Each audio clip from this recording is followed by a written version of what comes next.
manipulation, body language, dark psychology, NLP, mind control, and how to analyze people, master your emotions, influence people, brainwashing, hypnotism, stoicism, personality types, and persuasion. Dark psychology secrets. Defend yourself from brainwashing, mind games, dark persuasion, deception, hypnotism, and undetected mind control. Learn techniques of emotional influence and intelligence. Written by Jake Smith. Narrated by Stephen Justice. Copyright 2019 by Jake Smith. All rights reserved. This document is geared towards providing exact and reliable information with regards to the topic and issue covered. The publication is sold with the idea that the publisher is not required to render accounting, officially permitted or otherwise qualified services. If advice is necessary, legal or professional, a practiced individual in the profession should be ordered from a declaration of principles which was accepted and approved equally by a committee of the American Bar Association and a committee of publishers and associations.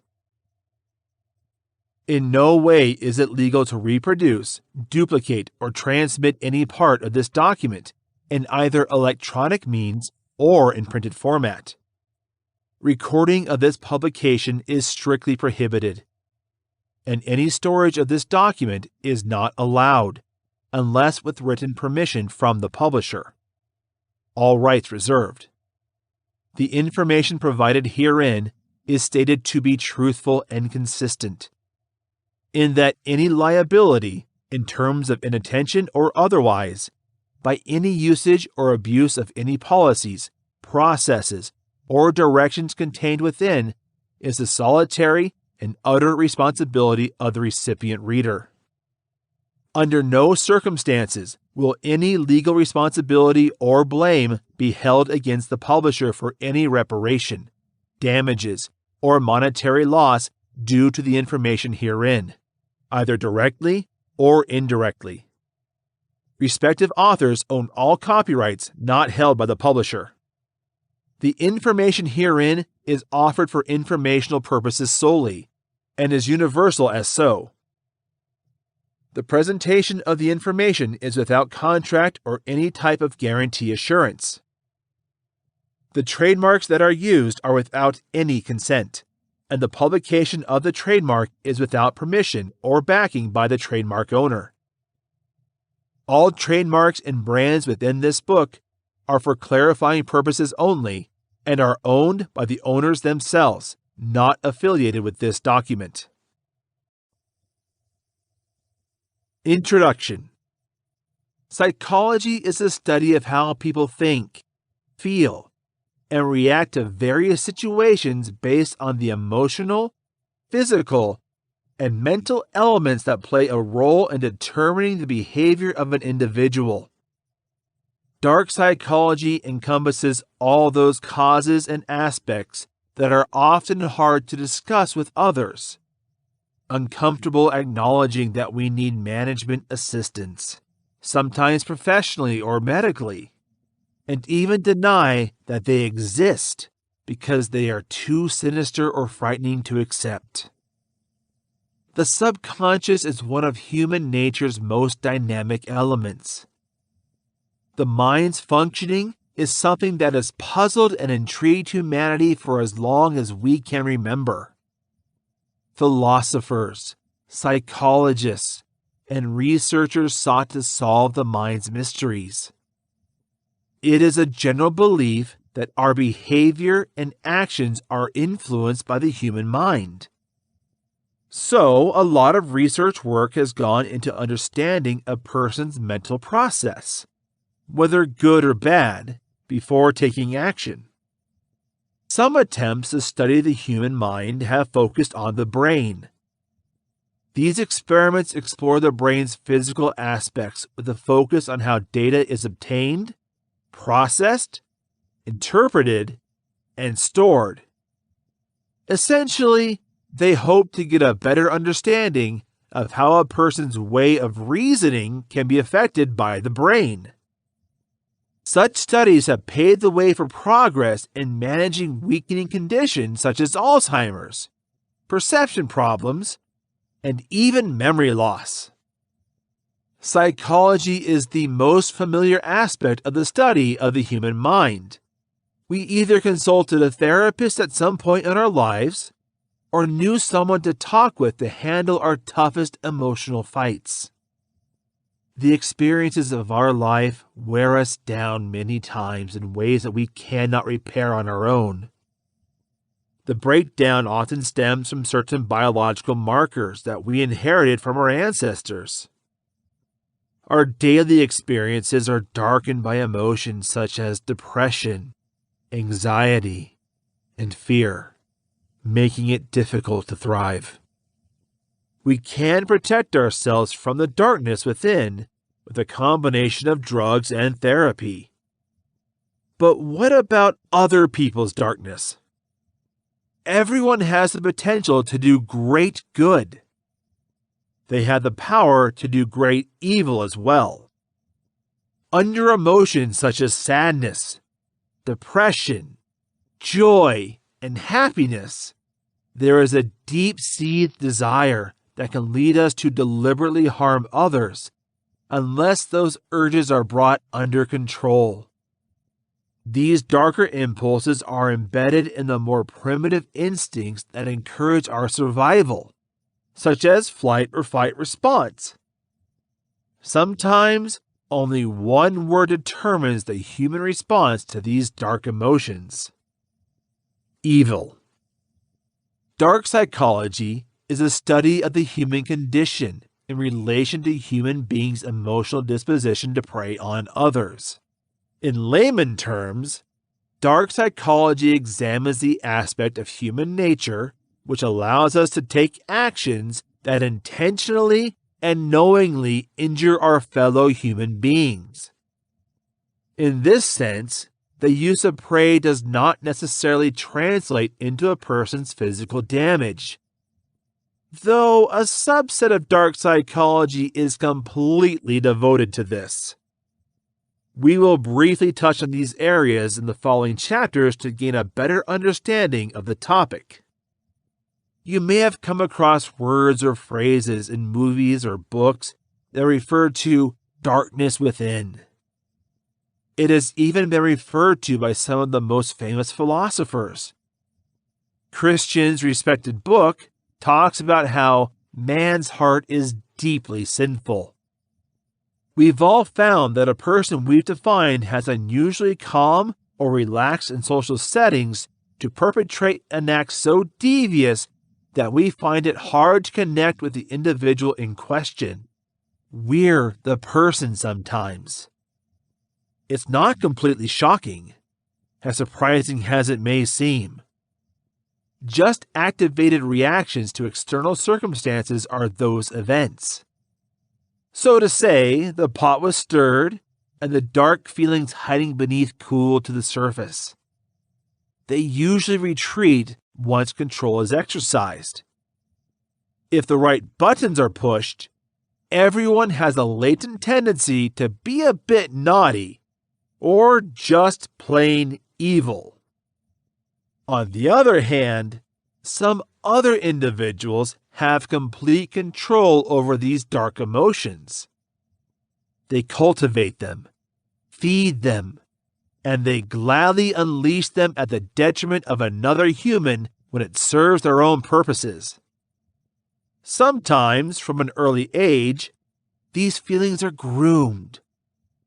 A child learns that the adults in their lives hurry to do their bidding if they weep in a certain way. If the parents don't force the error of this on the child early enough, the child grows up believing that people in their lives can be manipulated to make their offering. The weeping would cease to be a tool as they grow, but their manipulative ways would continue. We use feelings where they don't use tears to threaten their victims. So what started as an innocent, childish behavior becomes a dark need to be controlled. The lengths to be exercised by this individual would define the intensity of their actions. Dark psychology is all about researching a person like this thinking process. It seeks to understand the motives behind these actions, the patterns shown to be followed from before these acts are performed, and sheds more light on how a person can voluntarily see those actions to conclude, knowing the hurt and pain that it may cause another person. Dark psychology illuminates human nature's dark side. The following chapters will address subjects related to dark psychology and manipulating people, such as the art of persuasion and the various forms of approaches that involve such as covert persuasion and dark persuasion strategies. The broad variety of psychological methods that operate in the world every day and how to identify them. Do you wonder how cults that seem so dangerous and daunting to be viewed from the outside continue to draw people to reinforce their convictions and their isolated community? Using psychological techniques like coercion, intimidation, and brainwashing is just a small part of how these forms of predators and master manipulators gain control over others and use them to further their own interests and improve their lifestyle. There is an enormous amount of information available to the point where finding your way through dark psychology and all the different areas of research included in the field can seem difficult. Deception is everywhere, but you're not always able to see it. That's why you can compare it to many different common behaviors we don't always know about. Manipulators act as spiders or insects that are vindictive, always lurking around, unknown to us. You don't always feel it when they bite, but you're sure to notice the wound long after the initial attack. We need to start becoming more aware of manipulation in order to live happily in our world. If you recognize that someone is trying to control you, staying out of their control grasp will be much easier. This book will take you through the process of returning to a place where you can make your own decisions consistently. If you begin to better identify manipulation, how it develops, how it affects your life, then navigating without it will only become easier. Interacting with others may include doing your best to safely avoid it. Stopping ourselves from being manipulated, however, is not the only important thing we are going to talk about. We're going to pay close attention to how you can make yourself a convincing human. And though you may have been affected by exploitation in the past, or even harmed your mental health by being yourself the manipulator, there is hope now that we can work for ourselves towards a better future. This is done by becoming a person that is inspiring and potentially influential. With the little we now understand about dark psychology, we know that certain personality traits linked to dark psychology are embedded in some of the most disturbing criminal offenses. But it's a bigger side effect. I want to bring you and me closer to home. How is this dark psychology influencing us? If it affects us at all. I can tell you that this issue has no ifs, and will explain how in a few short moments. Both the abuser and the survivor experience the effects of dark psychology. We need to discuss certain aspects of dark psychology in order to know the impacts. People who exhibit certain characteristics of personality that are considered mysterious, such as narcissism, psychopathy, and Machiavellianism are likely to experience problems in all facets of their relationships. They have a higher propensity to commit a crime if all three traits are present in one person. The three aforementioned personality traits have specific characteristics grouped under them. For example, narcissism is characterized by a sense of entitlement, emotions of superiority, intense jealousy of others' success, and exploitative behavior. Psychopathy has an absence of conscience, an absence of compassion, aggressive impulsive behavior, self-centeredness, and an inability to accept responsibility as some of the symptoms.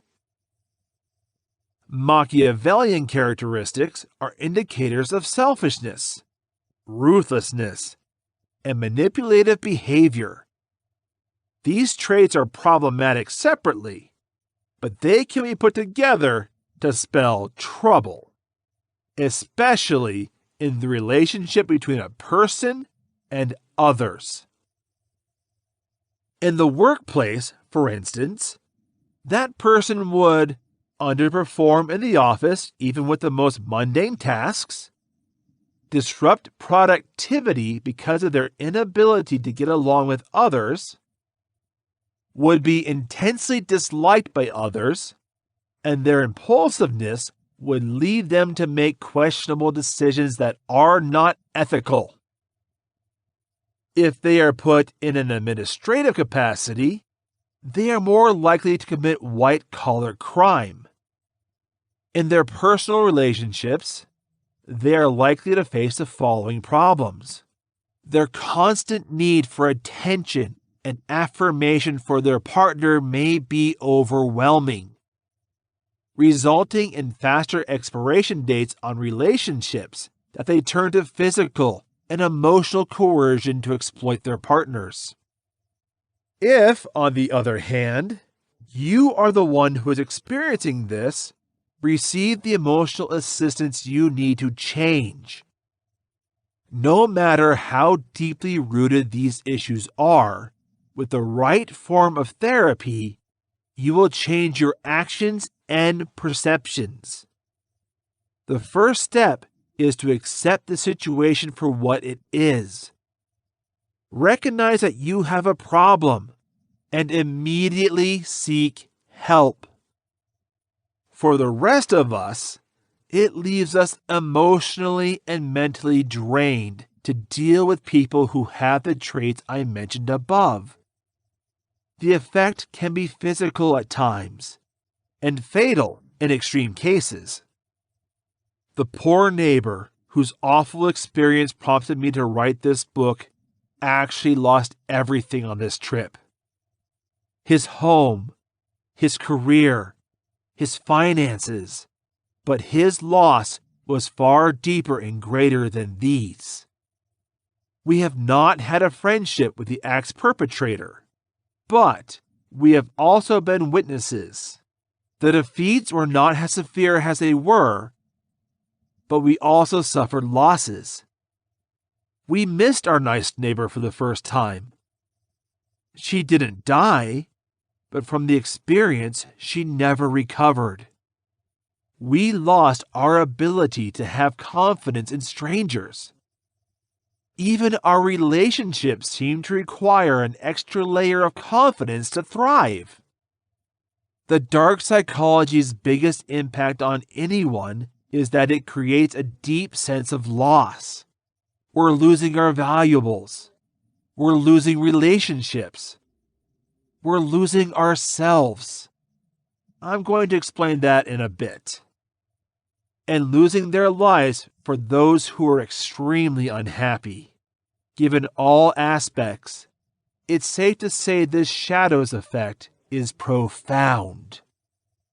If an individual displays one of the dark personality traits, according to psychologists, there is a very strong likelihood for the person to show the others.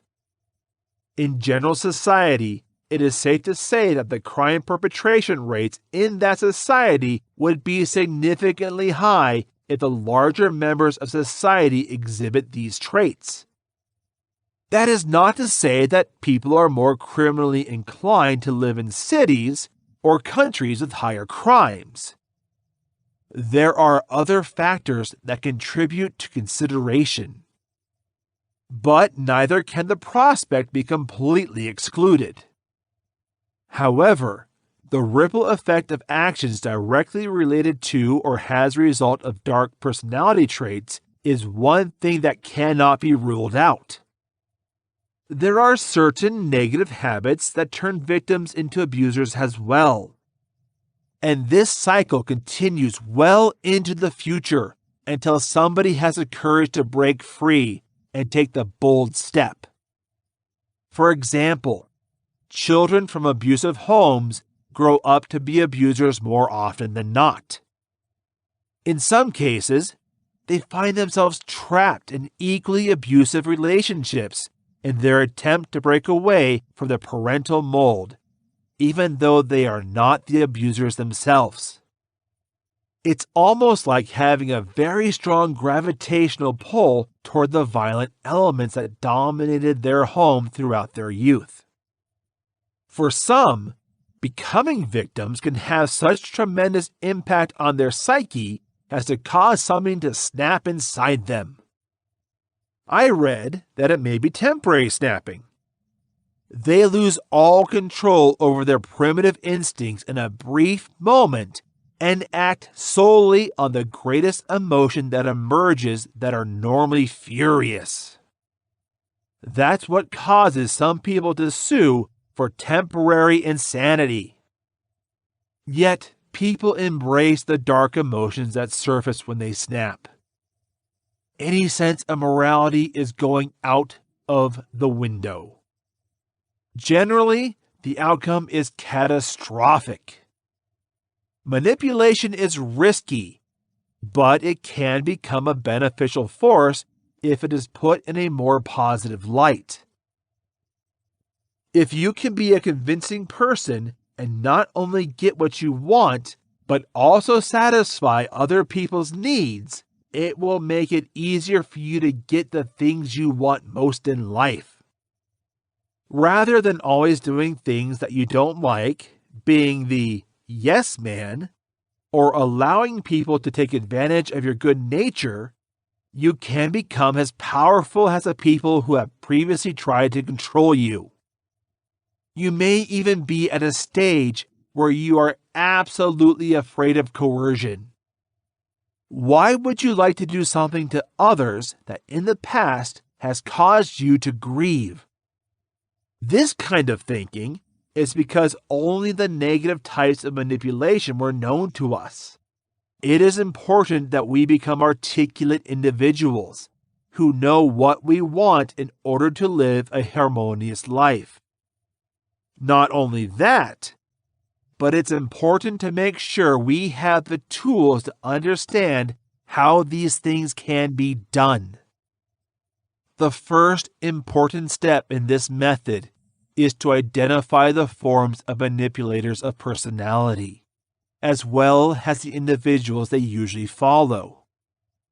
You may have heard of the famous type of personality, narcissist, a person who only thinks about himself and gets the things he wants.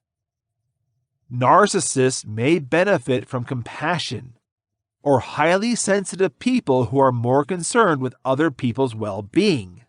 After that, we will continue to explore constructive manipulative attitudes and how in your own relationships you can incorporate some of these helpful behaviors. You will be better able to see how positive influence will change your life for the better if you can do this. Besides that, we're also going to discover how our bodies communicate, the signals and responses we're giving off, and what other people might take away from our body language. In contrast to our verbal communication, the more you will grasp influence, the easier it will be to stop being affected by yourself and to make those around you better. Once we understand what all this entails, the majority of the popular ideas we will share throughout the book will be easier to learn and practice. Remember, at the end of the day, that you should only have a positive influence on others. While it may seem easier to manipulate those you want something from negatively, the person you'd most hurt in this process will be yourself. Always look for ways to influence each other positively so that both parties can benefit each other. Let's get this book started.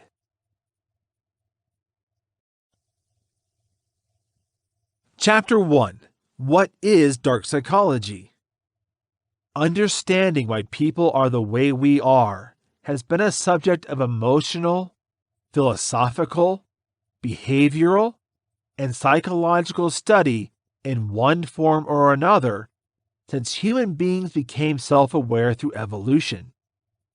Our ability to understand, imagine, and change the way we or others view the world through slight alterations in thinking or seeing are just some of the amazing talents that the human brain is capable of.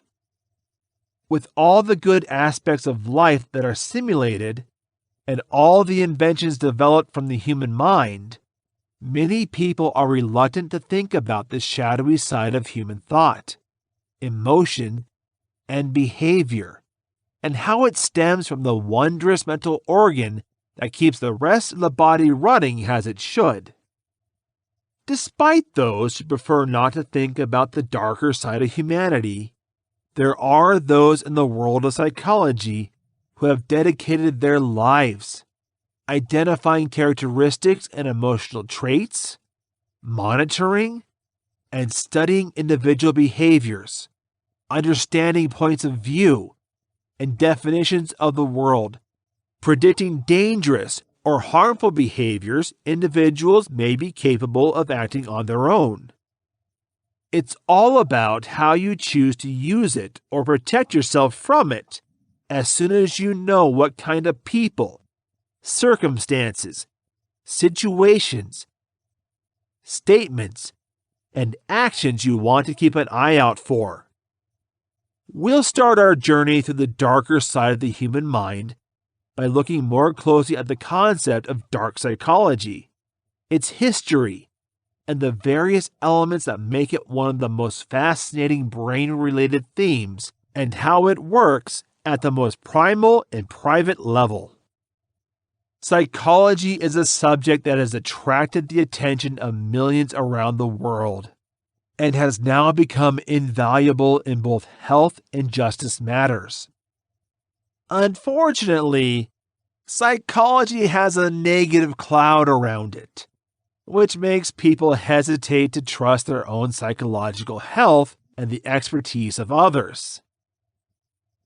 In most cases, this hesitation stems from a lack of knowledge or understanding of what psychology is and how it can be used daily to improve people's daily lives. Psychology studies have had a massive impact on human self-awareness and understanding of emotions. But the subject as a whole is far greater and has a far greater impact on our daily lives than many credit it for. Psychology is defined as the study of the science behind the thoughts, emotions, and actions that govern each human being on the basis of his or her own personal history or inclination to learned or developed behavior. In other words, people who study psychology are driven by curiosity and the quest for knowledge as to why people are the way we are.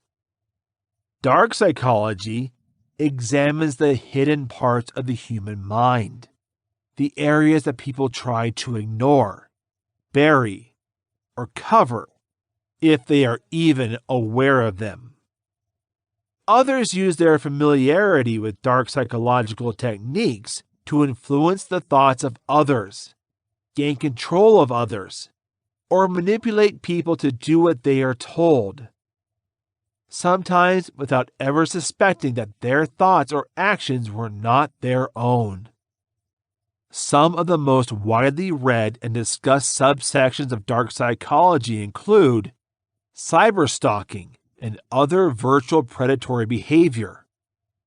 This category includes personalities as mild as internet trolls on social media sites, to the most serious as virtual identity thieves. Those who have made a lasting mark on the entertainment industry and those who have dominated many artistic careers have thanked the psychological tactics of persuasion and reading people for their success in their chosen fields. Every person's experience with dark psychology in his or her personal life depends on the individual's personality, and if he or she is the type to try to keep himself or herself from being the victim of dark psychological techniques, or if he or she is the sort to use them on others as a way to advance his or her own position, to benefit from a certain situation, or to consciously cause harm. If dark psychology is such an issue of interest, why is it still considered to be such a new and scarcely established branch of the psychological world? One of the many reasons for this is that while psychology as a whole is still a newer concept in the history of medicine, dark psychology as a field of study is one of the newest developments in psychology since it has become a serious subject in mainstream society. Dark psychology made its imprint on the field in the early 2000s, when psychologists around the world were determined to better understand cybercriminals and began collecting knowledge about criminal psychology and profiling people to help catch them or predict their next attacks before they ever had a chance to set them off. Research into the individual traits associated with dark psychology, known as the trait of malevolence, has been going on for decades, leading to some of the world's biggest developments in injustice in criminal law, such as criminal profiling and investigative services dedicated to its study and enhanced at government level. From county-level cops to international investigators. Numerous uses have been made for the entertainment business that continues to be explored, including high-quality and informative shows on real crimes against fictional criminals, and crime solvers with depth and humanizing qualities that have attracted the attention of people at all financial, professional, social, and class levels throughout the world. Further than anything else, dark psychology and its growing popularity have forced even those most denied the darker side of human nature to stand up and take notice. Accepting that there is a possibility of darker traits making themselves known, even to the happiest and most optimistic people. Each person is made up of both positive and negative traits, characteristics and behaviors that are inspired by the events we survive and the people we surround ourselves with. It is perfectly natural for each person to have questions about their nature, their thoughts, their emotions, and their actions, which can be answered by the research and study in the field of dark psychology. The effects and traits of dark psychology. There are 9 personality traits that psychologists most commonly identify with those who do well with dark psychology for personal use or as subjects of study throughout their personal and private lives. Sometimes known as the traits of malevolence, these character markers form the foundations of darker personalities, and understanding them can help to identify their use, whether intentional or unknown, around you. Having only one of the identifiable traits is not enough for someone to be solidly named a dark character. If they only fall into one section of markers, then it could only be a chance of developing a young trauma or a complicated set of circumstances that they survived that turned out to have a major influence on the creation of that individual's personality. In cases such as these, where the trait is harmful to the person or others, or where the individual is unable to accept that part of himself or herself and causes other psychological difficulties, the person should seek the help of a psychologist or other psychological health professional to identify their concerns and to find out how best to treat them in the future. Here is a closer look at the characteristics shown. And identified in people with darker personalities who are driven by their own dark psychology. 1. Narcissism. Narcissists are individuals whose actions, thoughts, and concerns revolve around their own well-being and advancement before others, sometimes at the cost of others. This character trait is inspired by the Greek tale of Narcissus, a man who lost his life in love with his own reflection. Narcissists tend not to work well in groups and can easily be offended if others try to supervise them. 2. Excessively sensitive egos, also commonly referred to as egoists. People with overly sensitive egos that look like narcissists on paper, but they have a key difference.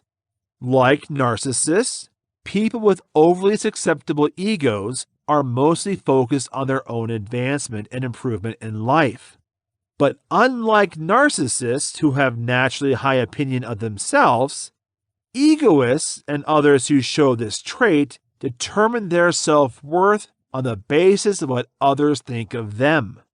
When others praise them, their self-worth increases, and they can perform in their environments without attracting too much attention, whether at work or at home.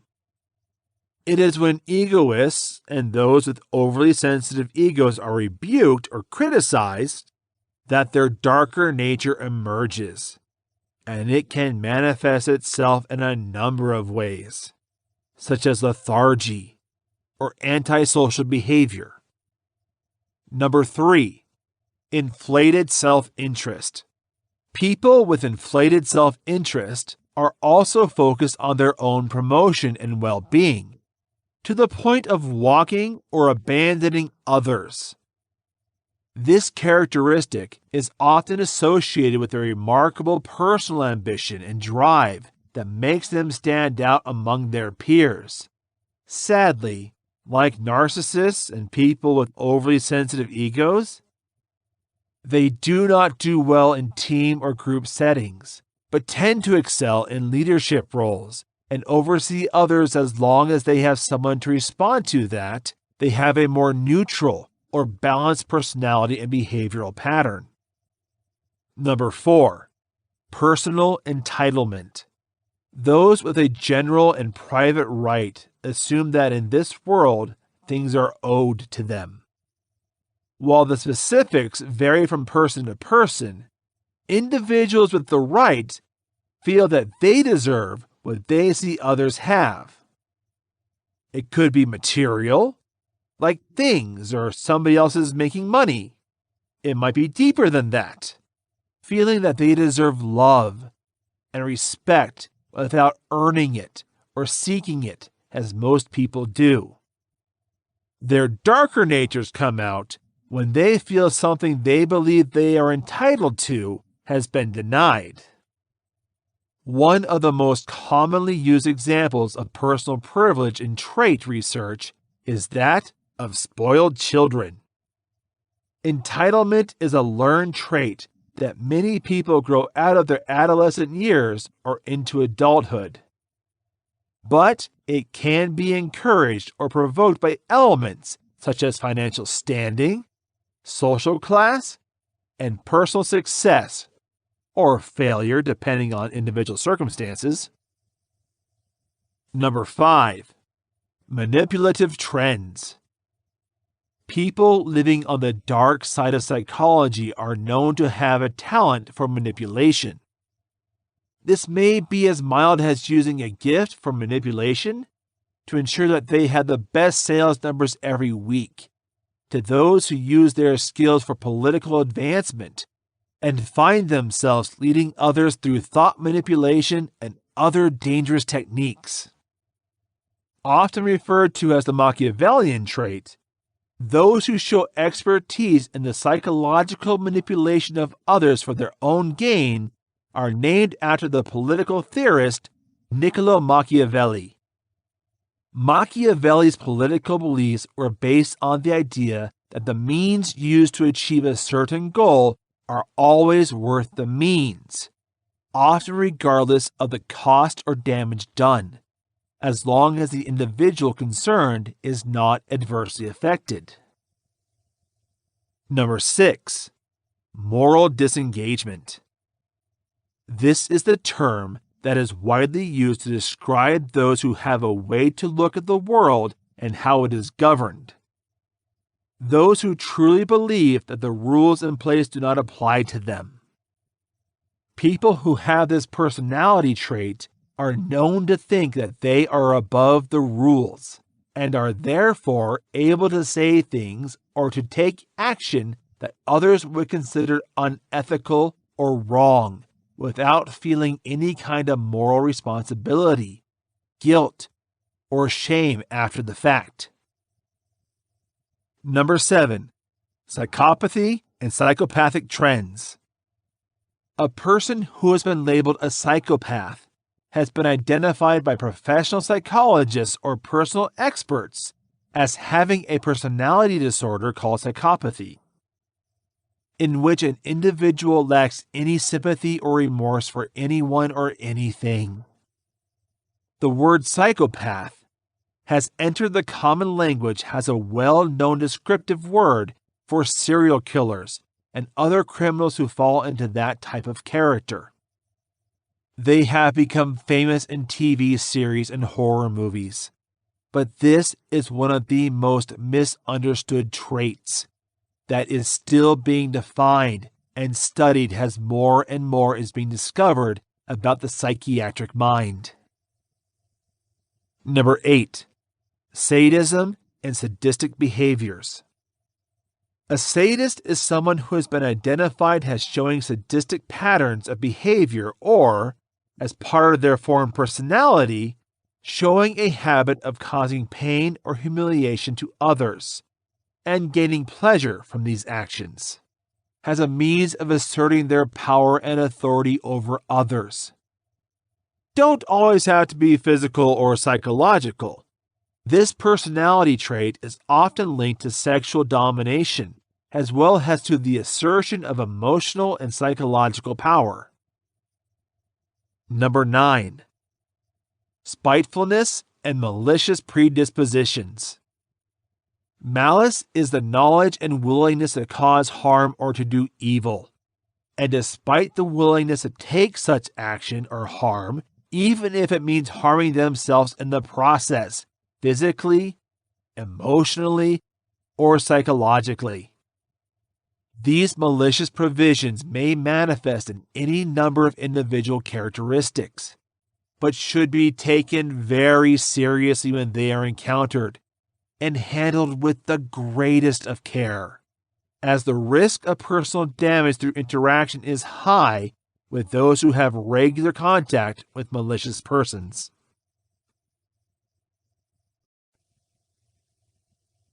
Chapter 2. Understanding Psychological Manipulation. There are many hypotheses about the roles and impulses of the human brain. A lot of research also explores how people influence their beliefs, belief systems, and behavior patterns. On the other hand, most hypotheses would address how individuals usually act in certain situations, environments, and contexts.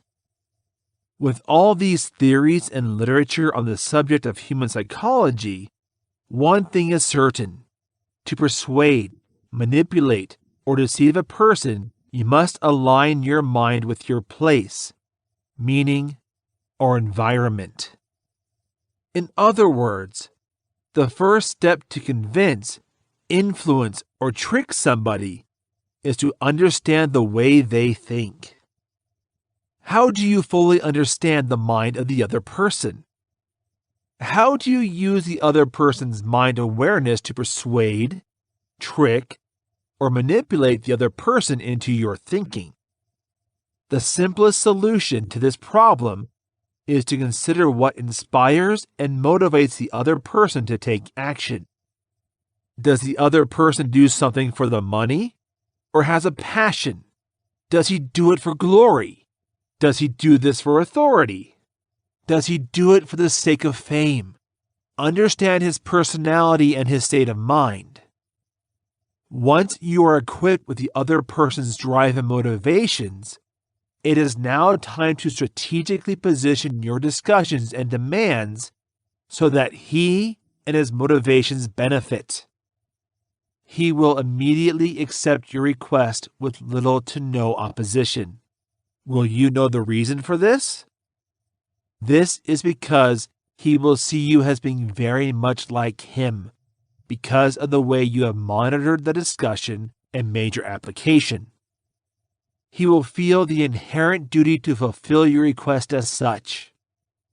This is the fundamental principle of persuasion, deception, and manipulation. This research's main theme is to persuade, exploit, and trick the other person without being identified or heard by the other person. In other words, your goal is to hide, and hide from your goal your attempts and intentions.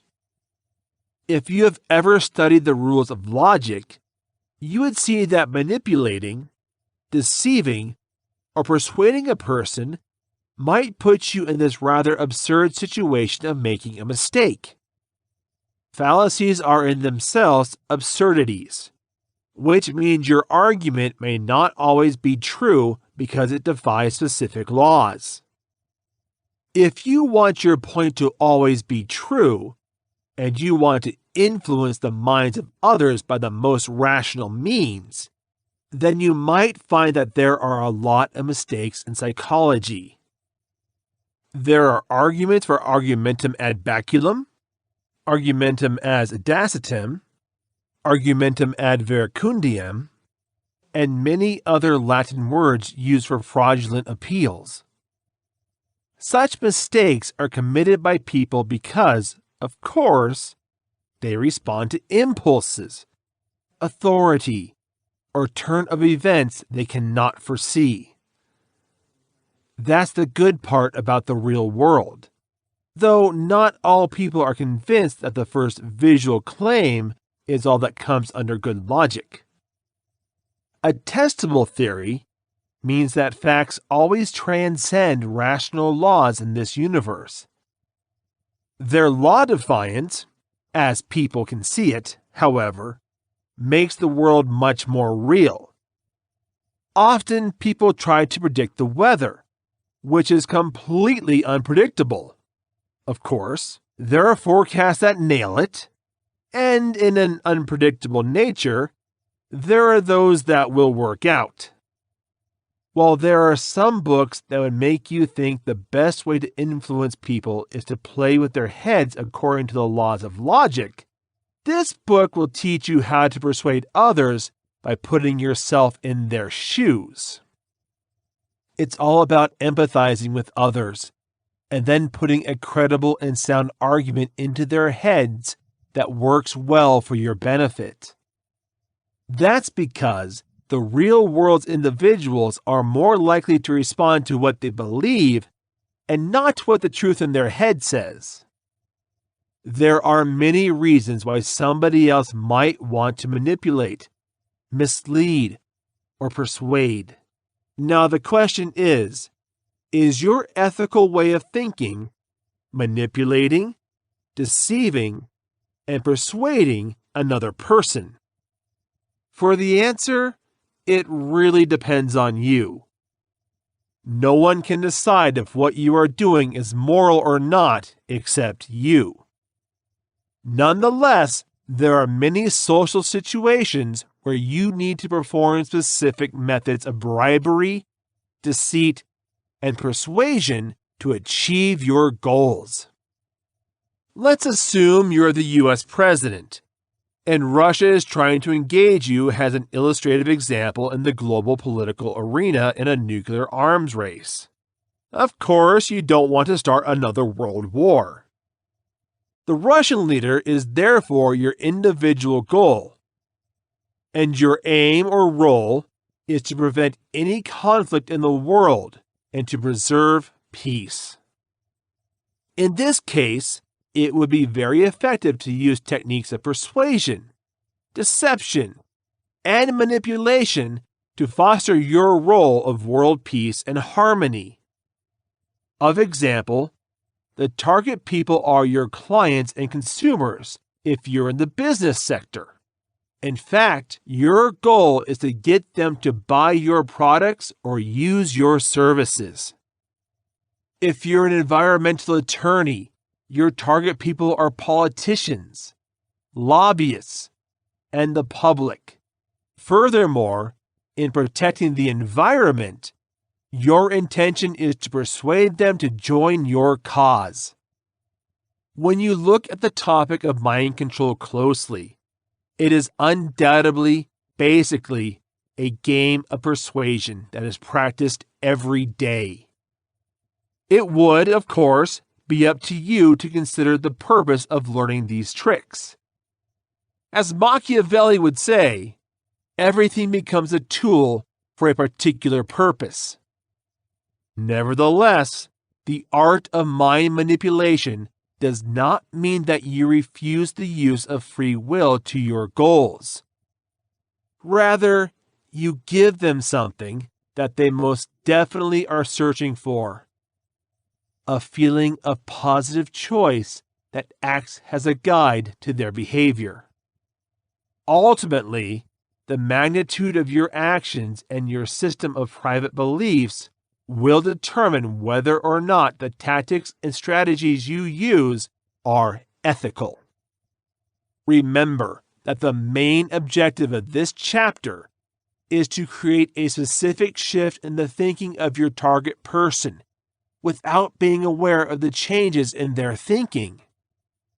If you're an entrepreneur, your customers are your target audience, and your position or purpose is to get them to buy your products or use your resources.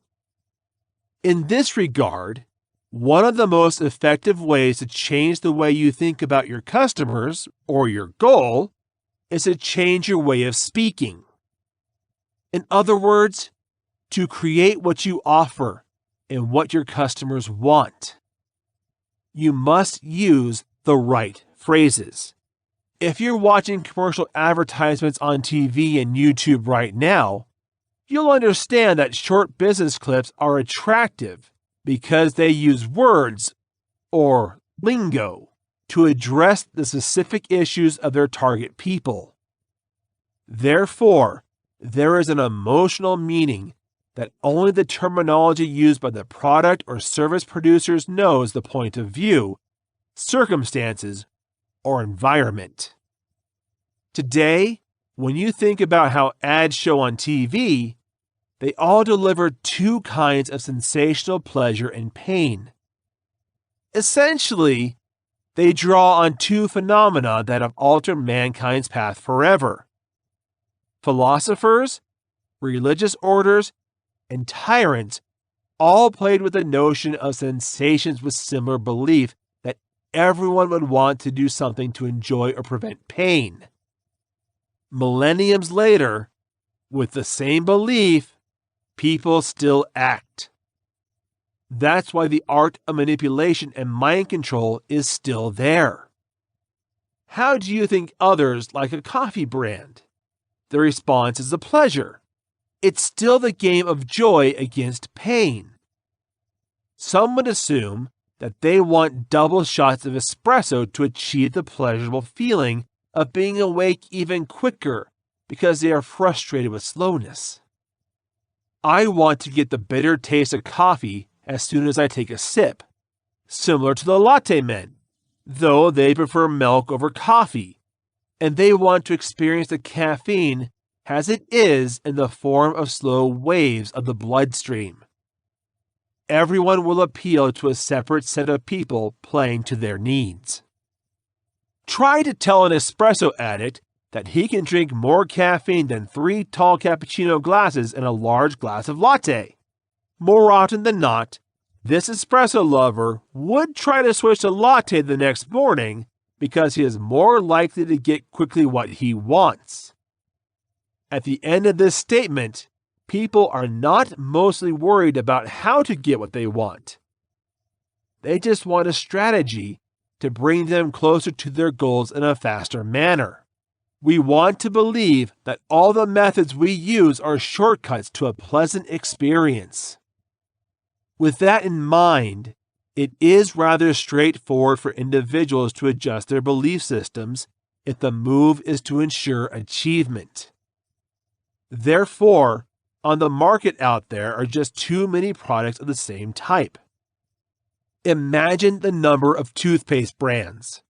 Spread the term, however, that one brand is likely to cause a person's teeth to fall off when he is in his 80s, it almost guaranteed that individuals who are that brand's diehard fans will change or do a rigorous review of their own use of that item.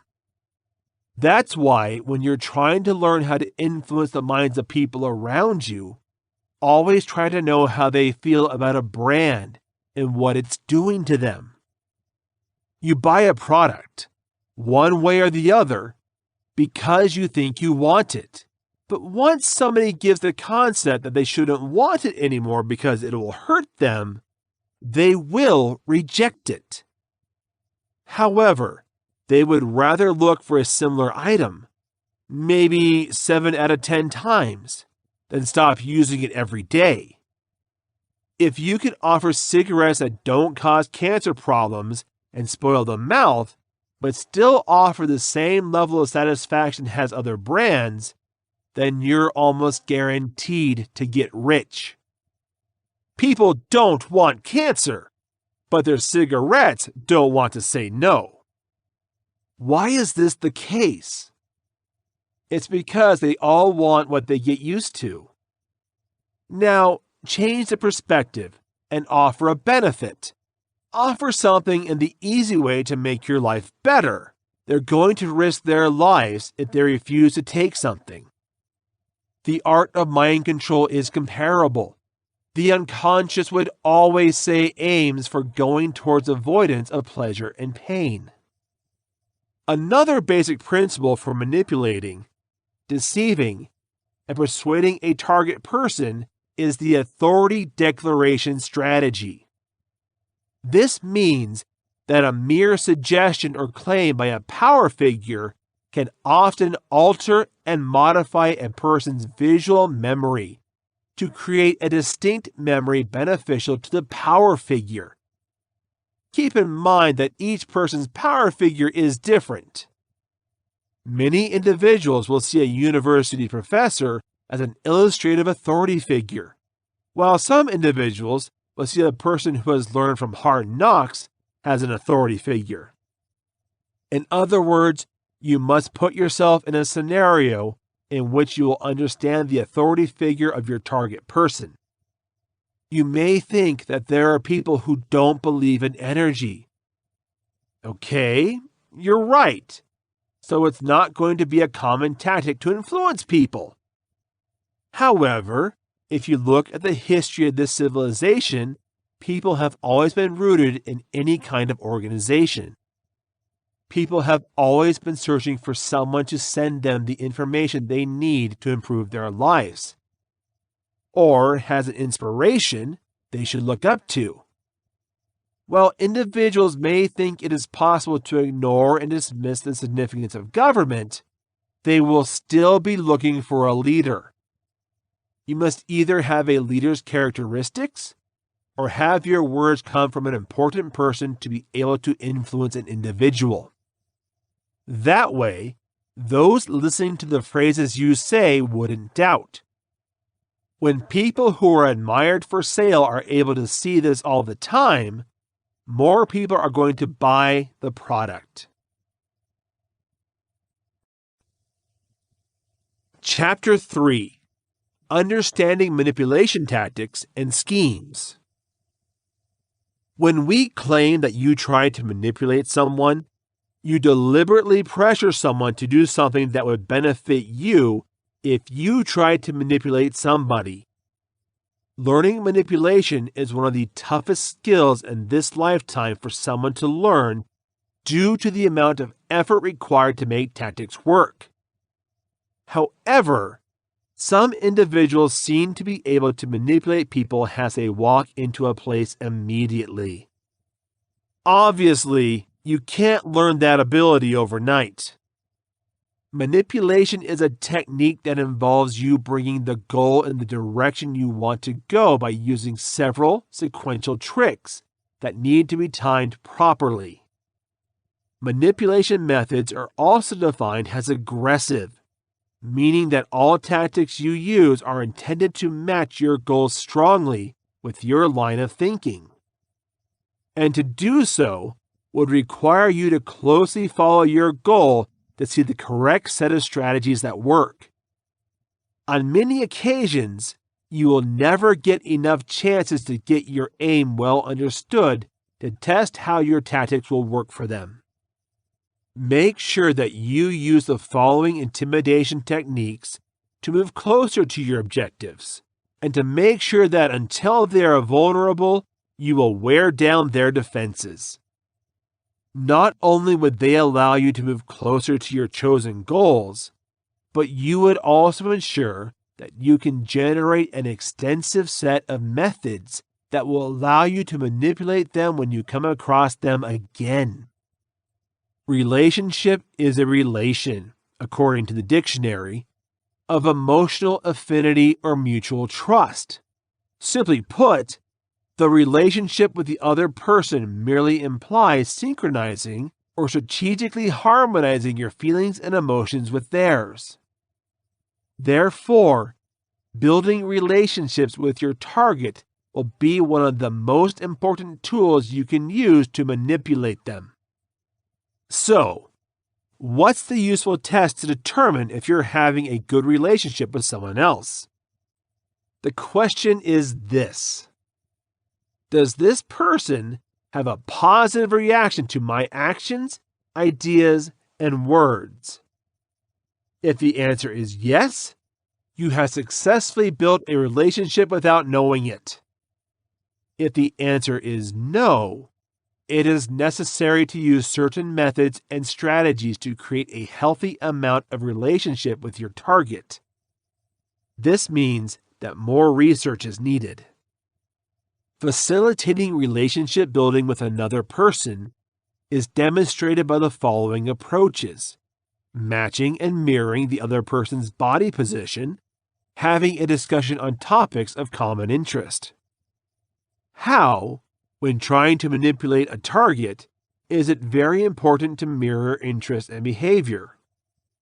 That's because people are more likely to react to you once they know that you're in the same industry. That's why a kid is more likely to react to a person who would tend to sit down or kneel while speaking to them. By actually insinuating that they are on the same level, the adult places the kid on a fairly level playing field. The child then listens intently and reciprocates. The most likely to do the same thing were vocal adults interested in other people. That's why when they talk to a slouch person, when they talk to a confident person, they'd either stoop their shoulders or stick their chest out.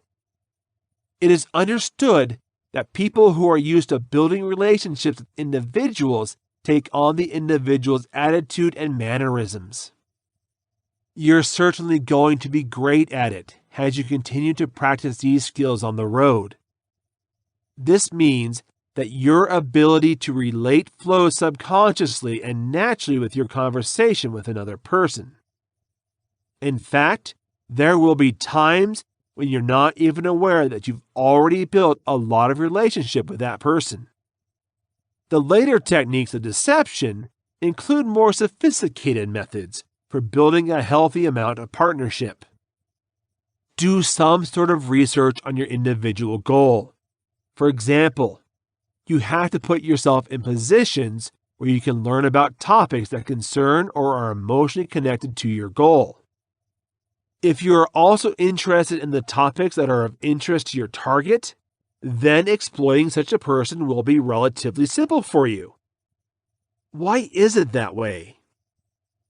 It's because people are more likely to react favorably when they're comparable to the person trying to get them involved.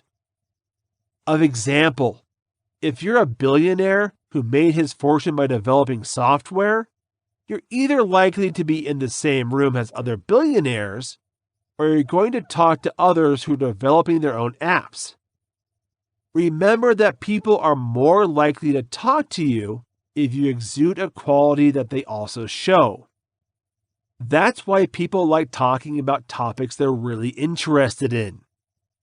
Discussing these subjects removes their cognitive defenses and allows for fresh information and data. In other words, once the mental defenses of your target are down, this is the perfect time to exploit the target using your fresh data or information. Note at the same time that people are mostly interested in themselves. If you are just like them, they will be interested in you. For the same purpose, musicians hang out with a musician to talk to a musician. Nevertheless, a musician has a better chance of buying beer from someone interested in music or trying to learn an instrument. It's not the product they really like. It's just because the seller really likes them. If you look at the real world, people are more likely to buy something from someone who is trying to empathize with their desires. There is also another approach that you can use to manipulate your target, as well as building a report by having a discussion about a topic that your target is interested in. This technique uses techniques to make you look like your target.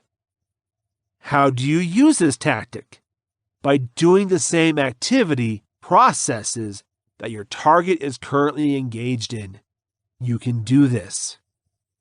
These procedures include placement or setting for work, type of work, small and medium-sized enterprises, family, clubs, sports, communities, hobbies, affiliations, brotherhood, masonry, politics, religion, etc. As you can see, there are many procedures you can use to create a relationship with your goal. Maybe you've both served in the military before and are both Army veterans. Maybe you're both a qualified solicitor or a surgeon. You might both be members of a Toastmasters club. Perhaps you're both fishing in the lakes. You may both be Brotherhood members or sorority members. Now, once you have a method that provides you with your target as a common ground, this common ground must be incorporated into your operations as a link point with your target. For example, if both of you fish in the lake, you can invite your destination to fish this weekend. Therefore, you will be able to show your target that you are just like him or her through shared experiences. The common ground for manipulating your goal, in other words, is critical to your achievement. Now, if you think about it, you can convince a person to do something for you if you make sure you're sympathetic to the setting he's in. If you're trying to ask a fisherman's favor, you're more likely to get it on his waterfront than on a golf course. Introduce the concept by mentioning points of interest that you are interested in what he is doing in his home setting. What you would most likely get is this: a fresh skill you've been asking for, and that favor. People initially don't buy your ideas, goods, political office candidates, causes, or services. Instead, they buy you. Therefore, your first goal is to make your dream more than anything else as a person like you. One strategy you can use is to allow your goal to be reciprocated. Placed simply, inducing reciprocity means giving an object, service, or favor to your target. Note, however, that this item, service, or favor must be perceived as valuable by your target. The reason for this approach is to give your target individual a valuable item, service, or favor. He or she will be forced to do the same through a sense of gratitude to you. Not only in politics, but also everywhere else in life, you see this kind of friendly manipulation. In general, this works by reminding an individual that technically he owes you a favor. It would work better if you had been able to meet before, or you can change his circumstances dramatically in his favor. Say something vague when you do this, but to the effect of, "You owe me." The person would always associate you with a favor, and whenever he sees you, he would have to give you little favors. Why will this work? Okay, it works because the person who owes you a favor does not really objectivize you as a mere debtor, because you were able to help him through a difficult moment. He would always want to help, and the best thing is that you don't have to do something amazing or put yourself in danger. The moment another person realizes that you've gone out of your way to help someone who isn't your family, they're forming a certain bond with you.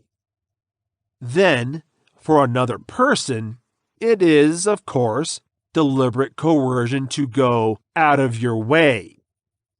Every individual with a sense of dignity and honor, as long as they can afford it, would certainly want to pay you back in any kind of favor. The key to getting the most out of the reciprocity is to help them feel that the favor you are going to ask them would cost them practically nothing, but one that can create a shared benefit. It would then seem that you're also doing them a favor by letting them help you. You created a connection to make you the alpha. As long as you can prove that you are the one who can think of a healthy strategy that will benefit both of you, he will be happy to help you. This works because he thinks he would be a great addition to your plan.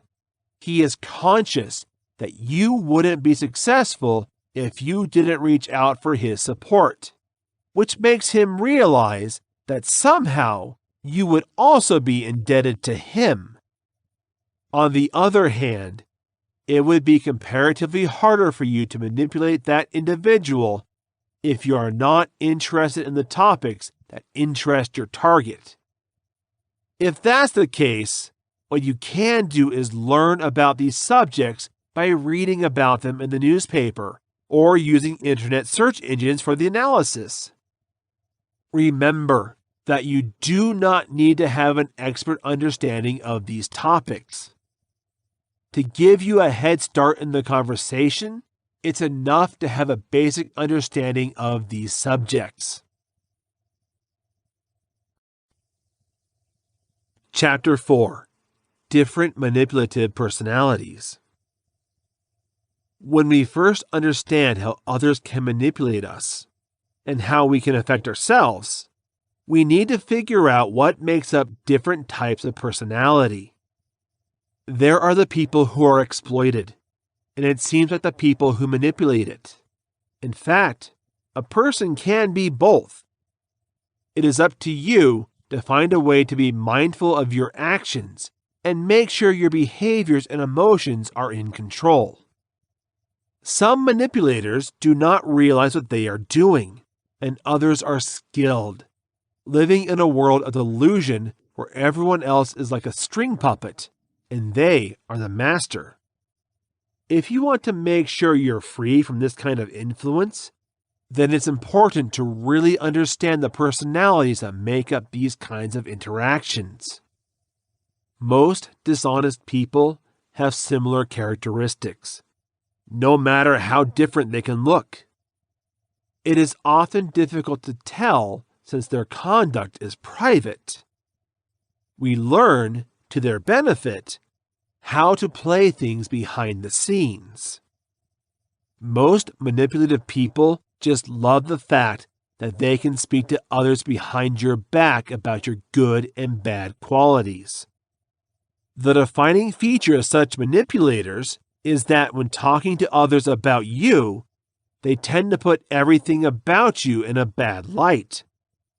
If you're often gossiping about others around you, then you can be sure they're gossiping about you the same way. In some cases, they may even play both sides, using both of you as a piece in their entertaining game on either end of the gossip. You will discuss you with others on a regular basis, even though it seems that the two of you have some unique confidence when you talk about others to you. Manipulative people don't understand the idea of boundaries. There's no limit to what they can do for them. We will stop at nothing, no matter who they may end up hurting along the way, to get the things they want. The only thing that interests some manipulators is to fill their wishes so that they can feel powerful. They're going to ignore your boundaries and drive you past the point you feel comfortable with. They're going to push you harder, no matter how resistant you might be. We want to see how far we can take things, which means they can stop at nothing to satisfy their curiosities. Manipulative people don't like being told what to do. They are the ones who want to be in full control, even when figures of authority don't reach them directly and try to tell them what to do. They can still feel very threatened by their power. They can take the slightest remark as someone attempts to attack their character, and they will stop at nothing to make sure they feel strong every day. They don't care who they've got to hurt to make sure they're not told what to do. It could trigger even a slight suggestion and finally set them off. Manipulative people will pretend to understand you, but they will never really. Some are skilled actors who make you think they are passionate beings. This can actually be their attempt to make you fall for them even deeper. They will make you feel like they want to interact with you, only to get closer and have a stronger grip. Manipulative people are going to want things they can't have, so sometimes it means pretending to be someone else. For the right setting, some people will put on different faces. Others will simply be able to manipulate the setting in order to align it with their current personality. They're going to pretend to listen to you, try to relate, and practice showing empathy, but deep down, they're not really who they are.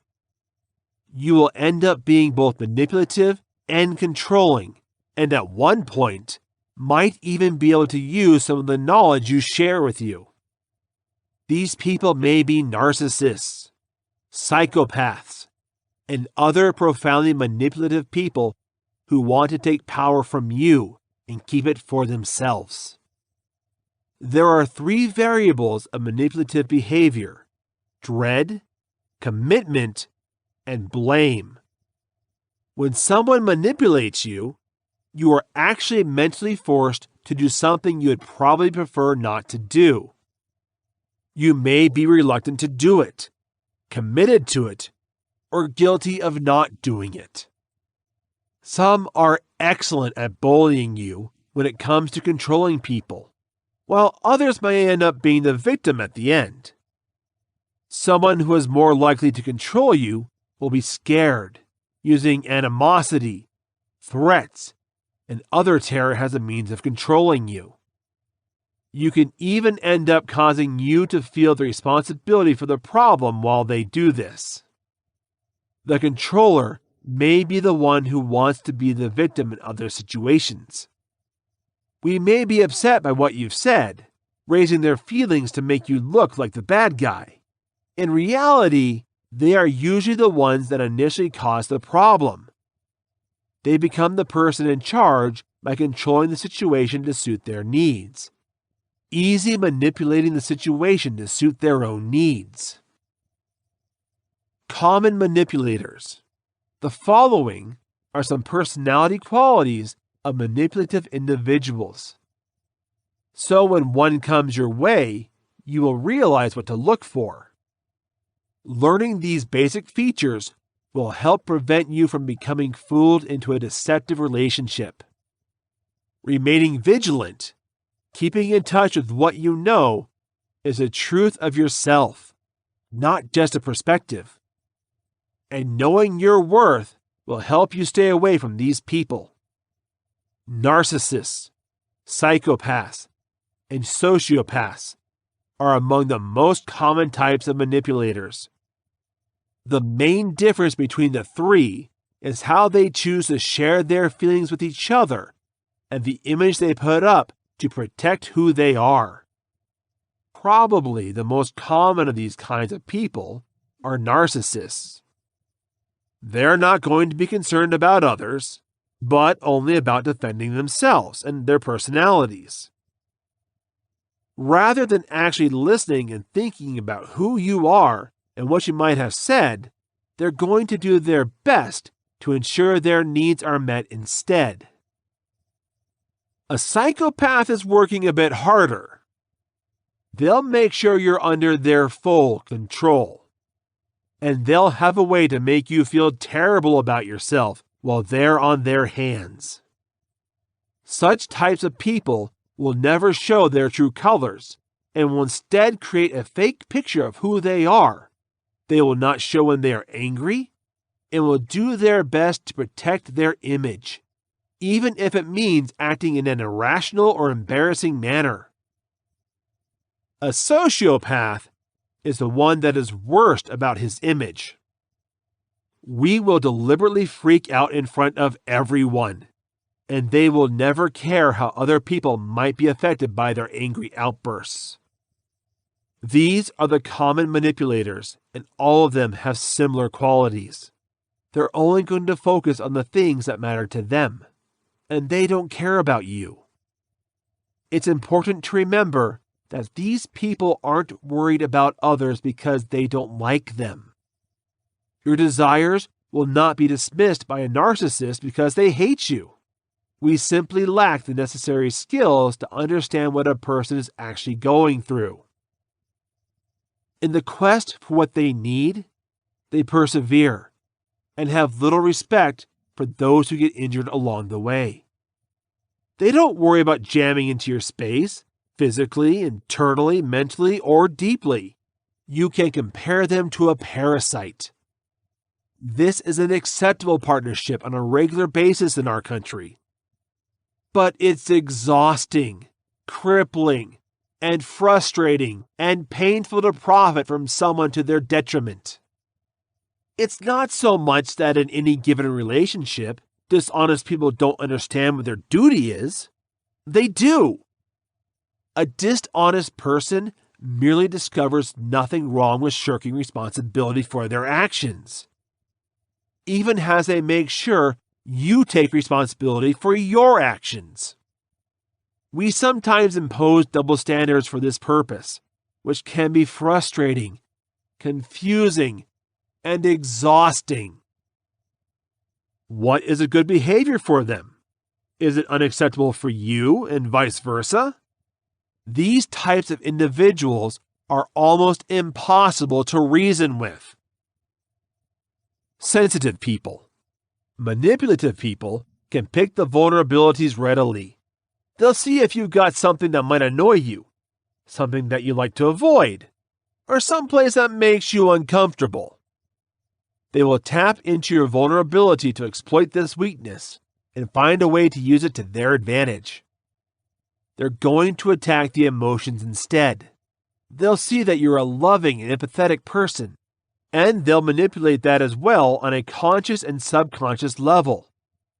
Finally, they will destroy your character, morality, and other values that make up your life so that you will no longer have a unique identity and follow their agendas. Throughout our journeys, all emotions, whether positive or negative, serve as a need, and each of us needs to be aware of people who use the powerful strength of emotions to exploit you. This will primarily apply to you if you identify as an empathy, as this type of individual is most defenseless against other people's negativity. Next time you feel threatened, use the tips we have to defend yourself throughout this book. A highly sensitive person is known as one who can sense other people's emotions more easily, and who may feel more irritated when they hear other people feeling negative. The intuition may have the same meaning, but in a more metaphysical sense, this term is also used and can sometimes be contrasted with the psychic. For example, people who enjoy playing with the emotions of others will use all sorts of tactics, perplexity, blame, and cross-examination to make you feel awkward. I know that they have a decent chance to lead you into a relationship, as you are a caring person who loves to support others. At first, they may take your integrity and consideration into account, often praising you for the great person you are. After a while, though, knowledge of these traits will be reduced as someone who doesn't care for you, what you do, or what happens to you is using you. They're just concerned about what you can do for them. Highly sensitive people are the ones who struggle most against manipulators, or those who can sometimes be referred to simply as empaths. It's almost as if manipulators see empathy and so much love that they're trying to heal their inner demons with it. They're just going about it in the worst way possible. If you need to manage these kinds of individuals on a regular basis, such as in your working environment, overlook them or surprise them by saying something pleasant as opposed to meeting them with a confrontational mindset. Compulsive controllers are flourishing to aggravate you, so make sure you don't give them what they need. After a few fizzled attempts, they may begin to ignore you. Positive manipulative personalities. Inherently harmful or poisonous is not all coercion. Learning the difference between manipulation, persuasion, and influence is important.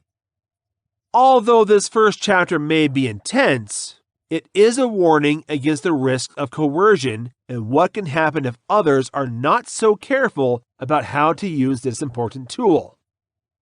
We will teach you throughout the rest of the book to recognize manipulation as we now know it. Often, it is seen in more manipulative and dangerous ways that can take over other people's lives. It can destroy relationships if it is not used correctly and put a strain on many individual lives. It can be used for malicious intentions and satisfying selfish desires. However, it is seen in the form of influence and persuasion when manipulation is used for the benefit of others. It begins from persuasion. You will both inspire others to do good things by demonstrating the various benefits of the result to which you lead them. Sometimes, even on ourselves, persuasion needs to be used, as it can be challenging to start doing the best things we know. Once a person gains a high degree of conviction, they can become an influencer. These are the people who can help shape the world, change lives, and keep people aware of a more positive and healthy outlook. It can make for a happy life and a better world when manipulation can be recognized, understood, and transformed into a more positive light. It's easy to manipulate negatively. Often, our minds can even do that without knowing us. If someone gives you good news, but you respond badly because the good news could damage you, it could be very subtle deception against the other person. For instance, a mother hearing that her child has been accepted several states away from a university might react poorly because of her own emotion about missing her child. It's still good news, and rationally, the mother might know that. But then, the child sees that mom is not happy with this decision and will choose not to go to this school due to the negative emotional response of mom. Maybe the mother didn't intend to react like that and only based on emotion, but it was still something that had a negative impact on her daughter. There would be a more positive impact on that situation if the mother had told her daughter how happy she was for her, and later had a more serious discussion of the challenges that a first-year college student could face in living several states away from your mother. This allows the daughter to make a decision of her own outside of what others want. She may still choose to stay at home, but if she does, it's a significant decision she made without being exploited by herself. The better we can understand what manipulation is, the easier it will be to live a life in harmony with others, and how we can use it for ourselves. We'll be able to understand the things you actually want for yourself better, and you'll know how to get those results better. You can pull people closer and have them depend on you for positive and healthy influence, instead of pushing people away or straining relationships because of the difficulty in getting what you want. Chapter 5. A walk through the body language and how it works with manipulation. You need to know how to manipulate your body to understand how it works. There are a variety of people in the world who seem truly kind, loving, and care about other people's needs. Some of these people are actually that way and behind the things they do and say. There are just as many people who have ulterior motives. So how can you recognize someone who appears kind and caring, but is manipulative under the surface? It's not an easy case. You know they're a police officer when you see someone with a badge and gun on their belt. If a person wears a blue button-up on the breast with their name embroidered, you may presume that they are some kind of mechanic. Manipulators are not wearing uniforms. Often, you won't know if someone is sincere or trying to convince you. Individuals do not come with a formal rules list. If they did, we might not listen to them anyway. It's easy to get oblivious to the actual nature of someone because it's a common part of our relationship to need something from them. Sociopaths, for example, can be the most enchanting people on the planet. We have a way to make you believe rather than your own reasons. You may not know how charming a narcissist can be until after you discover their true colors, you look back on the relationship. Such individuals are perfect to charm their victims in a few seconds. But in the next few seconds, they can make a 180-degree turn for the worse. Therefore, keeping an eye out for these people without first having to rub heads with them is important. Detecting the contrast between someone who is captivating because he is genuine or someone who is an expert manipulator can very well be difficult. So here's a guide for reading deceptive body language when determining whether or not you're dealing with such a person. Signals and responses. To mimic your body language in whatever way possible is the first thing many manipulators will do.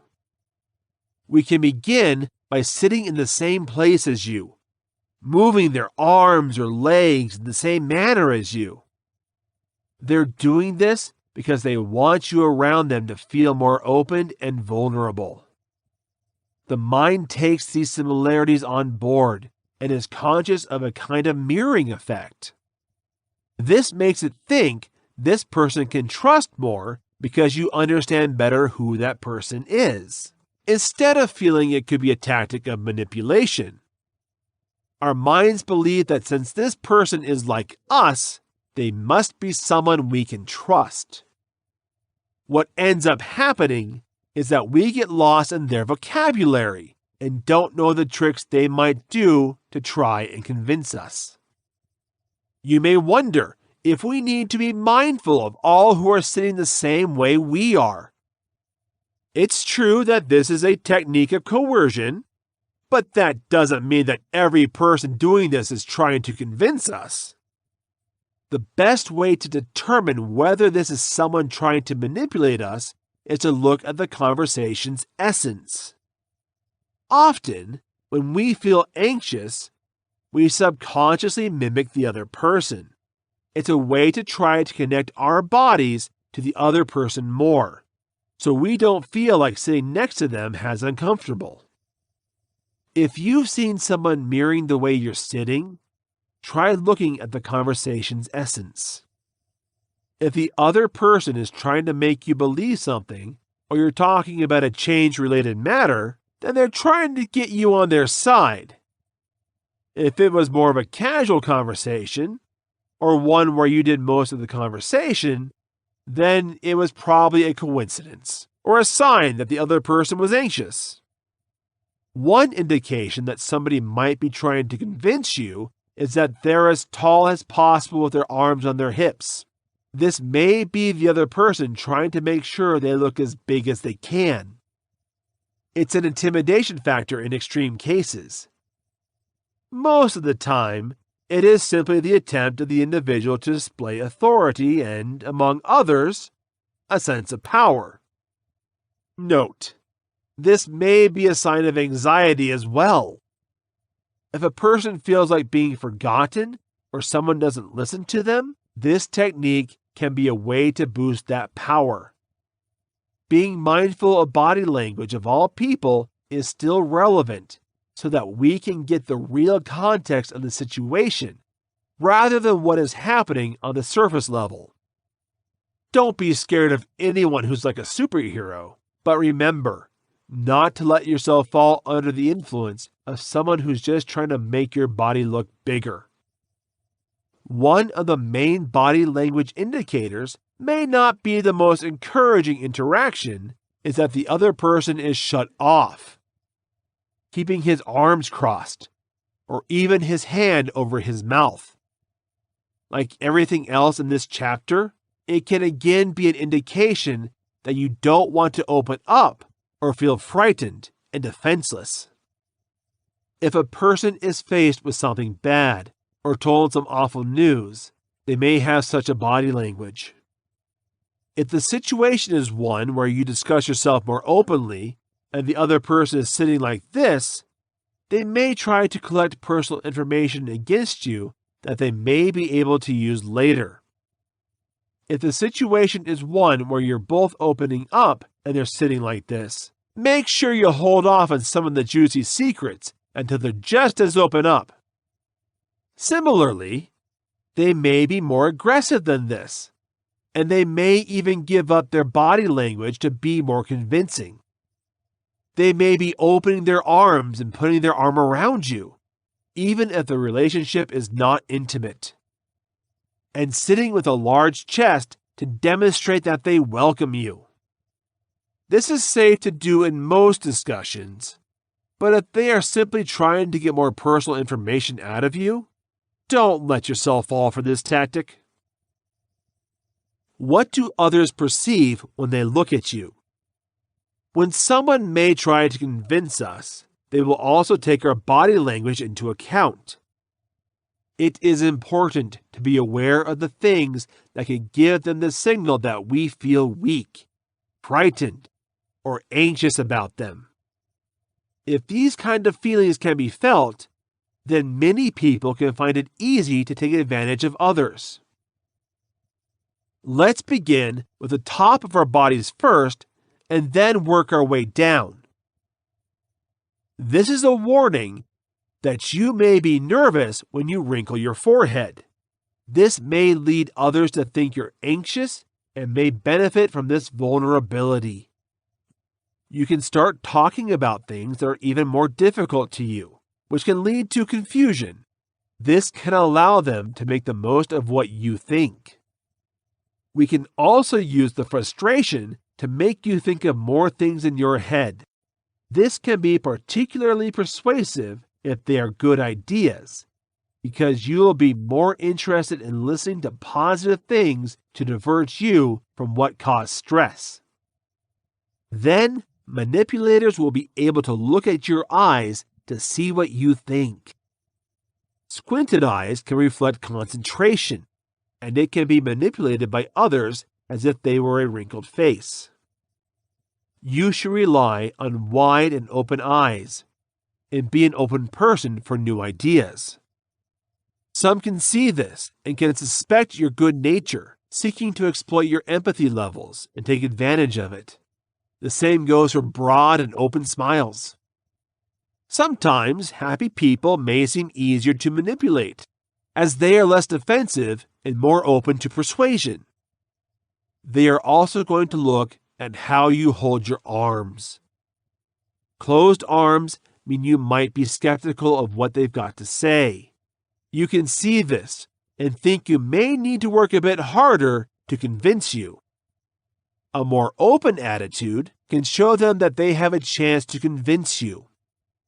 This can also be a warning when you exhibit certain signs of anxiety that you feel nervous and anxious about them.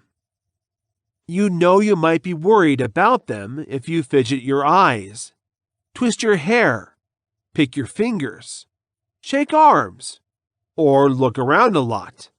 This can help them get the impression that taking advantage of you and swaying you to a certain way will be simpler. You don't have to be anxious about how you sit or hold yourself all the time, because not everyone will study your body language meticulously. If you're in a position where others seem to try to convince you or control you at all costs, then it's important that you make sure you're defending yourself. Stand tall and confident. Keep the right level of eye contact. Stay focused on the situation's context clues rather than just what the words come out of your mouth. We're going to go over the other forms in the rest of the book that manipulators take advantage of you through their words, and the actions they take to try to keep you under their spell. Then, we'll give you the resources you need to find something optimistic and become yourself a convincing person. Chapter 6. Development Stages of Manipulation. If by their actions you can understand people, you will never be fooled by their words. Keep in mind that there are two separate things that an individual says and does. Because deceptive individuals will woo you with their kind words, make sure that they live up to their words and that a trap is not just an empty shell. We could be a trustworthy individual if a dishonest person puts as much energy into being a decent individual as they do in professing to be one. Note, although the messages we give throughout the novel, it's not always a bad thing to exploit. Don't miss the effort of somebody to affect favorably when they try to manipulate you. If we knew from the earliest point of departure that a person is not who they seem to be, it merely takes cover behind an exterior of what appears to be socially acceptable actions by all accounts, then we would be careful to interact with them at that point. Inspect what you are accepting constantly. We're not doing that enough.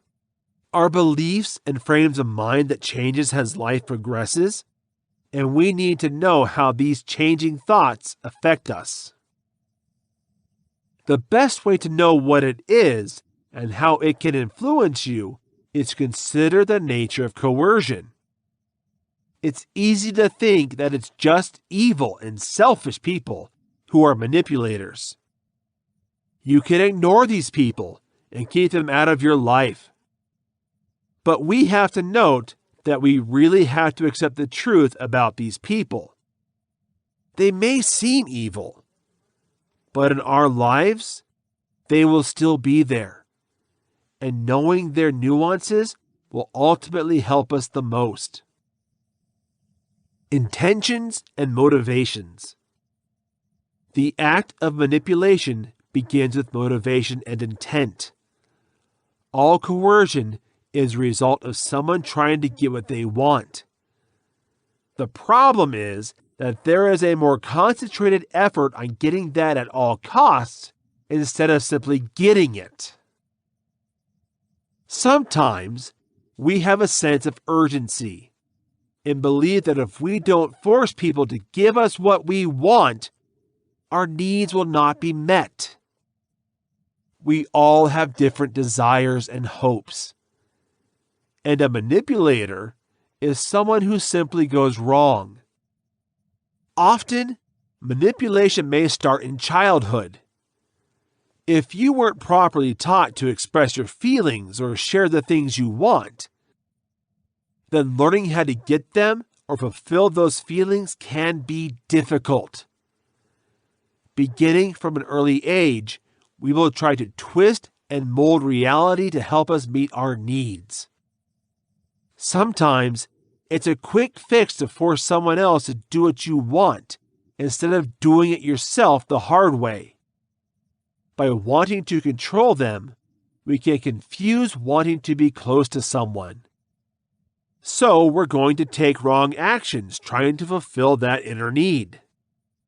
There is an important distinction that we need to be mindful of between coercion, inspiration, and motivation. As someone on the road to becoming persuasive, it is important to understand the difference between the motives of those who try to persuade or influence and the motives of those who attempt to manipulate intentionally. Persuasive motivation happens when both an individual and the client are considerate about the work that needs to be done. Manipulation comes about when only the actual work that needs to be done is concerned with the entity, not the person who would do it. She acts in a deceptive manner when a person is concerned only with making money for her company, not taking care of how she could manipulate her employees. Using fear tactics to keep them working and underpaying them. Persuasive motivation occurs when the person they influence is compassionate about. Manipulation comes from another person's desire for pride and power. If someone wants to get you to stop drinking because you have an alcohol problem, they're inspired to help you. If a husband wants his wife to stop drinking because he doesn't like it when his wife goes out with friends to taste wine, that's manipulation. Persuasive motivation and actual, substantial honesty are based on truth. Manipulation is concerned only with appearances from the outside. This is encouragement if someone tries to encourage you to lose weight after a heart attack. If someone tries to encourage you to lose weight because your stomach doesn't look flat in a bikini, but your health is fine, that's manipulation.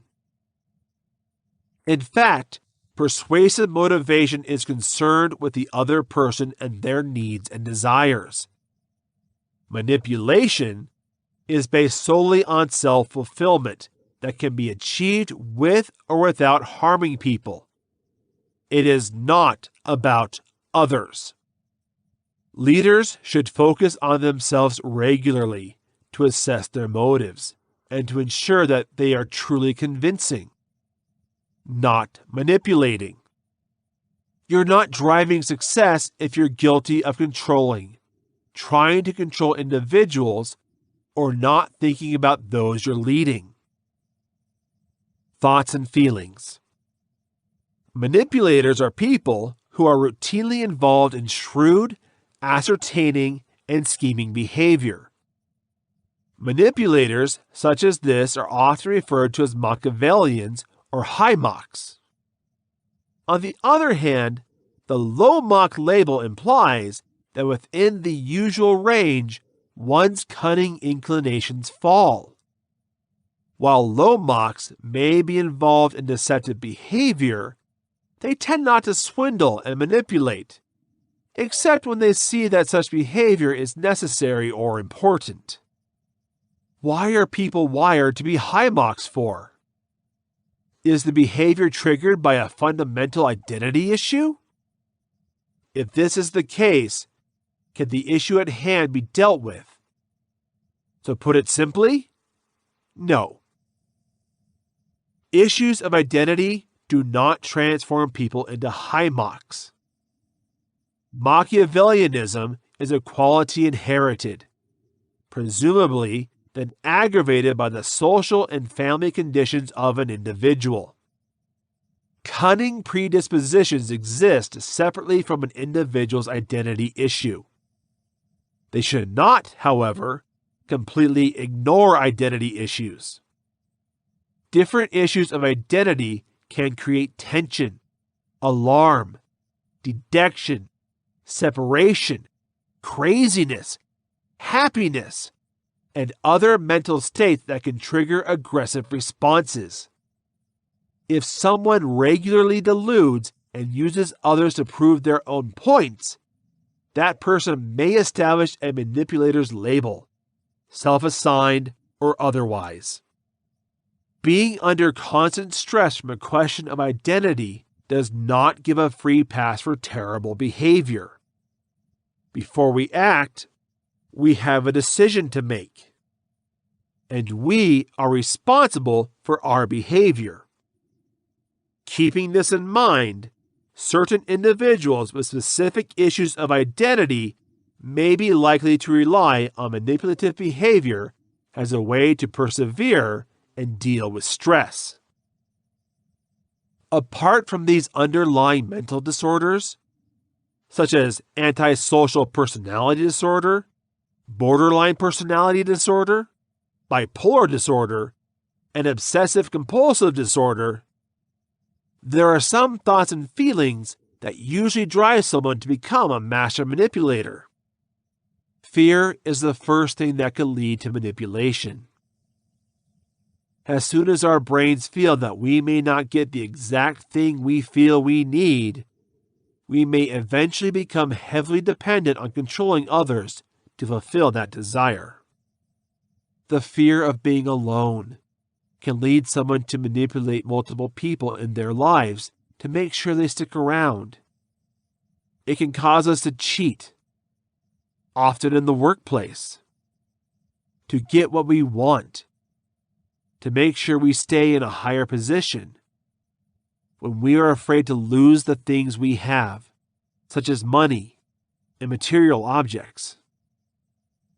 The sense of uncertainty and the desperate desire to relieve that insecurity are reinforced by knowing that we are not good enough to get what we want alone. Manipulators and those who struggle to control others do so because they usually have low self-esteem, which tells them that they are not good enough, and they need to look to others to gain control and motivation. Manipulators may also have strong desire feelings. They're going to want some stuff badly and think if they exploit others, the only way they can get them. Some may desperately desire other people's admiration, so they can manipulate perspectives to make them look more desirable than they actually do. The explanation that many manipulators have this behavior is because they are unaware of the real things they want and allow their feelings to be the biggest driver in their life-related decisions. Rather than being aware of the things they really want and how to do these things properly without harming others, they can behave from one moment to the next without making any clear strategy for the best way to actually get what they want. As humans, we are most concerned with our own preservation, whether it's getting shelter, food, rest, or anything else that fulfills our primitive instincts. That's what drives our mind at the very root of it all. Some people will understand this and practice self-control, even when they are in the driver's seat for their animal behavior. Others will not realize this, however, and instead think that the answer to all their problems is the thing they want the most. We are also starting to build such perceptions about the future. You may have an idea of what you want in the future in your head, and that seems to be a perfect answer to all. Nothing will ever turn out the way we think, as most of us know, and little actually feels the way we think it will when we predict it. Now, you're hoping to have a perfect plan of what the day looks like for a few days. If things go wrong, attempting to achieve the desired result can lead to manipulative tactics. Our brains may start to panic when things don't go the way we've planned. We're worried that if one thing doesn't happen, it means all the other things we hoped won't either. We can take some extreme steps to try to fulfill those desires. It's not because we're manipulating because our brains give us what we needed. Manipulation comes from just believing that doing so will give us what we think we need, not what in the long run would actually help us. You're hungry in that moment when you're hungry. Even though you know you're going to eat in an hour, you can't just shut down the feeling of hunger. Time doesn't matter to your body. In that moment, it thinks about what it wants. Manipulators are currently concerned with fulfilling their needs. If we were all sitting down and thinking through all the difficult emotions we have, then most of the relationships would be in a much better place. Rather, our animal brains make us act in ways that motivate us in that moment to get only what we want. Although it is a scientific thing that is happening right now, long-term exploitation is just a continuation of this kind of cycle of thought. For many people, it becomes a common way of thinking, and our brains accept this as the way to actually get the things we want, regardless of who may get harmed along the way. How do manipulators act? Everything might sound simple. You might start thinking of a manipulator as an evil villain who doesn't care if they harm others in order to get what they want. You start thinking about villains like Cruella de Vil, who might just kill puppies to get a fancy fur coat. So, how can manipulators get into our lives?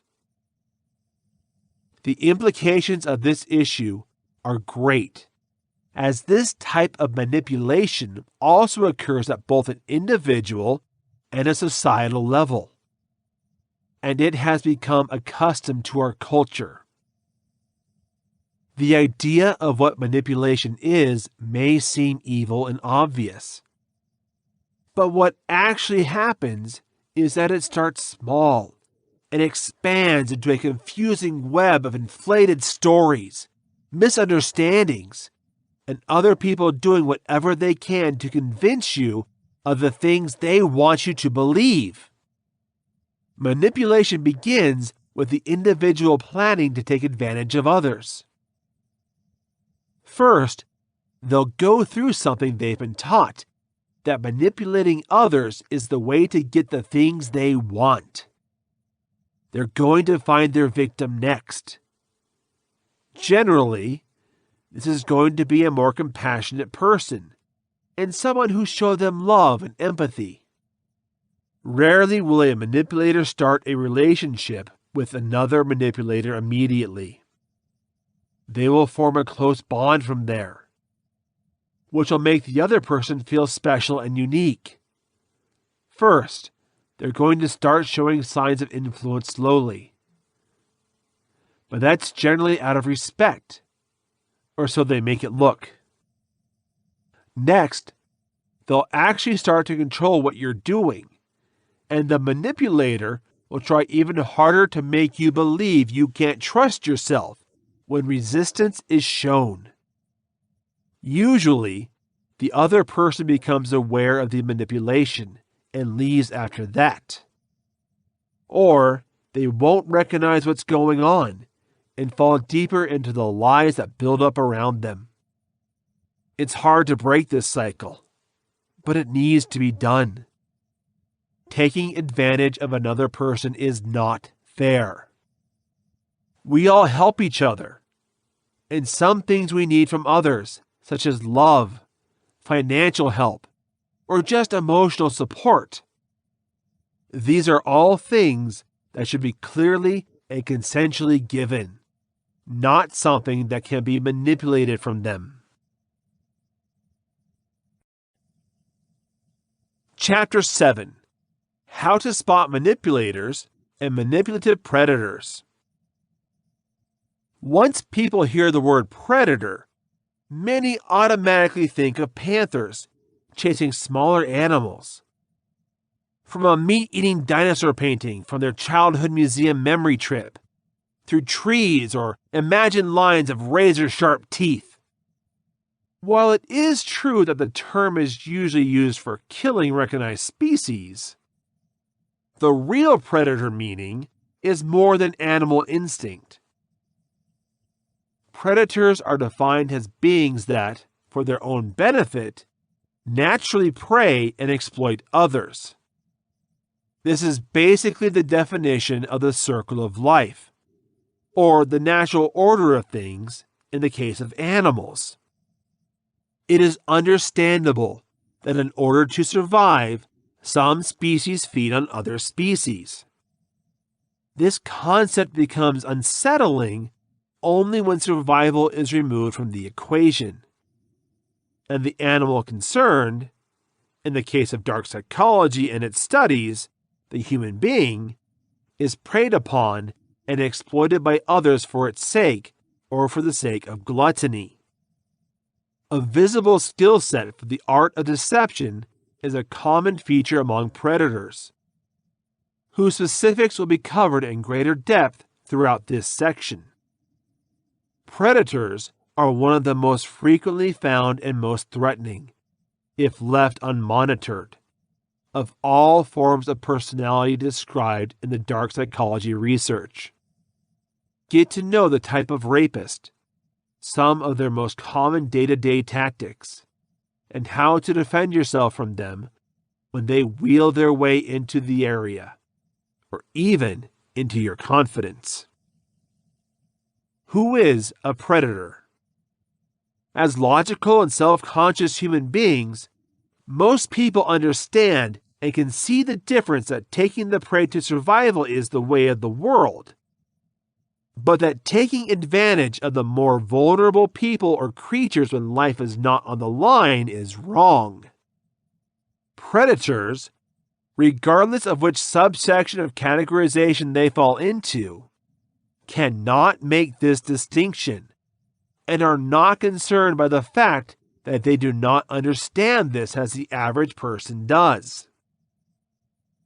A human predator is someone who uses their understanding of human desires, thinking manipulation, and the general mental state of each person they meet to always know how to control and take advantage of them when the time comes. Human predators do not interact with others unless there is a way to benefit from that interaction, either by achieving a specific goal or by obtaining something they want or need. There are a number of different types of human predators that have been identified, but there are several worldwide studies that aim to refine the meanings of predator classes and gain a better understanding of how predators can be handled or treated if therapy is not a choice. Researchers are also researching human nature and new findings that are each printed to recognize and describe certain possible predatory personalities, acts, or activities that might be used to deter or apprehend predators before they can cause irreversible harm to themselves and others. There are countless situations that can trigger people to react emotionally. Using years of psychology study in more specialized fields like dark psychology, researchers have devoted their lives and careers to answering questions as to whether it is possible to predict how people will react. The graph below shows a list of common human activities on the left and the most frequently reported responses in both live trials and extensive mental health surveys. While this may not always be the case, individual circumstances, the psychological state of a person, and general attitude all affect emotional reactions. It has been shown to be the most documented and understood among psychologists worldwide. Human predators are people who have no problem with making life difficult for others, morally, emotionally, or psychologically, especially when the results of the action make life easier in the process for themselves. Not every predator has the same purpose, drive, aim, or process.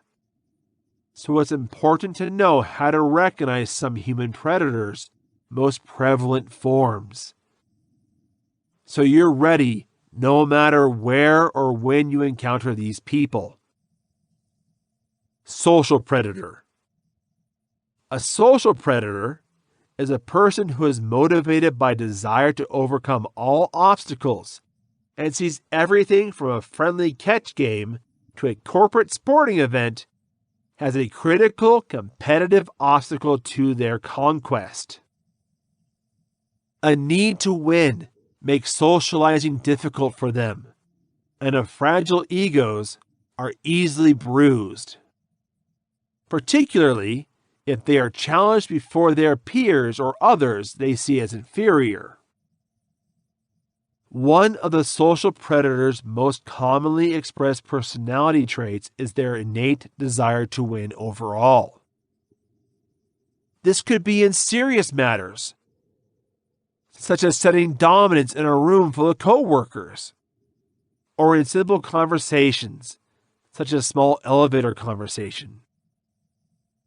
They are interested in their own progress in personal as well as professional matters, and see their path towards their goal as being accomplished by improving their social status or making important connections that could be relied upon in times of fight.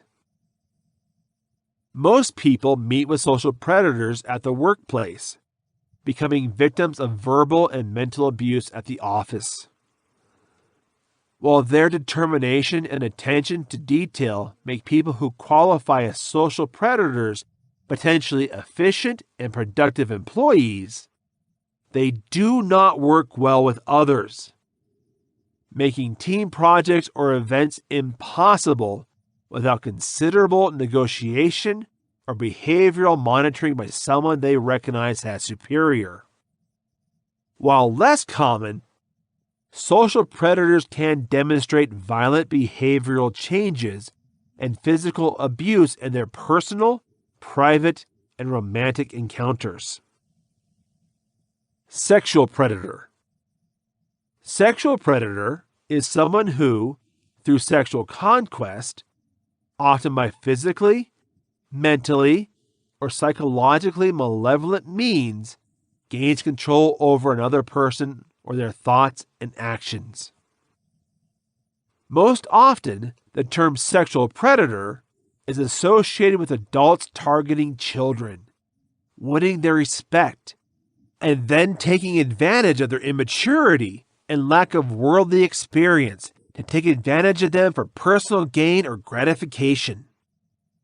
Predators derive their name from their animalistic or inhuman actions and their fellow human beings' way of seeing them. How they choose their prey or hunting grounds is one of the recognizable features synonymous with predators. For example, social predators are able to use their carefully developed social skills in almost any setting to work their techniques. On the other hand, sexual predators are best able to take action in familiar and controlled environments, addressing a particular type of person or chain of events. The term was first used in mainstream culture in the mid-1980s, and is typically saved for those who are not only known to sexually chase as predators, but have been recorded in the past as committing sexually violent acts. Cyber predator. This category of predators refers to people who take advantage of others for their own benefit by using technology and technological advancements such as social media, online chat groups, dating apps, community board sites, and seemingly endless list of virtual scams. Identity theft is one of the most widely discussed virtual crimes committed by cyber predators. The process of proving this can be cumbersome, and it can take years to recover from financial and credit issues. This is one of the forms of predatory behavior that those intrigued by dark psychology study choose a research topic or through interest. Cyber predators are an increasing concern as more and more of our daily lives are electronic or online. From being paid to saving retirement money to interacting safely with friends and family, exchanging sensitive information in critical situations without fear of being hacked, captured, or copied. Due to the fact that virtually all communication with cyber predators takes place, it can be almost impossible to locate these criminals and dangerous individuals or groups who use the internet as an unlimited hunting ground. Many of the new advances in cybersecurity designed to protect vulnerable or unfamiliar individuals with virtual interactions can also be used to shelter and protect those who use the virtual world for nefarious purposes. Emotional predator. Often, this type of predator is lumped into general predators still being handled for more common categorization. They are described as people who feel positive and happy to cause harm to others. What specifically separates emotional predators from the general classification of predators is that their typical hunting ground involves victims who are targeted for their potential for romantic relationships. Emotional predators are building romantic relationships not out of a desire for companionship, but in order to benefit in some way, whether it is a focus on emotional or psychological harm over time as the relationship grows, or the benefit could also be financial. With a predator forming a relationship in order to later divorce their spouse for monetary gain. There are a variety of other predatory labels that people can use, depending on their behavior and their ultimate motivation, for the techniques they use to perfect through practice or the people they target in their favorite hunting grounds. The best way to protect yourself and the people you adore from predators is not to memorize all kinds of predators, but rather to understand the general markers that can be used to identify someone with predatory thoughts and actions. Knowledge is commonly said to be power, or in other words, the more a person knows, the more successful and productive they will be in their efforts to achieve their personal and professional goals. The same applies to those who are interested in dark psychology, its impact on the human mind, and, in particular, how to identify predators in their surroundings or in their personal lives. Some of the most prolific common traits of predatory people include an uncanny ability to fake their emotions, depending on their situation or audience. But no real sympathy or emotional connections are formed.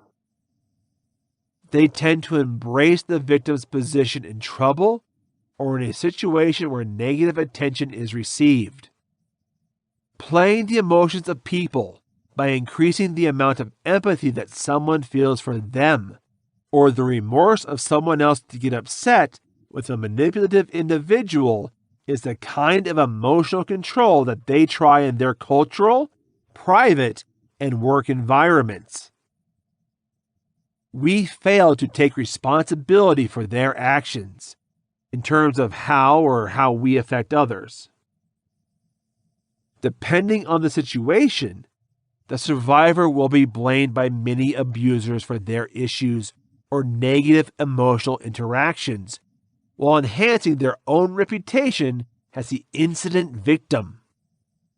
Their personal opinion is very low and uncomfortably negative.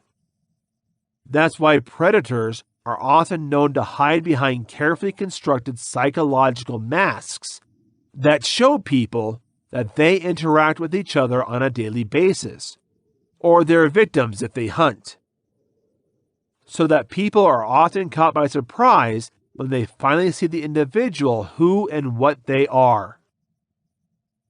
Pro tip: how to instantly detect psychological traits.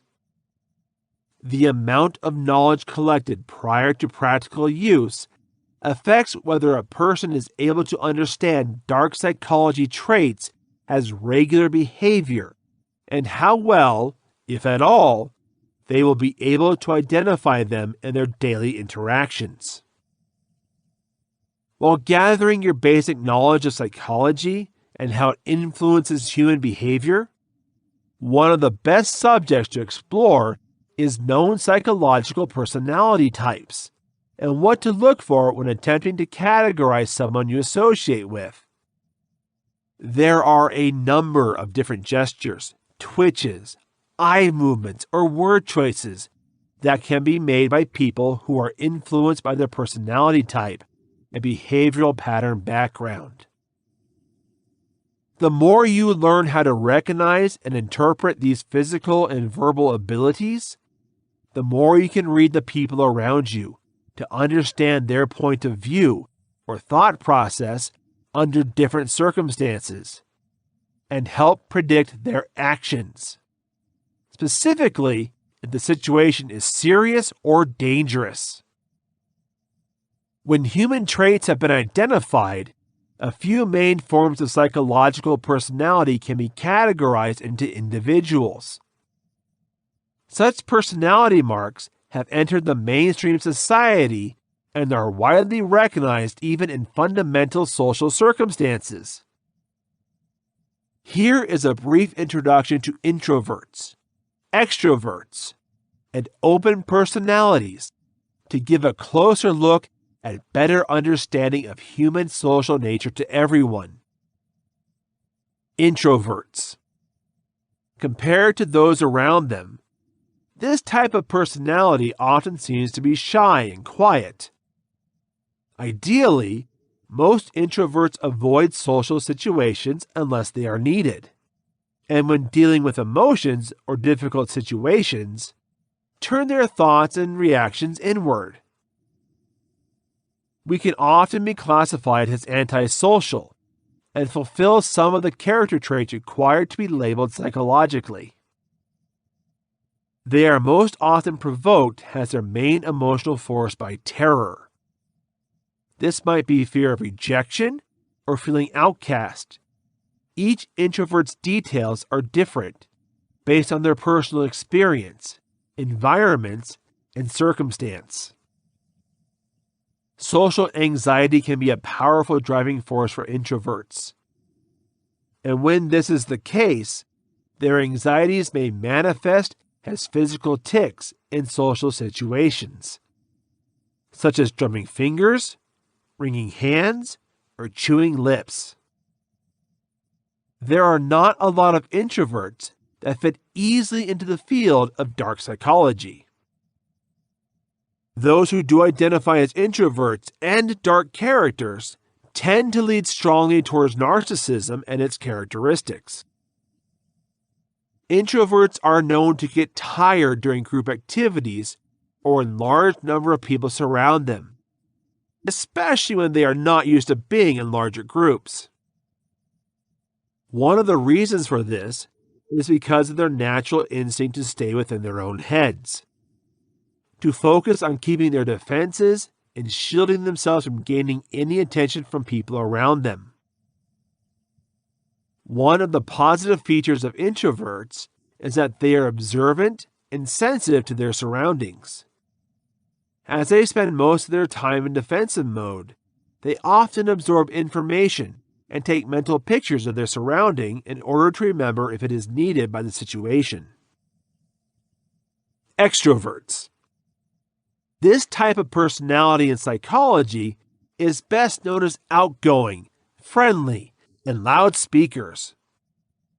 While this may be true for many people, not all extroverts have the same open nature.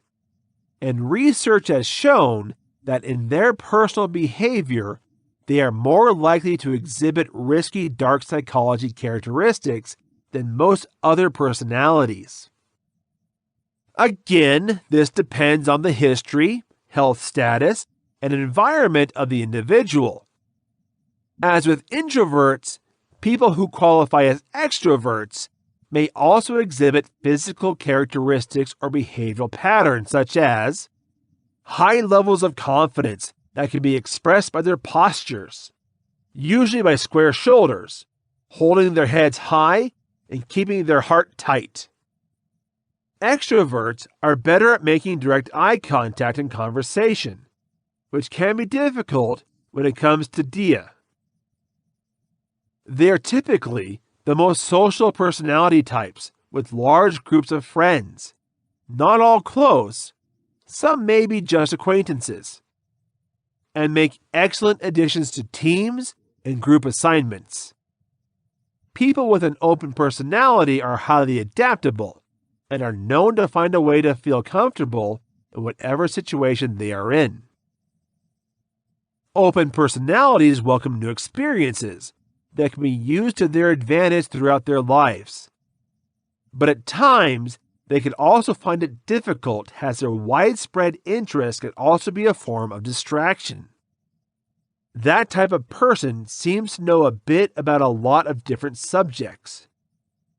So for trivia nights or as an on-call person, they are fun to be around. A wide range of knowledge can hinder their interest in concentrating on a particular field of study or professional practice. People with open personalities not only like attending parties, but also like being the one who throws them away. We perform well when they have people around them, either for support or as an audience. There are some physical characteristics associated with open-minded personalities, such as a soft, wide-ranging smile that many would encounter at their first meeting, or make physical contact while engaging others. This includes a type of diligent personality, characterized by high energy levels that converge on aggressive or dominant, and the type of neurotic personality, often characterized by nervous, repetitive, and sometimes compulsive behavioral patterns. What was observed about these personality types is that they are less likely to be classified without having any psychological disorders linked to their emotional control or interaction as well. In order to fit into a specific category and be treated as a hazardous predatory personality, a person must display at least 3 or more traits associated with their particular type and be diagnosed with a professional psychologist or other experts trained and accredited to label predators. However, simply because someone is not a predator of the psychological personality type or traits, it does not mean that a person cannot exhibit predatory behavior. Here's a look at some of the most widely recognized and widely practiced predatory behaviors recognized by experts around the globe. There are 4 main behaviors identified in predators that take advantage of their knowledge and practical experience with dark psychology to victimize others. Violence, whether physical, emotional, or psychological. Predators with aggressive personalities or lack of emotional control when it comes to their personal feelings. The habit of taking their reactions. Lack of reasonable thinking or inability to calm down in stressful situations are 2 of the most common traits associated with predators that exhibit violent behaviors. Eerie calmness. Having emotional control and self-awareness that helps people make rational choices in high-stress situations is something that most adults have a basic understanding and talent when they're out of school and in the professional world. But it's never something that people stop practicing and honing their skills. A flat and unemotional response to the settings and events that call for it, replaced or overtaken by a sense of calm and control that can make others uncomfortable around them, is a type of behavior that is often associated with social predators, emotional predators, and predators that can also be classified as introverted by psychological professionals when studied. Rationality and understanding. Preachers who show leadership and motivational qualities in social settings and behavioral patterns often typically have the ability to maintain control of their personal emotions and responses, regardless of changes in their situations or circumstances.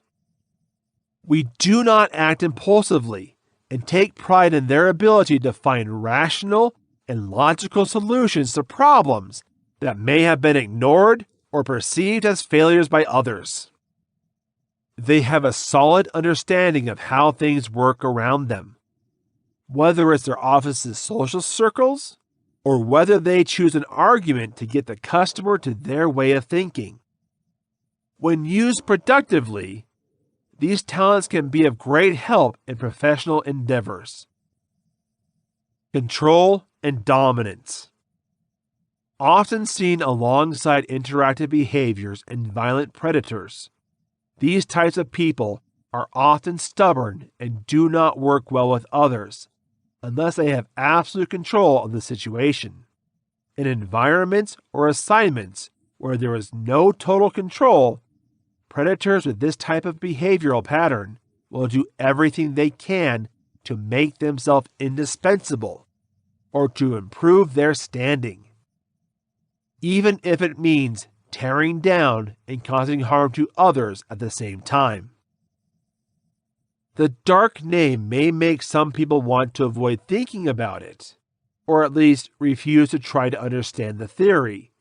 But the fact is that many of dark psychology strategies, methods, and ideas are used, sometimes purposely, but often unconsciously, in every person's daily interactions with anyone they come into contact with, and frequent communication with others.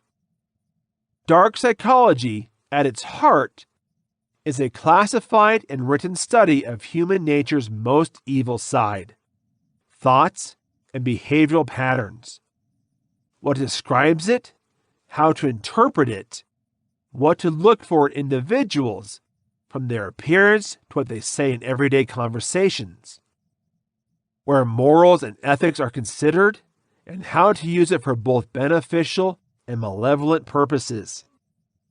Predators are only one category of studies in dark psychology and are known in psychological deception and coercion for their talents.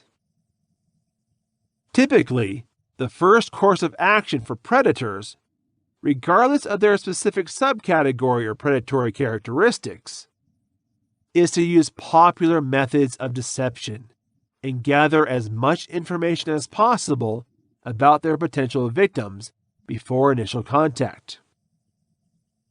Deception.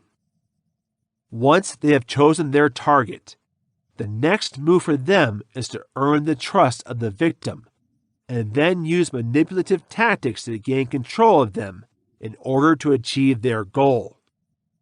Definitely, deception is the act of deceiving someone or making them believe or even support an untrue statement or other information. When it goes from being a simple action to being graded as art, somebody has practiced and improved their manipulative skills to the point where their action is smooth, watertight, and successful in achieving the goals they set out to achieve.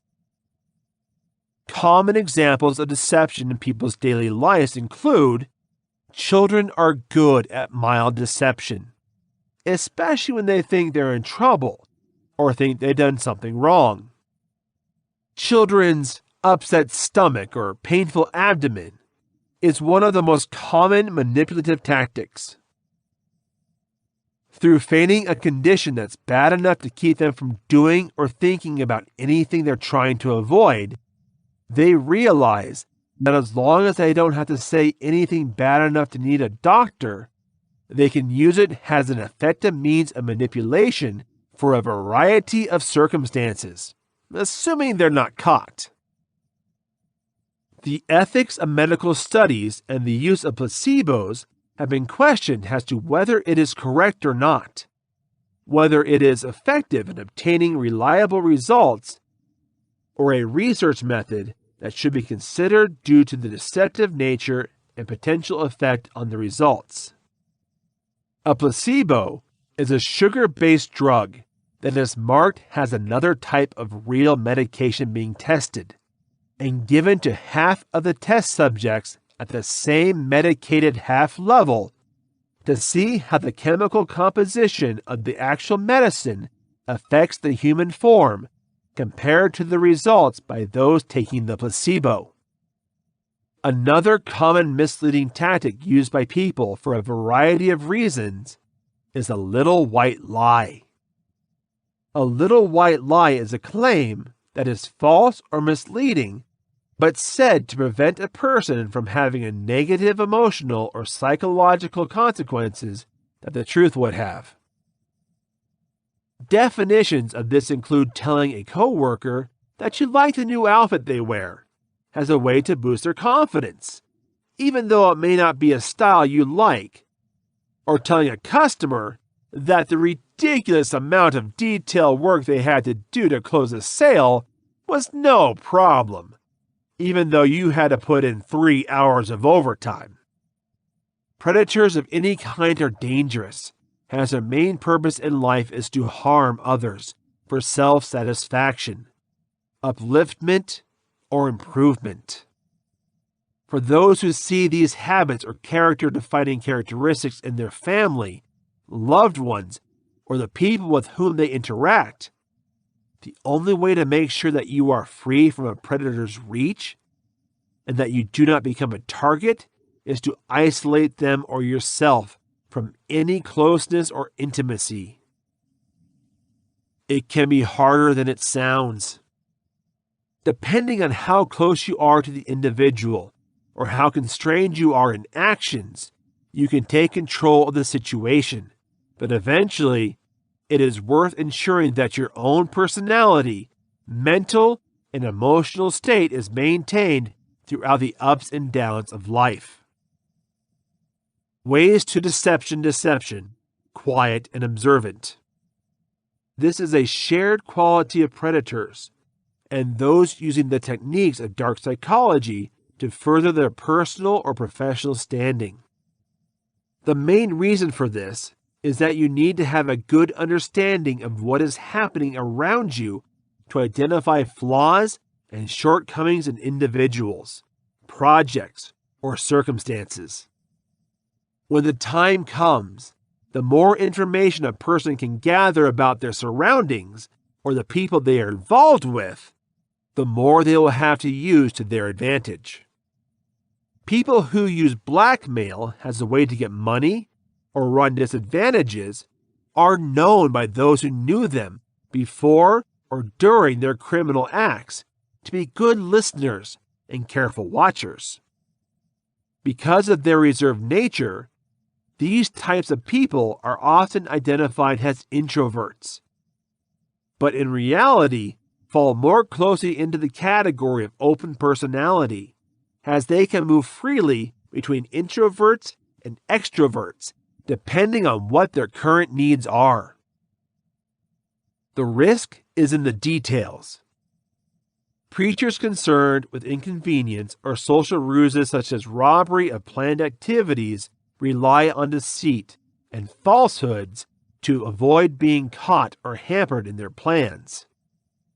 Research carried out on an international scale and over a number of age groups indicate that one of the behavioral benefits of people who have developed their duplicity skills is that they put as few details as possible when they have to lie in order to achieve their goals. For example, they might tell someone they won't be able to meet them later because they're going out, but they're going to leave out specifics like when they're going to be out or where they're going specifically. The reason for this is that it is possible to check details and contest them. Keep it clear and straightforward. The best advice that most experts give to those who want to improve their manipulative forces is not to provide information or specifics about anything that you are doing freely or openly. Only inform people when they ask about what is happening, and make sure they only answer what they are asking. Keep it vague and make it easy. It's harder to remember more complex stories and much easier to get trapped if they are incorrect. Repetition and buying time. If someone is interviewed or interrogated, it may make someone sound like a parrot, but one behavioral habit that those who practice dark psychology either come naturally or learn as a survival skill is to repeat questions before answering them, or to repeat important pieces of information, often in their own words, to ensure that there is no mistake. It helps them to prevent allowing any new or potential damaging data to slip unintentionally. Repetition is another behavioral trait shared by those who display psychopathic traits and continue to develop social skills. Repetition may also be classified as mimicry when used by these types of personalities. We are able to practice their own voice and vocabulary by repeating the tone and exact wording of those who first speak to them as we develop a personal style and personality that comes into play in the more nuanced dark psychology methods and plans. Not only do they gain practical experience with this behavioral pattern, but they can also be confident that the style they are cultivating is normal relative to other aspects of human behavior and culture. Physical tics and giveaways. When asked about an emotional topic or asked about something personal and sensitive about their feelings, deceptive people take comfort in unconscious physical tics that can be used as gifts to observe deceptive traits. Some of the most noted manipulative symptoms include playing with their hair, either by spinning it in their fingers or running their hands through it to brush it away from their face, even if nothing is there. Increased heart rate and heavy breathing are also common signs of deception. Fiddling with buttons and pulling their clothing while concentrating, or listening carefully to what is disappearing. Keep reading to learn not only how to develop a variety of methods and behaviors, but also how to detect these tactics when used on you and how to protect yourself from becoming a target of predatory habit. Chapter 8. Identifying Manipulative Behaviors. Emotional or secret coercion can be described by mental abuse as a distinct effect, with the intention of manipulating or gaining benefits at the expense of the victim. Recognizing the significant social impact of manipulative mental abuse is crucial. One person is used with coercion to help another. Intentionally, the controller does whatever it needs to serve its interest best, and only its interests. The following chapter will discuss ways of identifying what techniques deceptive individuals routinely use to force other people into a position of detriment. Some of these things are going to be very obvious signs of manipulation that you may already have recognized commonly. Others will be more subtle, and aspects we need to be mindful of when we talk to people that we would not necessarily consider coercion. Note that not everyone who behaves in accordance with these habits tries to exploit you knowingly. Nevertheless, perceiving such activities is crucial in situations where your rights, interests, and protection are at stake. Signs of manipulators of emotional manipulation will attempt to take you to their home turf, or at least to a place where they are comfortable. This will eventually make it easier for them to manipulate you. A manipulative person can allow you to communicate with them at a specific location, such as an office, home, or public setting. It gives them a sense of command, since before asking you there, they most likely scoped the place out. That way, while you may not know anything about the place yet, they are familiar with their surroundings. Cunning, but a simple way to gain control access for manipulators. Manipulators will give you the opportunity to have first say to build up your courage before addressing your weakness. This is done by numerous sales representatives when they decide if you'll be the perfect candidate to buy what they are about to offer.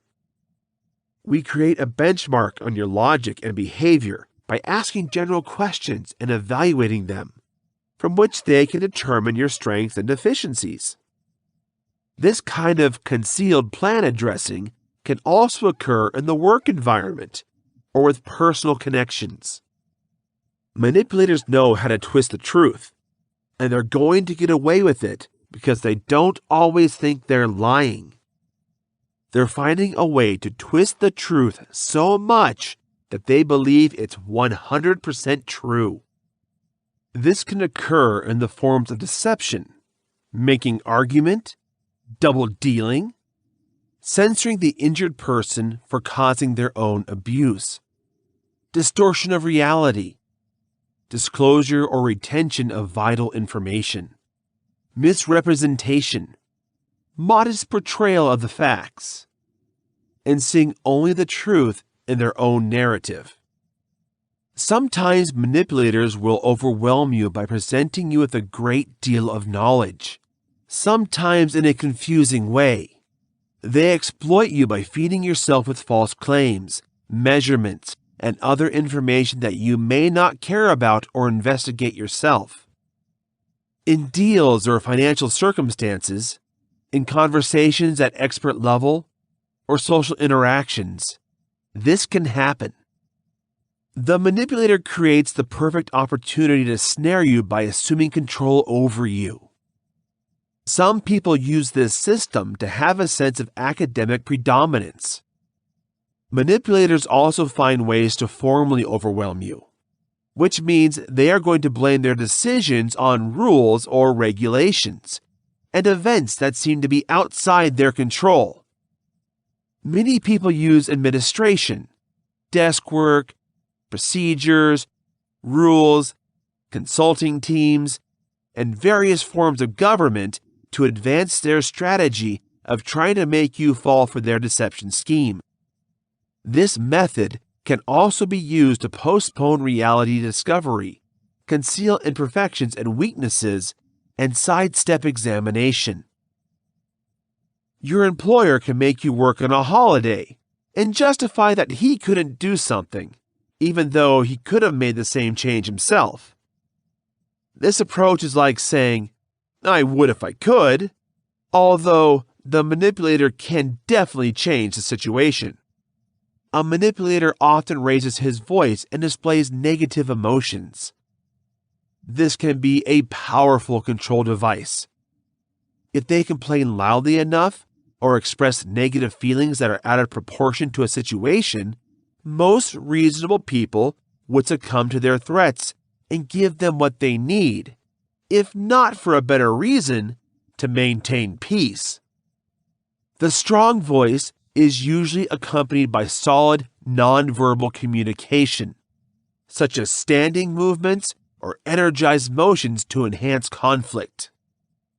Surprise may choose to use another can-technique manipulator.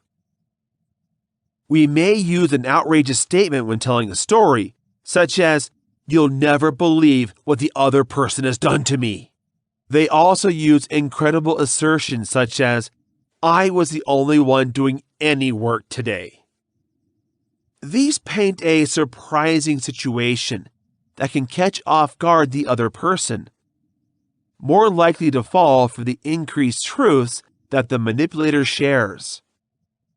The sudden negative information regularly comes unexpectedly, so you only have to plan and counter for a short time. You may be asked by the controller for additional concessions to keep working with you. In some situations, a manipulator might not even give you the opportunity to choose. This is a standard contract and agreement technique, where you are depending on the controller to decide an option before you get ready. A manipulator will have high expectations of you and demand high demands, bearing in mind that you may not be able to do what they request. They'll make it look like it's not even an option to say no, although it might be unfair in the first place what they're asking of you. Manipulators expect you to break and surrender to the demands of the manipulator by applying pressure and power. Rather than asking, "Do you think you can do that?" they're always going to ask, "When can you do that?" Never give you the chance to decide to do something first. It makes it difficult for you to say no to anything they might be asking for. Manipulators will indulge cynical cleverness aimed at jabbing your vulnerabilities and undermining you. They're going to make sarcastic jokes to knock you down. And when you're offended by these terms, they're going to say, "I was just joking," or "No big deal." Manipulators like to make statements, sometimes disguised as witness or collegiality, to depict victims as second-rate or weak. These remarks relating to appearance, personality, experience, and credentials, and how you strolled late and tired in 2 minutes. The attacker wants to establish control over you by making you look bad and making you feel terrible. In an attempt to point out things about you that could affect how others view you, they also do this. While you may enjoy some musician that others don't think about, a manipulator might say something like, "How could anyone like that band?" The silent treatment is a popular manipulator tool. They know you may be the best way to get under your skin if you ignore it. By deliberately not responding to your calls, messages, or requests, the manipulator assumes control by making you pause and means putting in your mind uncertainty and vulnerability. Sometimes, silence can be the most powerful weapon. We may not personally give you the silent treatment, but they may claim to forget you, so you don't know their intentions. The manipulator makes you take on what is her duty and makes you sweat with effort and anxiety by pretending that she doesn't understand what you need or what you need her to do.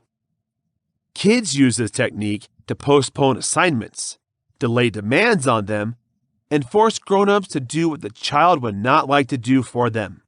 This strategy is also used by some adults when they have a task they want to ignore, or a commitment they want to avoid. For instance, mopping the floor intentionally poorly can trick the person in charge to decide not to delegate the task to you again. This can mean, on a larger scale, someone in a relationship pretends to be unaware of what you might need on an emotional level. They're going to say things like, "I don't understand what you're going to want," even though they know very well what you need, and just don't want to get into the work to achieve that aim. This leads to how often you are going to be guilty by manipulators. Other examples might include blaming others instead of him or herself, dwelling on their own failure, behaving as if someone else holds the key to their success and accomplishment, or despondency and deceit. The controller pressures the recipient into surrender by focusing on guilt-tripping others. Then, manipulators will make sure the victim plays no matter how wrong it may be. Some examples of this type of behavior include overrepresented or imagined individual issues, misrepresented or manufactured medical problems, reliance, codependency, conscious fragility to inspire compassion and support, and frail or weak playing. The motive for victim-playing manipulators is often to exploit the sympathy of the victim, feelings of guilt, feelings of duty and loyalty, or eagerness to protect and help, to extricate ludicrous advantages and concessions. The term gaslighting is often used to refer to manipulation that causes individuals to address themselves, their existence, memories, or musings. Gaslighting is basically when someone tries to make you feel crazy so that their manipulative behavior can get away. A manipulative person can change what you're saying and make it all about it, catch the conversation, and make you feel compelled to do something bad when you've done nothing wrong. You may feel a misguided sense of guilt when you're gaslighted that you've done something terrible, even if that's not the case. Manipulators blame. In a case, they admit no responsibility. Instead, if you let a manipulator know they hurt your feelings, they'll point out how crazy you are, remember things wrong, or be too sensitive to the situation. You can almost be sure that you are being used as soon as someone does you a favor. Not for the sake of just because, but with hidden motives. An effective manipulator can be called Mr. Nice Guy. This person can be helpful to other people and complete a lot of favors. Yet there's a string attached to every great deed, a desire. If you do not satisfy the desire or intent of the manipulator, you will be identified as irrational. For example, a sales rep, even though they don't think the item suits you, might influence your decision to buy a clothing item. The accomplice can get you flowers right before asking you for a favor in a relationship. Since they misuse social standards, these strategies work. It's normal to respond to favors, but we still feel constrained to accept and go along when someone delivers one misleadingly. Another manipulation method is to inspire fear in somebody, only afterwards to give them some relief. You may be frightened by someone to go somewhere different, building up your fear around the location. They will then try to protect you and make you feel safe, even though the worries they warned you about were not real in the first place. This can be achieved when a significant decision can be made. At first, the manipulator will tell you all the reasons you should be afraid of. They're going to tell you about the negative things going on, and they're going to do whatever they need to make sure you're nervous. They will then come up with a solution to ensure that you are dependent on them and look up to them as a type of savior. This technique can be used by several different companies to sell you their product. For example, somebody can make you an elbow cream and tell you that if you don't use it, you're at risk of getting a certain disease. Then you're going to start making sure you buy your stuff because you're scared of this illness, even though you've never heard of it or even thought about it before you watch the ad. In certain cases, bribery is an effective tool for manipulators. They can do it in obvious ways, saying something about how if you can do this thing for them, they will give you money or some reward. When you refuse, they will continue using other manipulative tactics until they get what they want, even sacrificing the payoff in the process, and you end up walking away with no benefits at all. A way for manipulators to manipulate is to mirror the target. They will begin to act like the other person so that the exploited person feels closer to them. We can speak about similar struggles and difficulties we have experienced in life that are similar to the exploited person. For example, someone who talks about how they struggle with grief after losing a few friends might find that their manipulator makes up or exaggerates another death to try to relate to that person. They will then find that when they feel empathetic, it is easier to control the person. Storytelling is a tactic simple to exploit. Manipulators are going to be experts, twisting a story to make sure it fits their ends. They're not always going to make up new and original lies completely, but they're certainly going to twist the truth so it sounds better for them, making them look like a hero or the victim, whatever suits their needs when they share the story. Manipulators are going to learn how to fix their victim's mood. Although they are stubborn in getting what they want, if it means having more power over a particular individual, they can be very adaptable. When they know someone likes a certain restaurant, they'll take them there. Or if they want to be at home alone and quiet, they'll do that. Taking people to places they like is not bad. But if you do so to psychologically deceive them into giving you something you want, that's when it becomes manipulation. For manipulators, managing your speech, as well as the movements and touch they use, is critical. We can be great actors.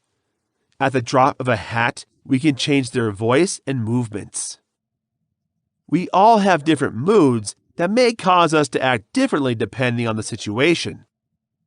But a true manipulator would wear a lot of faces that they can alter whenever they want. Manipulators are often aware of the power of silence.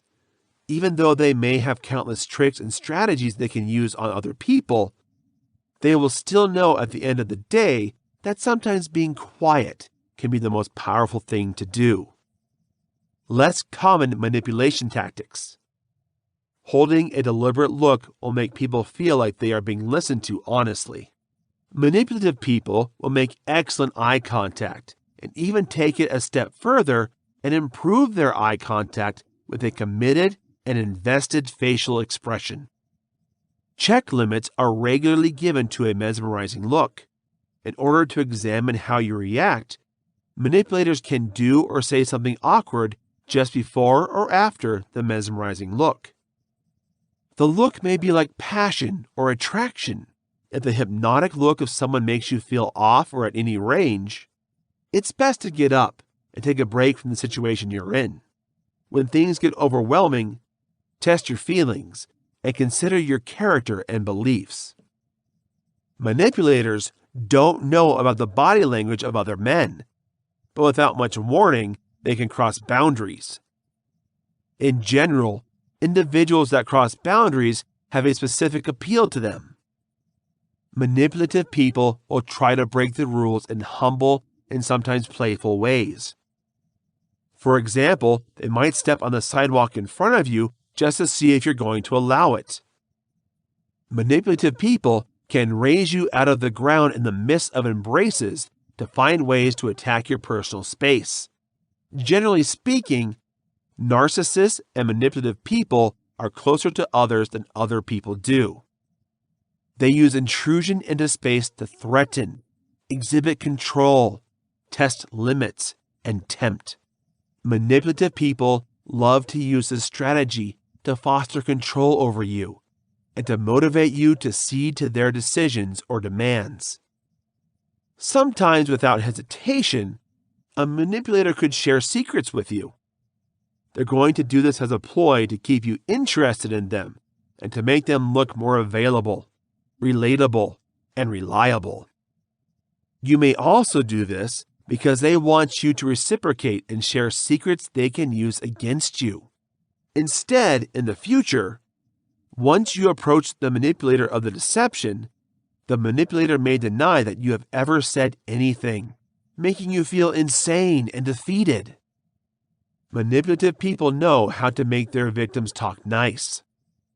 We always know how to keep you at all times engaged in what we say.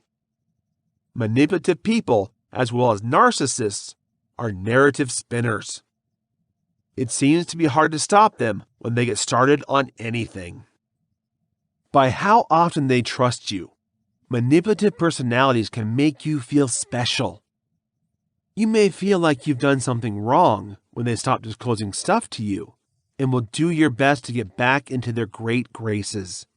Creating this form of vulnerability is related to manipulating your time and focus in order to secure your attention to the whim of the manipulator. Through selectively communicating and withdrawing, if you see someone bullying you, take a step back and put some distance between you and that person. Manipulators sometimes use pet names instead of your actual name. When someone starts calling you by a pet name, it might seem nice. Be that as it may, phrases like kid or dear will be used by deceptive personalities to belittle you. Then, when they stop calling you by the name of a dog, it can cause feelings of abandonment and leave you wondering what you have fouled up. It's just another part of their tactical maneuvers. If you're bothered by such names, reveal that you don't value being called pet names and would rather be called by your real name. If someone likes you a lot, you should obviously feel good about yourself. Distinguishing what their actual intentions are is important. Sometimes, people will use compliments to get something out of you. If you have authority in your job, school, or other professional setting, people with less authority or a lower position than you can use compliments with advancement expectations. If the person who praises you is at the same stage, it could be a genuine compliment without misleading process of thought. Male-female relationships, of course, further complicate these problems, even in the work environment. A compliment could be used as a trick to further a social agenda in a situation between equals. Not everyone who compliments means you're being exploited. It's smart to be aware of the actual aspirations of individuals. Confide in your intuition. If somebody feels off, it may be helpful to find out why. It may take some practice to prevent yourself from falling for manipulative tactics. A conventional way of telling if you're in a relationship or just having a conversation with an individual trying to manipulate you is to focus on where they're bringing the conversation. When they try to make you feel exponentially lucky or bad for yourself, this is a significant warning sign. Nonetheless, it is important to note that the reasons above do not guarantee that you are dealing with a manipulative person. For example, using pet names does not mean that you or your partner is manipulative. To analyze manipulators, you need to take into account their entire character and not just their specific behavioral attributes. Chapter 9. Dealing with a manipulation in a relationship. The culture romanticizes deceptive relations so much when talking about love that it can be hard to recognize them for what they are. We have lots of literature suggesting that genuine relationships are about fixation, that pure love is all out, and that people who are infatuated have no boundaries or separate lives. While many people romanticize the concept of a deceptive relationship, we have to realize that it is not real love in fact. Sometimes it may trigger a dramatic storyline and tension that keeps the reader engaged. But there is no fun actually living through a deceptive relationship that is romantic. You may have been warned of manipulating people, and the fact that coercion and mistreatment are worrying. The facts are that being in a relationship of control and manipulation that never develops into ill treatment can also be terrifying and dangerous. Just because somebody doesn't harm you physically doesn't mean you can't feel pain from their actions yet. Being dominated or put down by a partner can damage our faith, make us feel fearful of relationships in the future, and leave us feeling lost rather than comforted, with a variety of mental and emotional injuries that we should not be burdened with. You may be familiar with symptoms of a negative relationship. You might have met a partner, for instance, who required you to wear only certain clothing items or didn't want you to visit your friends and family. This person might want to know where you're going, what you're doing, and why you're just a couple of minutes late. Manipulators are frequently very anxious people, allowing nervous thoughts to pass through their brains and control their actions. We channel their intense fear and anxiety into hallucinations about what you might do if you're not around them. They're going to think about their worst fears and what you can do to damage them. So they're going to assume you're doing these things when you're not around. This may hate them if you're not around.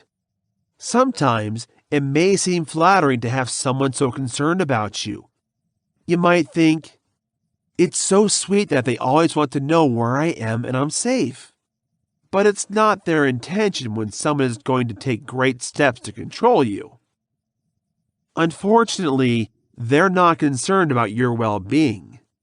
Therefore, they're thinking, I need to make sure I know where this person is at all times so they don't do something that I don't approve of.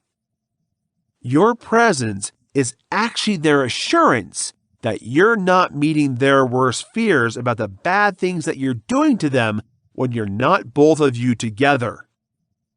In this case, they won't be addressing your needs.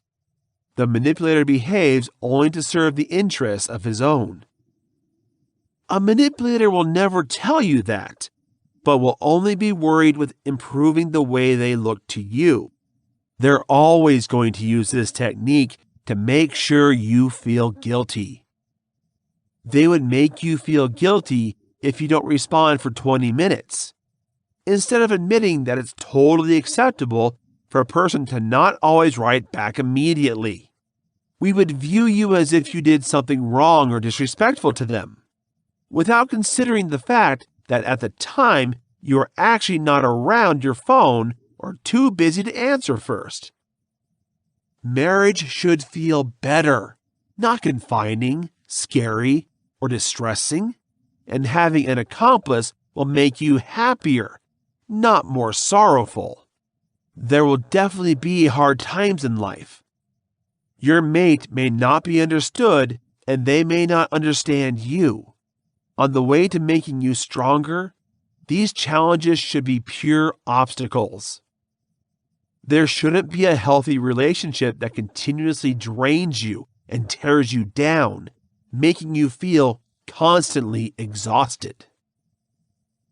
Signs of a manipulative relationship. Most of us have had terrible things happening in our lives. Enough terrible things that the prospect of a hero sweeping us off our feet and protecting us from any problems for whatever remains of our lives can sound extremely tempting.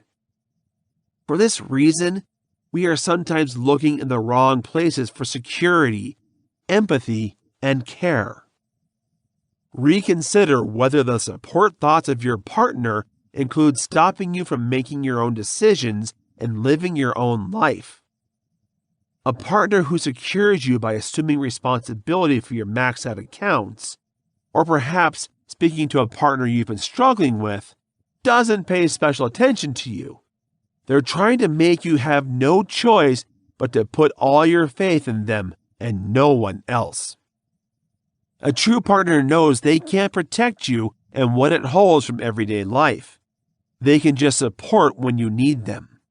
If you run into a money-related issue at some point, a trusted partner can help you pray an overabundance of unopened bills. Give help, but don't take control of the situation.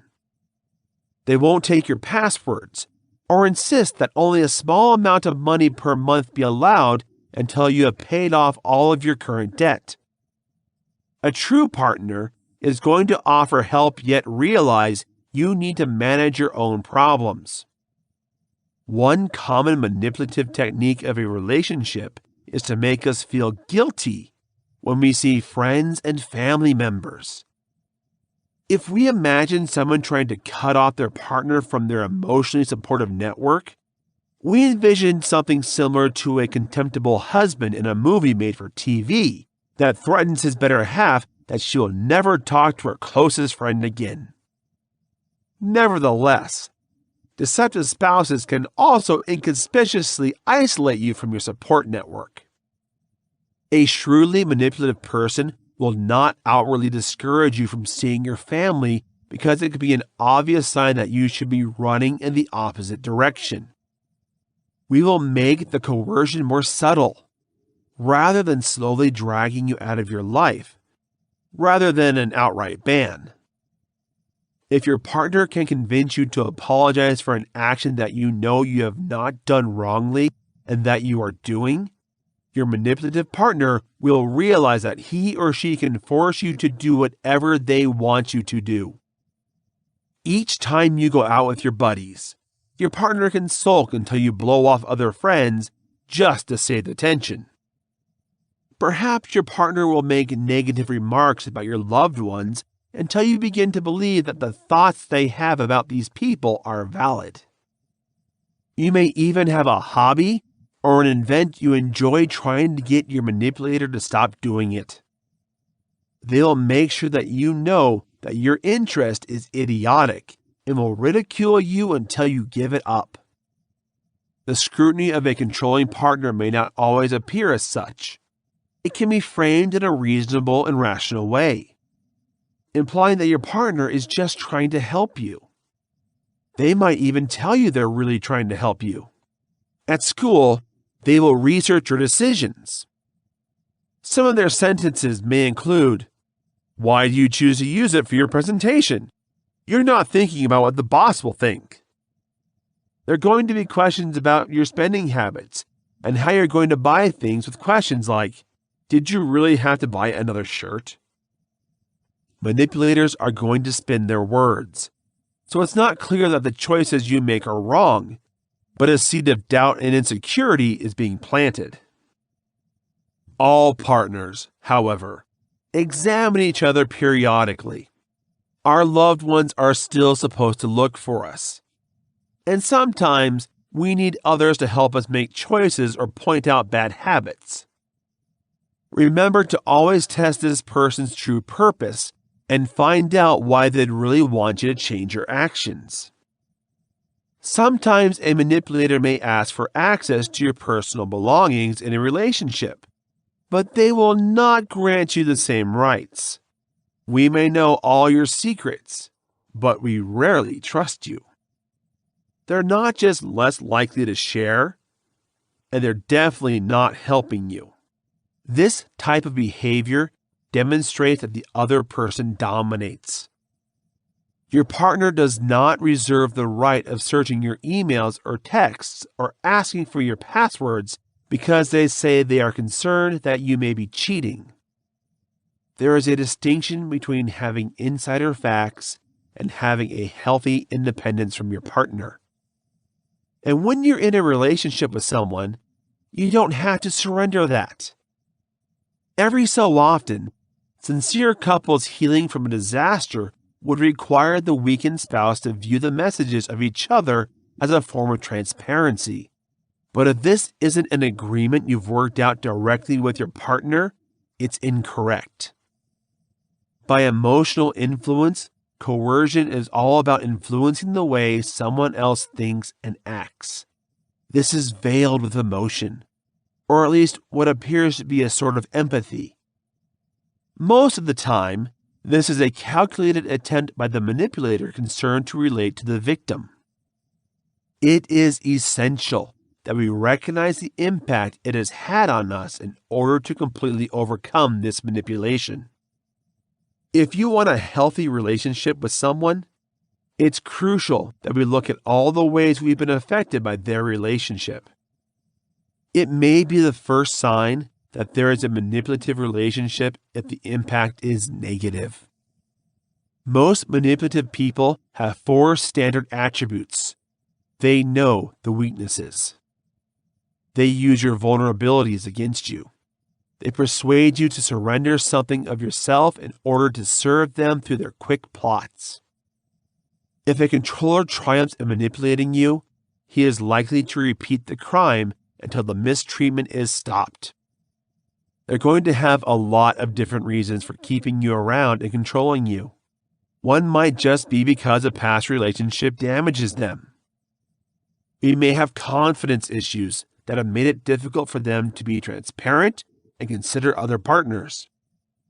This can make them feel like they need to manipulate you in order to keep you loyal to them. Many partners could be lonely people who are desperate for love and attention. You will stop at nothing to make sure you stick around, even if that means bribery. Whether you feel like you're going to take that path or are afraid you're going to abandon them. You may also just want practical things from you, such as financial support, or your shared house, a car, or other benefits that are not connected to you as a person they love, but rather the life you choose to live. These are some of the most dangerous manipulators and are as normal as the others. Understand your rights in a relationship. It can be difficult to understand how to get out when someone is in the midst of an abusive relationship. Manipulators are good at creating uncertainty, so they can also avoid blame for trying to control others instantly. Recalling your rights is the way to ensure that you are safe. These are the things you completely have the right to take away and should never allow another person to take away. If you can remember these consistently, manipulation will be easier to confront as it happens, and it will be easier to recognize when a conversation may be toxic. Then again, you may give up these rights if you convey vulnerability to other people. Our common, main human rights are the following: You deserve respect from others, especially from those you respect. Your thoughts, feelings, and emotions can be expressed. You reserve the right to understand your own needs, share them with others, and do what you need to meet those needs, as long as you don't take anything away from others. You reserve the privilege of saying no without feeling sorry. You reserve the privilege of getting what you're paying for, working for, and making an effort. When people threaten you, you have the right to protect yourself from other people. You have the right to make a happy and healthy life of your own. Our general public is loaded with people who do not respect these rights. Specifically, mental controllers must deny you your rights to try their manipulative tactics on you. However, if you express the confidence and authority to announce that it is you, not the controller, who is responsible for your life, you can push back such attempts at control again. More possibly, these people have been bossing around others for so long and have never been up to it. Let them realize that they make you feel awkward and exploited. Please stand up for yourself. Regardless of whether they condemn their actions or try to turn it back on you, in any situation, you will relax by knowing that you are safeguarding yourself and taking a stand for truth. Maybe they'll start changing their tune if they believe you're hitting a nerve with them. Given all this, once they scare everyone off, they'll no longer have anyone to exploit. It's easier to say than done to keep a strategic distance from them if they do not immediately demonstrate their genuine nature. Please listen to the first hint of them steaming your emotions, gradually moving from the relationship in the opposite direction and pointing out your shortcomings to them. Manipulators need to manipulate another person, which is why they go so long to find people they can affect. If in the past you were part of a manipulative relationship, they could see some of that previous trauma as a way to make you more vulnerable to their progress. When you find that someone is still interested in your past and the negative experiences that you have encountered, consider looking for your flaws and causes. Some people may just want to connect to you on a more human level, but be mindful of the techniques used by manipulators to try to get better control over their victims. Some manipulators will routinely shift the person they can be from one situation to the next, being exceedingly courteous to one person and totally inconsiderate to another, or 1 minute completely defenseless, or the following wildly forceful.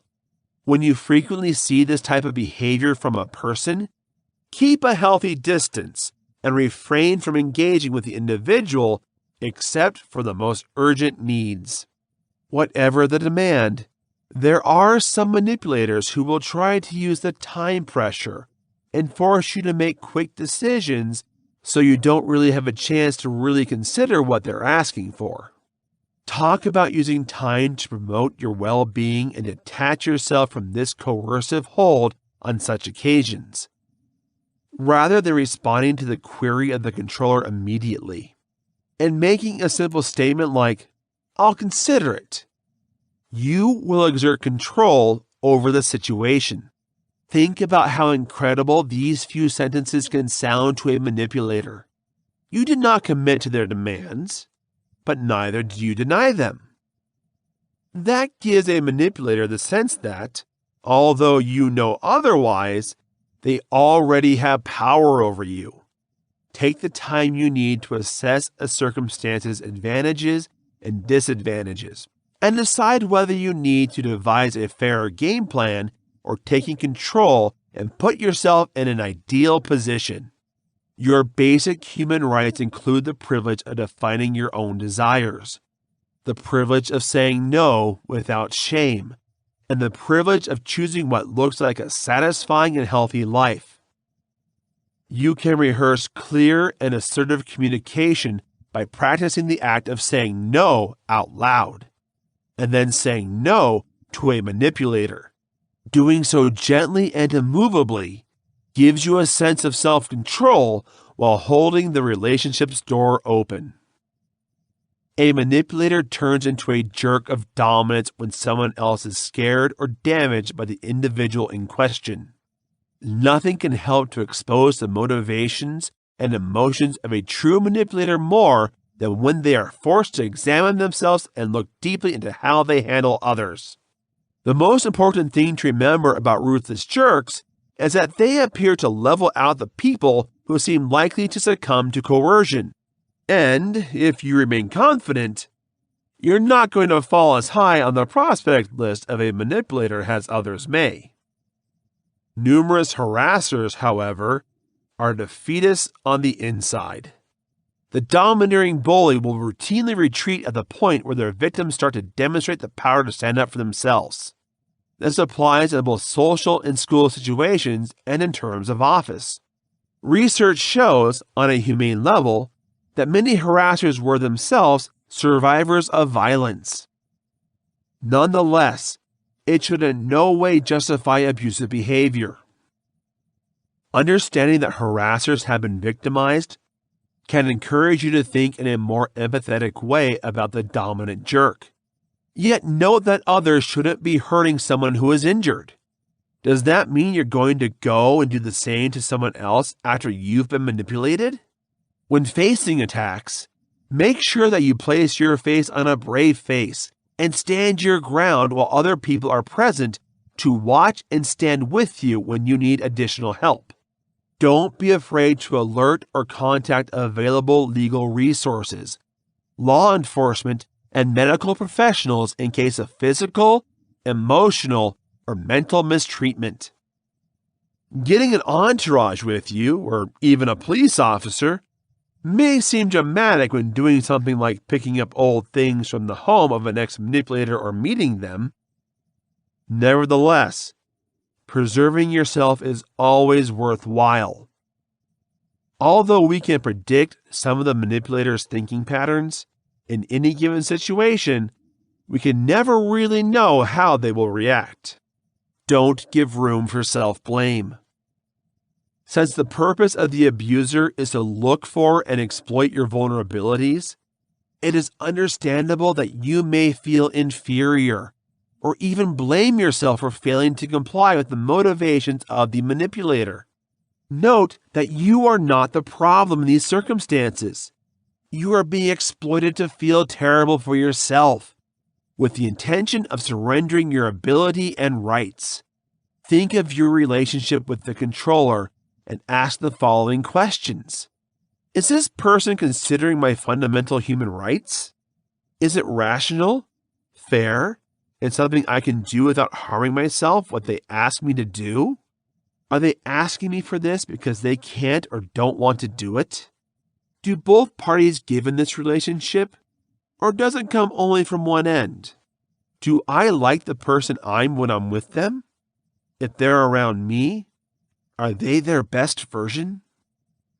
Your answers to these inquiries give you critical hints as to whether the issue in which you find yourself is the result of something you do or something your partner does.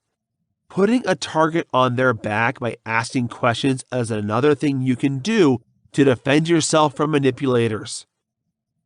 Let them always answer their own questions and pressure them to rely on their own behavior. Manipulators concentrate their manipulation attempts to get you to do the things you don't want to do. It's as easy as that. Such deals motivate you frequently to make a special effort to solve their problems.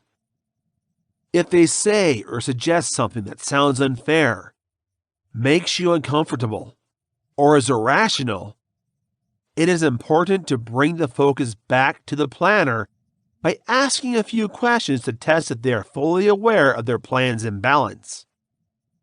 You set up a silhouette of what the manipulator expected of you when you ask the above questions. Therefore, the manipulator can see precisely what hides their actions. If the controller has a level of awareness, the person is likely to justify their offensive behavior and state in a more constructive manner what they want. Then again, the questions will be dispelled by expert manipulators and demands to get their way. If this happens, take note of the next tips to get out of a dishonest situation that we are addressing. Set consequences. Make clear the consequences of their actions when a manipulator demands something that transgresses the boundaries. Make sure you still share your feelings so they can't deny them. Maybe they don't understand your feelings. They will not be willing to listen at all times. And don't expect sympathy from them. They can't say your feelings are not real, though. If they do, they will light you up, which is an offensive strategy you should never stand up for. When you force them to think about the way they made you feel, it can help to show the effect. Don't show it right away, even if you forgive them internally. Wait for them to demonstrate the action you've been waiting for. Let's look at one instance. Let's say that your partner manipulated you to skipping your family party because they didn't want to go, and without them, they didn't want you to go. Let them know that they're hurting your feelings and making you feel guilty about missing your parents. They might say, "I haven't done that," but they can't decide that. You can let them know you understand that they may not have been their goal, although it may have been, but that either way you were still hurt. If they aren't willing to accept this, why are you willing to accept that when you thought you could go to the party without them, they were hurt? Ask the question. Why should you be willing to listen to theirs if they are not willing to listen to your feelings? Don't give them up, no matter how hard they're trying, until they realize they're hurting your feelings. It's as simple as that. They may try to avoid it, make you laugh, or distract you so you don't get mad. But don't give up until they admit that they hurt you and apologize. One of the most critical skills you can use to work with a troubled individual is the ability to discern and predict consequences. A result is something that will hurt them, not you. Ask yourself what you can take from them to get them to really start thinking about you, not just about themselves in any given situation. Your friend could be another example of coercion, offering you the silent treatment after you ignore them for an hour. Let's say you've been at work and you've been busy, so you've skipped their message asking what you want to watch on television later that night. This is a very simple thing in a situation that is rational. You can't be expected to reply every minute of the day to your mobile, particularly when you appear to have commitments to work. Your companion will be locked in the bedroom when you get back, not talking to you at all. They ignore you, and they don't want to listen to you. It makes you feel bad. And if something is wrong with you, you start to wonder. If they're lying in bed, you think they've got to get angry all night, and you might start feeling really bad about whatever you've done, even though you've done nothing wrong. Instead of giving in to them and constantly apologizing, they really should be the one to apologize to you. You would sit down on the bed in this case and tell them you were busy at work, which is why you couldn't respond. Let them know that you'd still love to watch it. If they don't change their mood instantly and continue to throw themselves a pity party, just walk away. They're in search of an emotional response. They want to know you've been controlled successfully. Don't give this up. They need to reflect and realize that they themselves were the only person responsible for the bad mood. If they were legally worried about evolving with you, They would understand that you couldn't respond and speak to you about their feelings. The silent treatment is a deceptive technique to make you feel guilty, so you're going to be put under their influence. In this case, take control of your evening. Go watch a movie alone and let them be furious. Conclusion: how to use dark persuasion personally. Persuasion is defined as the intentional process of influencing others by providing information, creating a campaign or visual stimulant designed to change their minds and feelings, or by subtle coercion. The manipulation is subliminal in some situations, and it really has to be in order to be fully successful in persuasion. People can try to convince other individuals to be right or to know the best way to accomplish a mission. But convincing others, even with the help of evidence, experience, and knowledge, can lead to disagreements and resentment. The key to persuasion is to be able to persuade someone to use the arguments, information, or images that the person is trying to do the persuasive presented with. The agreement method is one of persuasion, dark, covert, or otherwise. This technique is at the very heart of psychological persuasion studies and is a good starting exercise to make a habit for those new to the art of persuasion. Essentially, once the target has been established, the goal has been set, and a plan has been put in place. The next course of action for somebody trying to persuade others is to agree with every word that comes out of their mouth. Even if getting them on your side is counterintuitive, consenting to people builds confidence, a critical element of successful persuasion. For those who want to start practicing this method, the most important rule is that the target is always correct. They're right, even if you know they're wrong. It may sound complex, but essentially what this means is that when you try to convince someone of something and they disagree with you or say something wrong, instead of challenging them or calling them out and asking them what's true or what you want them to believe, you can find a way to change their way of thinking first by agreeing with them and then using other subtle persuasions. The person who disagrees with the persuader or says something that opposes the ultimate goal of the plan of persuasion is a clear sign that the methods of persuasion used up to now have not been successful and may need to change the plan.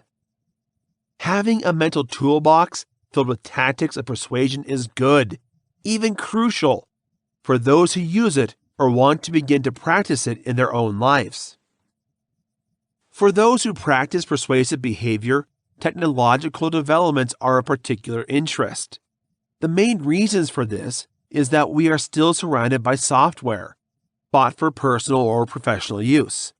From cell phones in everybody's pockets or bags to wall-to-wall television in virtually every restaurant, waiting for an area or other space where people gather to spend time together or alone. This is also one of the reasons why the advertising industry is such a popular destination for those who know they have a convincing talent. Everything travels faster when it comes to sharing photos, pictures, or news clips than a funny commercial or celebrity endorsement shared on social media or sent as a private message to share with friends and family. Technology has opened the door to convince and all kinds of predators and made it easier for them to broaden their target audiences and general hunting grounds. The good news for potential victims is that to be prey on a larger collection of people means to win a more diverse and contradictory collection of people.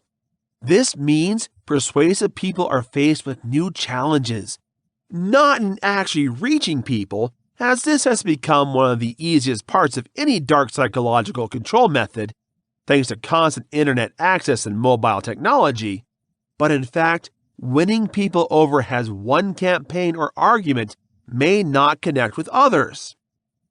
One of the most common covert persuasion techniques used in both personal and professional circles is the big picture concept. Regardless of the situation, the specifics, or the ultimate goal, understanding how the goal not only remembers their past experiences, but also foresees their future. The tactic is especially effective for those who have a target on the negative side of their argument and need to be persuaded to gain support or a close sale on the positive side. People are more likely to be open to persuasion and consider other information or behaviors as helpful if they believe they are understood by the person they are speaking to and treated as an entity rather than a target. Social skills, communication skills, compassion, and the ability to translate words and actions as the emotional responses of a person are all other basic human interaction skills that are useful to learn when trying to persuade others. Listen to the person's experience and background with the subject you're trying to persuade, then to empathize and find some common ground to win their confidence and make a personal connection. Also, ask them where they are standing and why they feel so about your subject before attempting any persuasion tactics. This is a way to create a baseline or a starting point to simplify building an effective plan of persuasion. Ask them how they see the situation or argument wrapping up once their position has been established. It helps you to know which potential future they are considering and how their ideal situation will end. Now that you have an understanding of their past and their vision of the future, as it relates to your topic, you can choose which tactics of more sophisticated, subtle, or darker persuasion will help you achieve your ultimate goals and solve the situation with the future you have hoped for. Pro tip: use the past to influence the future actions or decisions of an individual. The best example of this tip in action comes from the world of sporting events and competition. Some sporting events are split into two halves or have some combination of multiple sections which teams or individuals need to perform successfully in order to be declared the winner and defeat their rivals or rival teams. When a challenge's first half or first part doesn't go well, it doesn't automatically mean the entire game is lost. It's easy to get frustrated when things don't go as expected or when somebody doesn't perform as they wanted, particularly if they've been practicing for a while. This is when coaches have the opportunity to exercise their persuasive abilities before the rest of the challenge or competition as a way to reignite a passion or drive for the sport in their disenchanted competitors. A common argument for this is that failure to perform well at the beginning should only serve as more motivation to improve one's strength and focus on the rest of the challenge more intensively. A renewed drive and renewed energy levels, from stretching out sore muscles, rehydration, or consuming some protein or other fuel, can make all the difference in someone's performance and depend on how far behind the person or team is, can be the determining factor in how to close the gap and then outdo their competitors in order to win the award or game. Where there is more than one potential outcome for the person to be persuaded, either by making a decision on a purchase, another person, or a course of action, and both of them are equally beneficial to themselves or to the persuader, depending on their motives and intention. One technique on which persuasive experience depends is to move the target's attention between options so that they do not support it. Even if there is no damage for the person irrespective of the decision they make, people tend to feel a sense of loss and regret that they may start questioning the decision they made and how they came to it. This is good for people who become self-conscious and see that they have been targets of a convincing strategy or project, but not suitable for those who practice and develop their methods of persuasion. This has been Dark Psychology Secrets. Defend yourself from brainwashing, mind games, dark persuasion, deception, hypnotism, and undetected mind control. Learn techniques of emotional influence and intelligence. Written by Jake Smith. Narrated by Stephen Justice. Copyright 2019 by Jake Smith. Production copyright by Jake Smith.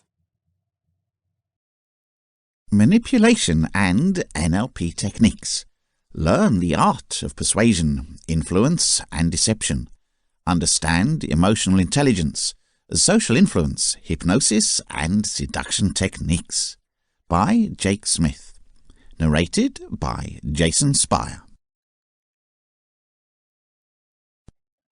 Introduction. This book is an introduction in a short form to the concept known as neuro-linguistic programming.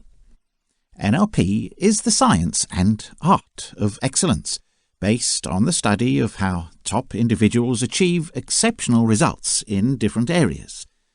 To enhance their personal and professional efficiency, anyone can learn these communication skills. This book discusses many of the excellent models of interaction, business, education and rehabilitation of NLP. The strategy is practical, results are achieved, and it is increasingly influential in many fields around the globe. NLP continues to grow and create fresh thoughts. On the other hand, we, the writers, know that books are static and fixed. Each book is a statement when it is written. It is the snapshot of the subject. But just because a man will be different tomorrow is no reason not to take a photo today. Think of this book as a leapstone, allowing you to discover fresh ground and go on an exciting journey throughout your life. It reflects the writer's own knowledge of NLP and is not a formal or final version. A version like that will never exist by the very nature of the NLP. This is an overview, and I have made many decisions on what to include and what to drop out. The result is one of many ways to arrange the content. NLP is a model of how people create their unique experiences of life. It's just one way of thinking about and organizing the fantastic and beautiful complexity of human thought and communication. We are confident that this description of the NLP will have a profound dimension in the wonderland of neuro-linguistic programming, and we hope it will help spur you into a fantastic and notable lifestyle. The depth is viewed by focusing both eyes on an object. The world is flat when viewed with one eye alone. NLP is an attitude of mind and a way of being in the world that cannot be properly passed on in a novel, even if some sense of it comes from reading things. Listening to it enjoys a fantastic piece of music, not looking at the score. NLP is straightforward. It is a set of models, skills and methods that make it possible for the world to think and act effectively. The aim of the NLP is to be helpful, increase choice and improve the quality of life. The most important questions you need to ask about this book are: is it helpful? Does it work? Is it feasible? Find out what is helpful and what works by trying it out, and trying it out. More importantly, figure out why, when and where it doesn't work, and adjust it until it works. That's the spirit of programming in neuro-linguistics. Our goal in writing this book is to meet the need that we felt when talking to the growing number of people interested in NLP. It would share our enthusiasm for ideas about how people think and the possible changes. It would contain many of the most useful skills, patterns and methods in a way that makes them easily accessible for use as tools for change in a changing world. It would still be useful after a first reading as a reference book. It would provide practical advice when purchasing other NLP books to pursue specific interests and applications, and it would give advice in selecting NLP training classes. The objective was so daunting given the elusive obviousness of the NLP that none of us was prepared to tackle it on our own. It has given us the confidence to pool our resources. How successful we have been able to convince you with NLP depends on how helpful this book is to you. This book is an introduction to the field called neuro-linguistic programming, or NLP. NLP is the art and science of performance, originating from the research of how top individuals in different fields produce outstanding results. Anyone can develop these interpersonal skills to improve their personal and professional effectiveness. The book describes many of NLP's models of success in interaction, industry, education, and therapy. The approach is practical. It achieves results, and in many disciplines around the world it is increasingly influential. NLP keeps growing and generating new ideas. The author knows that books, on the other hand, are static and fixed. Each book is a statement about when it was written. It's the subject snapshot. But just because tomorrow a person is going to be different is no reason not to take a photo today. Think of this book as a stepstone, allowing you to explore new spheres of influence and continue an exciting journey throughout your life. It represents the personal understanding of NLP by the author and is not a formal or definitive version. Such a version, by the very definition of the NLP, will never exist. This is an introduction, and we made a lot of decisions about what to include and what to leave out. The result is one of many ways the book can be organized. NLP is a model of how people modify their unique life experiences. It's just one way to think about human nature and organize communications in a fantastic and beautiful nature. We hope that this NLP definition will have a depth aspect with two of us writing, which would not be the case if only one writer existed. By concentrating both eyes on an object, depth can be perceived. When seen with one eye alone, the world might seem flat. NLP is like a state of mind and a way of being in the world that cannot be passed on sufficiently in a novel, although some understanding of it will come from reading between the lines. A good piece of music is appreciated by listening to it, not by looking at the score. The NLP is handy. It is a set of skills, models and techniques that allow the world to think and act effectively. NLP's aim is to be useful, increase selection, and improve the quality of life. The most important questions you have to ask about this book are: is it useful? Does it work? When you try it out, find out what is helpful and what fails. Most specifically, figure out where it's not working and adjust it until it's finished. That's NLP's spirit. Our purpose in writing this book is to fulfill the need we perceived in conversing with the growing number of people interested in NLP.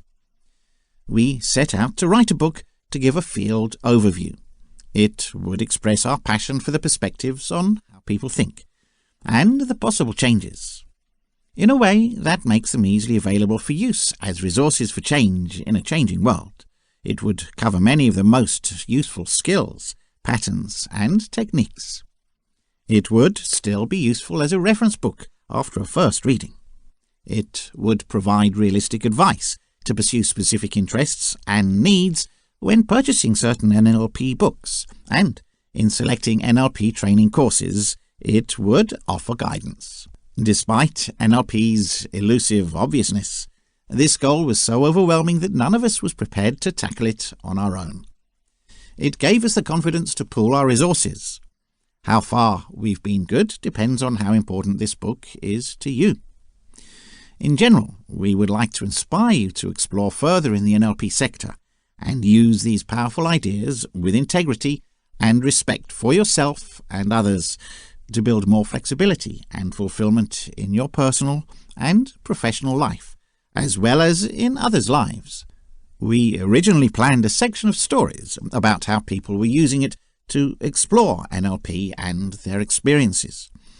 We soon concluded that this would not work. The experience of second-hand has a quality for entertainment, but little direct impact.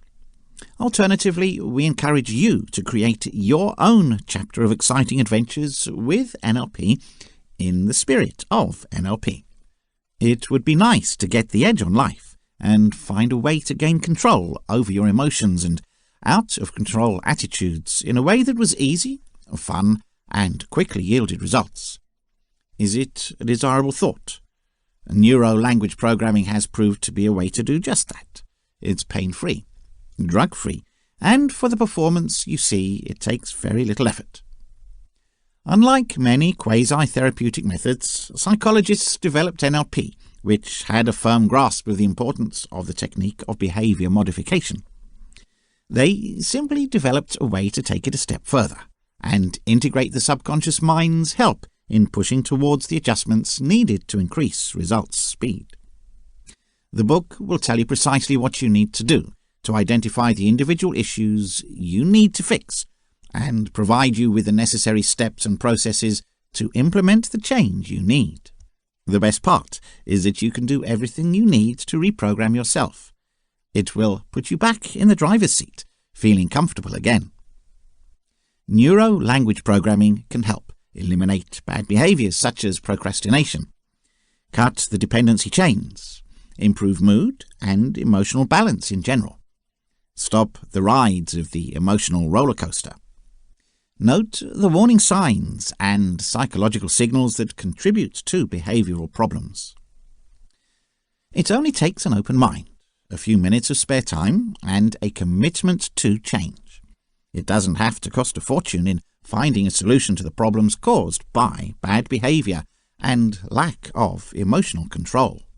In general, we would like to urge you to further explore the NLP sector and use these strong thoughts with integrity and respect for yourself and others to build more flexibility and fulfillment in your private and professional life, as well as in the lives of others.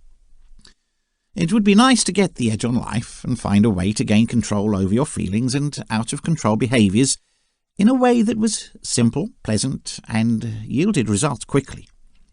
Is this a good idea? Neuro-language programming has proved to be a way of doing just that.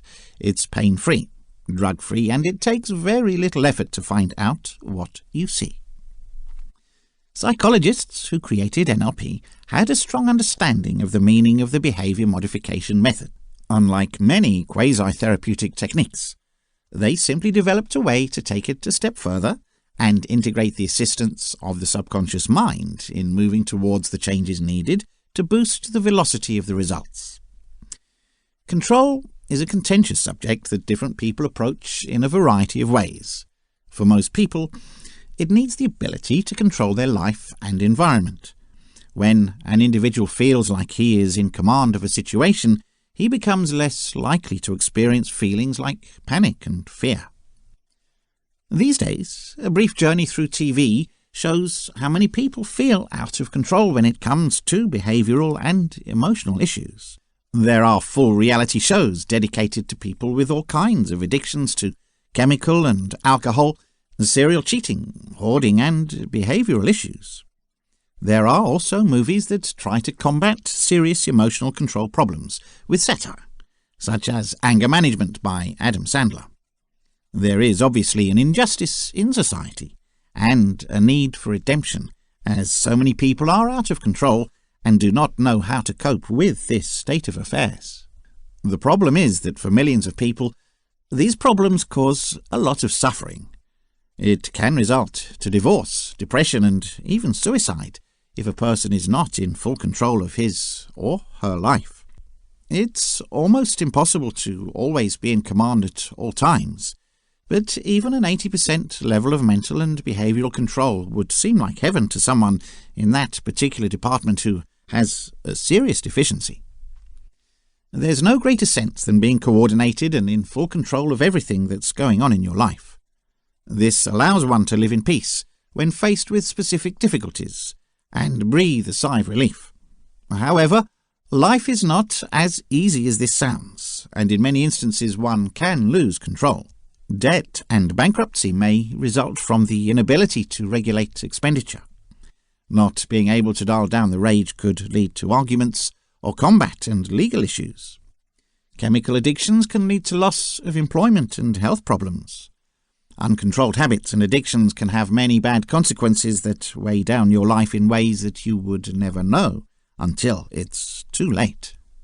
There is no question that lack of control over your feelings and actions will make life difficult for you and those around you. Not only do nervous and anxious people boost stress in themselves, but it ramps up the atmosphere of anxiety for anyone around them. It's easy to say you don't worry about stuff, but putting it into practice isn't always easy. In reality, it's never simple to make a lifelong habit of worrying about anything and everything imaginable. In your life, you should give priority to gaining control. The problem of gaining control is the how to do so. The reason things seem to fall apart is that you may have tried several times, but you're not using the right tools and methods. This in turn results in a frustrating round and round cycle where a person continues to perform the same action over and over and expect the same outcome. Consequently, gaining control is all about modifying behavior, so you can see a marked difference in current conditions. Neuro-linguistic programming is a form of treatment for behavioral modification that can be done without a psychologist monitoring the procedure. There's no way to do it wrong and get hurt. If you're just practicing, and at worst you're making a wrong move, you probably won't see any results. It was developed in the 1970s as a theoretical way to see if, by installing fresh guidelines in the subconscious mind, behavioral therapy could be turned up. It proved successful from the start. Imagine being able to ignore bad habits and lead a calmer and more peaceful life. Are you willing to jump in and know how NLP can be used? Let's get things rolling. Oh, wait, before we get things rolling, a part of this book also focuses on manipulation psychology, just in case you'd like to expand knowledge on how you can influence people and get your way. People have developed a fascination with the body language of politicians everywhere, because everyone knows that sometimes politicians pretend to think in something they don't believe in, or assume that they are someone other than who they really are. Politicians spend a lot of their time ducking, running, avoiding, posing, cheating, hiding their emotions and feelings, using smoke screens or mirrors, or waving to imaginary friends in the crowd. But we understand instinctively that contradictory body language signals will eventually triple them, so you'll have to enjoy watching them carefully in anticipation of finding them out.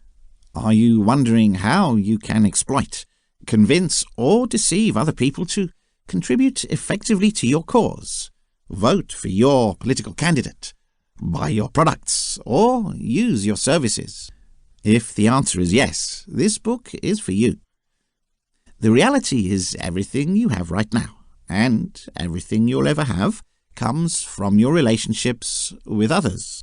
Thus, deliberately or unconsciously, you constantly try to persuade, manipulate, and deceive other people through your words and deeds. The book includes the most extensive techniques of human psychology, manipulation, persuasion, and deception, to help you with your personal goals. The aim of this book is to provide the reader with easily accessible methods, techniques, and exercises. As such, this book's author has facilitated the creation of a successful mind control mastery book that offers a strong working understanding of the basic ideas that are highly practical, rather than passive and abstract. However, efforts were made to make this book as straightforward and easy to read as possible. This book will be ideal for anyone who wants to improve their relationship with someone else in order to advance their goals. In this book, you will also learn the fundamental ideas of human psychology and manipulation, persuasion, and deceit. In some chapters of the book, unique manipulation techniques are identified. Common methods of persuasion are also discussed in certain chapters. Often listed are detailed methods of deception. You'll also learn about multiple apps for mental control, especially in sales and marketing, negotiation, and building reputation. Your capacity to exploit, convince, and deceive will be greatly enhanced at the end of the day. This will help you get more of what you want, and it's a very helpful tool for you to have in your career if you want it to be done. Once again, thank you for buying this book. I hope you'll enjoy and appreciate it. Chapter 1. Understanding the Basics of NLP. Neuro-linguistic programming is a technique of influencing brain behavior, the neuro part of the sentence, by using language, the linguistic part, and other types of communication to enable an individual to recode how the brain reacts to stimuli. That's programming, and experience fresh and better behaviors. Dr. Richard Bandler developed the term neuro-linguistic programming in the 1970s. He was recently asked to write the concept of neuro-linguistic programming in the Oxford English Dictionary. It suggests neuro-linguistic programming, a model of interpersonal communication that focuses on the connection between successful behavioral patterns and the subjective experiences, especially thought patterns that underlie them, and a system of alternative therapy based on this that seeks to teach individuals about self-awareness and effective communication, and to change their mentality. I also instructed the valet to take your emotional baggage as ordered. Will you need something else? Neuro-linguistic programming is like a user's handbook for the brain, and taking NLP instruction is like learning how to get fluent in your mind's language so that the ever-helpful server that is in your mind keeps working for you. NLP is an outstanding study of communication with both you and others. It was created through modelling outstanding communicators and therapists who, with their customers, had outcomes. NLP is a collection of instruments and methods, but much more. It's an attitude and methodology to know how to accomplish your objectives and attain outcomes. NLP is the practice of knowing how individuals organise their thinking, sensation, language and behaviour in order to generate their outcomes. NLP offers a methodology for individuals to model excellent performances accomplished in their field by geniuses and leaders. A main aspect of NLP is that we form our distinctive inner mental maps of the world as a result of how we filter and perceive data extracted from the environment around us through our 5 senses. Let's break the significance of the 3 phrases fused together. Neuro. Each person has set up their own distinctive mental filtering scheme to process the millions of pieces of information absorbed by the senses. Our world's first mental map consists of inner pictures, the sounds, tactile consciousness, inner sensations, tastes and smells formed by the neurological filtering method. The first mental map in the NLP is called First Access. Linguistic. The data obtained from the outside world is then assigned private significance by assigning language to the inner pictures, sounds and emotions, tastes and smells. We create our second mental map, thus forming consciousness of everyday life. The second mental map is called the linguistic map, sometimes referred to as linguistic representation. Programming. The behavioral reaction resulting from neurological filtering procedures and the later language map, neuro-linguistic programming started its existence in the early 1970s when an associate professor from the University of California, Santa Cruz, John Grinder, teamed up with Richard Bandler, an undergraduate student at the time. Both people were fascinated by human excellence, which paved the way for them to model chosen geniuses' behavioral patterns. Modelling is the core activity in the NLP and is the process of removing and replicating an individual's language structure and behavioral patterns that are excellent at a given activity. By modelling 3 individuals, Fritz Perls, Virginia Satir, and Milton Erickson, Grinder and Bandler started their NLP quest. These geniuses were excellent in the field of treatment as professional agents of change.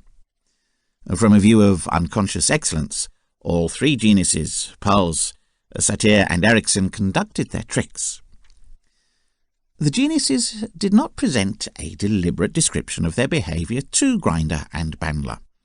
The modellers, Grinder and Bandler, unconsciously absorbed the genius pattern and then gave a description. With little direct knowledge of each of the geniuses' specialty and little knowledge of the psychotherapy field as a whole, Grinder and Bandler set out over a period of 2 years with fervent enthusiasm to explain selected portions of the behaviour of the geniuses. In language-based models, they coded the results of their work using transformative grammar patterns as descriptive vocabulary. The tacit abilities of the geniuses were rendered explicit by NLP modelling Grinder and Bandler, and NLP was born. In those early days of the 1970s, the business that Grinder and Bandler kept was a melting pot of inquiring minds seeking research into human behaviour. Professor John Grinder was an associate professor at the University of California, Santa Cruz, and Richard Bandler was just a fourth-year undergraduate student at that time. Gregory Bateson, the world-renowned anthropologist, entered the faculty at Kresk College, and this was the interest of Bateson in the cooperation of Grinder and Bandler that he brought to Milton Erickson. Bateson provided support, feedback, and his enthusiasm is partly captured in his introduction to the book The Structure of Magic, in which he states that John Grinder and Richard Bandler did something similar to what my colleagues and I tried 15 years ago. In 1975, Grinder and Bandler presented to the world the first 2 NLP models in the volumes Structure of Magic 1 and 2. Communication, behaviour and change-related people in areas sought to know how they too could achieve incredible outcomes when working on change. Grinder and Bandler volunteered to offer training classes in their model implementation. The training classes undertaken by Bandler and Grinder showed that the NLP models could be transferred to others, meaning that the learners could effectively use the NLP models in their own job. In order to make it simpler for individuals to alter their ideas and behaviour, NLP utilizes perceptual, cognitive and communication methods. NLP depends on language processing, but should not be confused with the processing of natural languages sharing the same acronym. Richard Bandler and John Grinder invented NLP because they believed it was possible to identify and teach others the dynamics of effective individuals' ideas and behaviours. The different definitions of the NLP make it hard to classify. It is based on the concept that people work through the inner maps of the world that they learn through sensory experiences. NLP helps to identify and change a person's world map's unconscious biases or constraints. NLP is not hypnotherapy. Rather, it works by using language consciously to bring about changes in someone's ideas and behaviours. For example, a central feature of NLP is the belief that an individual is biased towards a sensory system known as the Preferred System of Representation, or PRS. To define this tendency, counsellors can use words. Phrases such as, "I see your point," may contain a visual PRS, or "I hear your point" can signify an auditory PRS. An NLP physician can understand a person's PRS and base their clinical structure around it. The structure may include relationship building, information gathering, and setting goals with them.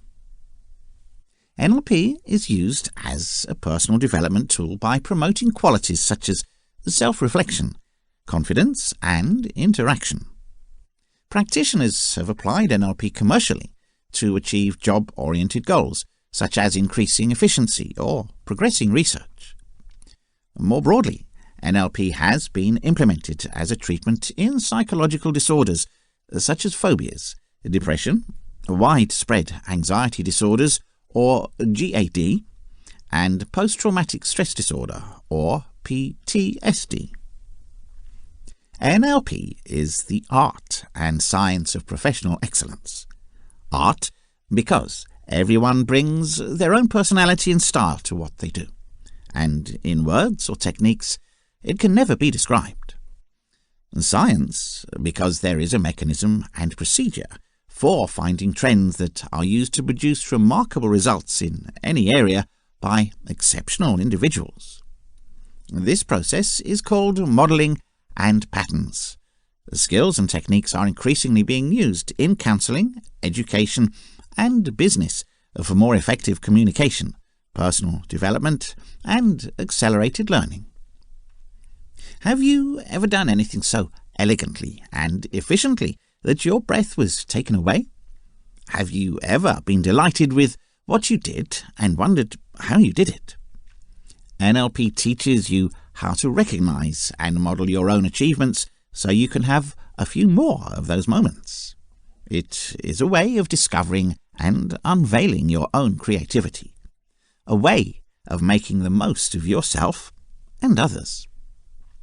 NLP is a pragmatic ability that produces the results we really want in the world, while at the same time creating value for others in the process. It's the analysis of what makes the difference between the outstanding and the average. It also leaves behind a trail of highly effective techniques of training, counselling, business and therapy.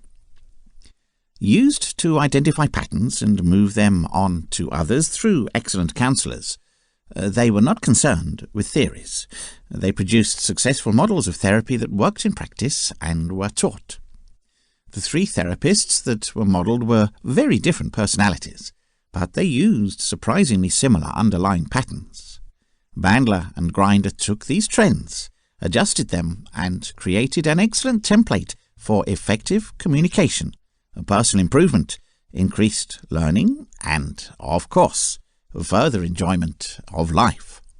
We put their first discoveries on the work of Erickson's hypnotherapy in 4 books, published between 1975 and 1977. The Structure of Magic 1 and 2, and Patterns 1 and 2. NLP literature has since developed at an increasing rate. At that time, John and Richard lived very close to the British anthropologist and writer Gregory Bateson on social theory and structures.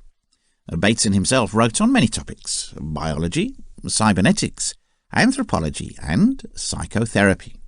He is best known for developing the dual binding theory of schizophrenia. He made a substantial contribution to the NLP. Perhaps it's just now becoming clear how influential he was. From these initial models, the NLP developed 2 complementary directions. The first, as a method of finding trends of excellence in any area. The third, as the effective ways that exceptional people use to think and interact. To make it even more efficient, these patterns and skills can be used on their own, as well as feedback into the modelling system. John and Richard conducted seminars across America in 1977 that were very popular. NLP has grown rapidly. To date, more than 100,000 people in America have been training in some form of NLP. In the spring of 1976, John and Richard were in a log cabin, way up in the hills above Santa Cruz, sharing their experiences and observations together. At the end of a 36-hour marathon session, they sat down with a bottle of Californian red wine and asked themselves, "What will we call this?" The result was neuro-linguistic programming, a complicated phrase that includes 3 simple concepts. The neuro aspect of the NLP acknowledges the basic idea that all action derives from our vision, hearing, smell, taste, touch, and feeling neurological processes. We experience the world through our 5 senses, make the information sense, and then act upon it. Our neurology covers not only our invisible thinking processes, but also our visible physiological reactions to concepts and events. Each simply reflects the other on the physical level. An inseparable unity is formed by body and mind, a human being. The linguistic part of the name indicates that we use language to direct and express our thoughts and behaviour with others. And programming refers to how we can organise our ideas and actions so that outcomes can be achieved. NLP deals with the framework of subjective human experience, how we arrange what we see and hear, and how we edit and interpret the outside world through our senses. It also discusses how we explain it in language, and how we behave to intentionally and unintendedly achieve results. Talk about how maps can help us make the world meaningful.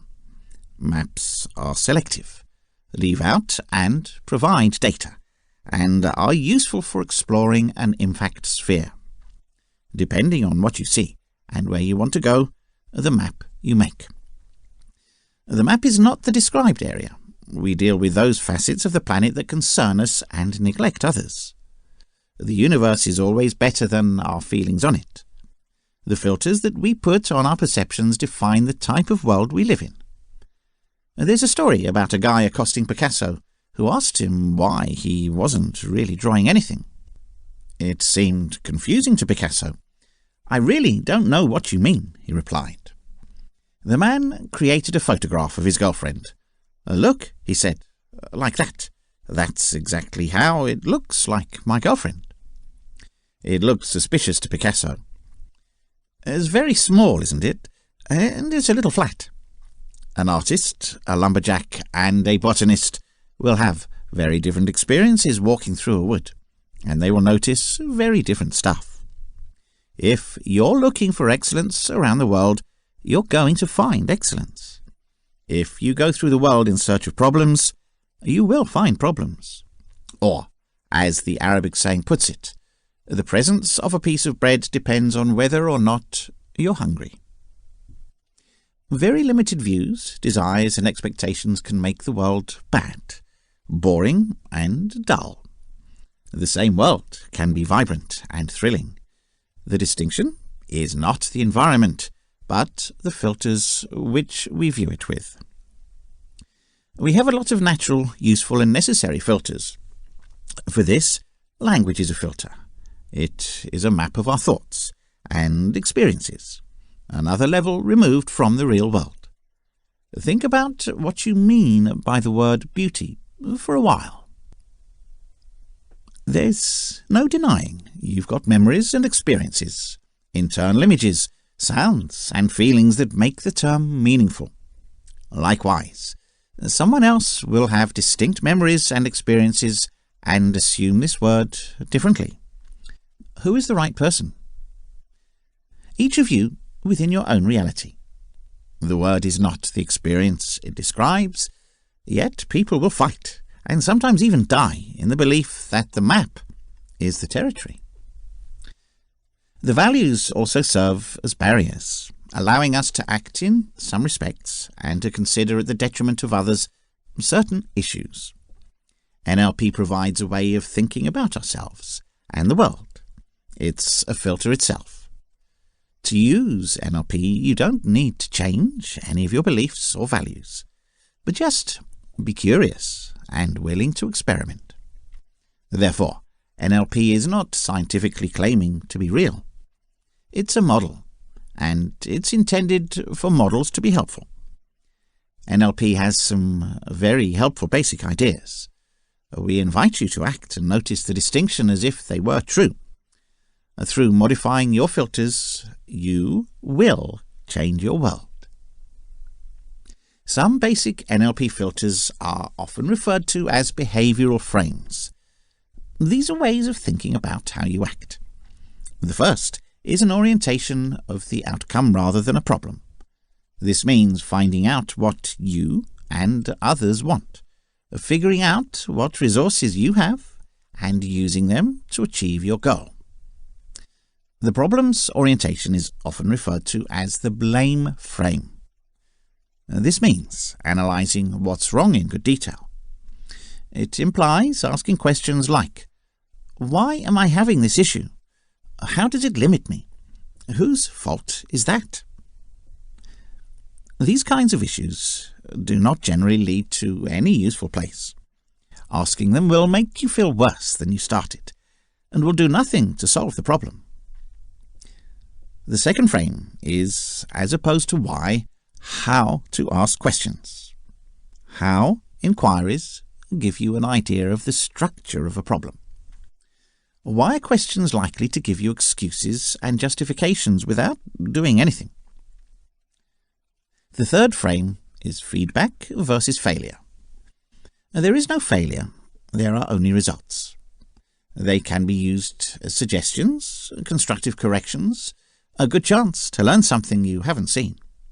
Failure is simply a way of defining an unexpected outcome. Using the feedback you receive, you can redirect your attempts. Feedback is looking at the target.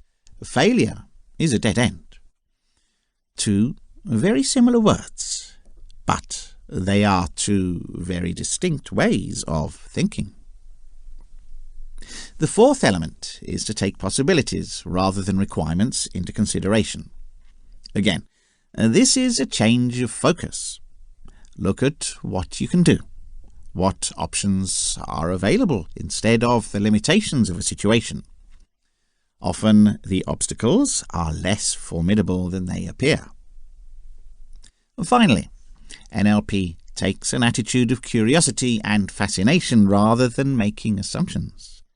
This is a very simple concept with profound implications. Young children learn tremendously quickly and are curious about all they do. They don't know and don't know, so they don't worry about looking stupid when they ask. After all, everybody knew once in a while that the Earth was going around the Sun, that something heavier than air couldn't fly, and that running a mile in less than 4 minutes was physiologically impossible. And change is the only constant. Another useful concept is that we all have or can generate the internal resources we need to achieve our goals. You are more likely to be successful if you act as if this were true than if you do the opposite. Another useful concept is that we all have or are able to generate the internal resources that we need to achieve our goals. You're more likely to succeed if you act as if this were true than if you do the opposite. Learning, unlearning, and relearning. Although we can deliberately take in only a very small amount of information the world offers us, we notice and respond to much more without being aware of it. Our conscious mind is very limited and seems to be able to keep track of up to 7 factors or bits of data at any point. This concept was described by the American psychologist George Miller in 1956 in a classic document called The Magic Number 7, plus or minus 2. These data pieces have no set size. They can be anything from driving a vehicle to looking in the rearview mirror. One way we learn is by deliberately mastering and combining small parts of behavior into larger and larger chunks, making them habitual and unconscious. We build patterns so that we can see other issues. Therefore, our consciousness is limited to 7 plus or minus 2 bits of data, either from the inner universe of our thoughts or from the outside world. Or, on the other hand, our unconsciousness is all the life-giving procedures of our body, everything we have learned, our previous experiences, and everything we may notice at this moment, but not. The subconscious is a lot wiser than the conscious mind. To understand an infinitely complicated universe with a conscious mind that can hold only about 7 bits of data at once is clearly ridiculous.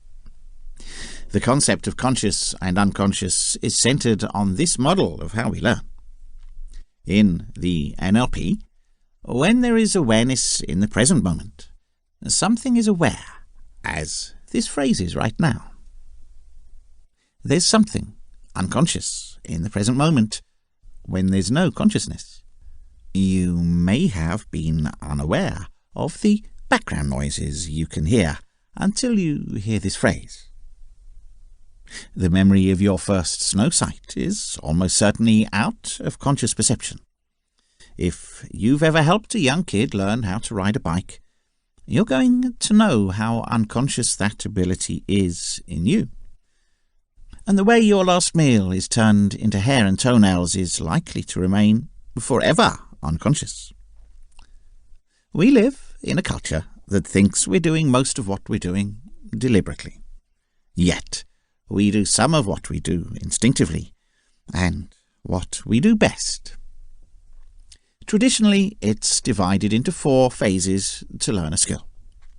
First of all, incompetence is unconscious. You just don't know how to do something, but you don't even know you don't know. For instance, you don't know what it's like if you've never driven a car. So, you're beginning to learn. You will quickly discover your limitations. You have some classes, and you deliberately watch all the tools. Steer, coordinate the clutch, and watch the street. It takes all your energy. You are not yet eligible, and you are on the back roads. This is the stage of incompetence when grinding gears, oversteering, and giving cyclists heart attacks. Although this phase is uncomfortable, especially for cyclists, it is the phase where you learn the most. This brings you to the consciousness of competence. It's possible that you are able to drive a car, but it takes all your attention. You have learned the ability, but you have not yet mastered it. Finally, the goal of the endeavour is unconscious competence. All the little patterns that you have learned to mix so painfully into one unit of fluid behaviour. Then, you can listen to the radio, enjoy the countryside, and have a discussion at the same time. Your conscious mind lays down the outcome and encourages your unconscious mind to carry it out, opening your attention to other things. When you exercise anything long enough, you will attain this 4th stage and form activities. The ability at this stage has become unconscious. However, the attribution habits may not be the most efficient. Our filters may have led us to miss some important information on the path to unconscious ability. Suppose you're playing a tennis match and you want to get better. The coach would probably watch you perform, then change things like your footwork, how you hold the racket, and how you get the racket through the atmosphere. In other words, he would take what was a piece of behaviour for you, hitting a forehand drive, to break it down into some of its elements, components, and then rebuild it so that you would achieve a stronger forehand drive. Through the teaching phases, you would go back to conscious incompetence, and you would be unlearning before relearning. The only reason to do this is to create more efficient, fresh decision patterns. The same thing happens when researching NLP. We already have the communication and learning ability. NLP gives you the ability to refine your skills and give you more choice and flexibility. The 4 stages of training. 1. Incompetence unconscious. 2. Aware of incompetence. 3. Aware of competence. 4. Competency is subconscious. One way of thinking about progress in service, personal development and education as a path from a current state to a desired state. The difference between the two is a problem. In a sense, by setting out an outcome in the future, you have created a problem in the present, and vice versa. Any issue in the present can be transformed into an outcome. Your actions, ideas, and emotions will be different in the present state and in the desired state. To switch from one to the other, you need money. Motivation is the trip's fuel. The required state must be something we really want, or, of course, connected to something we really want. They also need to be committed to the outcome, Reservations often mean that environmental concerns have not been completely taken into account. In short, we need to build the trip and think the target is achievable and worthwhile. Skills, strategies, and resourceful states of mind are the means to achieve the goal. It may include our metabolism, nutrition, endurance, and resilience. The capacity of the NLP is a powerful way to overcome obstacles, opposition, and interference. Communication is a term that covers almost all communication with others: informal conversation, persuasion, reading, and negotiation. What does contact mean? The word is a fixed noun, but it is a sequence or loop that involves at least two individuals. You can't communicate with a waxwork dummy. What you're doing doesn't make sense. It doesn't give you an answer. When you communicate with another person, you interpret their reaction and respond with your own ideas and emotions. What you see and hear from your internal reactions determines your continued behavior. Only by paying attention to the other person you have any concept of what to say or do next. Your partner will react to your behavior in the same way. You interact with your sentences, the strength of your speech, and your body, postures, movements, expressions. You can't interact without it. Even if you don't say anything and keep quiet, some message will be passed on. Therefore, contact requires a message that goes from person to person. How do you know that the message you send is the message you receive? You've probably had the experience of making a neutral comment to someone and being surprised at the meaning they are reading into it. How can you be certain that the meaning that you intend to portray is the meaning that you get? An exciting exercise is being used in NLP training courses. For example, you choose a simple phrase, "Today is a good day," with which you want to express 3 basic emotional messages. You may choose to say that happily, threateningly, and sarcastically. In the 3 ways, you tell another person your word, without telling her the 3 messages that you want to send. She then tells you about the emotional messages she actually received from your word. Sometimes what you meant corresponds with what is interpreted. It's not frequent. You can then analyze what your tone and body language should do differently to ensure the messages you're receiving are the same as the messages you're sending. Our communication skills are constantly used to affect individuals. The ability to influence and communicate requires all treatment, leadership, and education. There is an irony that while no one would be interested in learning abilities that are not effective, efficient abilities can be denigrated and classified as exploitation. Manipulation has an adverse connotation that you force an individual to do something contrary to their long-term interests. In the case of NLP, it is not so. You don't need to coerce anyone to use NLP. NLP is neutral. Very soon, we will discuss about manipulation techniques in another section of the book. Chapter 2: NLP as an art and its emotional and psychological working methods. Neuro-linguistic programming aims at setting realistic targets and meeting them within a timeline you can follow. There is no excuse not to try progress every day, because it takes only a few minutes a day. It can be done at home or at the workplace, thereby having a schedule that is easy to maintain. When you make a very small change to check the list of convictions you've established and see if there's any that you haven't solved yet, it may be as easy as restricting conviction that the first time you have not gone through it. All you'll have to do is follow the cycle to gradually turn it into a better belief. To give your journey a true direction, you need to sit down and write a list of goals. The ultimate goal of the NLP is called the outcome. What are the behaviours that you want to change, or the social rules that you want to set up? How do you think it's different and better in your life? A lot of unnecessary steps will be saved. It will help you focus your energies on what really matters.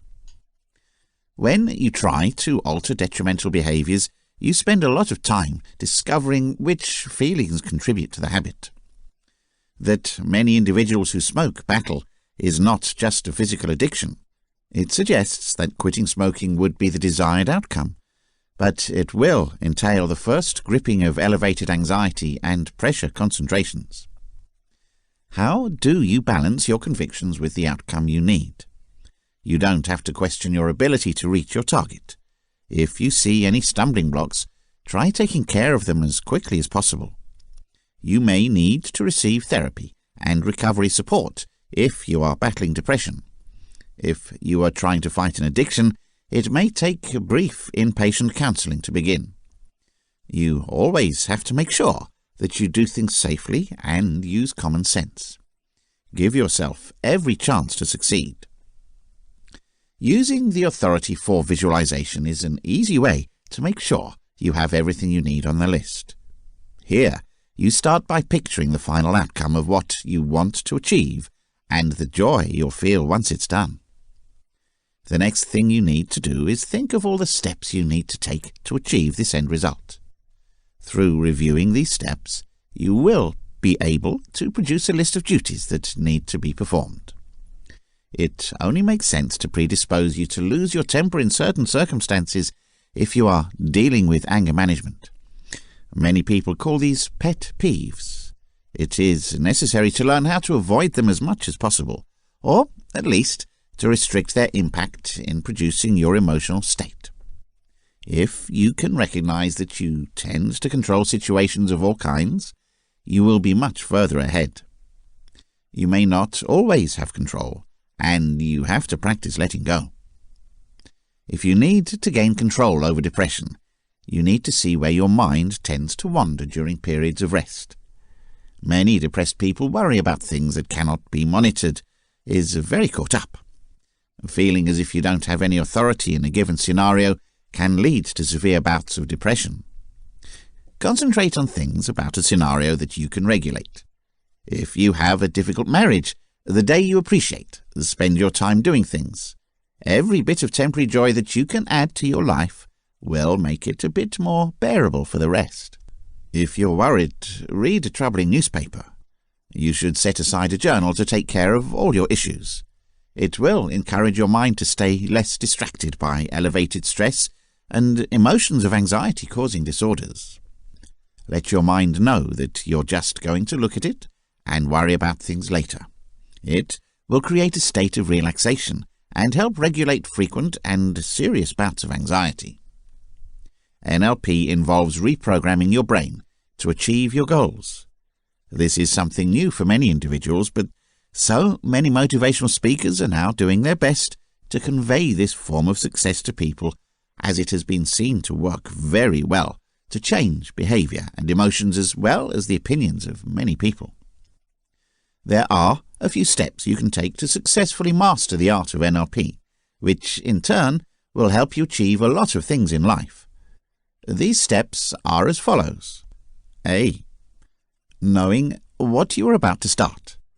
This is the most important thing to do to succeed in mastering the use of NLP to achieve your lifelong goals. NLP is not a simple method of learning, and so many people were unable to control their minds or vocabulary in order to do even the simplest things in their lives.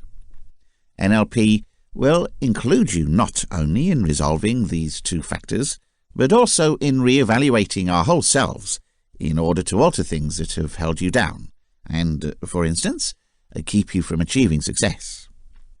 To learn and improve your beliefs and practices, you need your entire life.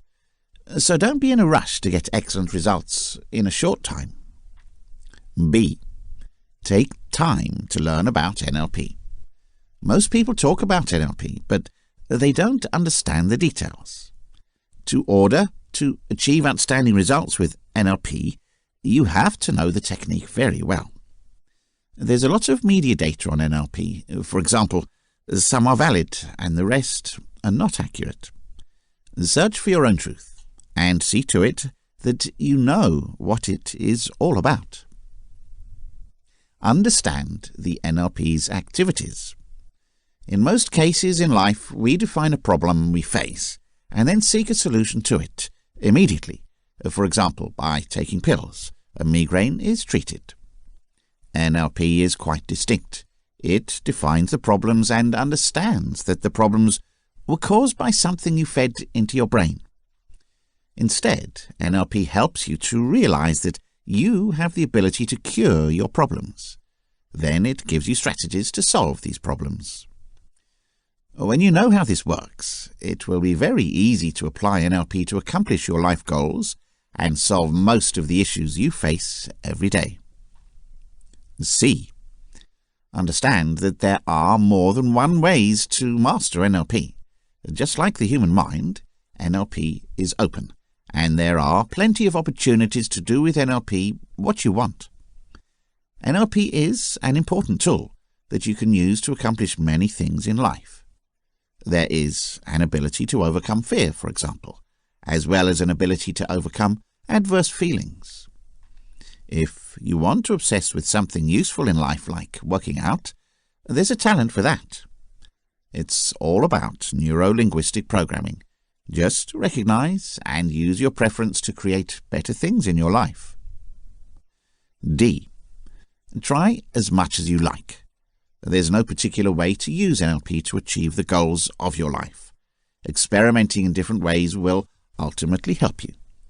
Focus on yourself and try your best to get deeper into your emotions and ideas if you want to achieve beneficial results with NLP. What you should do is challenge your inner views and your perception of things and the globe as a whole. Be ready to find out a lot of stuff you haven't heard before, and that could be a little frightening. Nevertheless, doing so is necessary for the mastering of NLP. E. Understand experiences in your own way.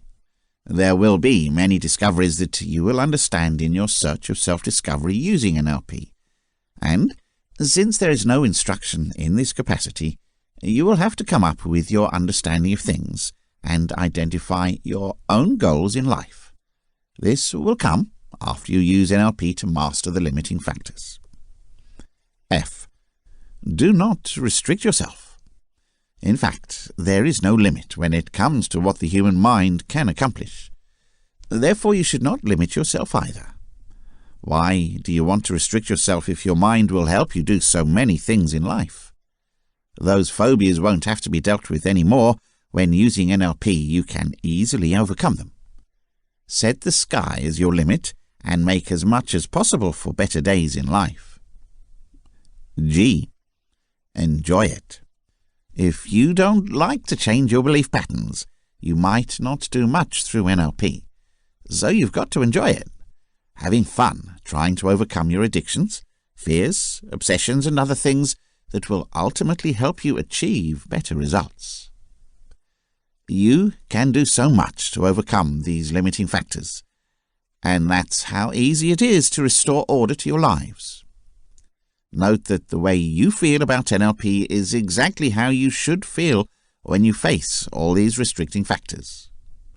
Try not to follow a certain itinerary. Define your own itinerary, have as much fun as you can, and see how lovely it would feel. When individuals are physically and mentally at an all-time low, we often claim it to be in a bad state. We also recognize that to make the most of a task, we need to be in the right mindset. Very literally, these are all the thoughts, emotions, and physiology which we articulated at the time, the mental images, sounds, feelings, and all the physical posture and breathing patterns. Mind and body are completely linked, and our emotions instantly and vice versa affect our physiology. Our state of mind is constantly shifting, and one of the few things we can rely on. If you change country, the entire world out there is also shifting. Generally, We are more aware of our emotional state than our breathing patterns, physiology, posture, and gesture. In reality, emotions are often considered beyond conscious control. They are the visible tip of the iceberg. We don't see the entire psychology and thought system sitting below and encouraging the emotions. These are the submerged 9/10 of the iceberg. Trying to influence the emotions without altering state is as pointless as trying to make the iceberg vanish by staring at the top off. More will just surface unless you spend too much energy holding it underwater, and that's often what we do with drugs or willpower. The mind leads us, and with obedience the body follows. Usual emotions can thus be stamped on a person's face and posture because the person does not notice how his or her physiology is shaped by the emotions. Try to experiment with it. Take a moment to think about an enjoyable experience, a time when you felt really good. Think back to that experience if you've been thinking about one. Spend as much as you can to re-experience it, a minute or two. Look around you. See what you see and hear as you relive this memory, as you enjoy these pleasant feelings. Recall how you felt. When you're prepared, go back to the present. Notice how your current state is affected by this, especially your posture and breathing. Past experiences don't go away forever. They can help you feel better in the present. Even though the past sights and sounds are gone, the actual feeling is as real and tangible as it was when we reconstruct them mentally. So just put yourself in a more resourceful state, or whatever you felt before you heard this paragraph. Today, on the other hand, think back to a somewhat painful past experience. If one comes to mind, imagine yourself in it again. Back in that situation, what do you see? What are you hearing? Note how you feel. Return to the present and see how this has affected you. Do not stay very long with this experience. Compare your feelings after this experience with how you felt after the previous experience. Note also the unique style of breathing and posture. Now, change your emotional state. Perform some kind of physical activity. Move your body to something completely different, and turn your attention from memory to something. Look out of the window, jump up and down, sprint across the hall, hit the wall, or bend and touch your feet. Look at the physical sensations of the action and what you experience here and now. This is known as altering or breaking state in terms of the NLP, and is worth doing if you feel pessimistic or unresourceful. Once you recall unpleasant memories and unresourceful access environments, the entire body takes on and retains such adverse conditions as muscle tone, posture, and breathing patterns. Such physically stored memories can contaminate your future experiences for minutes or hours. We all know what it's like to get out of bed on the wrong side. People with depression have unconsciously mastered the ability to maintain unresourceful state for long periods of time. Others mastered the ability to change their emotional state at will, creating for themselves a mental freedom that transforms their quality of life. They feel the emotional ups and downs of life completely. However, they know, step on and do not dwell on emotional pain unnecessarily. As we go through life, we constantly move through different emotional states, sometimes faster, sometimes more gradually. For example, you might feel pretty tiny and a friend is calling you with some nice news. It makes your spirits lighter. Or maybe it's a bright sunny day and you're opening your mail to discover an unexpectedly large bill. The mind's clouds can cover a moon. We can affect our states instead of simply reacting to what is happening outside. In the last few minutes, you felt nice, then awkward again. But that's how you feel now, and nothing has actually happened in the outside world. You've done it all yourself. Elicitation. Elicitation is the term used in NLP to define how someone is guided into a specific state. Under a distinct label, This is an everyday skill because we are all highly trained in placing individuals into distinct moods or bringing them out of a mood. With our words, tonality and gestures, we do it all the time, but we don't elicit what we want sometimes. How many times did you hear a sentence like, "What's happening with him? I didn't say anything much." The easiest way to provoke an emotional state is to ask the individual to remember when he experienced that emotion in the past. The more expressive you are, the more expressive you are going to be. You are more likely to get it if your voice tone, words, facial expressions and body posture match the response you are asking for. All your efforts are coming to fruition. If you're attempting to put somebody in a quiet, resourceful state, it's pointless to talk in a loud, quick voice tone, breathe rapidly and shallowly and make loads of fidgety movements. The other person will become more anxious, despite your soothing words. You've got to do what you're saying. So, if you want to lead somebody into a state of confidence, you ask him to remember a certain time when he was confident. You speak clearly, breathe evenly, with your head up and your posture upright in a confident tone of voice. You are acting with confidence. If your words do not match your body language and voice tone, the nonverbal message will tend to follow. It is also important for the person to remember the experience as if it were inside, not watching from the outside, dissociated. The association in the situation will more fully bring back the feelings. Imagine eating your favorite fruit, eating someone else. Now imagine eating the fruit for yourself. What's the most delicious experience? Put yourself back as fully and as vividly as possible in the experience to elicit your own statements. Calibration. Calibration is the NLP word for recognizing when people present in different states. This is a skill we all have and use in our daily lives, and one worth developing and improving. Subtly different expressions are distinguished as others experience different memories and different states. For example, when someone recalls a scary experience, his lips may become thinner, his skin pale, and his breathing shallower. While his lips are more likely to be fuller when he remembers a pleasurable experience, the skin color is more flushed and breathing deeper, with facial muscles softening. Often our calibration is so poor that when he starts crying is when we only notice someone is upset. We rely too much on people verbally telling us how they feel rather than using our eyes and ears. We don't want to calibrate to know that a person is angry from a punch on the nose, nor do we want to hallucinate all kinds of possibilities from an eyebrow twitch. There's an exercise you might want to try with a friend in NLP training. Ask your friend to think about a person he loves a lot. Notice his eye position and head angle as he does this. Note his breathing as well. Is it deep or shallow, quick or slow, high or low? Notice also the variations in the shape of the facial muscle, skin color, lip size, and voice tone. Pay attention to these usually neglected subtle indications. They are the internal thought's outward manifestation.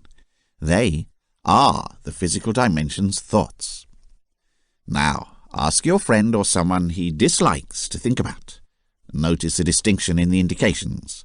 Ask your friend to think about one, then the other, until you are sure you can detect some physiological variations. In NLP terms, these two states of mind have now been calibrated. You understand what it looks like. Ask your buddy for one of the individuals to imagine, but without telling you which one. By reading the physical indications that you have already recognized, you will understand which one it is. It seems like you're reading their mind. So, we can perfect our abilities. Mostly we unconsciously calibrate. For example, if you asked a loved one if he or she wants to go out for a meal, you will immediately know intuitively before they open their mouths what the answer is. The yes or no is the very last step in the process of thinking. we can't help but respond so deeply to the three connected with body, mind, and language. You may have had the experience of talking to somebody and getting the intuition that he or she was lying about. You had probably unconsciously calibrated this, and without knowing why, you got the feeling. The more calibration you practice, the better it will be. There will be some slight differences between some states, some unmistakable. Subtle changes will become easier to detect as you practice them. The changes were there at all times, no matter how small. You'll detect them as your senses become sharper, faster, and better. Chapter 3. NLP Anchors. Our emotional states impact our thoughts and actions strongly and omnipresently. How can we use them in the present to become more resourceful after these states have been produced and calibrated? We need some way of making them continually accessible and stabilizing them in the here and now. Imagine the effect of turning on your life at will on your high-performance states. At present, top performers need to be able to be resourceful in government, athletics, crafts, and industries. The actor must be prepared to commit to the role when the curtain comes up, not an hour before or halfway through the second act. This is the main point of professionalism. The ability to switch off is equally important. The actor must be ready to drop his role when the curtain falls. Many individuals in the company are extremely driven, doing excellent things, yet burning out and becoming dissatisfied, losing their family life, or, in extreme cases, suffering from a coronary. In order to manage our nations, we need balance and wisdom. We each have a rich personal history in different emotional states. To re-experience them, we need a trigger, some association in the present to elicit the initial experience. Of course, our minds connect experiences. That's how we make sense of what we're doing. Sometimes these associations are very enjoyable. For example, a favorite piece of music that carries a pleasant memory back. Each time you hear that particular melody, it evokes those fun emotions, and every time it does that, it reinforces the relation. The anchor in NLP is called a stimulus, to which a physiological state is related and induces. Some examples of naturally occurring beneficial anchors would be favourite objects, evocative tastes, or a loved one's distinctive speech or voice tone. The anchors are usually external. There is a ringing alarm clock and it's time to get up. The bell of the class signals the start of the short break. These are anchors that are visible or warm. A red light indicates a stop. A nod to the head implies yes. These are the visual anchors, and the scent of freshly laid tar could bring you back to a scene of your childhood where you first smelled it. Advertisers are trying to create a connection for their brand name for a particular product. The anchor is anything that gets into a state of emotion, and it's so natural and normal that we hardly recognize it. How are you going to create anchors? One of two forms is there. First and foremost, by repeating. If you see frequent cases of red correlated with risk, it will get anchored. Learning is easy. Red is risky or dangerous. Additionally, and more importantly, if the emotion is high and the timing is right, in one example, anchors can be set. Repetition only takes place if there is no emotional involvement. Think back to when you were at college. It's a strong anchor in itself, and find it easy to know something exciting and interesting. You needed a lot of information that you didn't care for. The less emotionally engaged you are, the more the group needs to know about the repetitions. Most associations are extremely helpful. They shape habits, and we couldn't work without them. You already have a link, if you are a rider, between a green light turning to red and putting your feet on the pedals in some way. This is not an activity you want to have to think intensely about every moment, and if you don't establish the link, you are unlikely to survive long on the highways. Certain interactions, while beneficial, may be less friendly. In your rear-view driving mirror, the sight of a police car is likely to start questioning you about the state of your vehicle and the speed you're moving at. There are no other beneficial connections. Most people associate anxiety or moderate bouts of panic with public speaking. This makes many people feel nervous and unsure to think about a test. It is important to use terms as anchors. The word exam is an obstacle for most school kids to feel nervous and unable to do their best. In extreme cases, an external stimulus may induce a very strong adverse condition. This is the world of the phobia. For example, people with claustrophobia have discovered and always establish a link between being in a confined space and experiencing panic. Most people's lives are disproportionately limited by concerns that their past history has not yet re-evaluated. Stop making connections.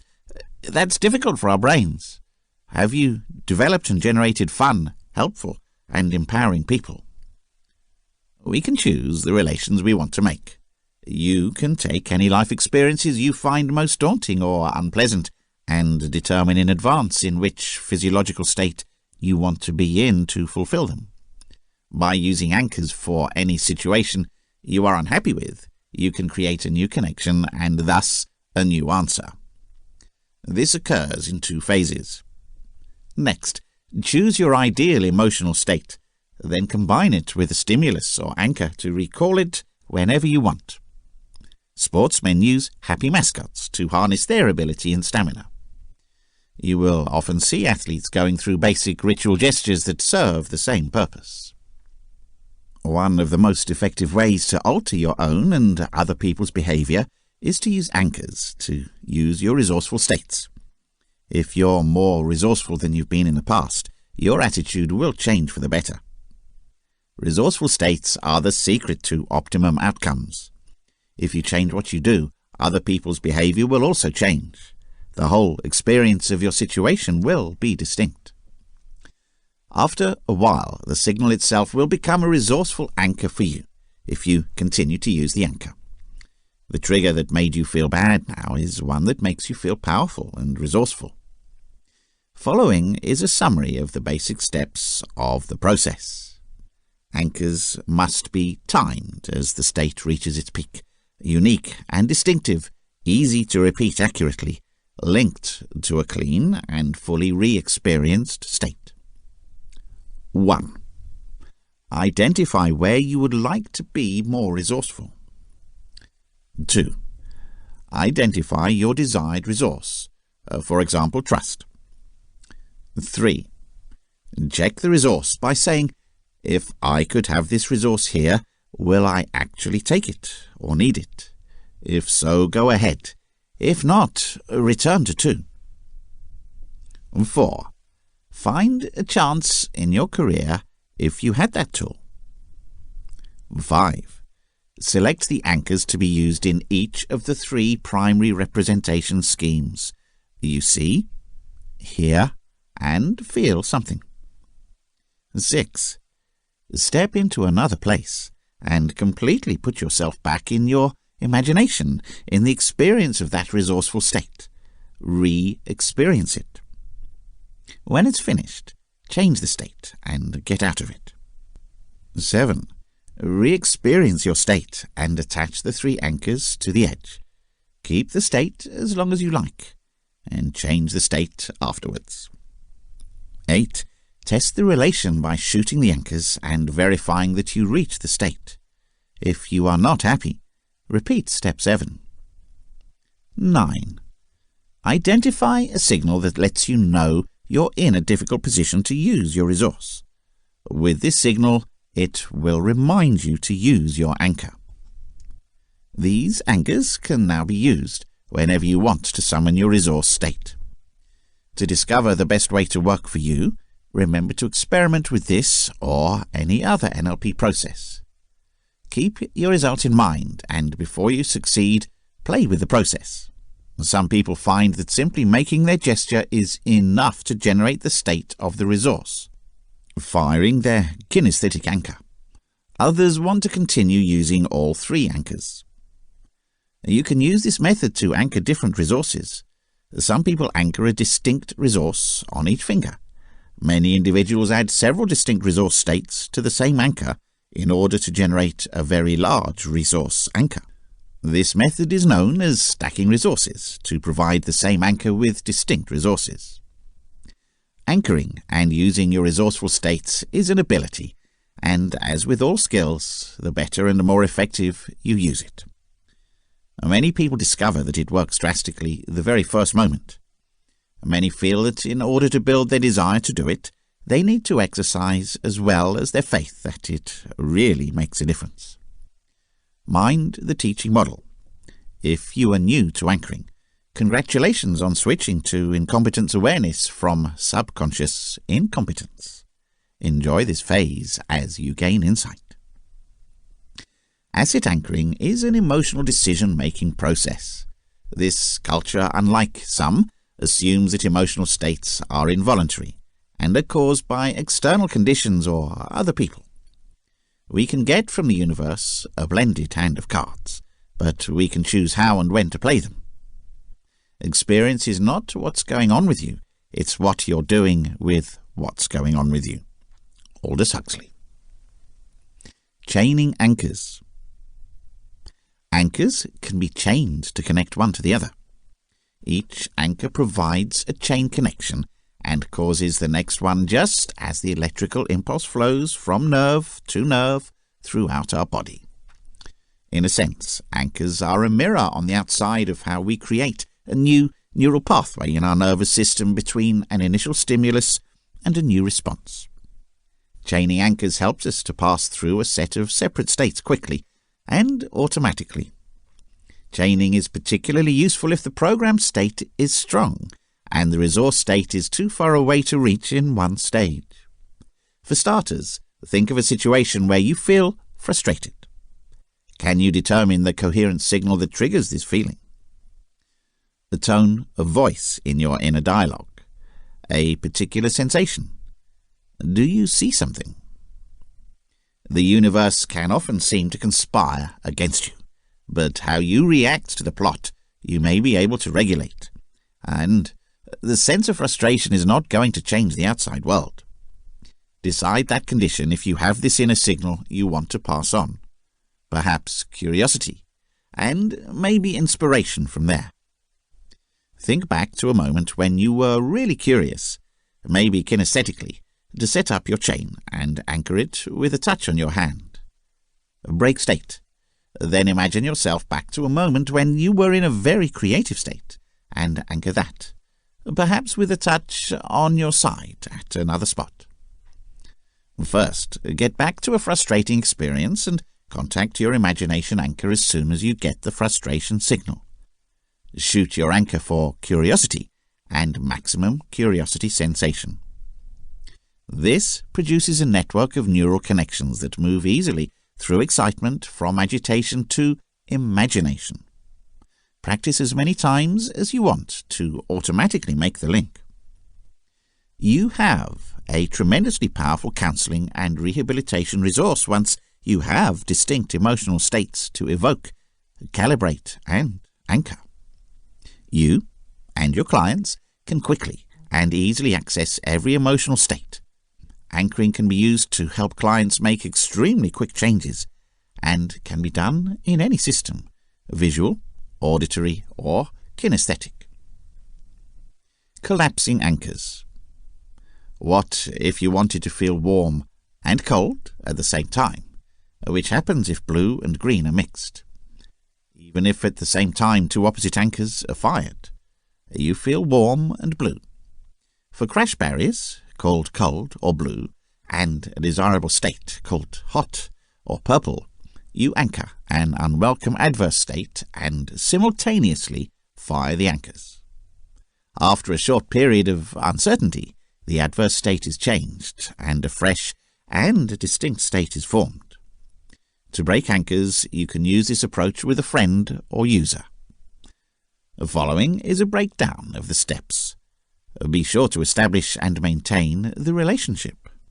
One way to think about what is going on is that the nervous system is actively trying to involve two systems that are mutually incompatible. It can't do something else, so it does something else. The ancient pattern is disrupted, and fresh patterns are formed. It explains the confusion with the fall of the two anchors that often happens. Anchors enable experience to be gained by deliberately using the natural procedures that we usually use unconsciously. We anchor ourselves all the time, usually quite haphazardly. Instead, we can be much more selective about the anchors to which we respond.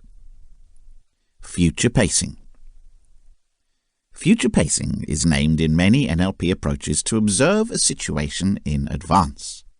You leap into the future with creativity and know in advance how you want it to be with the new resources you have.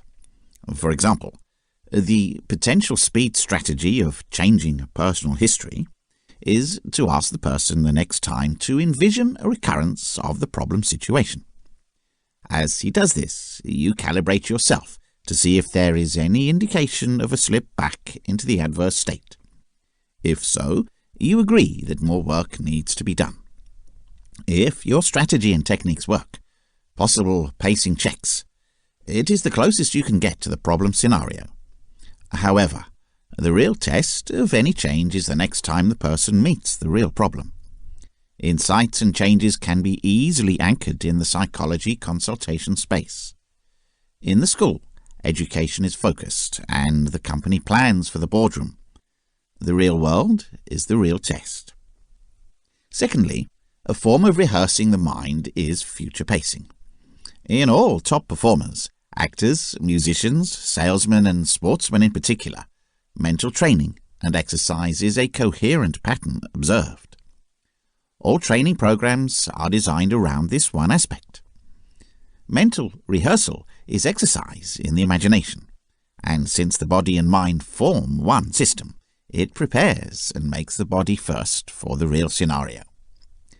Giving the brain powerful, favorable pictures of achievement programs makes believing in those terms more likely. Expectations are self-fulfilling prophecies. Such future pacing and cognitive training principles can be used to learn and construct fresh daily habits. Before going to sleep, you might want to take the next steps every night. Choose something that you did very well as something with which you are not so happy as you evaluate the day. Watch the two scenes. Rehear the sounds. Feel them again in a similar way. Then get out of them and tell yourself, what else could I have accomplished? In these encounters, what were the points of choice? How could the outstanding experiences improve? You may well remember some other mistakes you may have taken in the not-so-good experience. Now, replay the experiences completely, but behave differently. What does that look like? How does it sound? Check your feelings.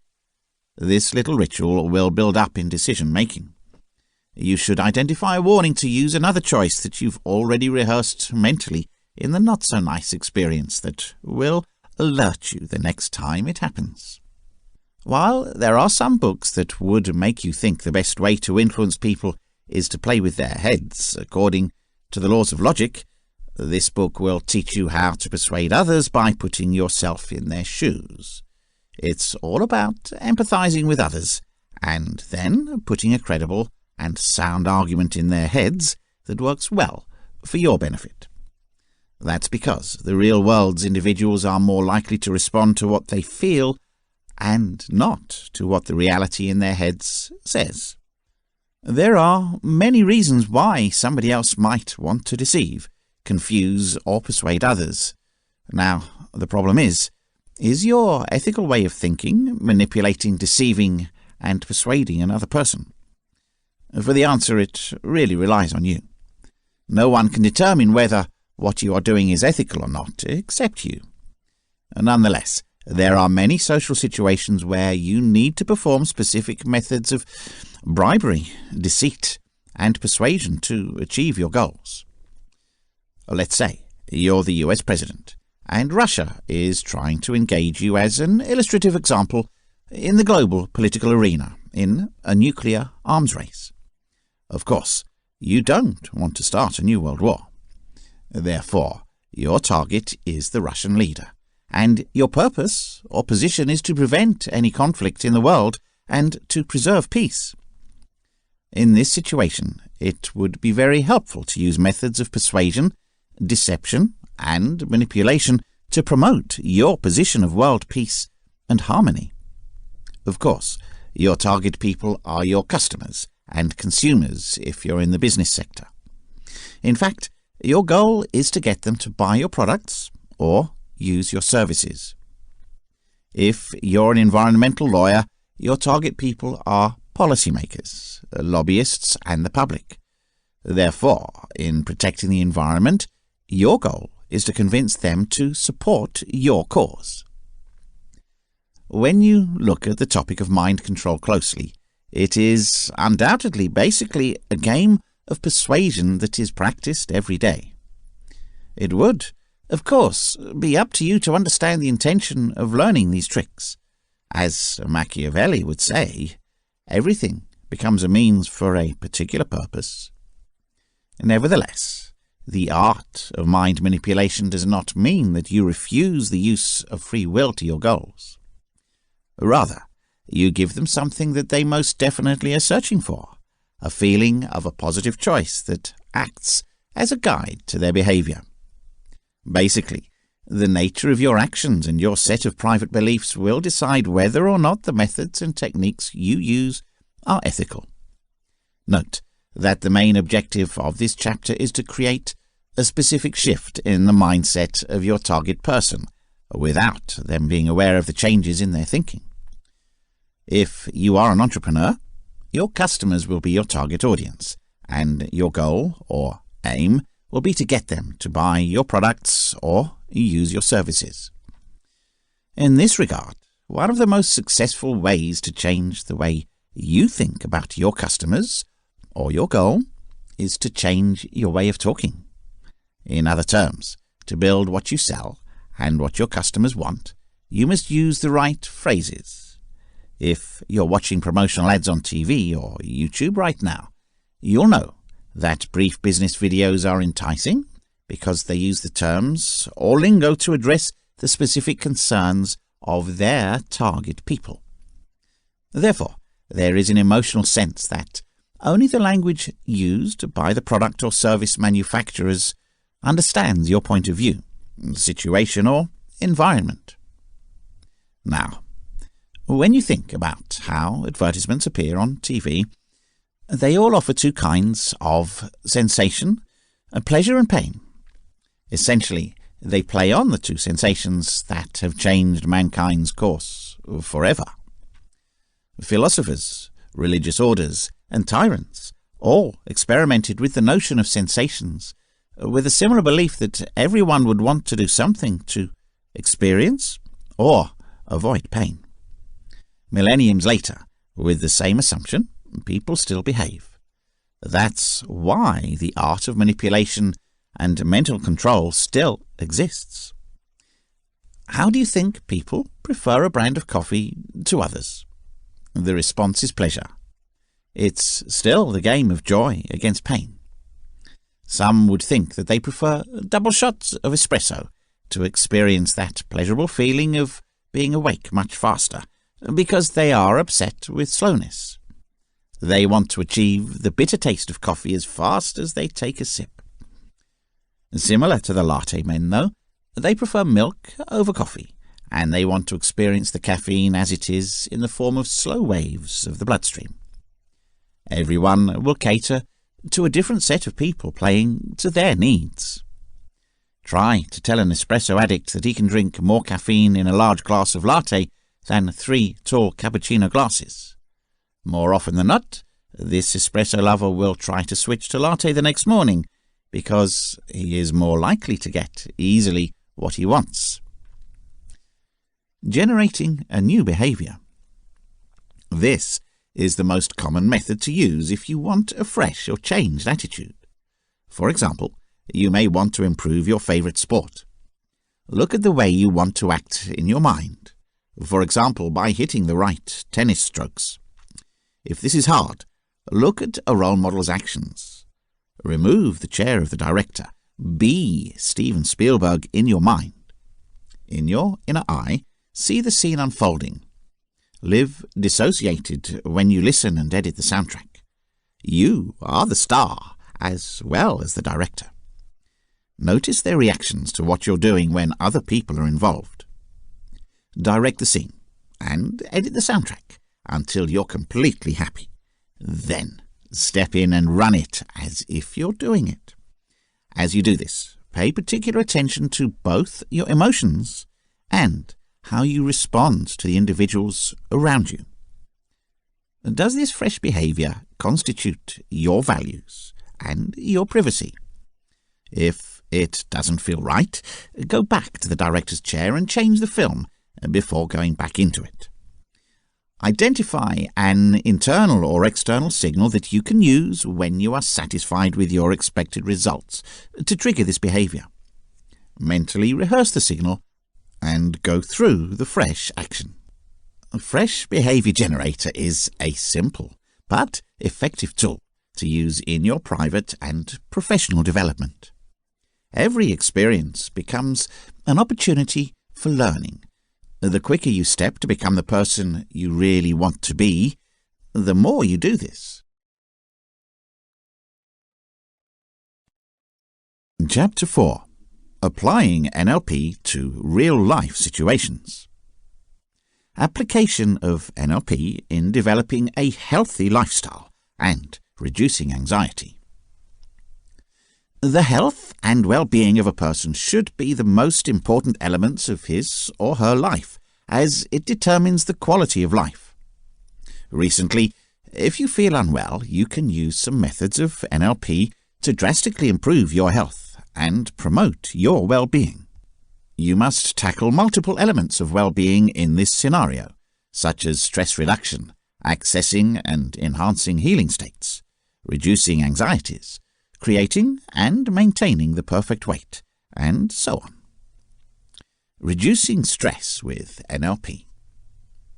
In order to remain healthy, the body will only allow you to experience a little stress, but once you experience too much stress, it will cause chemicals in the body and interfere with brain function.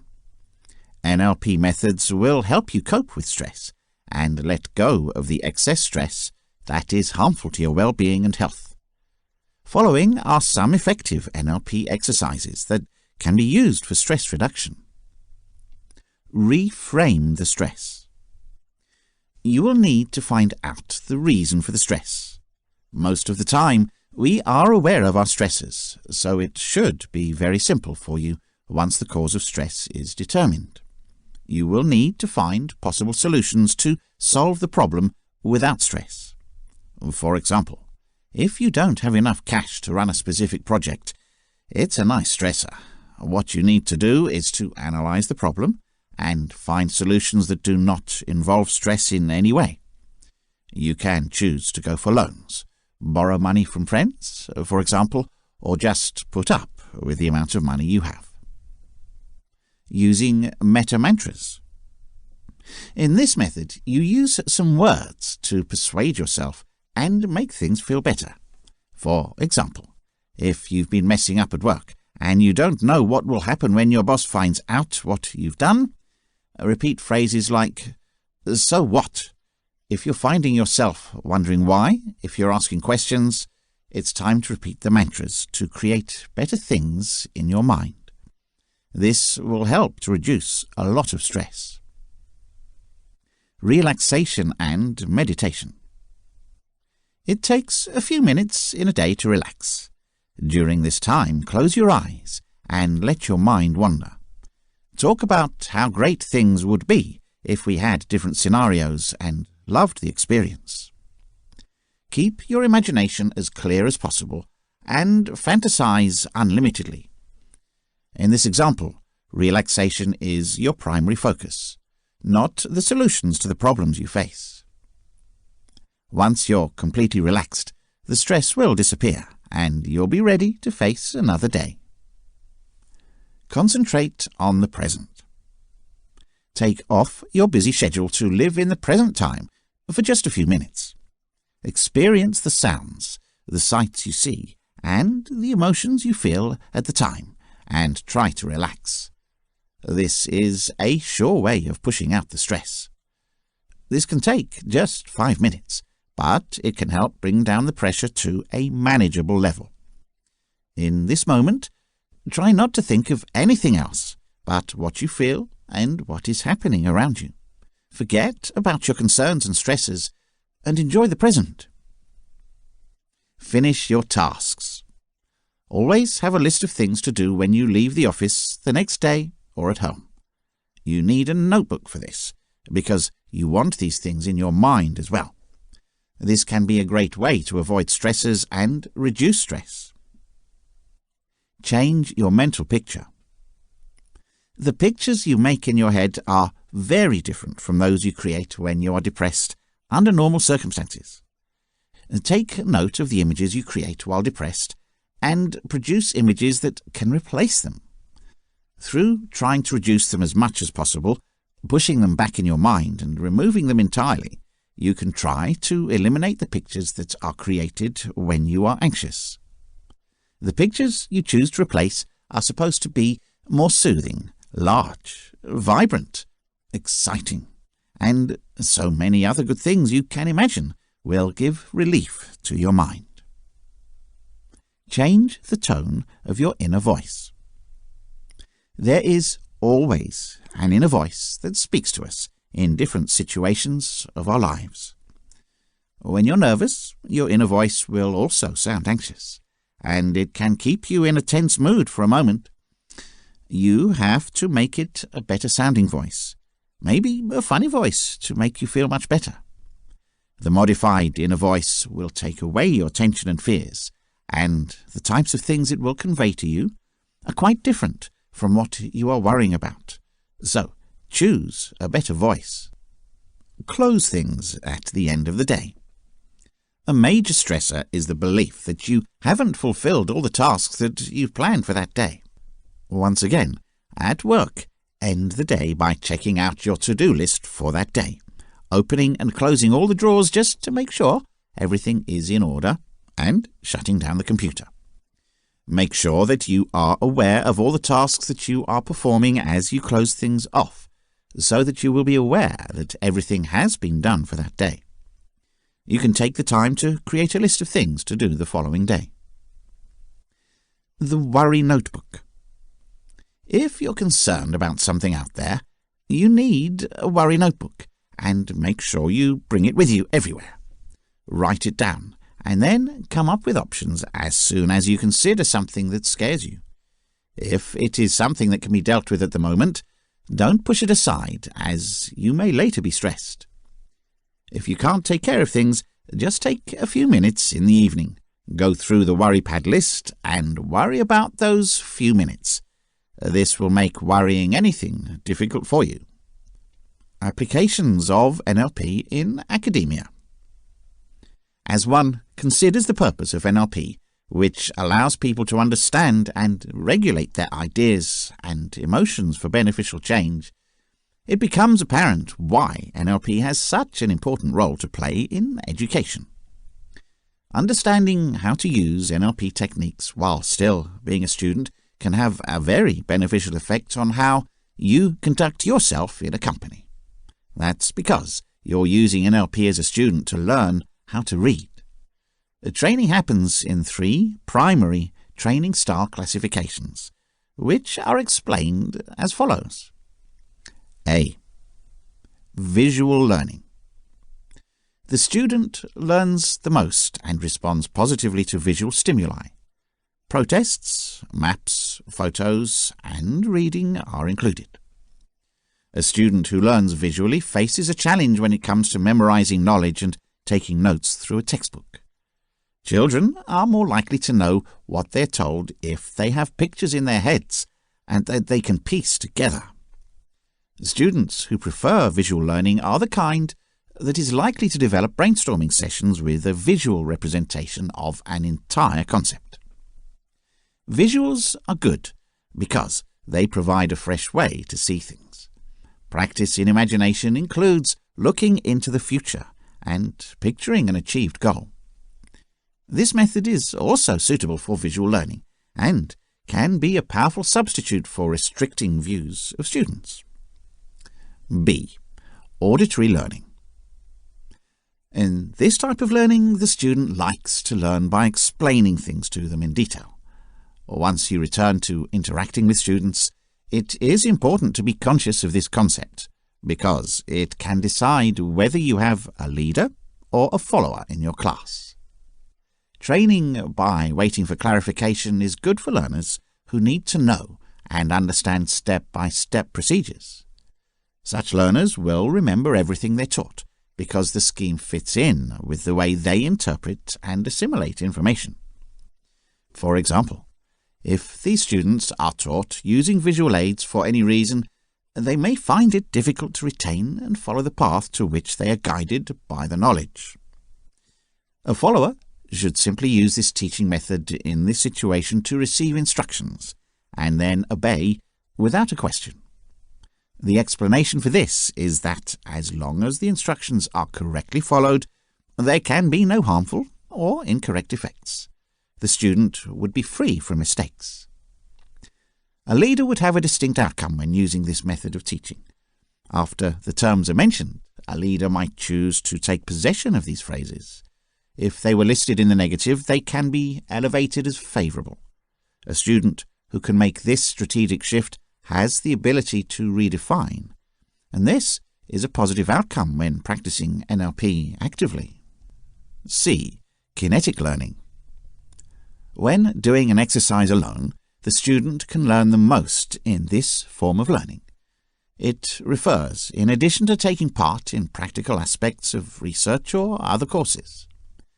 In this case, the best thing to do is to give a set of instructions to the student and leave them to follow them as best they can.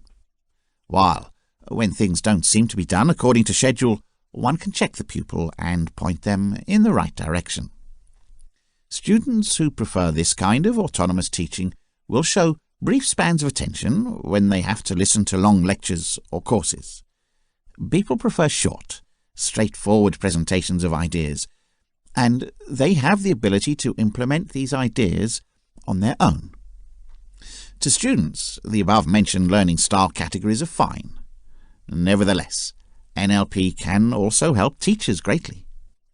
When taking the time to understand the different learning styles of each student, the instructor is then equipped with the tools to follow approaches that have been tried and tested to help the students do well and fulfill all their educational needs. The section can also be used to attempt to understand how other individuals, such as clients, perceive things. With this experience, it will be much easier to handle them carefully. Application of NLP in getting rid of fear and other phobias in general. There are people living with various fears throughout the globe.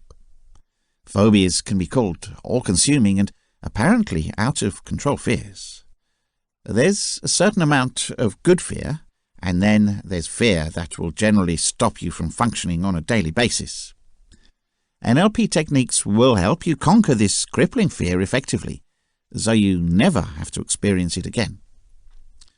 Say you've got a phobia of public space. You have an excellent mind and you continue to start a business, but you can't, or because you might have to go out to public places. You find yourself stuck in your home, unable to go out into the world, wondering what to do and feeling a great deal of shame at your failure to get up and go. You may not even understand why you have this phobia. Perhaps you just remember that one day something happened, and since then public areas have been a no-go zone for you. By using phrases like, "not right now," and "I'm going to think about it," you may have become a natural deflection to get out of communicating or going to public places. The first step to overcoming phobias is to understand NLP's anchors. For fear of public places, here is a practical example. You would start by thinking about how to go to public places with a block. You're unmotivated and apprehensive, choosing not to be worth it. Create a vivid mental image of this scenario and feel the associated emotions, like your racing heart. Listen to the sounds, like your shallow breathing, and anchor it on any aspect of your body when it's crystal clear.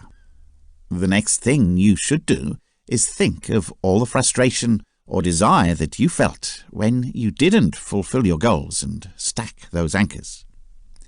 Take the full weight of your position deep into your mind and recall a time when you were able to get everything you wanted. Recall what you saw, how you felt, and what you heard. Paint that moment's wide mental image. At the moment when it happened, it should feel as real as it did. Enable the feeling of satisfaction to fully wash over you, and then anchor it to another part of your body. Now, fire your first anchor and stuff all the while you've been a barrier for yourself. Then shoot the second anchor, both mentally, and then detach the first anchor. Repeat this process in your mind over and over until you feel encouraged to go out and take action.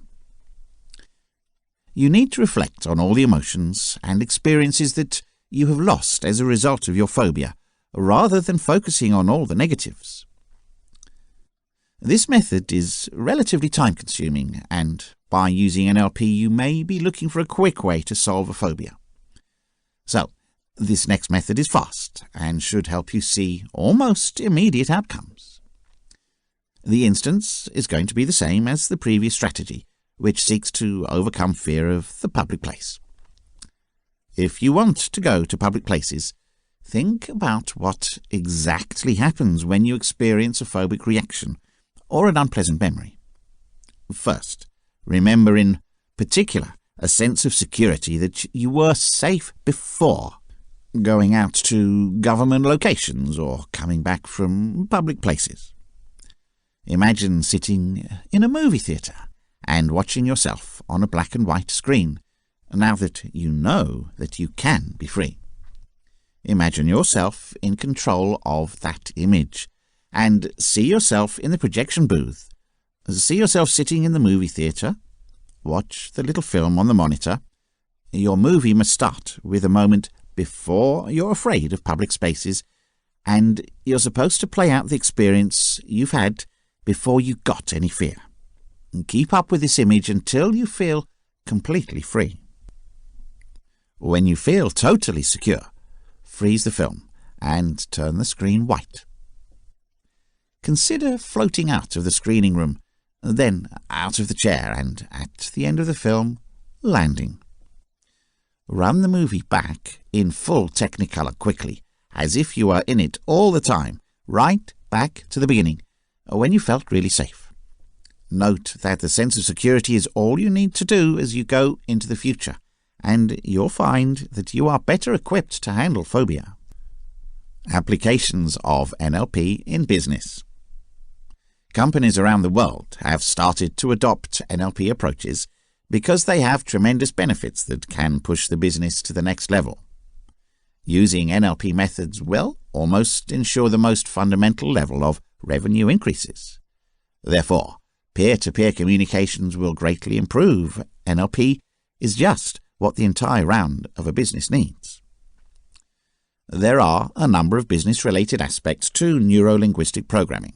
These include motivation pattern management, cognitive change technology, conflict resolution, training and coaching, guidance, learning, and teaching.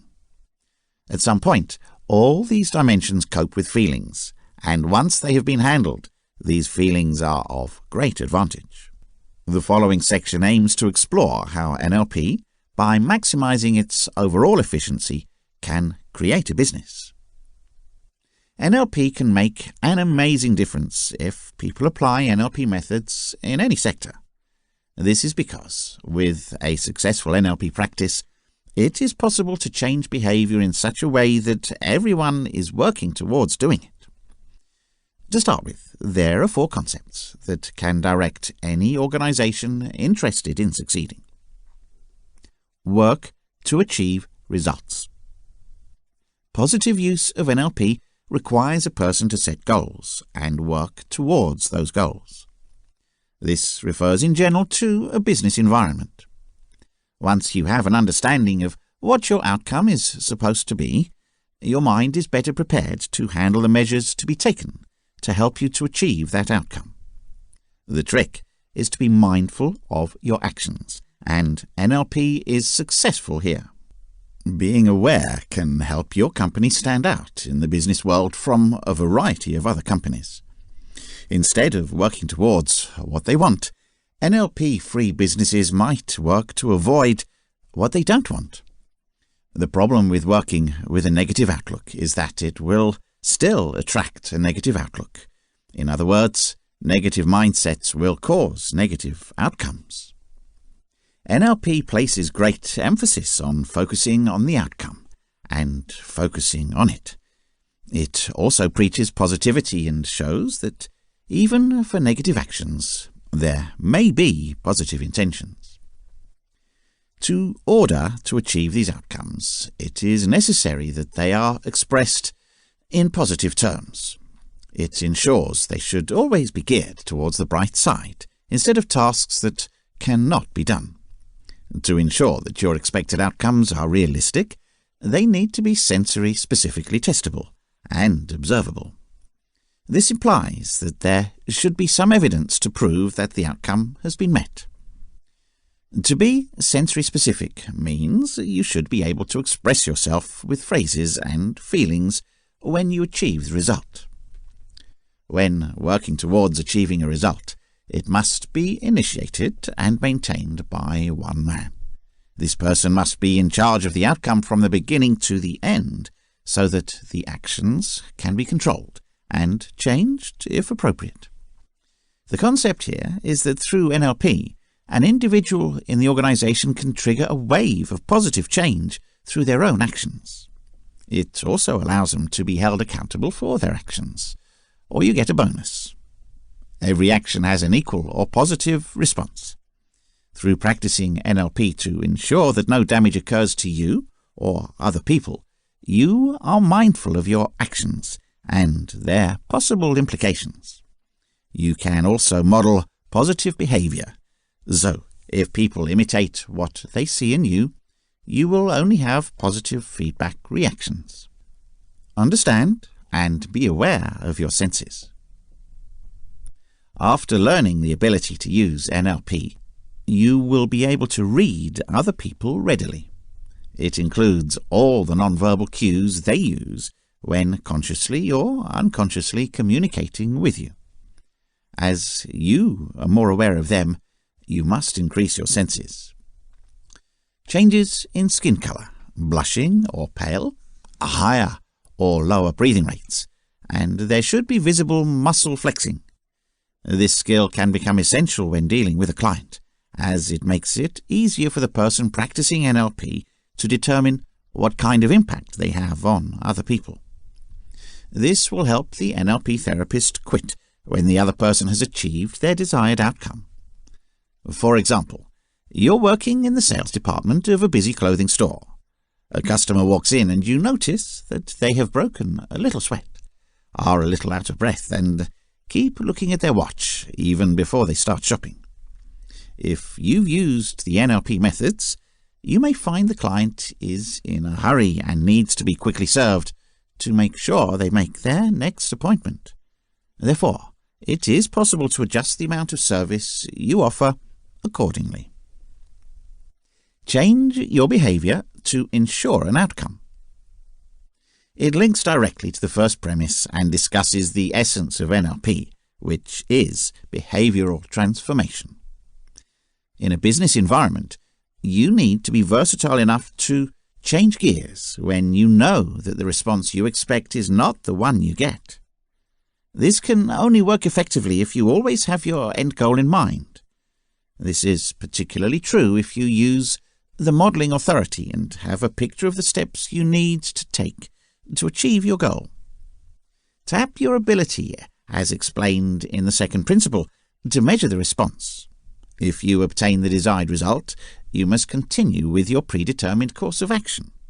But you should try to use a different strategy if you don't achieve the desired outcome. You can potentially save stress and frustration if you spend time analysing and monitoring your actions by actually being mindful of the feelings and how you can cope with them. Take action. It requires NLP to be actively involved at this point in making decisions. There's no point in taking the time to learn all the NLP techniques if you don't bring your reading to the test. The thing is to work to change behaviour. It's crucial to do things in the present. Changing and enhancing behaviour when needed by being present becomes simpler. Companies who send their workers to NLP skills training, particularly practitioner skills, will often focus solely on sending their leadership team on the expectation they would have learned a fresh skill that could then filter down to the rest of the team. NLP is not a resource that should be limited to the leadership of a company. Instead, it is a software that should be well versed by everyone in the company to ensure that the corporate objectives are properly achieved. Employees can use NLP methods to achieve optimum results or interact better with customers. The effect is often quite clear when one uses NLP tools to deal with customers or connect internally. A percentage increase in consumer purchases or productivity of employees. When an employee is trained to learn NLP skills at any point, they are greatly motivated, which generally leads to their increased production. NLP should teach any worker anything that can be done on a mental map to create, understand, and apply. The points mentioned previously highlight the most common business challenges. The primary challenge is proper communication. And communication encompasses what happens in a company and what happens to customers. NLP is important in almost every area of a company, and it is beneficial to both employers and employees.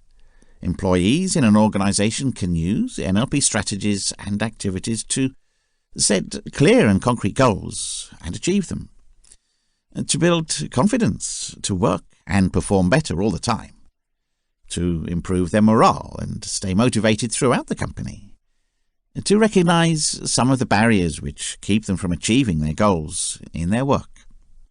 Management will also use NLP skills in various fields.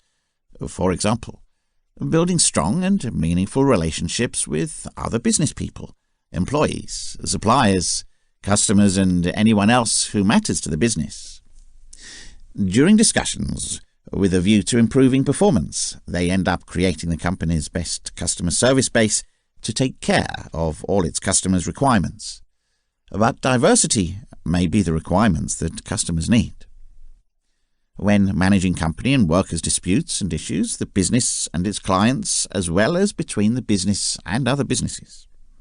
NLP skills can help to determine how the organization can build teams that work even better and produce excellent results all the time.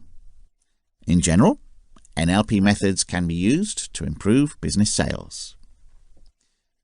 Using NLP to maximize your sales. The goal of every small or big business is to increase sales. Business people are willing to do almost anything to raise their sales volume, as this is what defines how well a business is doing. Salespeople, sales managers, business people, and entrepreneurs use NLP today to increase their sales volumes. Even the company that does exceptionally well, or a good salesperson, will need some tips to help them stay on top of their game when it comes to higher income. Because salespeople and their customers have different interactions, NLP can provide significant assistance. Neuro-linguistic programming has a set of ideas and capabilities to combine the brain, body, and feelings of people to allow them to communicate effectively with other people. These are skills and strategies that will help you create your career better if you are engaged in sales.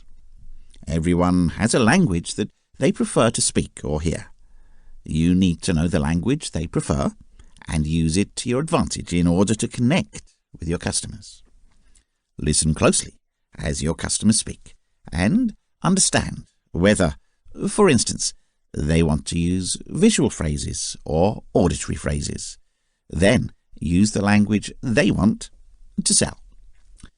Your customer's strategy for purchasing must suit your strategy for sale. When visual sounds attract a potential buyer more, you will need to use sounds to catch his attention. Carry samples to show their attention to customers who prefer to see first before buying. Applications of NLP in relationships and emotions. Without focusing on the most important emotion of all, writing a book on emotion and changing actions is unlikely, and that is love. NLP methods can create extremely effective relationships as each individual can work on their self-esteem and perfect some excellent communication skills in the relationship. NLP also assists in accepting a partnership and allows parties to broaden their views when dealing with each other. In your relationships, you should try the following measures to make NLP work. A. Know what you believe. You need to build more than just a positive thinking. You need a positive belief.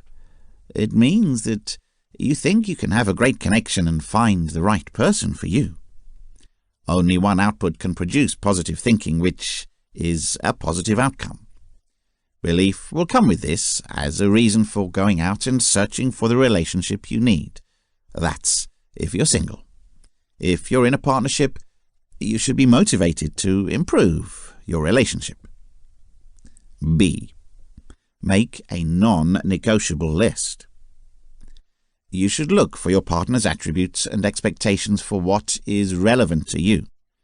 These are considered the non-negotiables, which means that if they are absent, you will seriously consider the viability of the union. Use NLP. You will decide which of the most important criteria for you. When talking to the person you need, you should mentally test if they follow the predetermined requirements. You should also seek to see them as they do, this from their own point of view. You may even find yourself changing your life as you go along. C. Communicate actively. One of the maxims of the NLP is that you cannot refuse to communicate. Therefore, be constructive and interact at the center of your focus with the one, taking the moment to know more about the other person, whether you choose to communicate by phone, email, or text messages. This should help to improve your motivation. D. Avoid arguments. Arguments and misunderstandings may be a breakdown, however healthy, of any relationship. Keeping NLP approaches in mind, avoiding disputes becomes much simpler when communicating with your partner. Pacing and guiding are the right methods to use. It applies specifically to how you react to your partner, and then how they choose to respond to a conflict. Listening must allow enough time to absorb what is being said, and leadership should steer the dialogue towards solving the problem. E. Set SMART goals. NLP is about where you want to be in the future. Relationships should incorporate the same principles in order to make it easier for you to determine whether the relationship works. It is therefore important to set SMART goals. F. See the world through other people's eyes. People like to be correct about a variety of things, but this can become apparent, especially when dealing with their point of view. The great thing about NLP is that it makes us aware of all the filters that make it difficult to see a clear line. Such filters will retain the beliefs and aspirations that have been acquired over the years. Through knowing these barriers, it becomes much easier to deal with people's behavior. There is also an incredible amount of flexibility, as an NLP-free person may find that due to personality quirks, they may not be able to interact with everyone. These mind maps form a knowledge of how to use and see the world. A great communicator would be someone who can move mentally from their own map to match their partner's map, making it easier to know each other better. G. It's not the message, it's the response. If you heard the word lost in translation, you know that a message might lose all its meaning, or because it is misunderstood. The ordinary outcome would be to blame the people around for this poor result. The NLP is completely getting rid of the game of blame. How it is understood is accountable to the person who transmits the message.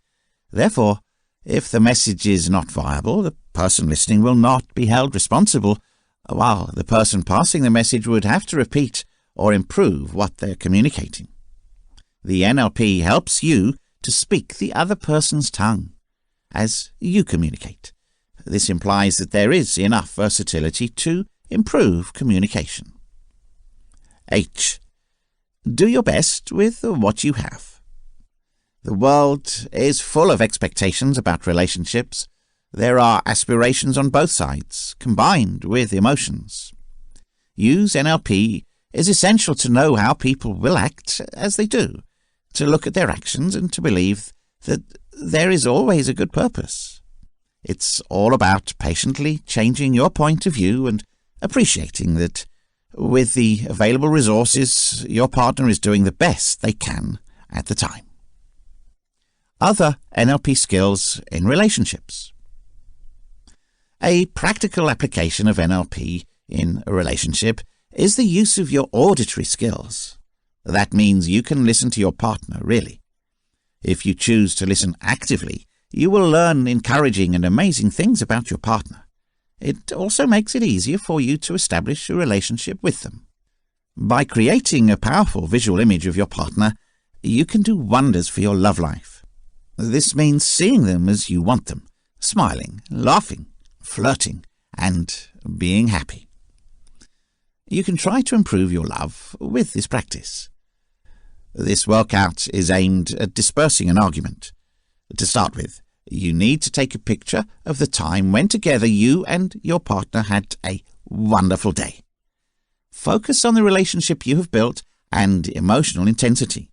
Remember the sounds you've heard, the sights you've seen, the tastes and smells you've enjoyed, and the touch you've shared. Anchor it to any part of your body as soon as you are in the moment.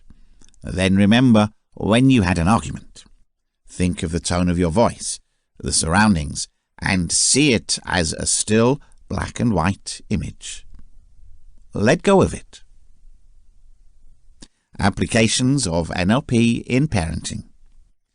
They are filled with joy and anticipation when someone becomes a parent, and as their child grows older, they start realizing something different, that they need to learn and understand the emotions and feelings of their child in such a way that they can have a positive impact on their growth.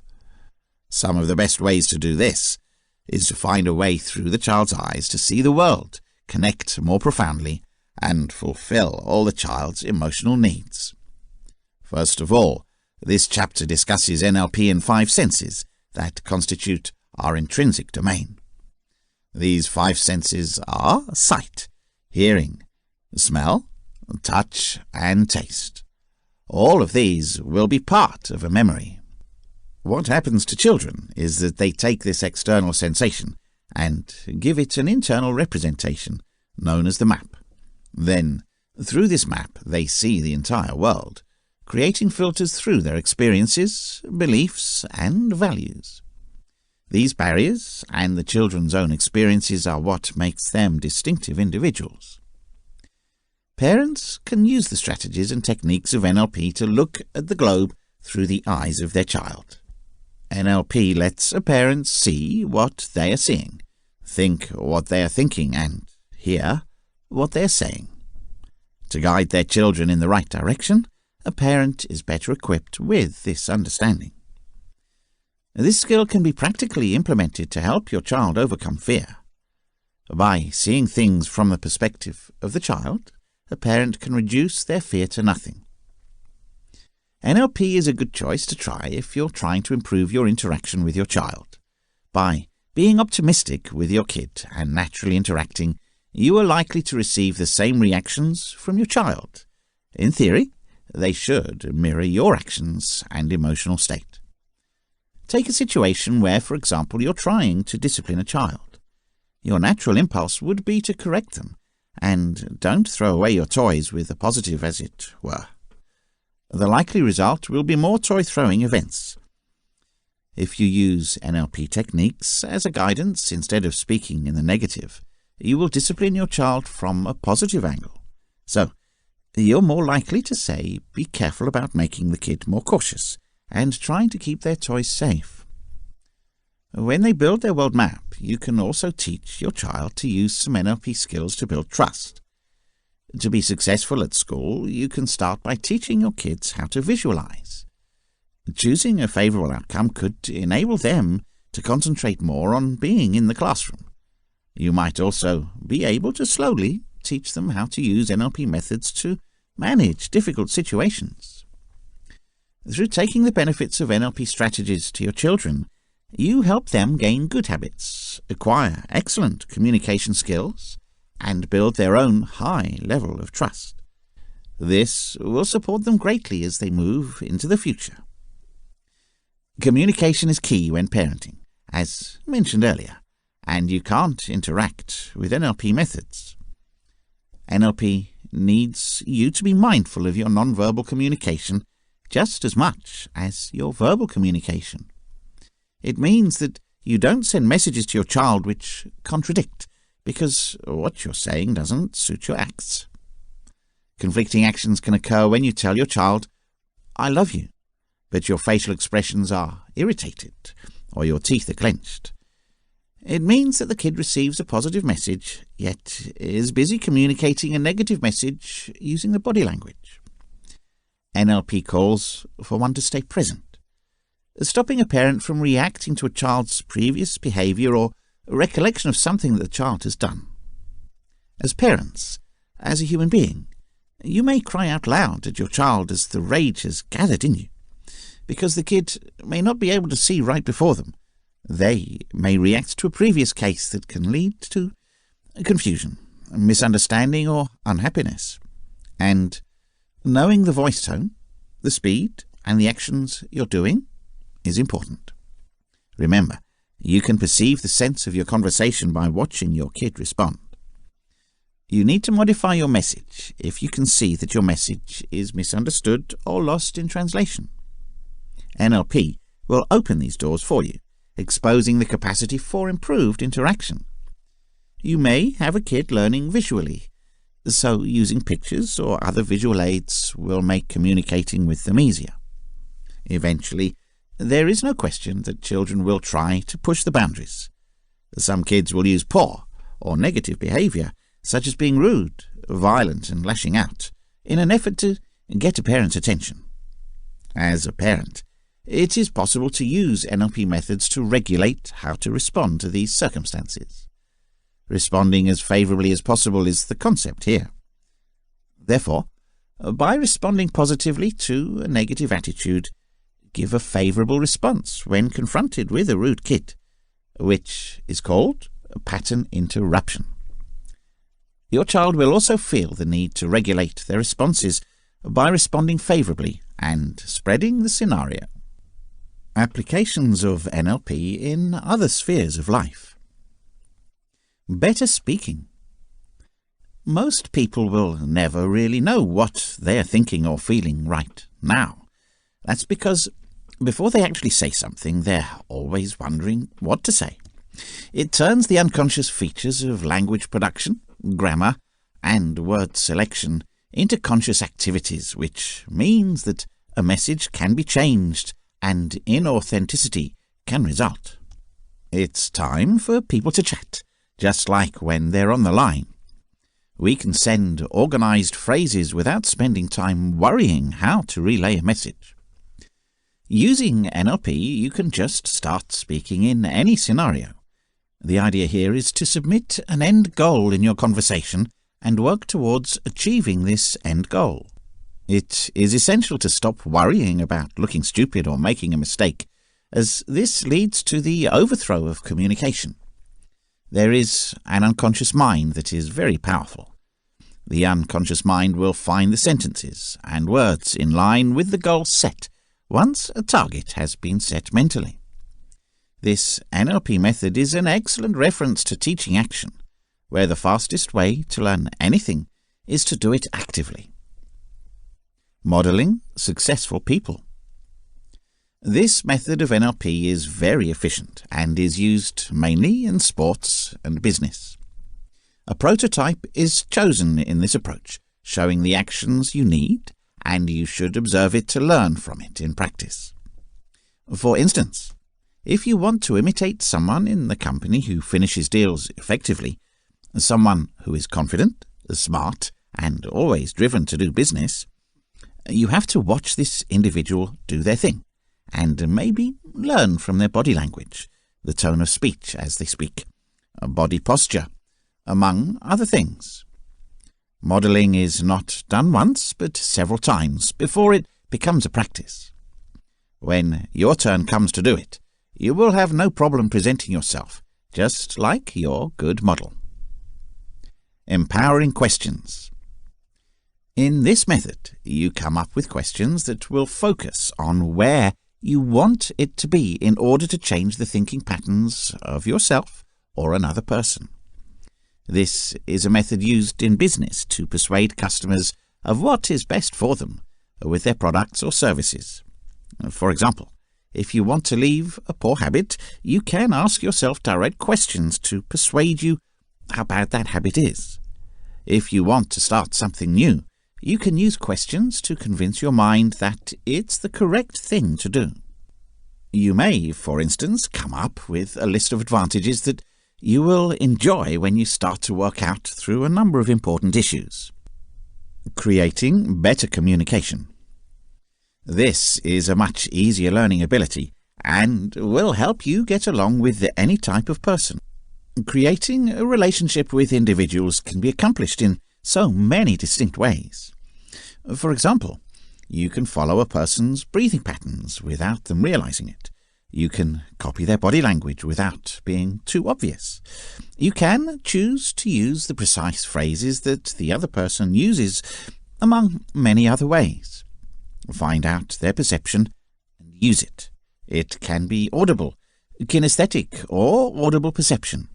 This can be accomplished by talking to the person you are interested in, listening to the words they use, and how they use those words. Mind juggling. In case you feel nervous, this method is very helpful. It can create a balance between the right and left sides of your brain and ultimately reduce anxiety.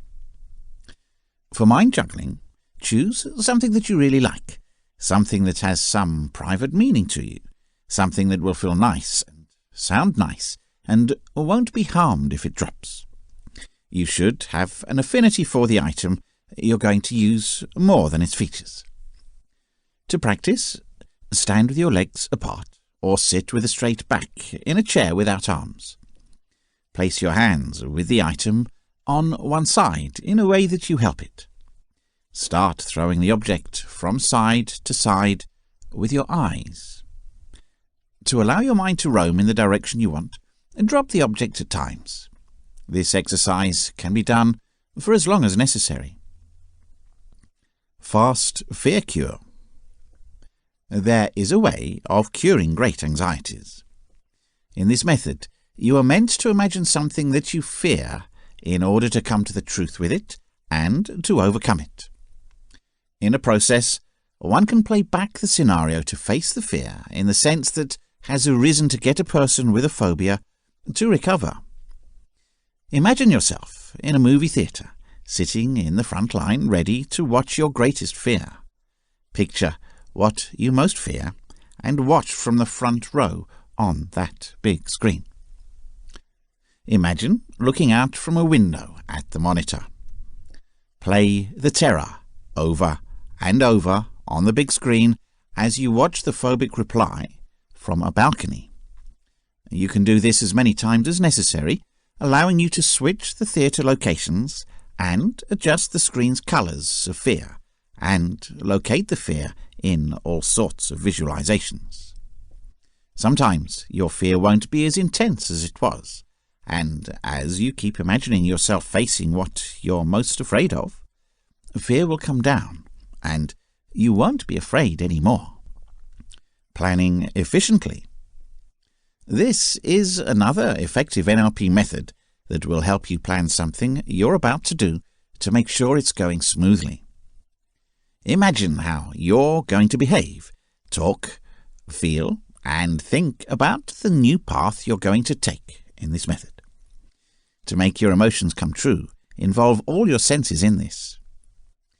Even in that situation, when you write down the answers, ask yourself important questions, such as what to do before that day or activity begins.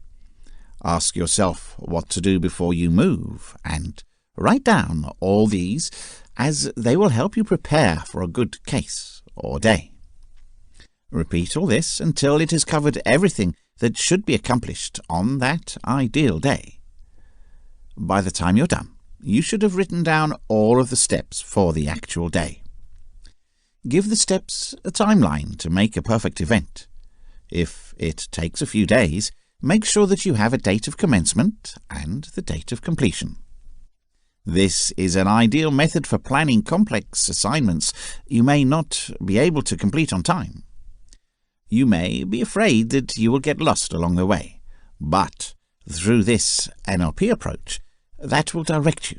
You will produce an ideal and smooth flow timetable. Schedule them in such a way that if you have more than one mission, the dates will not clash. Chapter 5. Manipulation, Deception and Persuasion.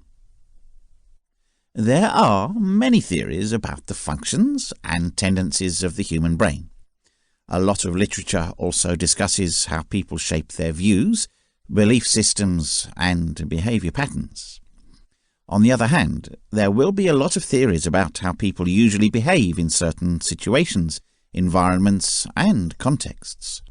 With all these theories and literature on the topic of human psychology, one thing is certain.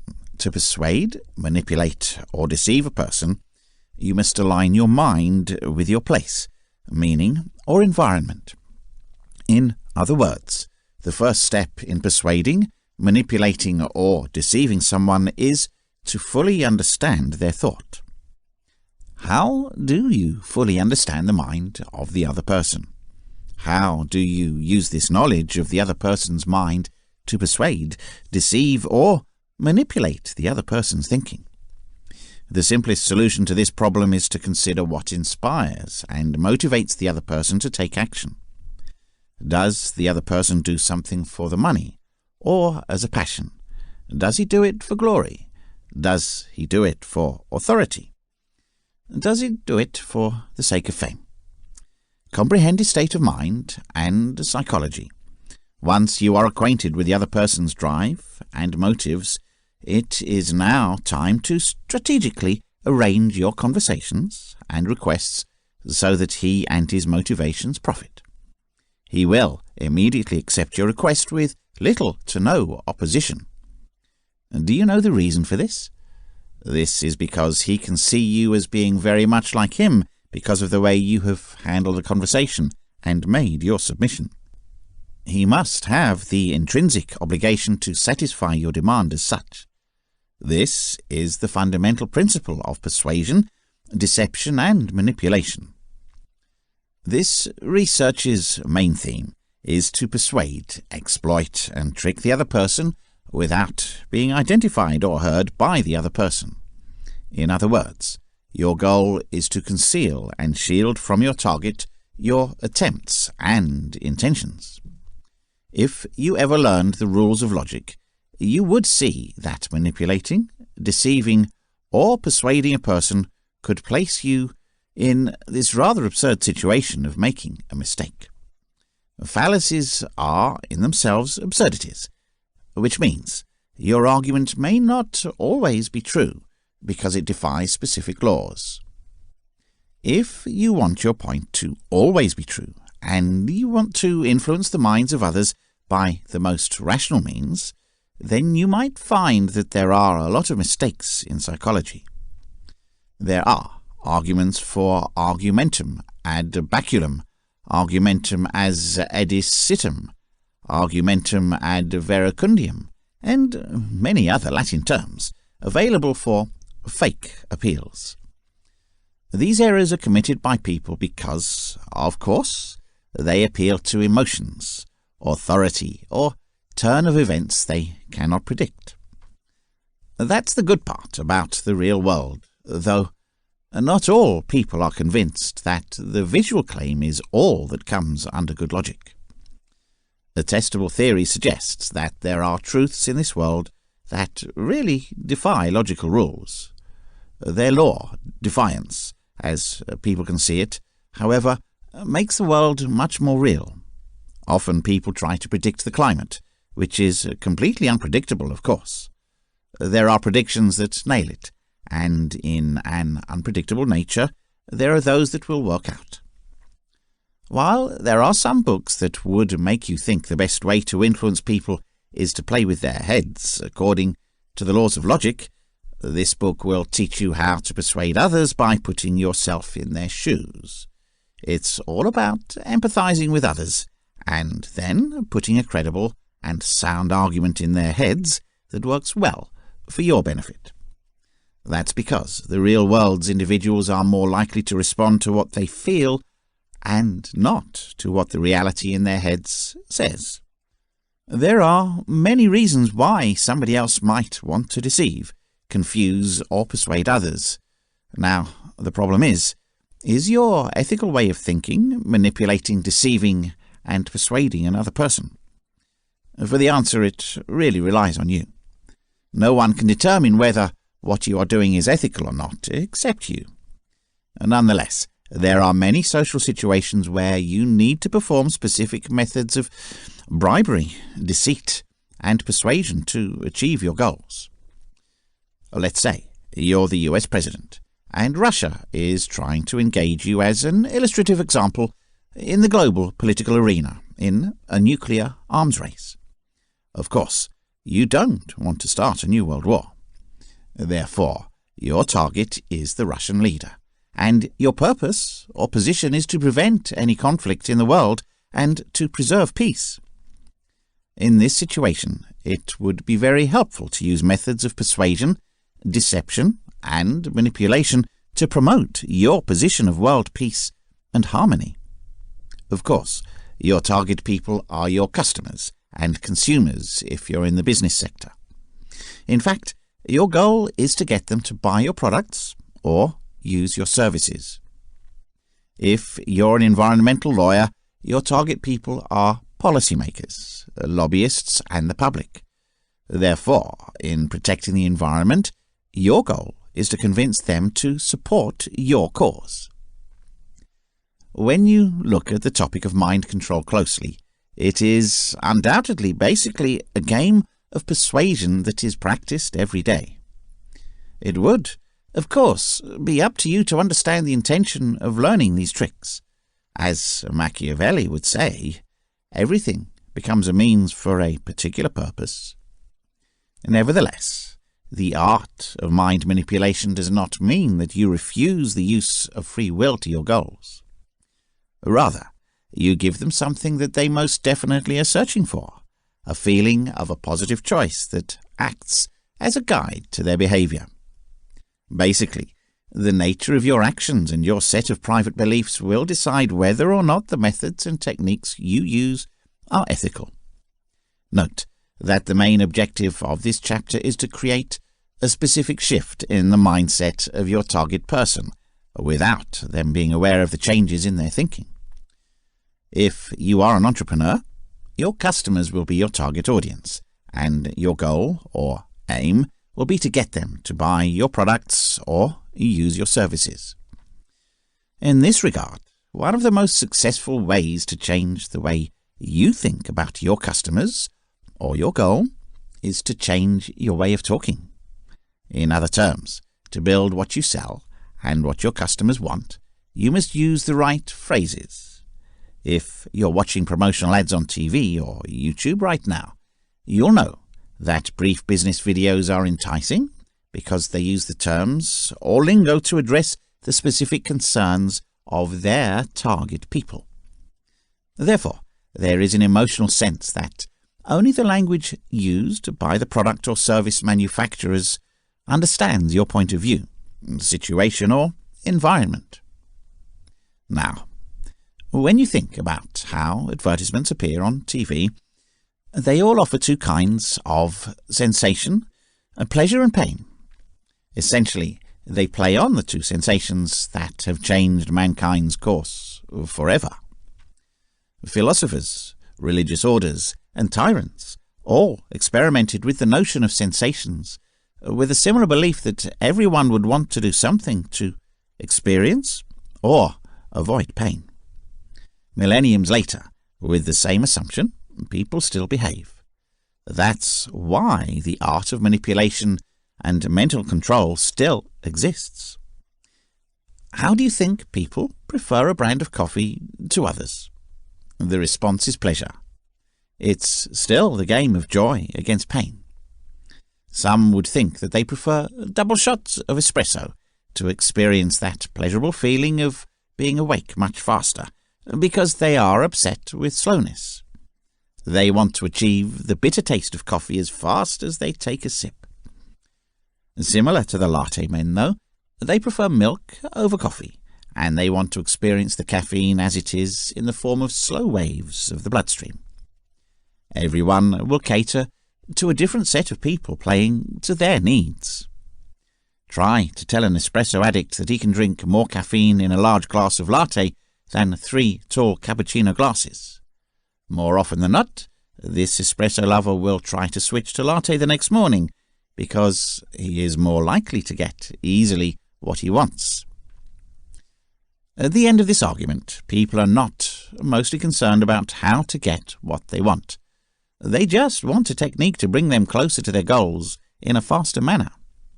We want to believe that all the methods we use are shortcuts to a pleasant experience. With that in mind, it is rather straightforward for individuals to adjust their belief systems if the move is to ensure achievement. Therefore, on the market out there are just too many products of the same type. Imagine the number of toothpaste brands. Spread the word, however, that one product is likely to cause a person's teeth to drop off when he's in his 80s.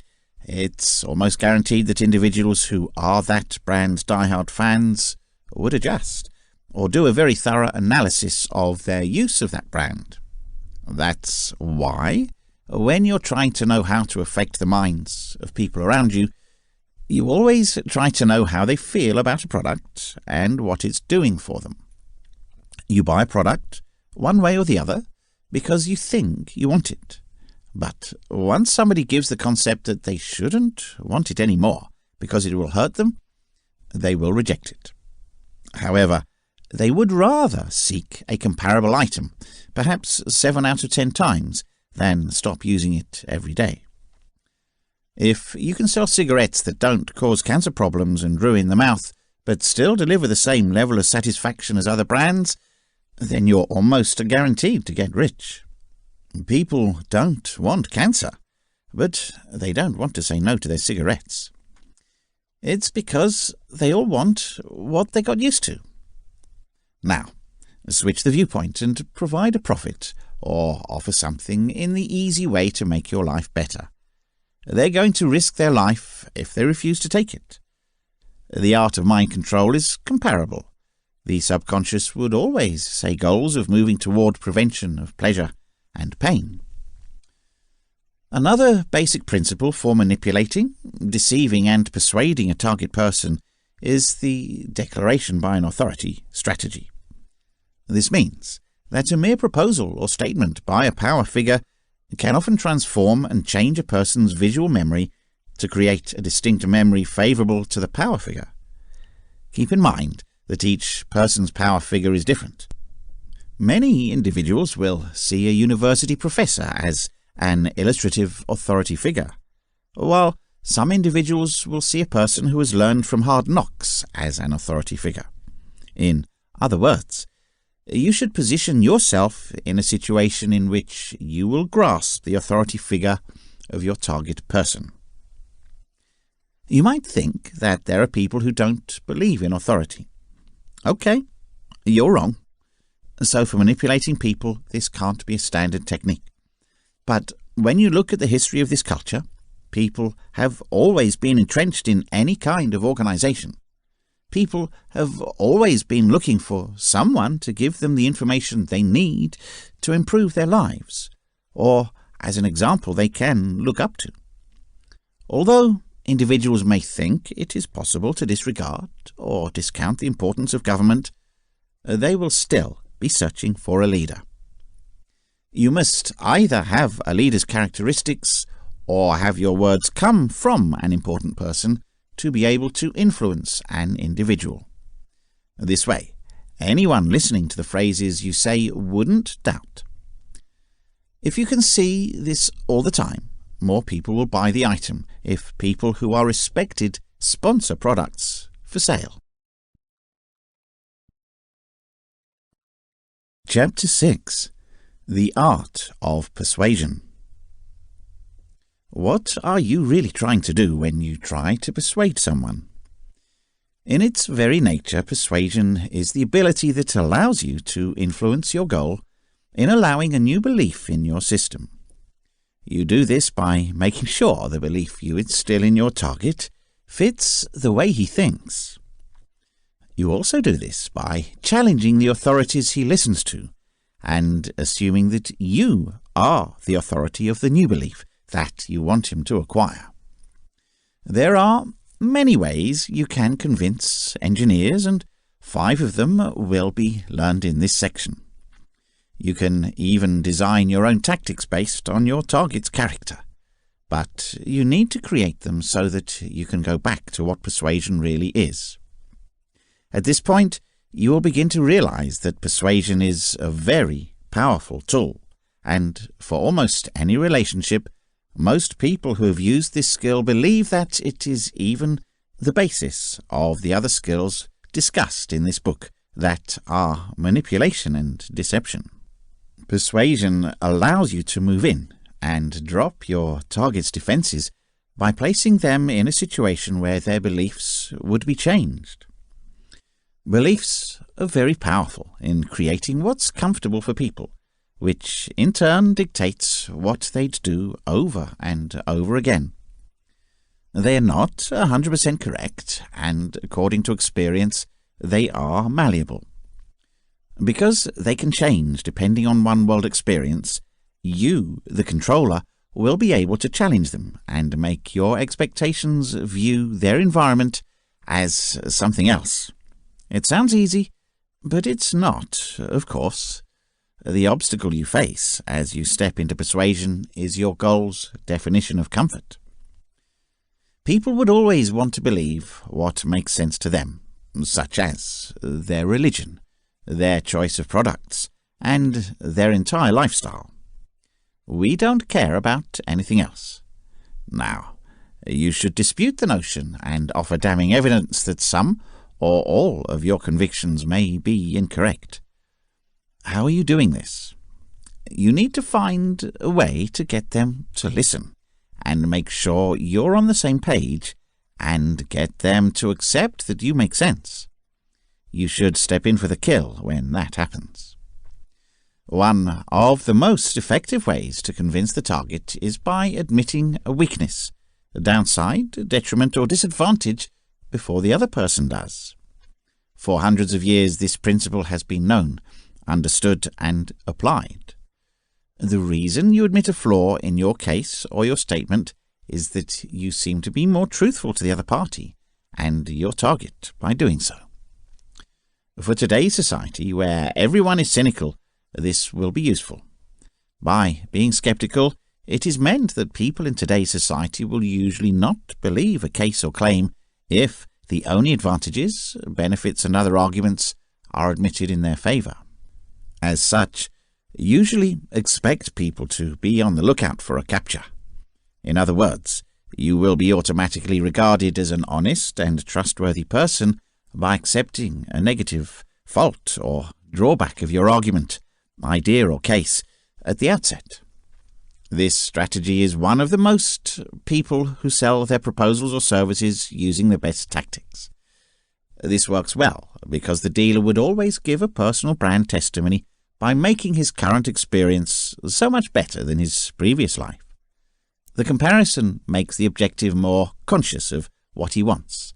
He never wants to experience the trouble you've been through, and anything you've tried and used personally will save him the trouble. Why is this tactic going to work? This makes them know that you can make mistakes, that make them feel you don't have your defences all the time, and you can relax in front of them. Moreover, your target will feel more comfortable with your presence because you don't seem too enthusiastic about persuading him or her to buy your claim, proposal or case. Instead, you're providing them with an opening they can test. So, which makes the entire statement a very exciting proposition, it becomes something very fascinating about which they would like to find out more. As such, the moment you are trustworthy in the eyes of your target is the moment to strike perfectly. You can better convince your target if you've done something that's going to be in his or her favour. For example, by helping him or her with a problem, you can show your trust to your target. In other words, put yourself in a situation where, in any way, you can help him or her. For example, if your goal is to sell real estate, stocks or insurance, you can call a personal friend about the products that your goal is trying to sell. If, on the other hand, your goal is a businessman, offer your friends and acquaintances to distribute their business cards. If your aim has to be presented to a politician or policymaker because he or she wants such a politician or policymaker to support a cause for environmental or health care, introduce the two people to each other by all means. It means, more than anything else, that you will share with your goal a portion of your time and effort. Offer your assistance. Any form of help is appreciated. He or she will be more comfortable with you in this way. The target will also have a certain relation to you, implying that he sees you just like him or her. Once your goal becomes comfortable with you, your mental defences will be lowered. This is the perfect time to convince him or her in your plan, statement or case at the end of the day, when he or she lowers his or her mental defences. Here's what a lot of self-help gurus would do. They're giving themselves a little background, and that'd always be about the time they weren't successful. Once they find an easy way to change their lives, they turn up and tell you. They'd tell you their methods worked because they were trying the hard way to do things. They're willing, however, to show you how to do things that would make your life tremendously better, just the way you want it, the easy way. The technique appeals to many people because these accomplished people are willing to share what they have been through and are willing to share the secret without the recipient having to go through the bad experiences in order to gain the information. It would also be advisable to point out that you are like your target as well, and offer your claim because you think you are very similar. By making people think that people with the same rank can easily exchange experiences, you can always persuade people. Now they'd find they could relate to an expert like you. Knocking off the socks of your target means you're giving it a pleasant surprise. How are you going to do this? Blow off your goal with an amazing fact or an amazing statement or just something that only a few people would learn. Make a claim, case or suggestion that you can make. Or There's something you can teach him or her that's never been done before. This can also be something that can change the way the idea or statement is perceived. This will open their minds in such a way that they will accept new ideas and thoughts. It positions them in a state of relaxation and acceptance, in other words. And the psychology behind this is that people enjoy being pleasantly surprised in general. If your target has been pleasantly surprised, making him or her say yes to your proposal, claim, or case will be relatively easy. Why do you know? This is because if you help such a person discover some amazing new reality, making a decision to pursue another person, you, will always be relatively easier. In fact, it will be relatively easy to make a decision to give in to your statement or suggestion because your intention is to feel more comfortable and receptive. There's a reason why people believe in success stories. Everybody wants to always find the easiest way to do things, and they're willing to buy anything that a person used to get out of a terrible situation that's also likely to happen to them. When you sell a parachute, the belt that people usually use is made of strings used to hold a parachute together. Keep in mind that they likely wouldn't find themselves falling out of a plane and using a parachute to save their lives. However, if you tell people that a parachute can hold more than 500 kilos of weight so that they can use it to tow their cars, and that it's the favorite bracelet for hunters and adventurers because it can serve as a tourniquet, a fishing line, or something to tie up their tents, they'd buy one from you for 3 times the price. That's because these are the information that would make you think the service is much more important than it appears. Another useful tip linked to this technique of persuasion is the last introduction of the plan you want to be accepted or the item you want to purchase. This indicates that you have spent a considerable amount of time asking for approval of a plan or to buy an item from your target. Because of your actions, the target would usually have to accept a single item or service after you have been removed from the start of the discussion. As such, placing your most important proposal or product at the end of the presentation or conversation would be strategically advantageous. Be precise. You should be precise and specific in specifying details to your target audience if you want to add an element of credibility to your statements. The explanation for this is that if your words contain clear and detailed information, it means you know how they affect other things. When you understand how certain issues can be influenced by your plan, argument, or event, your claims are more difficult to attack. Moreover, most people unconsciously feel better when very specific and accurate information is given to them. Why are figures and percentages of all sorts convincing people? It's because they get a sense of security from specific numbers. Of course, people don't think that 100% of the time something would work.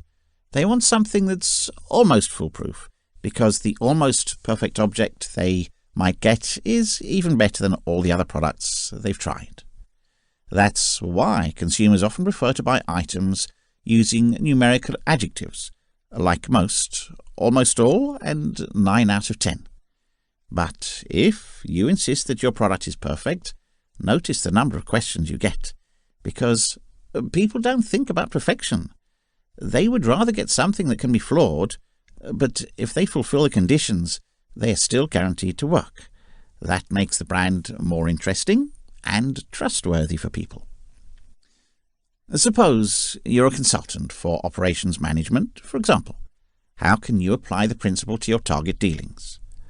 Okay, you can say your target that his or her revenue will increase by 46% in 6 months through the use of your consultancy services. That's unique now. But if you tell someone you can promise a 100% increase in his revenue, then your goal will be more likely to go away. That's because you don't get your target as a buyer unless you can show him some big-time customer who can back up your story. Benefit offer. What's a good offer? An offer should definitely look like it is not just for your benefit, for the benefit of your target. You need to make an offer that would build the same appeal for that reason. Bear in mind that most people are more self-interested, not you. They are more likely to be aware of themselves, and they definitely wouldn't be following your interests. If you're going to make them act on what you're thinking of, make sure you make it look like they're getting more benefit than you would. Why are people buying salesmen's products and becoming convinced that doing so is the right decision? The reason is simple. The seller doesn't think about how much money he'd get from the sale and how that benefit would change his life. When considering these, a salesman doesn't have to ask, but when he wants to do it from the viewpoint of his client, he would still be able to enjoy it. All he has to do is make it a point that his product is of superior quality, and that in his life the customer would need it more or less. Of course, the customer knows there's something good for the seller. A customer buys without hesitation, though, because he understands that their roles are just the way they go. But if the scene continues with the seller putting his needs first, the customer will certainly want to go home. None of them would enjoy the benefit if that happens. So, when it comes to persuading someone that doing you a favour would be to his advantage, make him a good offer to see his advantage first, before you finally get the bonus. Too necessary to convince someone is your closing spell? It would be the prestige in the art of doing magic, where the highlight occurs. Your initiative is not yet sure to come to fruition without a good closer. For this reason, reiterating parts of your conversation in which you went into some form of agreement would always be wise. If your target once said he'd like to try whatever you're offering in a conversation, then keep that moment in mind. Make sure you pull up the closing information before the conversation dies down. You can say something like this. Because you said you'd like to try product A, I'm going to go ahead and wrap it up for you. Now you're talking with a positive approach. As a very optimistic salesperson, something many consumers want. Now, if they do not want their order to be sealed, tell them if you should prepare it for them to pick up later. Always say they have the right to withdraw from your previous agreement. Remember the target that he liked it, and never insinuate there is an option to say no. You'd be shocked that it works for almost anything, no matter how old this marketing tactic is. It's because people are mostly worried about how to make it much easier to make choices. Proactive people know that if they think there is someone who is trying to save them from all the trouble, people are willing to be bent to your will. Chapter 7. Using scarcity to create value for yourself and in business. When people know that what they want is limited in terms of time, colour, options, availability and quantity, their desire for it increases exponentially. Corresponding to this theory, whenever you want something but can't easily have it, the appetite for that object increases significantly. This is nothing but human nature, and one of economics' fundamental laws. Citizens have always heard about the law of supply and demand, and they understand how difficult it is to buy something at a much higher price just because the market for it has increased. That's why they're going to markets to buy a product that's more likely to become extremely popular in the future and take advantage of its original price. Today, most stores use this strategy. First, they get people to understand their product's inherent value, which they know the consumers need tremendously. They will then throw in some freebies and a cheap price, which would help them generate sufficient revenue to fund their money. We will then conceal the product from the public, and once we think there's enough clamour for the product to return to the shelf, they'll bring it back on the market at a ridiculously high price. What is this action going to do? By listening to the people's voice, it makes the store owner look good, and then he earns a lot of extra money to do so. He doesn't need the people to know the second advantage he enjoyed, though. The first benefit is all that he would need to remind them of. From the point of view of his goals, he's simply trying to make his customers avoid the pain by reintroducing an old product that would most likely be much more expensive than the new products his store offers. The customers did not know, however, that the store owner has already guaranteed his personal reward. He definitely knows his old product would be selling no matter what. He did not actually take any risk at all. So, how can you use this principle? The first element of this principle is that your goal must be aware that it will be valuable to him or her for your service, offer, proposal, or product. He or she is going to suffer if he or she loses the chance to have this right now. The second element is the act of scarcity induction. Now, to your target, you can induce scarcity. Tell him or her that in terms of business operations, what you are selling right now will only be available for a limited time, or in limited quantities. The target will know by causing scarcity that there is a real possibility that he or she may not get what they really want, because time or stock will run out quickly. As such, telling your target in no uncertain terms how it will lose out in this situation would be essential. If you want to obsess with something useful in life like working out, there's a talent for that. It's all about neuro-linguistic programming. Just recognize and use your preference to create better things in your life. D. Try as much as you like. There's no particular way to use NLP to achieve the goals of your life. Experimenting in different ways will ultimately help you. Focus on yourself and try your best to get deeper into your emotions and ideas if you want to achieve beneficial results with NLP. What you should do is challenge your inner views and your perception of things and the globe as a whole.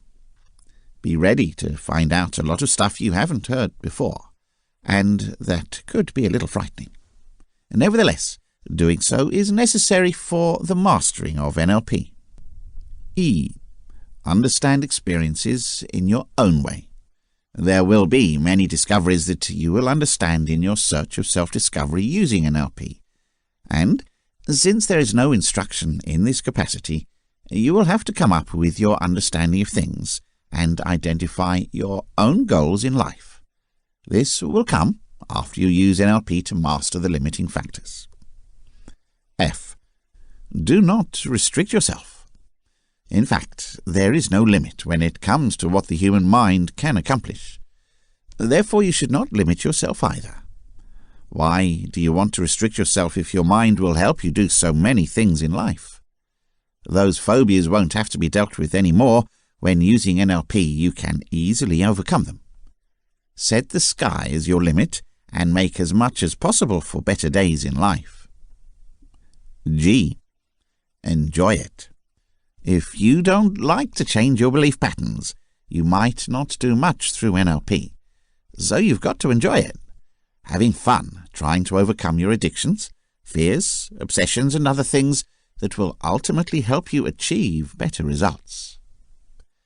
You can do so much to overcome these limiting factors, and that's how easy it is to restore order to your lives. Note that the way you feel about NLP is exactly how you should feel when you face all these restricting factors. Try not to follow a certain itinerary. Define your own itinerary, have as much fun as you can, and see how lovely it would feel. When individuals are physically and mentally at an all-time low, we often claim it to be in a bad state. We also recognize that to make the most of a task, we need to be in the right mindset.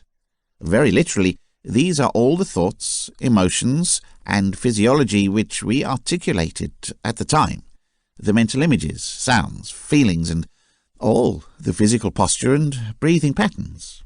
Mind and body are completely linked, and our emotions instantly, and vice versa affect our physiology.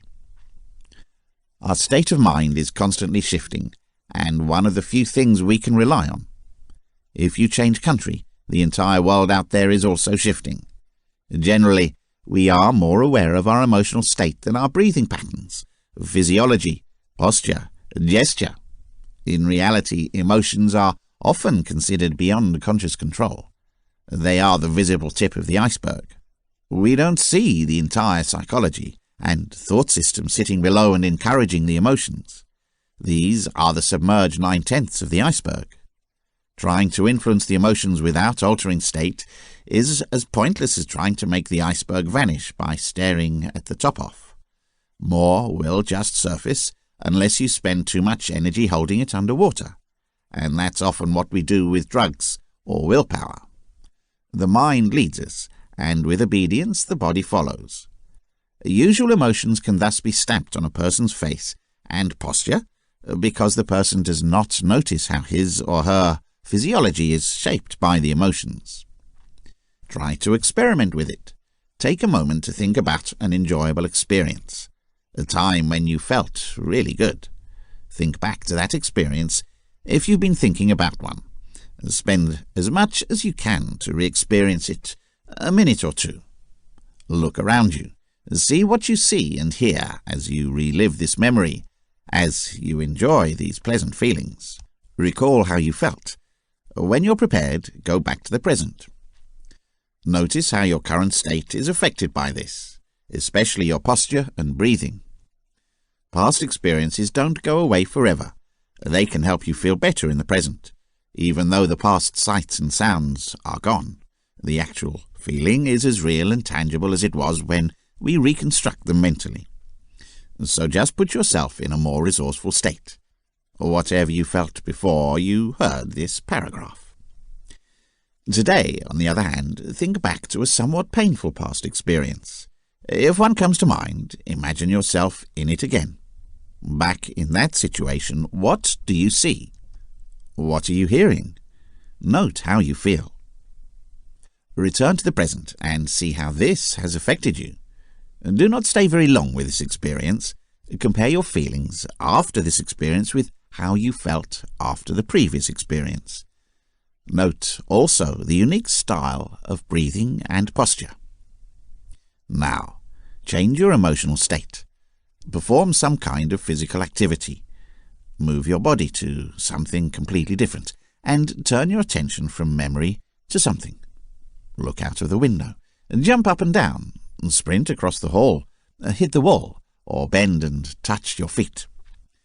Look at the physical sensations of the action and what you experience here and now.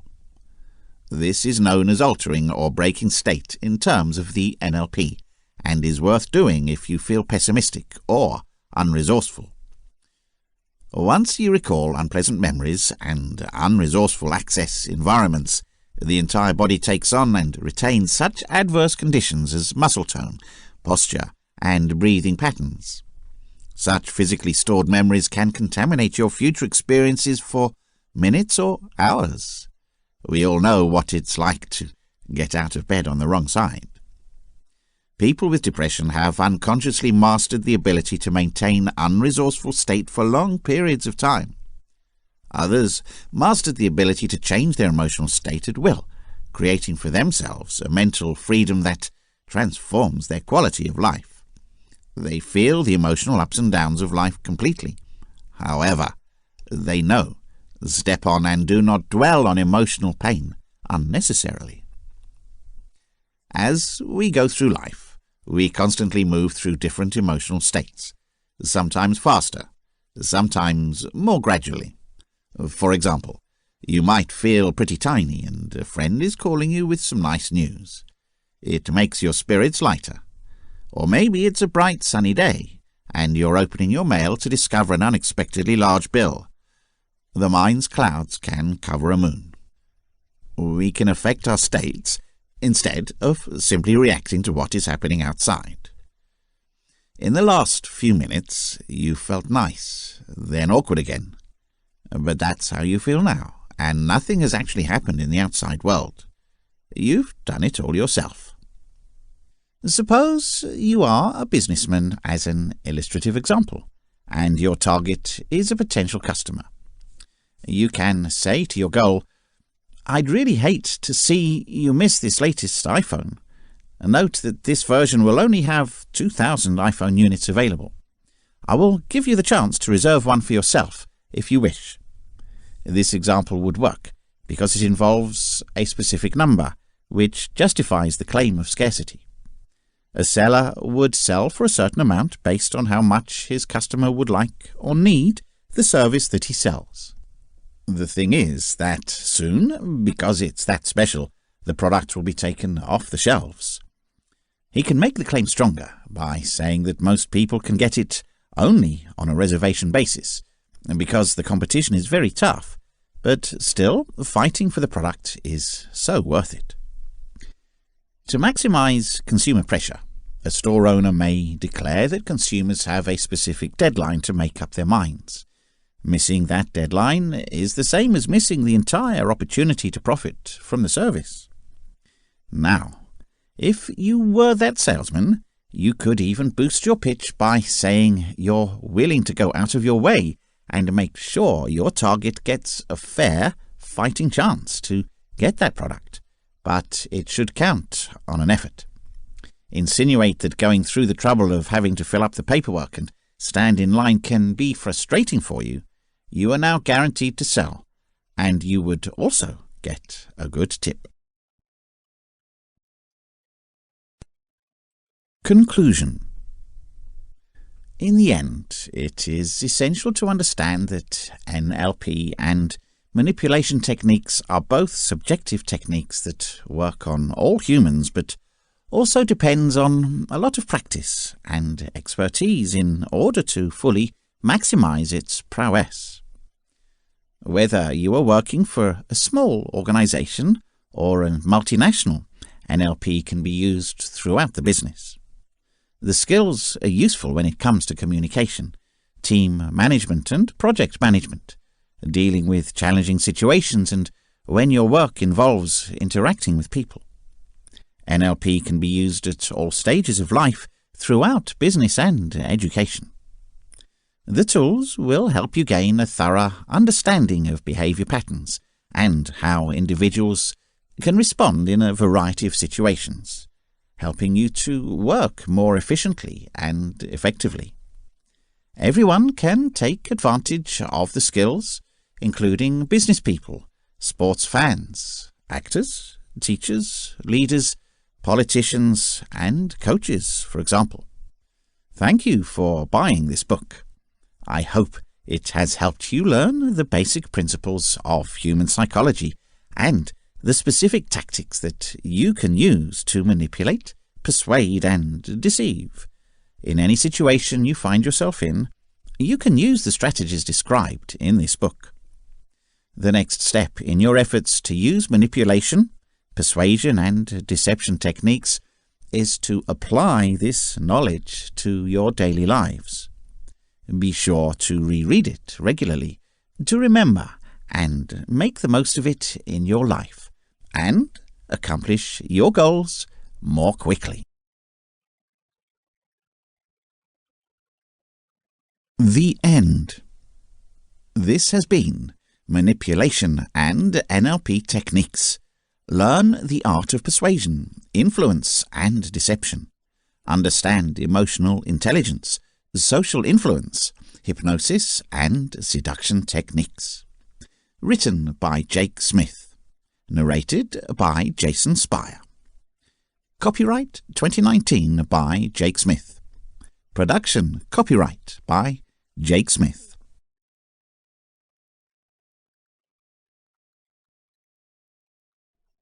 Body Language Secrets and How to Analyze People.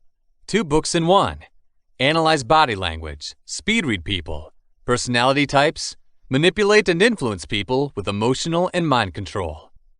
Written by Jake Smith. Narrated by Glenn Bultice.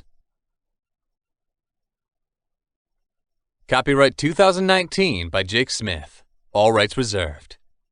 This document is geared towards providing exact and reliable information with regards to the topic and issue covered. The publication is sold with the idea that the publisher is not required to render accounting, officially permitted or otherwise qualified services. If advice is necessary, legal or professional, a practiced individual in the profession should be ordered. From a declaration of principles which was accepted and approved equally by a committee of the American Bar Association and a committee of publishers and associations. In no way is it legal to reproduce, duplicate, or transmit any part of this document in either electronic means or in printed format. Recording of this publication is strictly prohibited, and any storage of this document is not allowed unless with written permission from the publisher. All rights reserved. The information provided herein is stated to be truthful and consistent in that any liability, in terms of inattention or otherwise, by any usage or abuse of any policies, processes, or directions contained within, is the solitary and utter responsibility of the recipient reader. Under no circumstances will any legal responsibility or blame be held against the publisher for any reparation, damages, or monetary loss due to the information herein, either directly or indirectly. Respective authors own all copyrights not held by the publisher. The information herein is for informational purposes only and is universal as so. The presentation of the information is without contract or any type of guarantee assurance. The trademarks that are used are without any consent, and the publication of the trademark is without permission or backing by the trademark owner. All trademarks and brands within this book are for clarifying purposes only and are owned by the owners themselves, not affiliated with this document. Introduction. The human body operates like a computer, constantly processing information and giving out information in form of body language. We all understand what it is, but most of us don't know exactly how it works. That's because, without our conscious awareness, the process of obtaining and decoding nonverbal communication is often completed. It's just true. Human beings are genetically programmed to scan and quickly understand their significance for facial and behavioral signals. We see somebody's movement and determine the meaning of that gesture automatically. And for a long time, we've been doing this. As a culture, we knew how to win friends and influence people long before we learned how to use words, or avoid, place, or confront people we couldn't be friends with. Our ancestors made decisions on survival based solely on complex bits of visual information which they obtained from others. And they've done that early. Throughout our prehistory, it was often a matter of life or death to decide quickly whether a circumstance or individual was risky. Almost all of us are able to read body language, yet its rules may seem mysterious, and at one point, we all let our bodies say things we didn't want. Even without being aware of it, you're going to know that sometimes a meeting or transaction is going very well, and sometimes it goes terribly, even without changing a lot about your conversation. The explanation this often occurs is in the culture of the body that you or they used. You said the right thing with your face and the reciprocated person with a positive atmosphere. Or, on the other hand, you might have had a rough day and another person could only read your anger from the way you stood. Flimsy body language may cause real problems for many of us. Sometimes we may seem upset when we're not. Sometimes people may not take us seriously, or they may feel we're insincere. In many situations, fake body language is also important. At one time or another, we have to sell something, whether it's thoughts, ideas, or used cars, and we're not going to believe in what we sell. Nevertheless, we need to say that we are doing by our body language. Luckily, you can change the way you use body language, and just be mindful of what hand gesture means what, and what your eyebrow twitch can say. You can start saying what you mean in both your words and your body. This is the book to help you achieve good knowledge of body language, how to analyze people, and how to subtly use body language to manipulate people, with or without their consent. Consider these two near-identical scenarios. Both start with you sitting at your favorite restaurant table. It's a busy night, and you luckily got there just in time to avoid having to tip the busboy to skip the queue. And you're on the tail end of your main course in deep discussion with your buddy about ordering dessert or not. It's a night of pleasure. Why not? So the waitress comes here, she looks down at your table and asks, "Are you finished?" Scenario 1. With her hands on her hips, she asks this question, stood up straight, her lips slightly pursed, and she speaks really quickly without waiting to see if you are ready to answer. Scenario 2. She's bent over slightly to make better eye contact. She's waiting for you to finish speaking before answering. Her hands are waiting by her side, or maybe even giving your shoulder a gentle brush. And she's asking her voice with a soft inflection because it's really a question and not a sarcastic motion. Through experience and just reading these two fictional stories, you can see exactly what was going on and what these two waitresses were really doing with their bodies. In the case, one of the somewhat villainous waitress was saying, "Hurry up because someone else needs this seat." She wanted you to quit in the second scenario, but she didn't want you to feel under pressure. After all, you might still want dessert. Body language is the means by which we interact with our bodies in a nonverbal manner. This description may be deceptive because, generally speaking, body language is not considered to include open hand movements, such as raising a thumb or fingers, or using sign language. These kinds of body gestures are still verbal and explicit in some type of way.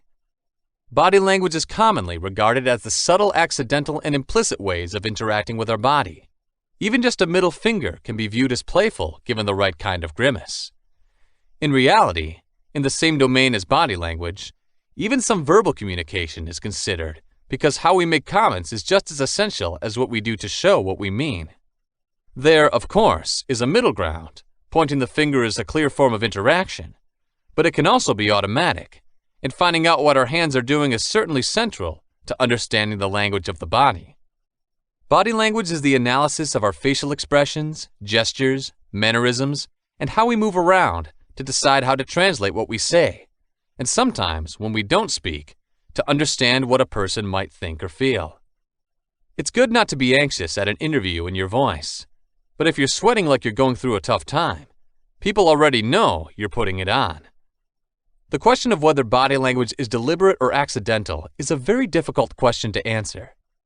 There are only a few rare occasions to ruminate or witness what's happening not just in the discussion, but what's happening outside and around you. Reactions occur almost naturally, and you'll often find yourself thinking, "That wasn't what I intended to say."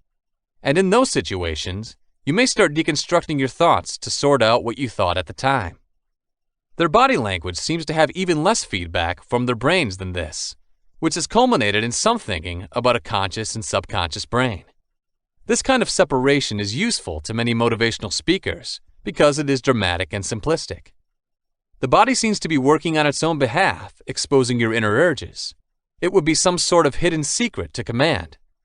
The truth is that this division is typically filled with Freudian psychology leftovers that are no longer taken with a lot of integrity. For simplicity's sake, it's best to think of the brain as having the parts you're paying attention to at the moment. And next to that, there's a lot of background details and systems working behind the scenes, but you can easily concentrate on them and change them at your own will. The way a machine works is a perfect analogy. You can normally run just a few programs at a time. Some people would like you to believe that while you're busy, your old emails and solitaire plot something against you, but that's not the case. Body language functions as part of your conscious mind, as all you're doing at the moment does, but it also operates on some instinctual levels and mechanisms that we don't fully understand, just yet. We also hear talk about how much of our interaction depends on body language. Some figures suggest that 55% of what we say is in the regions around our nose and eyes. One famous figure indicates that only 7% of our communication is speech. While these statistics vary greatly from source to source, and it is not always clear what these numbers mean even in real terms, it is sufficient to know that a significant amount of daily communication is almost impossible without some form of NVC, nonverbal communication. Remember how we act through text messages or online chat systems. Since so much of what we say can seem deceptive or angry without a mouth or face behind it, it can almost seem appropriate to use smiley faces and emoticons. A simple question like, "Come to the dinner party?" without a polite smile next to it, it can sound accusatory. Note also how what we say is completely context-related. It's difficult even to think of a word that can be said outside a situation. Take a simple word like thank you. It could be interpreted as sarcastic, disingenuous, friendly, or if followed by a hug or tears, it could be viewed as something highly sincere.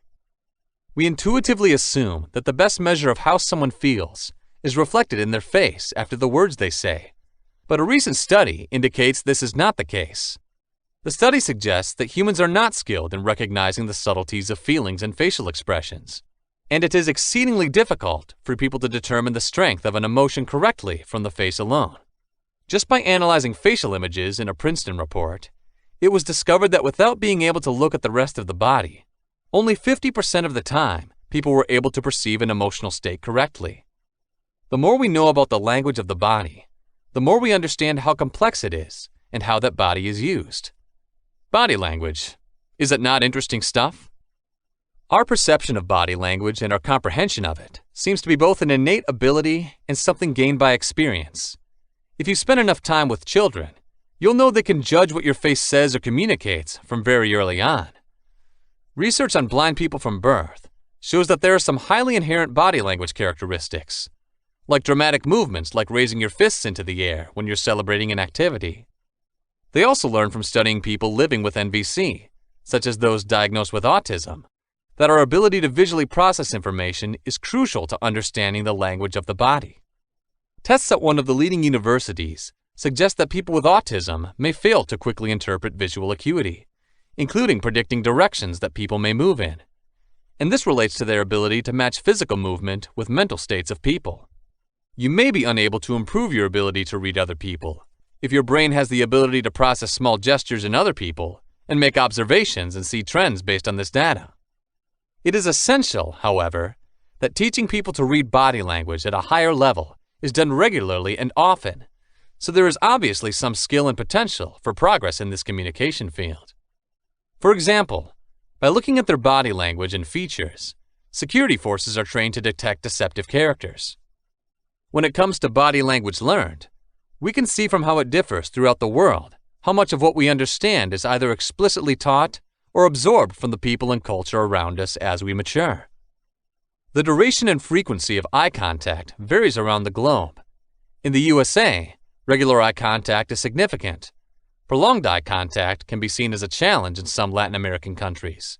And in some Asian nations, only short eye contact is considered friendly. Even something like a smile isn't as cross-cultural as it might seem. It's a symbol of joy in many cultures. In others, it's used more as a display of compatibility. But, although these gaps exist, you still have the knowledge of communicating with people from abroad, and you manage to do it reasonably well, perhaps without even speaking a word in their language. Tests carried out in the 1970s showed that isolated tribes in Papua New Guinea's forests could easily read American faces from photos without any awareness of American cultural norms. Nevertheless, what makes all of this even more difficult is that body language differs not only in terms of nationality or territory, but also in race, profession, and even individually. The language of everybody's body is different, and the more time you spend with someone, the more you can see their subtleties. If you ever find yourself talking to a loved one, why do you make that face? You know just how precise their expressions can be. Like with any kind of language, you are developing a personal idiocy, and you are developing unique ways to communicate with your family and friends that others fail to understand. This is basically jokes, stories, and secrets that would only be known by those close to you. Think of how a mother knows that a particular signal from her daughter means that she wants her favorite toy, or how a group of friends might have a dumb facial expression that they all find hilarious, which would seem to others to be extremely disrespectful. There is enough mutual ground to make studying body language a worthwhile endeavor for almost everyone. But keep in mind that if you want to develop your work-related nonverbal communication, you'll have to account for what you're doing in your own environment. When you lead a team of developers, for instance, the language they speak with their bodies will be different from the language of office workers. In reality, body language is more complex than implied, but don't be afraid. Based on your community, context, and personal history, it not only varies, but it also changes based on who you are speaking to.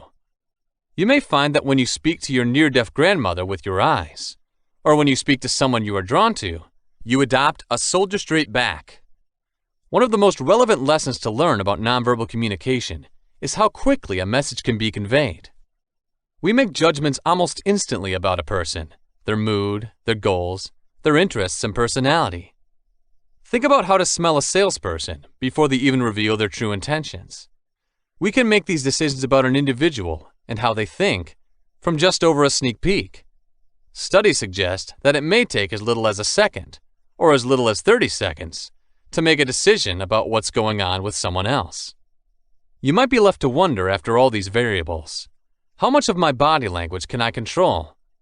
You've come this far, living mostly in the moment, doing whatever your body feels like to convey its internal feelings. So how can you make changes realistically? A combination of positive and negative is the solution to that. There's a context in which the way you respond to a situation without much preparation or psychological reprogramming is incredibly difficult to change. You can learn what all the various expressions and facial features mean, but if you're mad, the illusion that you're not might be hard to give. Even having good control of your emotions is part of using the body language well. This is the big trap, often not discussed with others reading these kinds of books, which is that paying too much attention to the language of the body could actually make you worse using it. Body language is so innate that it can be thrown out of control by focusing on it. Similar to how concentrating on how you breathe and walk can make you forget how to do it for a couple of seconds automatically. There is hope, however, because the relationship between your mind and your body is important. The body reflects how you feel inside, but it can also make your body function in the opposite direction. When you take on the look of someone who is happy, smiling or dancing, or the attitude of someone who is optimistic, relaxing and growing big, then your subconscious will believe in what your body is saying, and you will begin to feel happier or more comfortable. For 20 seconds, you can make a very easy smiling experiment, even though it's the biggest, worst, and most artificial smile you've ever made. You'll notice a change in your attitude and feelings. You will note an even greater change if you do it correctly and honestly. Or you can go the other way around. Change your physiology so that when you're very tired, bored, and lazy, it's in a state of slumber. Slump down, hang your head, lean back, drop your weight, and look down to the ground. You can try this and sense the body's changes immediately. This functions in a positive feedback loop to regulate your body language, even a little bit. You begin to flex your muscles in the mirror and look like a powerful person, so you begin to act like a powerful person, and your body begins to do all the poses of a Superman. Substantial evidence indicates that just adopting a strong person's attitude for a couple of minutes could alter your mentality. That's why few therapists strongly recommend violent or aggressive vindication as a way to calm down. And it makes sense with some honest reflection. Why wouldn't you break a plate to make yourself feel less upset? So, when you know how body language functions and spend some time paying attention to what you are doing, you can change how others respond to you and how you think about yourself. Through actively modifying your actions, it is also possible to alter how you think, feel, and behave. Just as after you've been driving for a while, all the elements of driving a car come together as a second nature. So adopting a positive body language in response to different circumstances could affect how we instinctively behave. The brain works by constructing neural pathways. The quicker and more mindlessly it can be achieved, the more you do a certain action. You may need to learn self-discipline, or even switch to meditation or consciousness to better control yourself. But this lasting change will occur when you start to do so. Distinguishing how we can interpret body language and how you respond directly to a situation is crucial. Researchers can test and research how people react to photos and situations, and get a good picture of what the average American or average person will do when they're happy, frightened, tired, nervous, etc. It would then seem intuitively that if you could understand how the language of the body functions, you might not be able to change this, and therefore it may not be worth studying. If you're a boss and everyone hates you because you're always upset, it might mean you're going to have to take anger management classes, because the problem isn't your body language. It's just that your voice echoes an angry person's thoughts. The problem is that you're getting angry inappropriately. The story given from a body language research, however, offers a more detailed picture than this. Body language in the human body can cause a demonstrable chemical reaction. What does that mean? In experiments of high power or low power postures, high power meaning you make yourself look big and confident, and low power meaning you make yourself look small or timid, it was found that just having a high power pose could elevate your testosterone, while a low-power pose could elevate cortisol levels.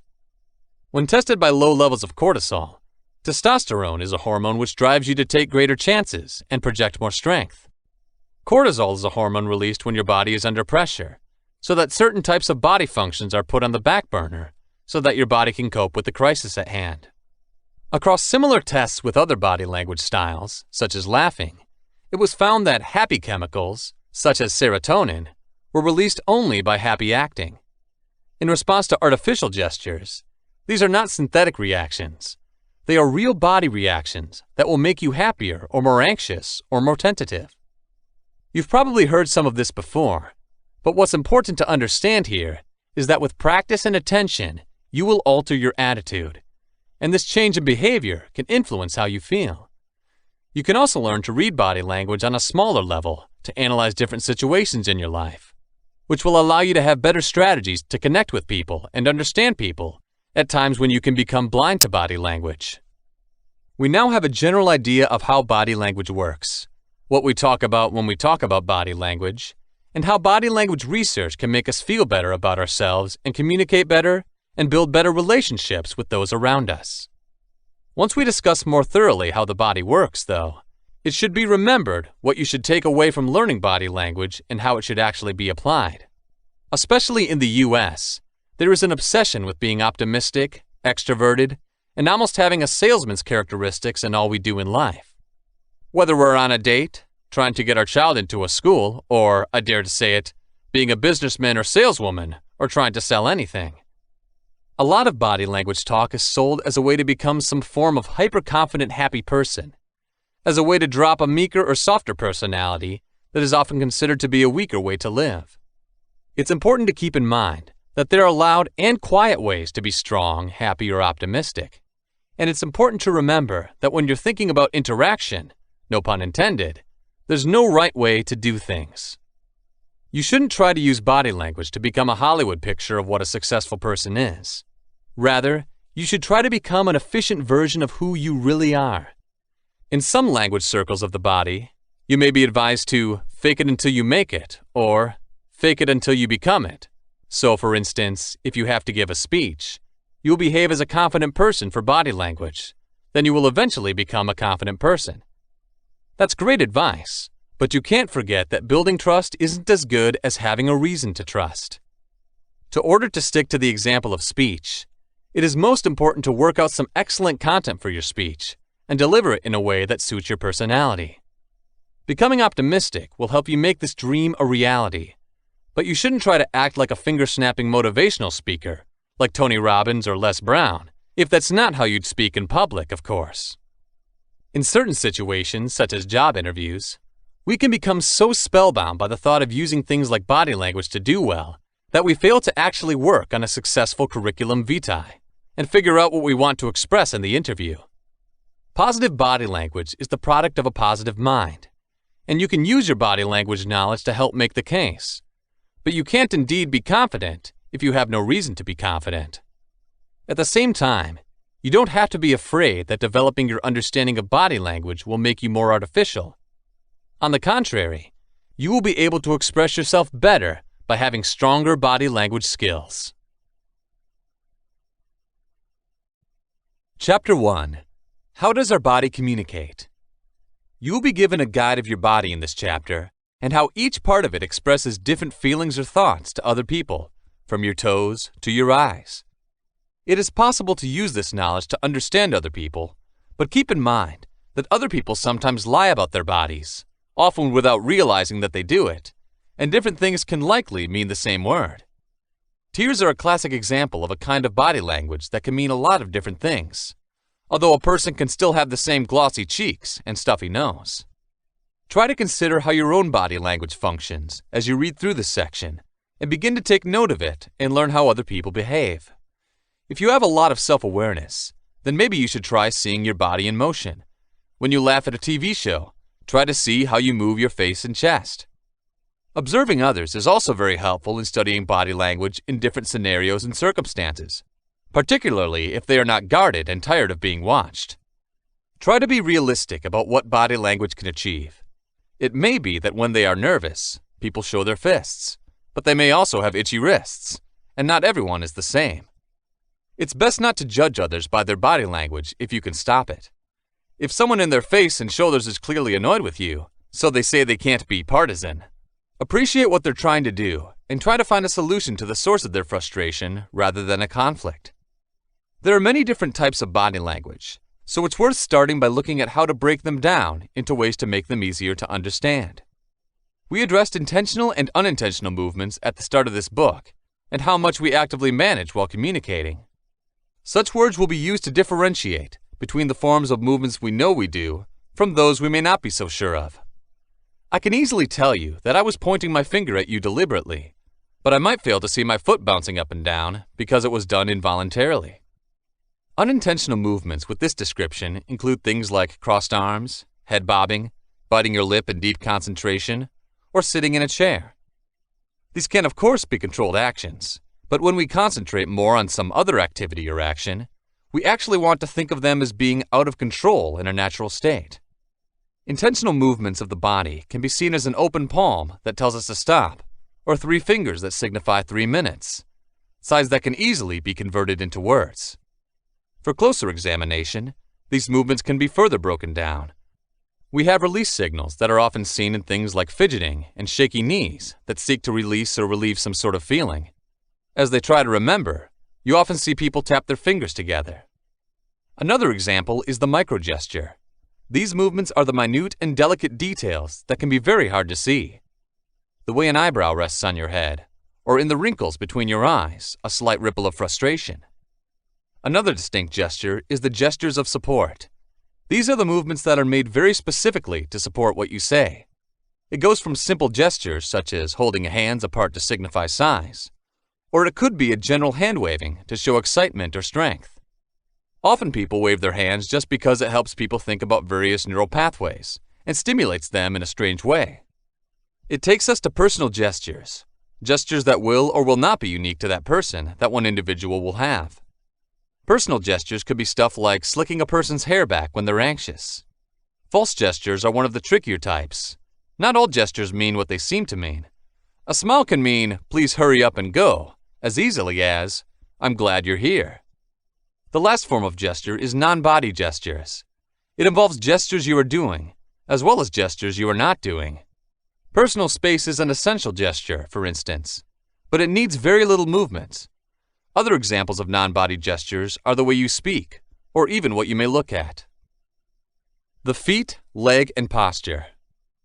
We're going to start with your personal pillars, the things that hold you standing up and automatically bring you into your stance and what it tells the world. Such body parts are essential to reading body language because people don't often regulate them. Apart from being often told to stand straight as a child, people are not quite aware of how to stand or how to protect their feelings by adopting a specific stance that is more normal with hands and face. But when you're wearing a uniform, suit, dress, or when you're at an important event, just think about how we pose or where we put our legs a bit. You may even be a sign of lack of control or depression when you appear sunken or locked in it. People walking faster than they usually do are one of the common symptoms of depression. When one's posture, a physical appearance reflects itself, you know that the person normally feels a strong feeling. If someone has started pushing the floor like a maniac, you can interpret stress and rage built up as someone who is trying to scare you or someone who is releasing. Furthermore, the happy and relaxed slouch is closely related to the sad slouch. Spotting the difference from the person's general energy is simple. If the shoulders are pushed back and the mouth is closed, somebody's happy about it. If you're struggling to see their eyes, they're probably sad. When you feel sad, you can go some way to counteract it by consciously breathing deeply and softly and attempting to dissolve your anger by looking outside of yourself and adopting a stance that opens your heart to the world and makes you stand taller. It can convey a lot whether a person is just standing or sitting. Standing implies that a person is active and willing to start thinking or walking. When you first sit down, you rarely start something energetic. This is useful to remember if you're meeting someone and trying to make a good impression. If you're standing up, if you're open to playing around with personal space and touch, and if you're sitting down, it helps you to use more powerful body language. Walking is a good way to use the vibrancy of standing and stimulates fast thinking in some, and often makes the other person relaxed by preventing direct contact with the eyes. It's also an excellent way to mimic someone else, build relationships, and exchange energy because you have to stick to a similar pace to walk with someone else. Sitting, though, is still a standard requirement in existence, so you need to be mindful of what it's all about. While seated, it's possible to become too comfortable, which could show to others that you're exhausted or unenthusiastic, by flopping your arms around and tilting your head back. If people are in this country, you may need to approach them first because they most probably won't be disturbed. Power poses often come into play when you're sitting. The same inward slouching is often a symbol of depression and powerlessness. And something like rubbing your neck serves as diversion and appears to others to be particularly weak. Contrary to that, it seems easier to stand up straight and spread yourself out. Often the more comfortable you feel, the more confident you look. It is often used by politicians and leaders like Obama when you sit with knees crossed so that one foot hangs in the sky. It can often be seen as a reflective pose in the right environment. Whether sitting or standing, it's a good sign that you're interested in moving towards someone, and the reverse means that you're not. Something like a shrug, particularly if you are dismissive or deliberately uncommunicative, can seem very soft and flippant. But as with plenty of body language, just because something may seem differential or soft doesn't mean it doesn't have other benefits. A shrug can be a friendly and open way to say, "I don't know," and it helps someone else to feel comfortable taking over. The trick is to use a happy face and transparency to grin, flung away from the body with open palms. The arms and hands. Hands are among the most effective communication resources you have. Whole languages consist of simply different hand signals. The weapons are also critical because they can bring people in or act as a barrier around you. The weapons are the normal object to use when defending yourself. If confronted by a loud noise, you naturally bring them to your head, and therefore people will see you as defensive when you adopt similar kinds of arm placements.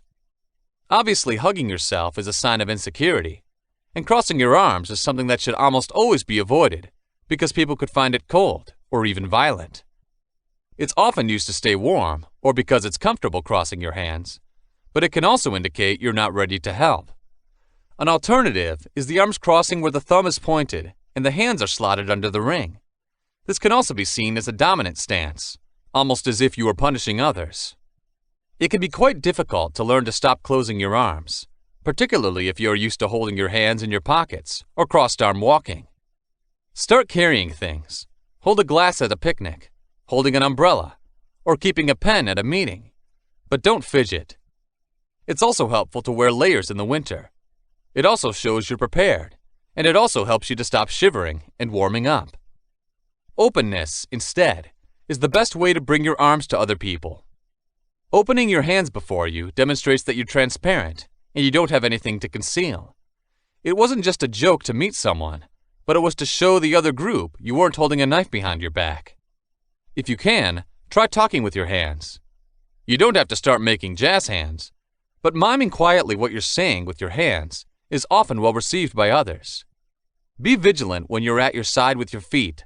Stop slouching, and if possible, drag them around. Connecting with someone, or breaking contact if done poorly, is one of the best ways to do so. In particular, a region with all but family and friends is prohibited in areas, such as Eastern countries, and some parts of Europe, touching outside of a quick handshake. Nonetheless, you can include some touch elements to improve certain common touch styles. For example, a touch of closeness can be produced with the handshake on the shoulder or closing in with the other hand. There's a lot of discussion about rough and soft handshakes, but a strong but polite double pump shake with touching your hands webs is perfect in general. Nonetheless, one thing to consider when touching others is how the superiority would work, and this is not always a desirable quality. After a handshake, touching someone on the back may seem very corporate or cold if it's a more relaxed setting, or among people who aren't familiar with such posturing. That is why it is really important to analyze the audience. The problem is that it can seem to be measuring and look as if you are attempting to create a relation artificially. If you're with someone new and you're not sure how such a touch will be handled, it's best to avoid reaching for touches. It's something you have to learn with time to master the friendly shoulder pat with a colleague. You don't want to have a reputation for being touchy-feely, and there may be legal ramifications in such settings. Touching also suggests a kind of leadership or superiority that may not be accepted when you try to make friends with someone. Now, let's look at the feet. The open palm and open wrists are a direct invitation. With their palms and arms open over their head, more dramatic styles may enter a room. It may seem over the top, but it's appealing right away as well. With your palms down pointing to someone like a healer or a witch, it may seem like a sign of hostility or superiority. The point of the finger and repetitive rubbing of the hands are things to avoid. A fast touch or clap of the hands is great for anticipation, but don't go too far. Closing or locking your fingertips together often has an aura of villainy around it, and placing your hands before you, as in prayer, can give you a sense of urgency. Try to understand the audience when it comes to using your hands to express things. Lots of handshaking and clapping will not work for a nervous or early morning crowd, but in a tense talk, they can be powerful energizers. Signals such as OK with your finger and thumb can sound a little cheesy, and thumbs up can sound childish or patronizing. Try to be sensible and use your hands to express your message, but if you are a seasoned hand waver, don't sacrifice your personality. The head. The head is one of the most important characteristics because when we look at another human, it is one of the focus of attention. It's quite amazing how we make eye contact with people immediately. A little experiment you can do personally is to quickly glance at a light so that while you're in a crowded area, you have the imprint of light in your vision. Please be careful not to gaze too long. But what you will find is that when you look at people, you are attracted to their eyes like a magnet. The head itself is a significant place to make movements. It's probably next to your hands, the main physical tool you've got to show things. The condition of droopiness in your head is an indicator of many things. When you're depressed or contemplative, you're going to arch your neck down and gaze at the floor, looking up and eagle-eyed, giving you a sense of power. Look up too far or too far in your face with your head pointing up, and others may think you're arrogant. Thrust it further and your head becomes a gun, showing people that you are angry and confrontational. The neck extension indicates that you concentrate on a target, and it could be an aggressive and threatening move. Looking back and forth can be a strong message of obedience to the speaker or man. It's a look associated with kids and even worried dogs. It's a gesture that's used a lot when you're told off, and is never a successful way to engage with others, unless you use it deliberately to try to massage their ego. When people age, it can almost appear disrespectful to use the submissive head bow, signaling to the other individual that they are too harsh, or that you will not engage them on an equal level. Telling someone off is one of the most powerful things that the head can do. A slight head bow or a side incline along with large eyebrows that indicate disappointment. When you deliberately avoid looking at someone when they make a suggestion, it's also a strong indication that you're not in agreement with them. Turning away is also a way to put a wall between you and someone else. It can either be offensive or deferent to someone else. The shake of the head is another way to communicate intensely. Clearly nodding up and down is a way to answer a question, but a subtle nod is a good way to tell someone you pay attention to. Some people like toys in a car window that fit well bobbed together. A very fast-paced nod may be an indicator that you want the speaker to hurry up and agree with what they're saying. The head nod is also vulnerable to faking. If you don't get any verbal confirmation on what you're doing, search for real engagement.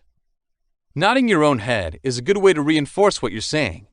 If you're providing orders, then combining "do not use fire escape except in an emergency" with a subtle yet visible left and right head shake can be made stronger. Obviously, people want to imitate you, so giving people body language that they can mimic is a strong tool that also enhances a belief. Like any body language, it can change what you think. Get someone to respond to something you've said and get them to agree with you. A teacher's favorite move is to give the eyes a half-no expression with a quizzical look. This is a subtle way of telling someone to correct themselves without questioning them directly, suggesting that you think they have the solution or that you are waiting for them to come up with a response with which you agree. A head toss is an obvious way to offend someone. When followed by a sigh of disgust and a flip of hair, it can be almost cartoonish. A fast whip or head nod is a great way to say hello. It gives attention. but also discourages long conversation and is useful if you've forgotten a name. You'll never forget a name once you've got your free bonus after the end, or if you're in a rush. When you lean to a nod, you can have a "how do you do?" Think of it with a hat tip that can be cute if well pulled off. Boredom and curiosity are two kinds of expressions that you can read from your hands. Propping your head up with your hands can mean, "I'd rather be sleeping," if your eyes are empty or darting. Or it can say, "I'm enraptured with your every word," if you raise the chin up for a better view. Maybe even if you take notes of some kind to keep you from staring at what you're reading. The face. The face, and one of the most valuable and challenging parts of the body to read, is attached to that head of yours. It's successful because it has plenty of chances to see new things. Hard because change is so quick. It's also quite difficult to control your face, especially if you're trying to do it consciously. Sometimes when you're trying to look fascinated or closed or impressed, it's more successful to start trying to get really impressed. If not with the individual at hand, then something else is impressive. It would take a long time to try and corner that person face mechanic, so it's best to stick to and work around similar emotions. Note that there are many reasons with the eyes. What might seem like ineffable irritation could be constipation. Depression is complicated because it is often not deliberately expressed, and many forms of depression can also be simply anger directed at you. Sadness is often followed by averting eyes that suggest you don't look at them, a hand that supports the head as it might drop away, and the start of crying or heavy breathing, and a face that usually records a blank expression. There's little need to think of intense sorrow in the face as it's easy to read. Frustration shares quite a few similar notes, such as a blank face, but often the gritting of teeth is seen. General frustration may promote the avoidance of eye contact, but when it's focused on you, it's likely that you can read it. Pulling a baby's face is a strong indication that somebody's mad. Controlling the breathing deliberately is a sign that somebody is battling their rage. While tense, sorrow is often accompanied by a slack mouth, suggesting a lack of control. A pair of focused eyes fixed on you is an indicator of a situation's control and dominance as well. Cutting eye contact tries to leave a situation. It can say a lot of things. And if someone hides an emotion like sorrow, it might be a little cry for help. This indicates frustration if you have strained or closed lips, or if you hold anything off. It's not always a bad thing to be nervous, though. If you see a pout, somebody will probably be quite angry with you. Pursed lips can mean someone is slightly annoyed, or maybe just deep in thought. It's good to look at the eyebrows. A pursed lip is usually more likely to be angry when directed at you. However, relaxed and vacant eyebrows may be due to concentration. Happiness is one of the easiest and safest feelings to recognize. At least someone is still a little happier if you get it right. The difference between a real smile and a fake smile is more difficult to spot, but you can feel the difference in your face just by making yourself laugh and then giving a fake smile. Real smiles are not often as extreme or toothy, and in the jaw and back of the throat, natural smiles are felt more. The eyes are also important, because if someone is really happy or not, you can see in a bored expression. Also, a fake smile can cause the eyes to squint more because the muscles are controlled instead of falling into place naturally. But don't look too much down on a fake smile, as it shows willingness to do so. Some may not regard attraction as an emotion on their own, but it is an important element of reading a face, and most people are interested in it. When someone is very interested in you, or something, their eyes will be wide open, almost as if they were an excited cat. They will lean their head towards a person, and they will not be forced or shy. Pupils may also expand, and if so, there is definitely some sort of fascination or evidence of recent use of drugs. A long fixated gaze suggests interest, and if you notice contact with your eyes, that means contact with your eyes was most likely intentionally made. Some people prefer a more subtle side look that indicates that you're going to have to approach the guy. Nevertheless, a side look can also be a sign that they don't pay attention. Making eye contact regularly is an obvious sign of attraction. For many people, eye contact is very important. Many studies show that it is crucial in many Western nations to build trust and attraction. But don't be too quick to start looking down at people if it makes you uncomfortable. It's not always better to look nervous and anxious. Blinking a lot is usually a sign of nervousness, but it also indicates more focus. People are struggling to tell the difference between real eye contact and someone staring at the front. So if you think you need to pay more attention, then feel free to look at it instead. A slightly open mouth may also indicate interaction with someone else. The kind of smile you got can be significant. If it's too bright, tight, or mild, then it can be seen as a gentle letdown. A slightly lower jawline and open mouth is a public smile that invites others to agree with something. In terms of sly flirtation, the side view is matched only by the side smile. Faking body language. A common question is it possible to falsify the language of your own body?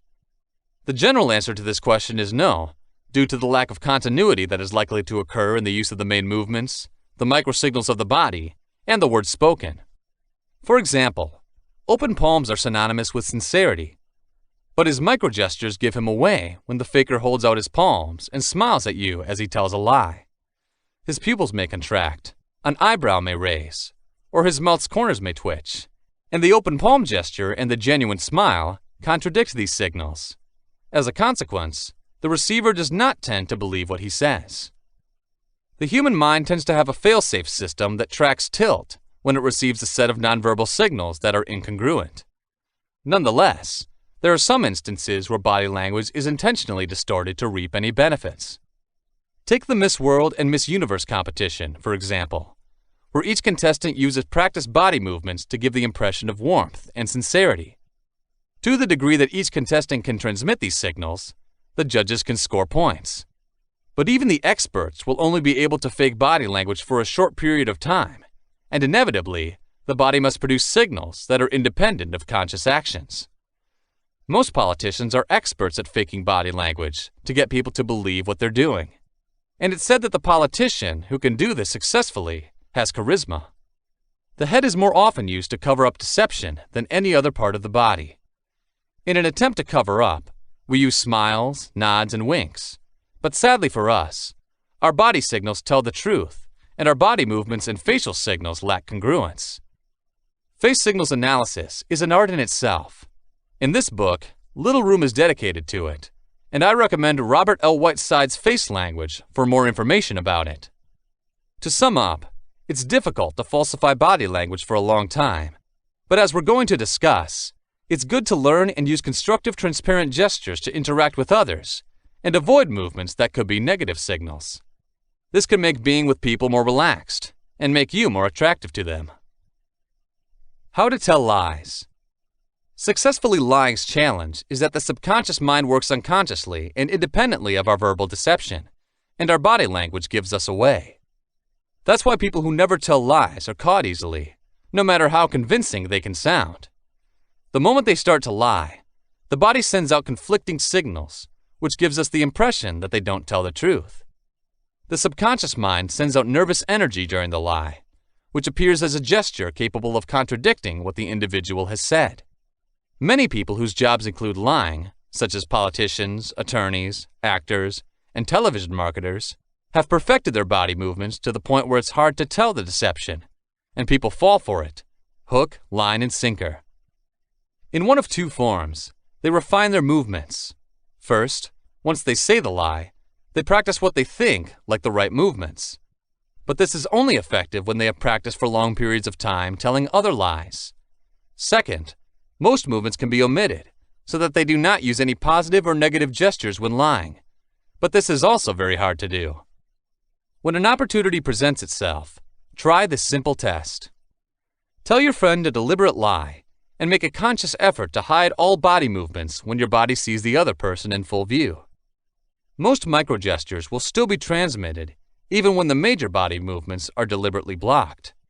These include facial muscle twitching, pupil expansion and contraction, brow sweating, cheek flushing, increased eye blinking rate, and many other minute movements indicating deception. Studies using slow-motion cameras reveals that these microgestures can happen within a split second, and it is only people like trained interviewers, salespeople, and those we consider perceptive who are able to see them clearly during a conversation or negotiation. Those who acquire the subconscious ability to read the microgestures during face-to-face experiences are the best interviewers and salespeople. It is clear, though, that you must have your body concealed or out of view in order to be able to lie effectively.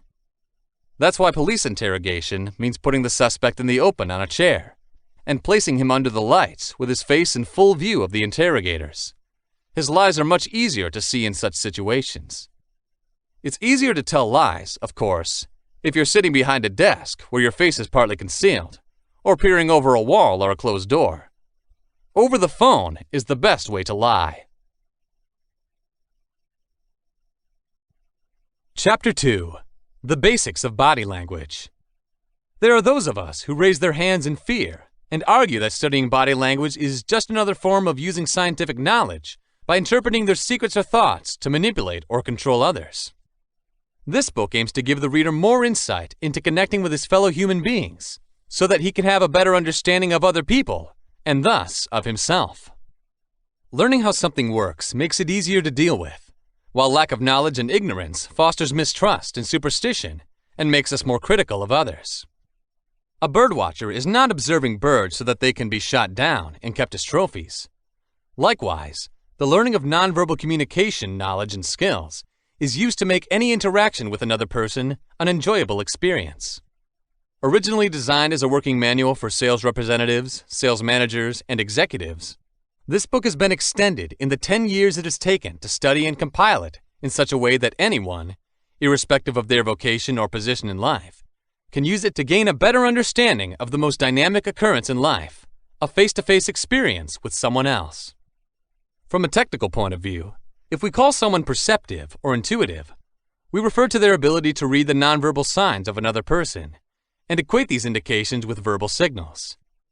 In other words, when we say that we have a hunch or a good feeling that someone tells us a lie, we just mean that they don't agree with their body language or their expressions. This is also what speakers call the consciousness of the audience, or a group associated. For example, if the audience sat back in their seats with chins down and arms crossed around their neck, a perceptive speaker would get a hunch or think his delivery wasn't going through. He would become conscious that to achieve the attention of the audience, he had to take a different approach. Furthermore, a speaker who is not perceptive would irrelevantly blunder. Women are generally more perceptive than men, and this has resulted in what is commonly called women's intuition. Women have an inherent ability to capture and interpret nonverbal cues and have a keen eye for small details. That's why few husbands can lie and get away with their wives, and why, conversely, most women can pull the wool over the eyes of a person without knowing it. For women who have brought up young children, this feminine instinct is particularly evident. The mother relies solely on the nonverbal medium to connect with the baby for the first few years, and this is believed to be the reason why women often become more perceptive negotiators than men. Most of the basic signs for human communication are the same throughout the world. We smile when people are happy. We smile or scowl when they're sad or angry. Nodding the head is used to signify yes or affirmation almost universally. This appears to be a form of head lowering and is likely an inborn movement, as deaf and blind people also use it. It is also common to turn the head from side to side to signify no or negation, and may well be a movement learned in childhood. He turns his head from side to side when a baby has had enough milk to refuse the breast of his mother. When the young child has enough to eat, he shakes his head from side to side to avoid the effort by his parent to feed him with spoon, and thus quickly learns to use the motion of head shaking to indicate disapproval or a negative attitude. Many movements may trace the evolutionary roots to our primitive animal history. Baring the teeth is derived from the attacking act, and is still being used in the form of a sneer or other such offensive movements by modern man, even though he will not strike his teeth. Smiling was originally a sign of threat, but it is done today to show joy in tandem with non-threatening gestures. The shoulder shrug is also a good example of a common gesture used to demonstrate that a person doesn't know what you're talking about or understand. It is a complex movement that has three main parts: palms open, shoulders hunched, and brow lifted. Just as verbal language is different from culture to culture, so can nonverbal language be different as well. Whereas in a particular culture, one gesture may be popular and have a simple sense, in another culture it may be irrelevant, or even have a completely opposite meaning. Take the social meanings and consequences, for example, of 3 specific hand gestures: the ring gesture, the thumbs up, and the V symbol. In helping us to shape fast impressions, nonverbal signals play a key role. The ability to do this is one of the basic instincts for survival. But not all our first experiences are correct, as inherent as the skill may be. While our brains are hardwired to respond instantly to certain nonverbal signals, the circuitry was set up long ago, when our ancient ancestors faced threats and obstacles that were very different from those we face in modern society today. Today, life is more dynamic, with social constraint layers and ambiguous interpretations contributing to the intricacies of our interpersonal relationships. This is particularly true in organizational environments, where corporate culture adds its own complexities, a unique array of behavioral limitations and guidelines. While first impressions may not always be correct, by filtering your impressions through the 5 C's – context, clusters, congruence, continuity, and culture, you may enhance your ability to read someone's body language. Understanding the context of a situation. Picture this scene. It's a cold, free winter night with a light snowfall and a blowing north wind. You see a woman sitting on a bench at a bus stop. You know she's a coworker. Her head is down, her eyes tightly closed, and she's hunched over, slightly shivering and embracing. Now the scene is changing. In the same physical position, it's the same girl. But instead of sitting on a bench outside, she is seated in the office next to yours behind a chair. The expression of her body is the same: head down, eyes closed, slumped over, shivering, and cuddling herself. The nonverbal signals are the same, but the interpretation of those signals has been altered by the new setting. She left to tell you in a flash, "I am cold," to say, "I am in pain." As the context shifts, the sense of nonverbal interaction varies. Place counts, just like in real estate. Without considering the circumstances under which the conduct happened, we cannot begin to understand someone's actions. The message sent by the body language of that woman changed dramatically, as shown by our example, depending on whether she was sitting outside in the cold or alone in her office. And some situations require more formal actions that in any other environment could be interpreted very differently. As people interact, much of the context is dictated by their relationship. With each one, the same man talking to a customer, his supervisor, or a subordinate may show very different body language. Time of day, assumptions based on past experiences, and whether communication happens in a public or private setting. All these variables form the context in which body language occurs and need to be taken into account when assessing meaning. The aim is to assess the appropriateness of nonverbal actions to the context in which they occur. Understanding clusters or closeness. Nonverbal signals are found in a cluster of gestures, a collection of expressions, postures, and behaviors that illustrate a common point. A single gesture can have multiple meanings or mean nothing at all. Sometimes a cigar is just a cigar. But the meaning becomes clearer when you pair the single gesture with other nonverbal signals. For any number of reasons, a man might cross his arms, but when the gesture is combined with a scowl, a head shake, and legs turned away from you, you've got a composite picture and encouragement to infer he's resistant to anything you've just suggested. Please try to check for conduct clusters. The cumulative action of an individual is far more telling than a single independently perceived gesture. A smart director I know starts every meeting of staff by taking off his jacket and selects a chair at the middle of the conference table, not at the head. Such actions alone would send an informal message, but the rest of his movements bring home the point. The director leans forward with an expression of interest in his face whenever someone talks in the session, nods approvingly, and gives the speaker full eye contact. Symbolically, this cluster of movements sets the stage for just what he intends to be the meeting, a rank-free exchange of ideas and questions. Understanding congruence, harmony, or agreement. A classic study by Dr. Albert Mehrabian at the University of California in Los Angeles found that the overall impact of a text is focused on 7% of words used, 38% tone of voice, and 55% facial expressions, hand gestures, body position, and other types of nonverbal communication.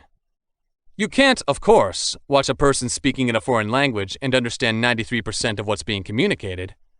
Mehrabian studied only the communication of feelings, particularly feelings of like and dislike.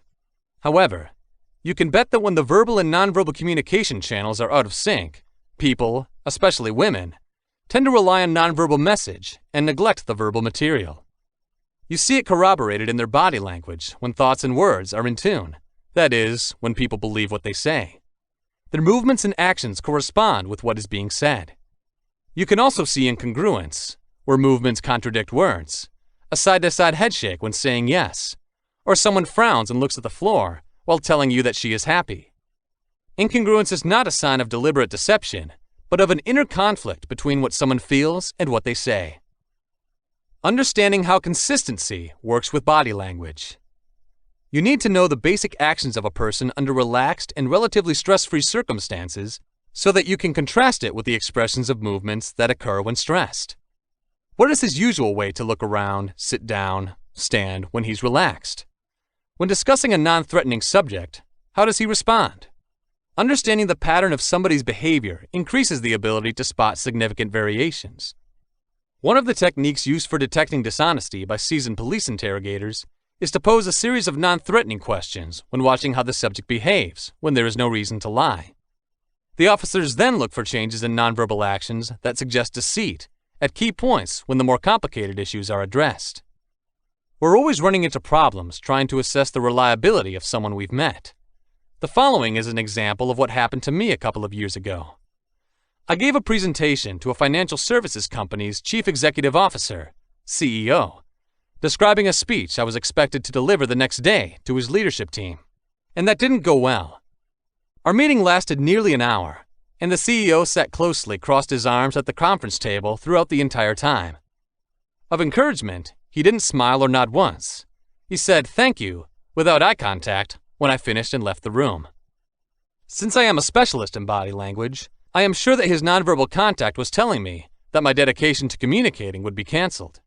But when I walked up to the elevator, the assistant to the CEO came up to tell me how pleased my presentation was with her boss. I was shocked and asked how if he didn't like it, he would have responded. "Huh," the assistant said, her eyes confirming she had seen the reaction before.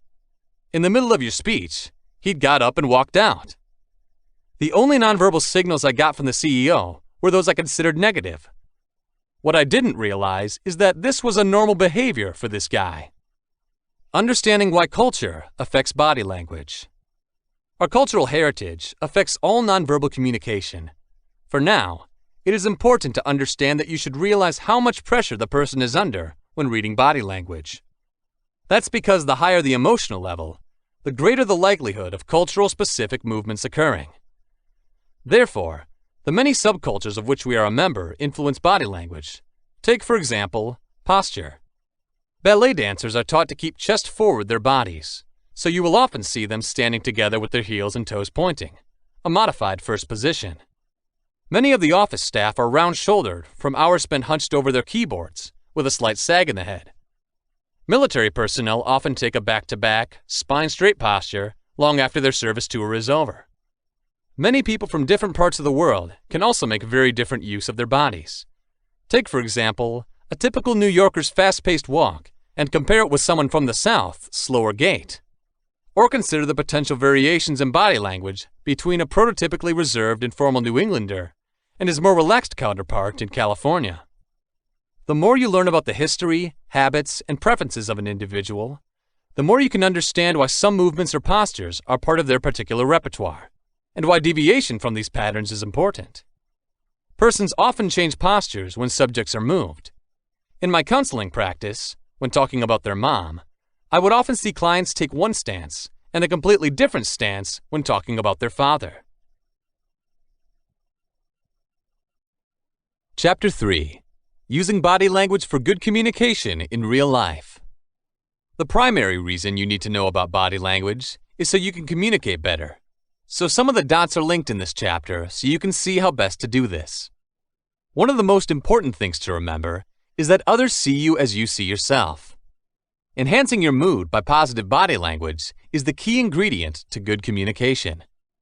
Nonetheless, there are ways we can be mindful when it comes to using our bodies to communicate. Conversation and rapport. Building a bond with a new person or establishing ties with old friends is the most important part of building a good relationship. It's something in body language circles that's talked about a lot because it's the main goal of most experiences.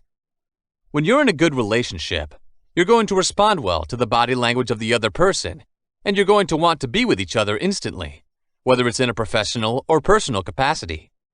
So how do you build a relationship without a natural spark or common ground? You do this with a body language style known as mirroring or matching. Mirroring and matching is quite literally what it sounds like. You mimic another person's body language so you can create a connection right away and make it simple. People tend to like a similar wavelength and familiar attitude spending time with others. This will obviously be created by keeping the bodies in harmony. You need to look at how an individual behaves and acts in order to do this. Are they closed? Open? Should they talk quickly or slowly? What are the styles of hand gestures they use? Seek even to see how easily they breathe and what kind of personal body space they prefer. Then you can try to copy it.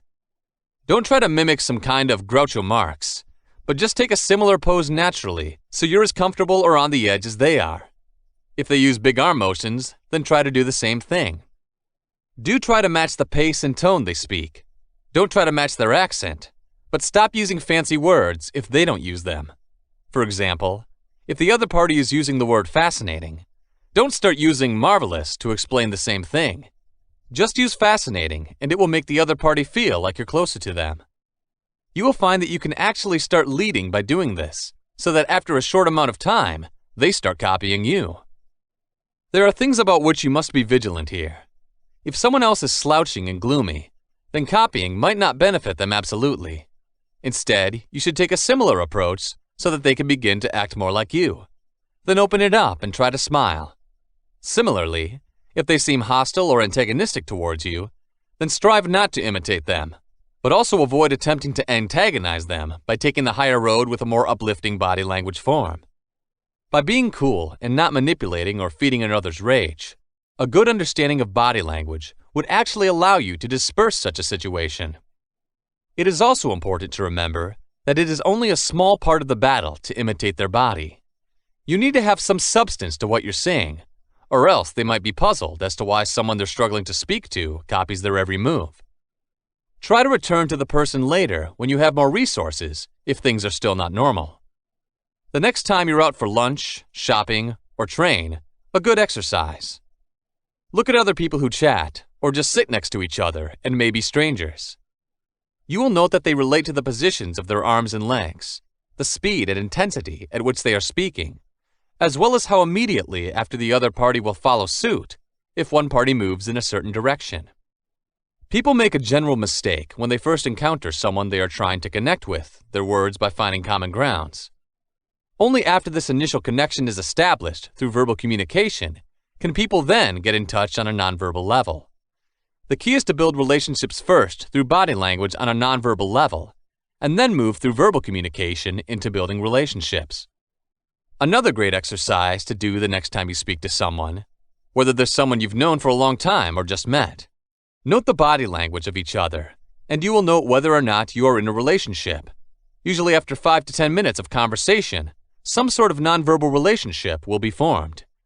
If you do, you will start leading in the mirroring and matching, or as they call it, entrainment.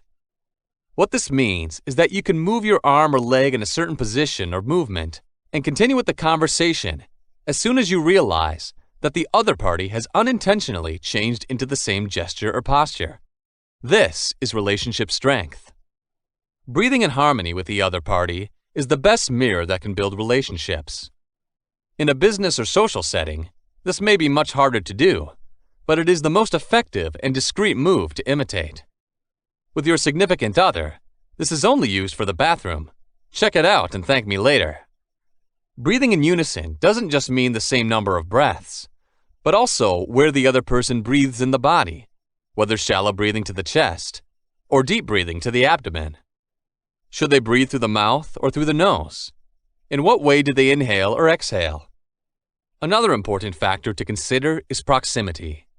Each has different levels of comfort depending on how near or distant others are in contact with each other. We all know the one person who loves to stand up in our face and spit on us literally as they speak. But there are others who are more comfortable talking at a distance, where we can barely touch them with our hands. Physical touch is the second strongest way to build relationships, which can build more relationships than anything you've ever written. Nonetheless, this is more difficult to apply in a job environment. You might want to save this for later until you are more suited and confident to use it in social settings. If you're on the phone a lot, then you're going to want to concentrate more on the auditory elements, including voice tone, speed, rhythm, volume, jargon, and keywords. Dating and relationship. Reporting in a date is vital, but it's also crucial that you don't live in your head and just copy your friend.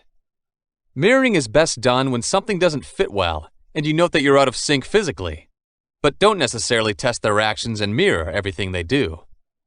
You can try to be yourself as much as you can, because it's nice to have plenty of give and take in a relationship.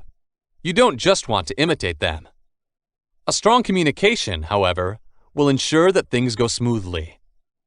If it's good to look for encouraging signs on a date, and if things feel like they're going well, then go on the same path. But don't just repeat yourself, or you risk alienating or upsetting the person you're with. One of the most dangerous considerations in evaluating a date is that many of the positive behaviors, like playing with hair or shyness, can also be indicators of discomfort or dissatisfaction. You should be able to pick out whether these things are good or bad, depending on whether they are geared towards or away from you, and whether there is power and joy that reciprocates them. Like with many of these guidelines on body language, it's best to focus on yourself when you feel a lot of disconnect, and then take further steps to reflect and observe. Once people connect, synchronization is very normal, so don't feel like it has to happen if it isn't. When you try so hard to connect with someone, maybe it wasn't meant to be. In business and job interviews. Good practice in business meetings and job interviews follows many of the trends discussed here already, such as good eye contact, good standing or sitting posture, and not rubbing your eyes or fidgeting. Nonetheless, when actually in an interview, there is a deliberate power play to bear in mind. You need power and confidence to plan, but you also need to stroke your colleagues' and potential employers' ego. When going to the meeting, when walking up to the building, keep a good posture, and when sitting down, take up more space than normal, without being annoying, and maintain an upright posture. It is very good to take on power positions. Research has shown that performing power poses with testosterone and cortisol for a few minutes at a time produces biological effects at a hormonal level. Increasing the latter and arising from bad poses, and increasing the former from power poses leading to greater confidence. When you're in the interviewer's house, make sure you're reading how they're doing. In reality, most interviewers feel very nervous and are happy that you are taking charge of the discussions and directing them in the right direction. That's not always the case, but don't always presume that they're in charge and don't want you to be in the role. Whether or not you're expected to mimic in this situation can be difficult to judge because you want to build a good level of partnership, because you definitely don't want to look weak or disrespectful when they're confident and assertive. Yet you don't want to announce that you're fair if they don't think that's the case yet. And just because they're comfortable doesn't mean you're supposed to be the same. The most important thing to remember is to keep constant contact with the face and eyes without scaring the other person, and keep a good stance on the ground with your feet attached. Hold your breathing steady and let your hands talk a lot, as long as they don't shake like wind leaves. Whatever you do, remember to schedule the interview correctly and maintain a good degree of charm and language of the body throughout the interview. Chapter 4. Communicating with Passion and Excitement. So many business thinkers pride themselves on the virtues of working day with a sense of high energy, optimism, and a fire in your heart for the job you're doing. And great business minds, for example, investor Warren Buffett, listed by Forbes in 2008 as the world's richest individual, says of the perfect colleague or employee, "I'm looking for a person who's excited about the work, strong communicators." It's easy for many people to get enthusiastic about their sports team. It's easier for even more people to get passionate about music, and it's hard for a relationship. Some people just love the food and drink they eat every day. Eventually, though, most of us spend most of our time at work, and you may be passionless for much of that time.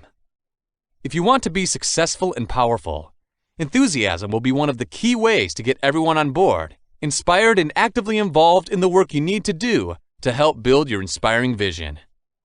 In presenting motivated, trustworthy, and enthusiastic business body language, you will need to be able to enroll others in your winning dream. We need to introduce you to passion right now by introducing you to the passion plane, a horizontal plane of gestures that lifts you to a degree of inspiration while you talk to an audience by bringing out the flame in the hearts of other people. You know, you may be trustworthy and so trustworthy, and you may be driven and inspiring, but that doesn't mean that anyone does anything for you. If you want to be able to motivate others into action, you need to be enthusiastic about what you are saying. This theory explains why you can be on target in a workplace, on a campaign, or during a sales call, but you don't get any results, because the message itself isn't enough to generate action, to make us move. We have to be inspired to a desire. Create your excitement, and you can create a strong sense of motivation for practice. And you will know that this is a thought, not a mental state, for those of you who have ever desired anything in your life. Not wanted or needed, but desired. And this desire is generated by the enthusiasm that you, the speaker, convey in the audience. Let's look at this feeling of emotion first of all, and find out exactly what it is, understand how and why it happens, and learn what it feels like so we can replicate it on our own. We need to explore enthusiasm so that we can appreciate the advantages and disadvantages of stirring it up, and learn how to harness it within ourselves, using it most efficiently to encourage others to share in our joy and inspire them in the most professional way. Passion.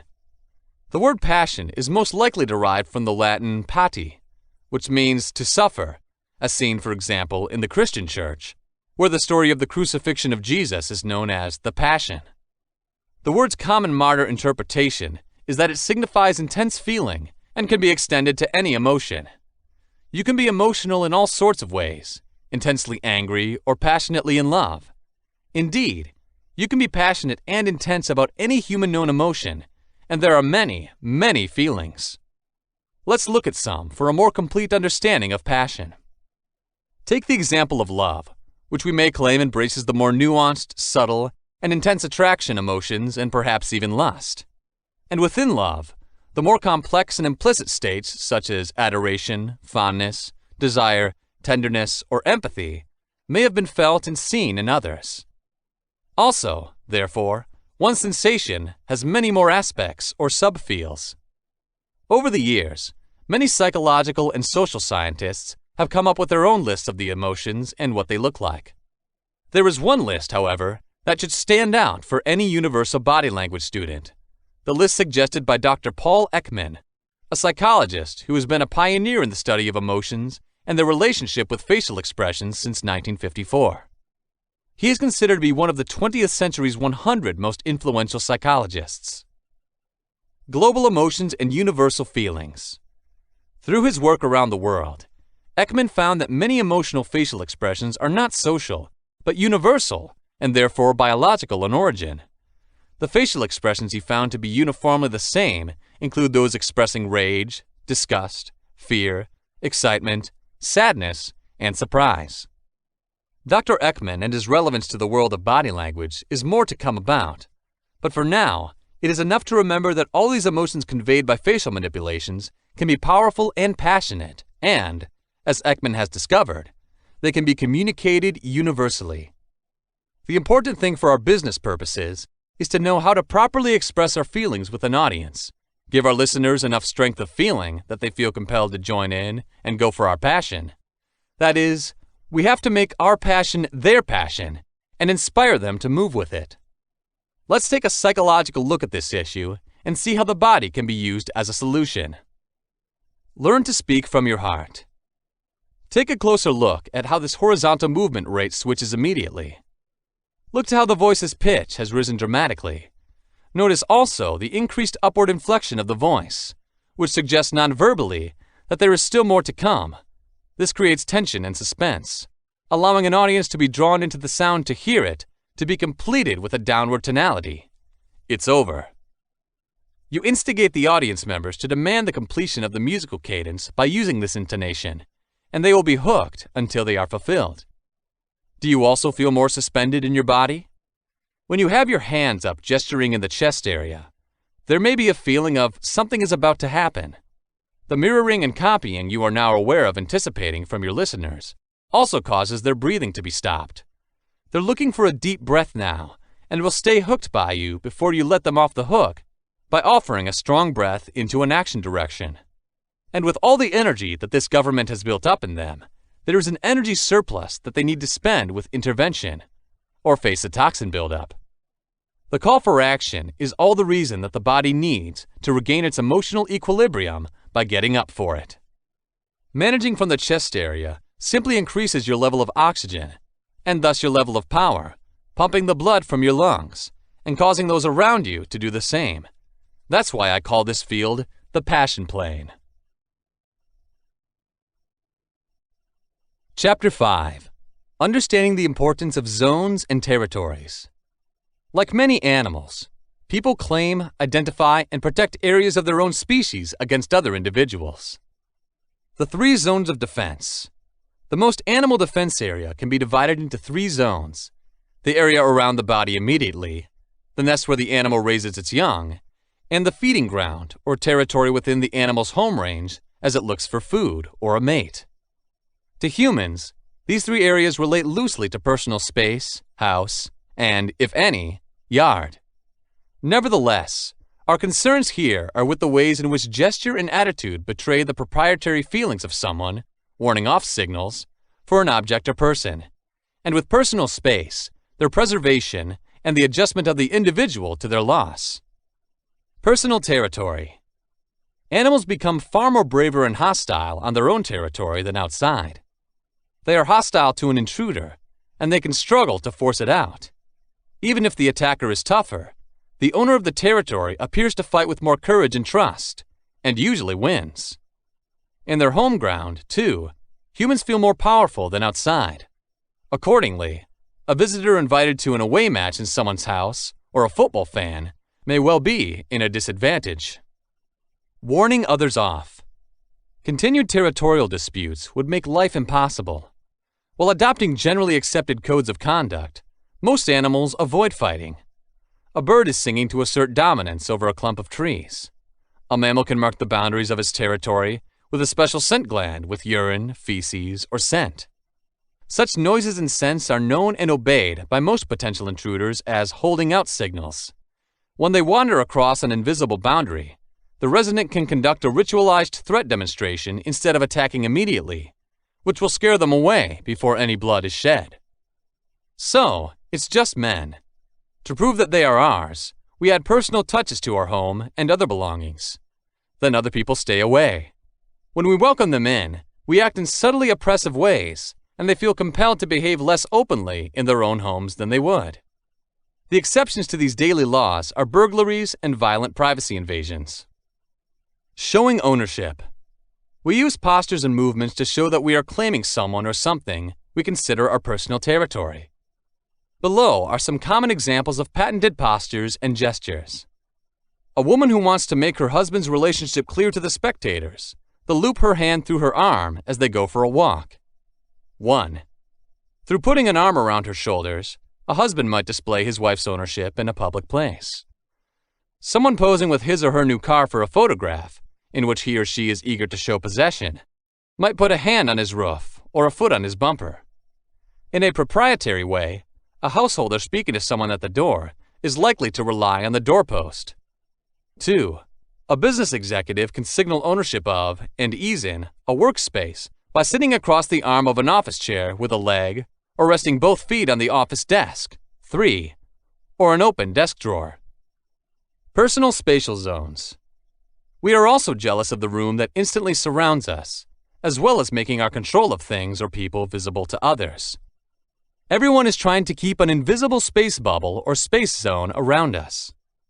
In neutral ground, many people respect the private zones of each other and take care to stay out of them, even though we are sociable creatures. The 5 spatial zones. 5 localized spatial zones influencing behavior have been identified by human behavior students: the near, intimate, private, social, and public areas. The zone extent given here represents studies conducted in the world's largely urban English-speaking regions. 1. Close intimate zone, 0 to 6 inches. Typically, a person allows only a partner or close friend or relative to come this close to him or her, and then only because they are about to contact him or her. When someone who doesn't like or doesn't know the intimate area invades very well, the emotional reactions of the individual may be amplified. 2. Intimate zone, 6 inches to 1 foot 6 inches. An individual voluntarily allows a partner or near friend or relative to pursue this. Yet keeping this space free of strangers is typically key to the comfort and safety feeling of an individual. If someone is unfamiliar with him or her, or does not like moving within the personal area, he or she may feel stressed. The body can undergo changes automatically, ready to deal with an unwanted sexual experience or physical attack. 3. Personal zone, 1 foot 6 inches to 4 feet. This is how the majority of Westerners like to stand apart when speaking to each other at an office party or some other social event. A. Among new acquaintances, standing any closer would seem unduly friendly. B.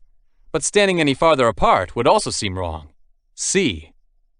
Because while an individual may subconsciously feel threatened if someone is too close to him or her, if they are too far away, the person may also feel rejected. It represents the competitive and sociable nature of human beings.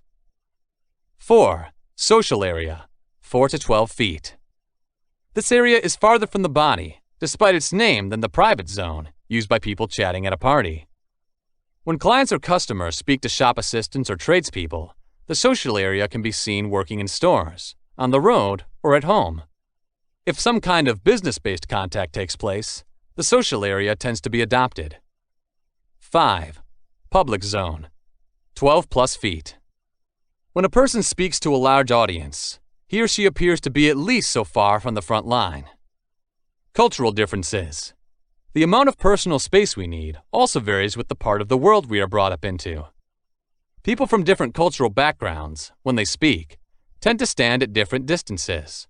Below are some examples of these variations. If two North Americans or Western Europeans chat, one might touch the other with an outstretched arm's fingertips.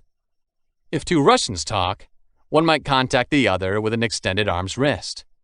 If two Latin Americans, Italians, or Arabs talk, with an elbow, one might strike the other. English-speaking people, Japan, and Northern Europe tend to avoid casual contact.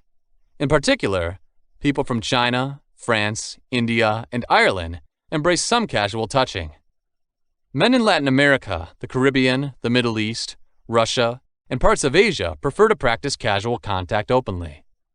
As some of these examples of potential scenarios demonstrate, when people from two cultures interact, their different spatial needs and perceptions may cause some embarrassment. Chatting distances. At international meetings of scholars, entrepreneurs, or diplomats, uncomfortable situations can occur when someone from a culture of wrist length has a conversation with a person from a culture of arm length. If the individual's closer touch moves closer, the other person will feel threatened and draw back from intrusion to protect his or her personal space. This invasion and retreat can continue until a wall or other barrier prevents the retreating person from moving back, or until the interaction ends. Greetings. A Latin American can greet with a hug a foreign business colleague to the confusion of that person if he or she comes from North America. Friendly intentions. If a new and friendly Arab business friend chooses to take his hand as they walk down a road, a European businessman visiting an Arab country may be alarmed. Shaking hands. A Korean businessman, conditioned to avoid touching or eye contact, would probably feel awkward if his Western counterpart were to grab the Korean firmly by the hand and look straight into his or her face. Maintaining personal space. Once people start gathering in a band, they usually have to change their expectations about how much space they need to hold when strangers crowd in around them. Note how human behavior is affected by this system in everyday situations, like those provided below. At a hairdresser's shop, a hairdresser has a line of waiting customer seats. If the first customer is sitting at one end of the row, it is possible that the next customer will sit halfway. Therefore, the second person does not feel uncomfortably close to the first person, but far enough off to not feel isolated and look standoff. If a third customer sits at the other end, A fourth is likely to sit halfway between the middle customer and one of the ends. As more people come in, the consumer differences continue to shrink until some are forced to sit next to each other. Similar behavior tends to take place in a waiting room for a doctor, a movie theater, a bus, or a plane. On a queue, people stand as if they were separating them from those in front and behind in invisible space bubbles. If a line is viewed from one side, it appears to divide people from each other much the same length. If space is limited, the bubbles of space will shrink. Adjusting to lost personal space. Keeping space bubbles intact is sometimes difficult. People sit or stand so close together in a crowded elevator, escalator, bus, or subway car that their bodies sometimes touch. Normally, when strangers came close to an adult, he or she would feel stressed enough to make the body undergo physiological changes to prepare it for fighting or running. Chapter 6. Understanding Gestures for Analyzing Others. To avoid wrongful interpretation of other people's gestures, it might be best to practice. Some facial expressions and hand movements are discussed here, as well as their meanings. Many body parts, large and small, representing body language, follow a checklist. The chapter ends by explaining that many of our acts are done automatically, so we don't know exactly what we are doing. How to learn body language. Set aside at least 15 minutes a day to learn and read other people's gestures, as well as to become mindful of your own gestures.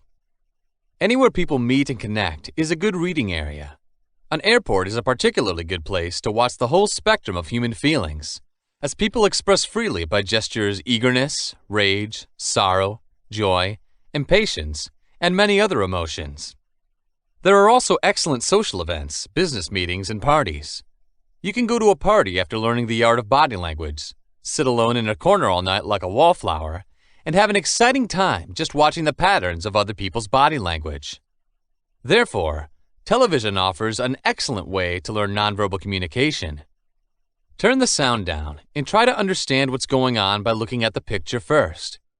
Through turning the sound up every 5 minutes, you'll be able to check how correct your nonverbal readings are and, as deaf people do, you'll be able to watch a whole show without any noise. There are at least 6 facial expressions found all over the world, indicating that they are inborn rather than learned. They are happiness, sadness, surprise, fear, anger, and disgust. To send a distinctive and instantly identifiable signal, each word requires a combination and an incredibly subtle rearrangement of features. The 3 individually mobile areas of the face concerned are the forehead and the eyebrows, the ears, eyelids, and the upper or heart part of the nose, and the lower face, which comprises the remainder of the nose, the neck, the mouth, and the chin. Note: the expressions mentioned below are those that can accompany feelings that are very intense rather than subtle. So let's analyze some basic expressions and then later analyze some more complicated expressions. Happiness and joy.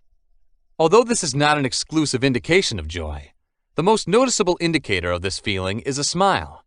Smiling affects your mouth and the bottom of your head. 1. Eyes. The lower eyelids are raised slightly, with the wrinkles beneath them. At the outside corners of your eyes, the feet of crow can crinkle the air. 2. Mouth. As the corners of your lips travel out and up, your mouth lengthens. Your lips can separate enough, usually your upper teeth. A strong smile often produces a pair of lines that extend to your nose from outside the edges of your mouth.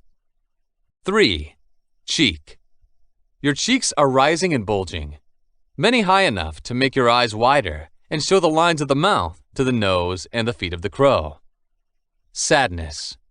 1. Mouth. Sadness is usually betrayed by the mouth, which appears to fall into the corners, thereby emphasizing the face's normally loose and unified presence. If you're on the brink of shedding tears, the lips can quiver. 2. Eyebrows and the forehead. The inner ends of the eyebrows may rise in such a way that the space between them, the root of the nose and the eyes, becomes triangular. There may be minor lines over this triangular shape in the center of your forehead. 3. Eyes. These may shine with tears that are unshed. Surprise. 1. Forehead and eyebrows. Your eyebrows curl and shoot upward when you're shocked, and your forehead's wrinkles corrugate across its length. 2. Eyes. Your eyes' whites are shown as you open your eyes wide. 3. Mouth. Lowers your jaw, slackly open your mouth. Fear. When you're scared, parts of your face respond as oddly as they do, but there are subtle differences in most parts of the world. 1. Eyebrows and forehead. Rise and draw your eyebrows together. They seem to be a little less rounded than in a surprised expression. Your forehead furrows once again, but this time not across its length. 2. Eyes. Your upper eyelids rise and the whites of your eyes are exposed. Your lower eyelids relax and fall. 3. Mouth. You can close your lips tightly around your open mouth. Anger. 1. Eyebrows. When you are frustrated, the muscles pull down and inward your eyebrows, and the skin between them is formed by vertical wrinkles. 2. Eyes. Widen as the eyelids move closer to each other. The eyes are looking hard and staring, and maybe they're also protruding. 3. Mouth. It is possible that your lips will be tightly closed and flat, turned down at the corners, and tightly opened as if in a yell. 4. Nose. Many angry people are exposing their nostrils. Disgust. 1. Eyes. The lower eyelids rise and the lines appear below them in the body. 2. Mouth, nose, and cheeks. Fold your nose and lift your cheeks upwards. You can lift both of your lips, or just your upper lip, lowering your lower lip, creating a slight pout.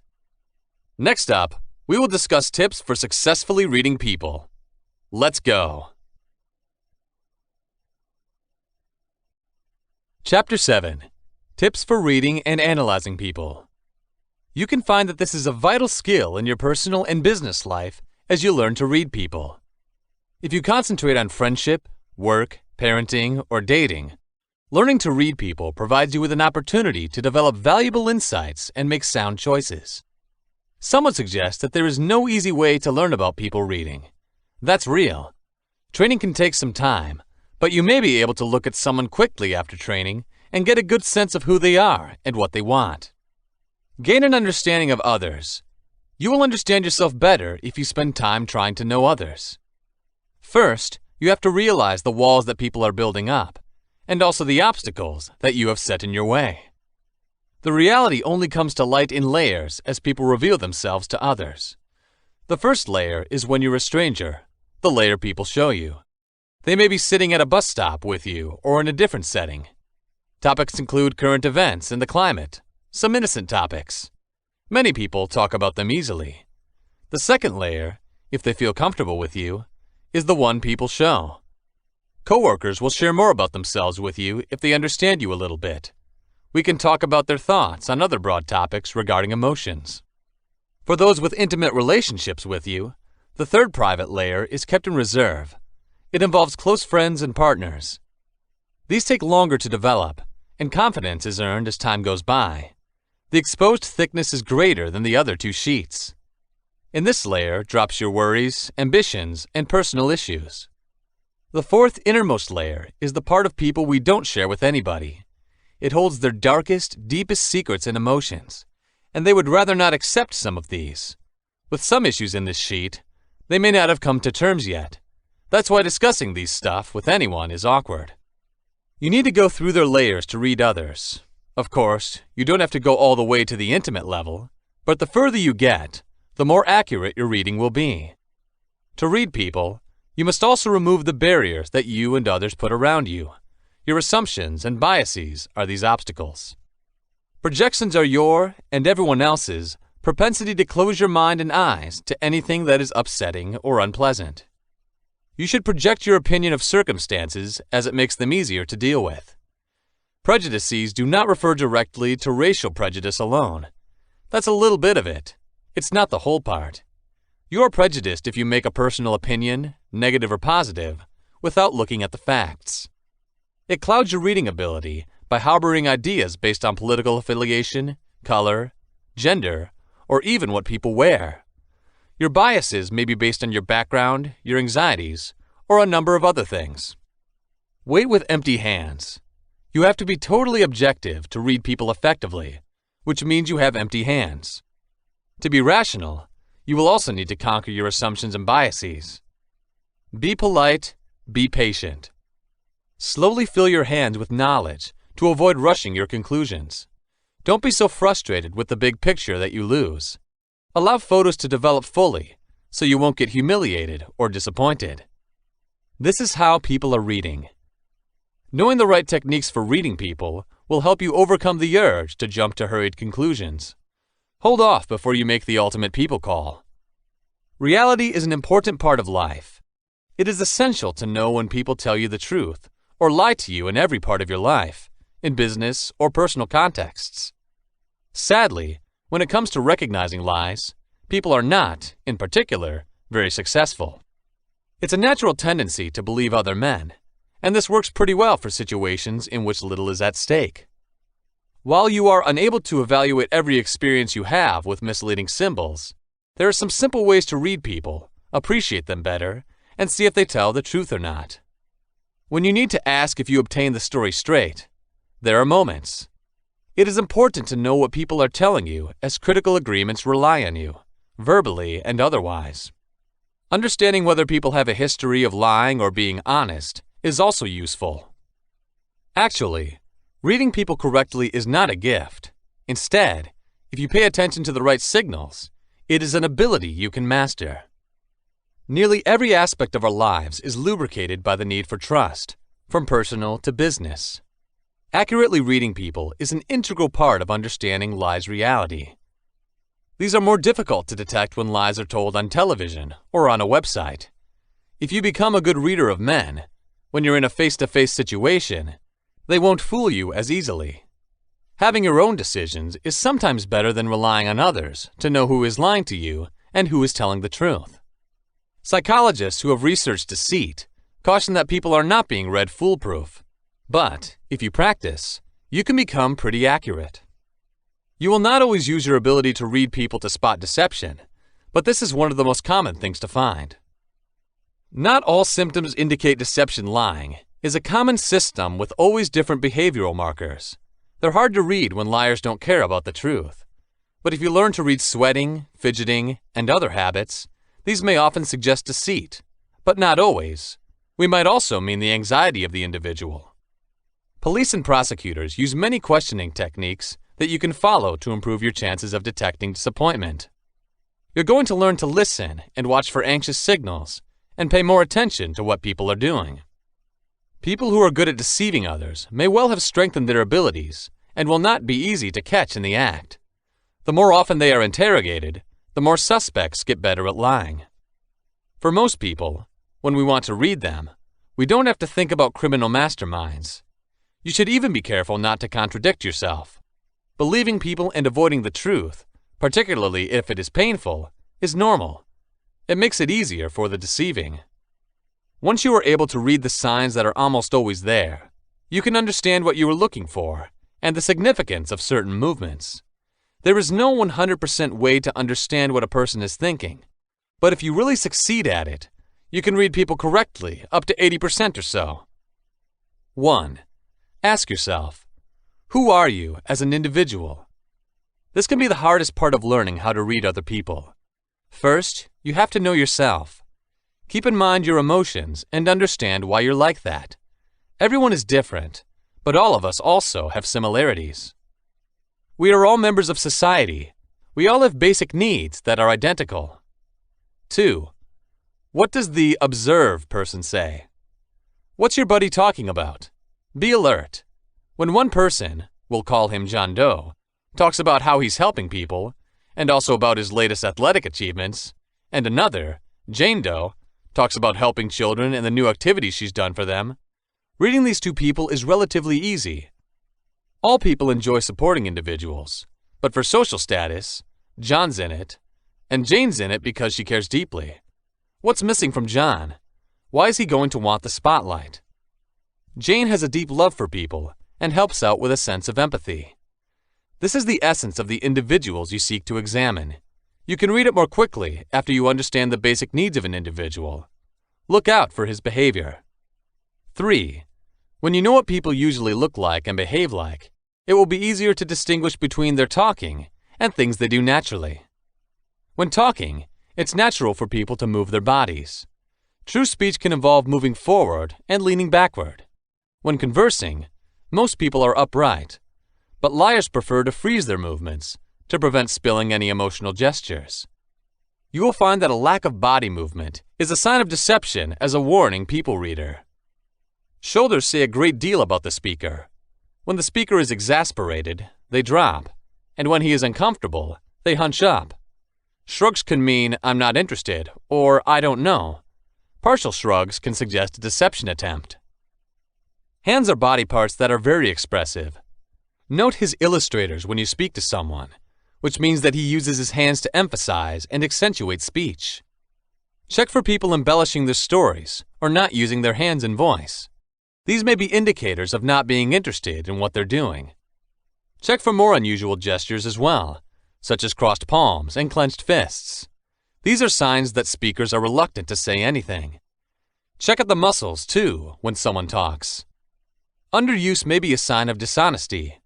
Arms crossing is defensive, and in that position, often people even lock them up. An open arm stance with palms out is an open, honest position. Arms crossed suggest a closed position. 4. You may make general assumptions based on the nature of the person. When you talk to someone, what's in the nature of the person? Were they involved in the greater good? Or are they more likely to be negative? There's typically something lacking for negative people. Often people react negatively when needs are not met. Were you talking to a loner, or do you want a crowd? If he likes crowds, for one reason, he's probably comfortable with those people. They've got something in common. For people who are more like you, it's normal. If the person you're talking to is hanging out with different types of people, he's typically open-minded. Many people who are open-minded are empathetic, caring for others. Obviously, many people look inside and don't like crowds. Generally, they don't have a need for a lot of contact with other people. They may think they are not part of a group, or they may have social fears. 5. Remember cultural differences. If a person does things differently from others, his culture might be different from the one you live in. You have to pay attention to where they come from when you are reading people, and you understand their usual behaviors. 6. Don't be afraid to ask how people feel the way they're doing. There are motives for doing things for people. Check out the reasons for this. Feel free to ask people why, but not in a snide way, they're doing something. You'll learn more about them if they respond. If someone, like John above, is searching for social status, why is that? Didn't he have any standing in his youth? When he lacks status, if he thinks that an outsider threatens the status, he may react negatively. Typically, it triggers frustration. Once you've asked why people are doing what they're doing, the rest of what your eyes said will be put together, and you can make a valid conclusion about their motives and character. It makes reading them easier. Note, without judging, their shortcomings. Keep your mind open when reading people. Everyone has shortcomings and weaknesses. 7. You can examine the behavior of people to some degree. Quickly checking the face of someone when you first meet will tell you a little bit more about him. Some of this is common sense, but it's not just one or two facets of their appearance that you have to do a test. Was he suited to his clothes? If they are, he probably has cash. It's not good or bad. It's merely an observation. Is his hair wet? He's just a very busy person who is just getting out of the shower and going to work. Is this always precise? Yes, but that's it, most times. 8. Without prompting or intervening, listen to what people say. This involves managing the conversation to make the subjects interesting for the person you're talking to. He's going to reveal more about himself as he talks. You can read, or take them at face value, what may be behind his words. You will also allow yourself enough time to read his facial expression and movements. 9. Watch what all kinds of people are doing. People may tell you lots of things they're feeling and thinking about, but they may be kidding you, and even themselves. Search for inconsistencies in their vocabulary and the language and gestures of their body. Maybe a person expresses feelings for someone else, but when he does, he shakes his head. He may be showing you something else if he's telling you he's smiling, but he's frowning. Before you gather a little more data, don't believe what people say is true. The person he loves may not love him back. He may not be happy, but he's afraid to lose what he feels makes him happy. Once you listen to the whole thing, you won't know. 10. That's wrong. There will be different people to read directly and indirectly. Direct people have more power and control over people or situations which they try to exercise. They may get on pretty strongly, make good first impressions, and make quick decisions. But they're fast-paced, so they take risks and may become frustrated with people who don't follow them. We seem to be strong and confident, and we speak a lot. Indirect individuals are on the opposite end of the spectrum. They give you the impression of being calm and quiet. In order to avoid risks, they seem to be easygoing and supportive and meditative with decisions. They listen more than they talk. They hold their views in reserve and only make tentative statements. 11. Let your mind fuse with your mind. Real facial expressions and body language reflect the way you feel, but by adopting other facial expressions and posture, this can be changed, indeed changed. In fact, 30 seconds of smiling, false, can make you feel happier. Sitting in a confident, open way can raise the levels of testosterone for men, making them feel more confident than they did at the beginning. Have you noticed that you and someone else will unconsciously and naturally mirror the posture and expressions of each other when you see eye to eye? Try to adopt the expressions and posture of someone to build relationships and see how they make you feel. This will help you feel the way you might actually feel. You can read people much easier with some practice, especially if you can feel your own emotions. 12. There is no compassion or empathy in the area. When people are showing a lack of compassion and empathy, they may show their character. An empathetic person can be easily identified. They're not caring when they refocus the debate on themselves. 13. That's wrong. Through watching children and what they look like when they try to tell one of those little white lies, you will improve your sign-spotting technique. Professional poker players also say that they look for kids to help gather data and make it easier for people to learn. Adults say white lies in social situations, but that skill has not yet been mastered by children. They're not good at lying because they magnify their message because they're lying bad. Many people are naturally better at lying than others. If someone you're talking to isn't a good liar, they will show some of the same signs of lying that children do. Note that people who are honest use I as a pronoun more often than people who are difficult to develop the ability to read people. They're going to use this pronoun quite a bit, even in brief comments. Instead, disappointed people will use words to eliminate references to themselves. It may be misleading to describe the events of a conversation in a passive manner. We would say the door was unlocked, even if I left the door unlocked would be the correct statement. 14. Those who are dishonest often blame things on others. If you're on a date with a new acquaintance and he's thinking about his previous relationships, he might have nothing good to say about his old partners, and he might even blame them for breaking up. 15. Deception may be used by people who want to cover themselves up. Usually, honest people can only use deceit as an answer or defensive mechanism to cope with it. It may or may not be viewed as dishonesty, but for their acts, people cover up. Deceit is used in this case to cover up some poor results. Employees may be forgiving, to some degree, towards coworkers who only cover their backsides. Their lies may not contain malice, and they only spoke what was an honest mistake to avoid getting into trouble. These are usually overlooked as long as they don't concern someone else. 16. That's wrong. Several people blame their errors on the system. Several workers are willing to blame deficiencies in the business for their colleagues' dishonest behavior.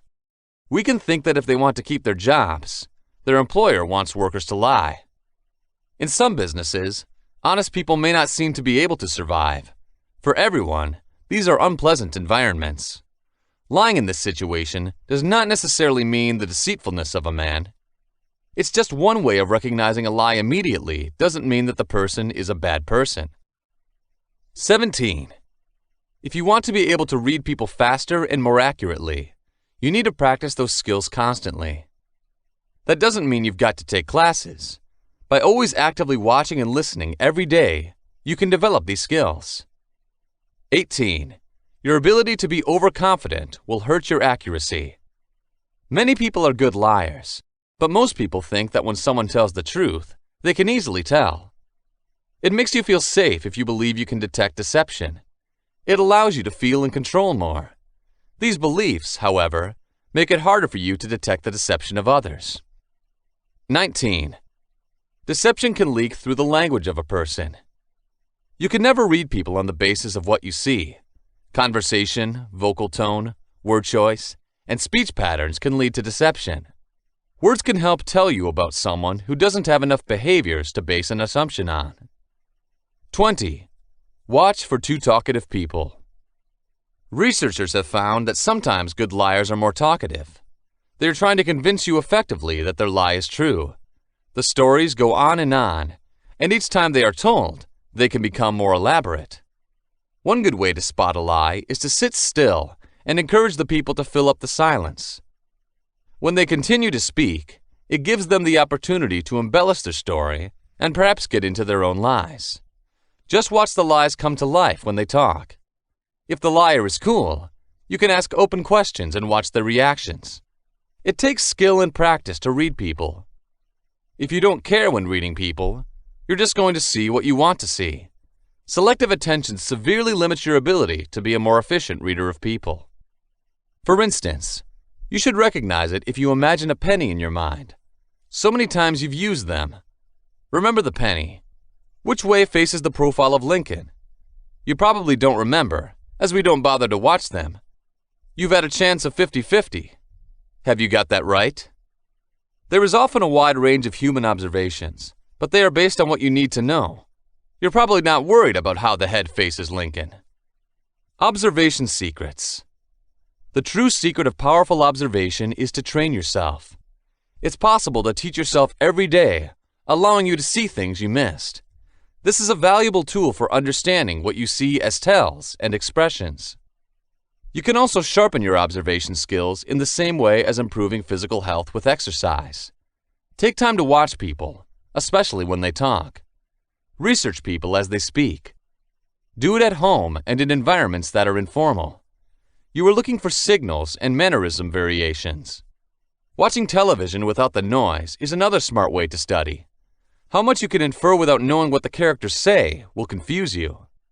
You'll be surprised at how many kinds of smiles you'll encounter and how they can be measured when you spend more time watching people. Assess the smiles you see. Do the same with other words such as toe rubbing, dry coughing, finger pointing, smirks, and frowns. Take the time to consider the wide range of signals you receive and record them. Generally, salespeople are quite positive about their goods. If they are good salespeople, their pitches should not convey any doubts. They're only going to send signals suggesting you buy items from them. Observe their mannerisms and evaluate their efficiency. You'll find in a short time that you've become a collector's mannerism. After a while, you'll also find how to read easily. Bringing people's blatant actions under your own magnifying glass for inspection can even be amusing. It's not about listening, though, for your own benefit. During this training, you may become more sensitive to people. Well-known attorneys are using this ability to help them gain an edge in court situations. CEOs, clergy, teachers, therapists, and police detectives attended programs that helped raise awareness of the actions of others. Similar skills are also used by politicians and actors. Your improved observation skills will pay off slowly. In just 1 week's time, you'll become much more observant, and 2 weeks of training will alert you to nuances that may now seem mysterious to you. 21. Keep your eyes open if people talk about red flags. Red flags show signals that people may not talk in a truthful manner. Watching them, along with the behavioral clues of people, in spotting deception can be quite revealing. Some examples include evading your question. Evasion may be used to avoid lying. They're basically avoiding your question. For example, someone facing theft might say they don't believe in stealing. It's not a denial they robbed. It is a clever, subconscious way of avoiding lying directly. They tend to delay their replies. If someone needs time to make a lie, they can stop for a while by asking you to let them remember or let them think about it. They don't need time to make up a plausible response if they're truthful. 22. Individuals can be hostile verbally. Is the person you talk to ever verbally aggressive? Will they threaten restaurant servers or staff? This will often leak into other areas of their lives if someone mistreats others.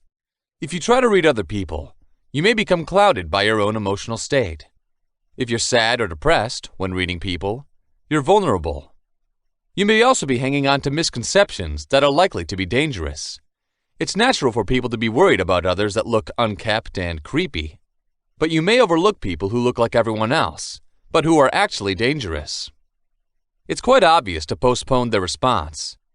If somebody needs time to make a lie, they can stop by some time by asking you to let them reminisce or let them think about it. They don't need time to make up a plausible response if they're truthful. 23. By personal traits, you can decipher deceit. The deception of peoples can result from personality flaws or character problems.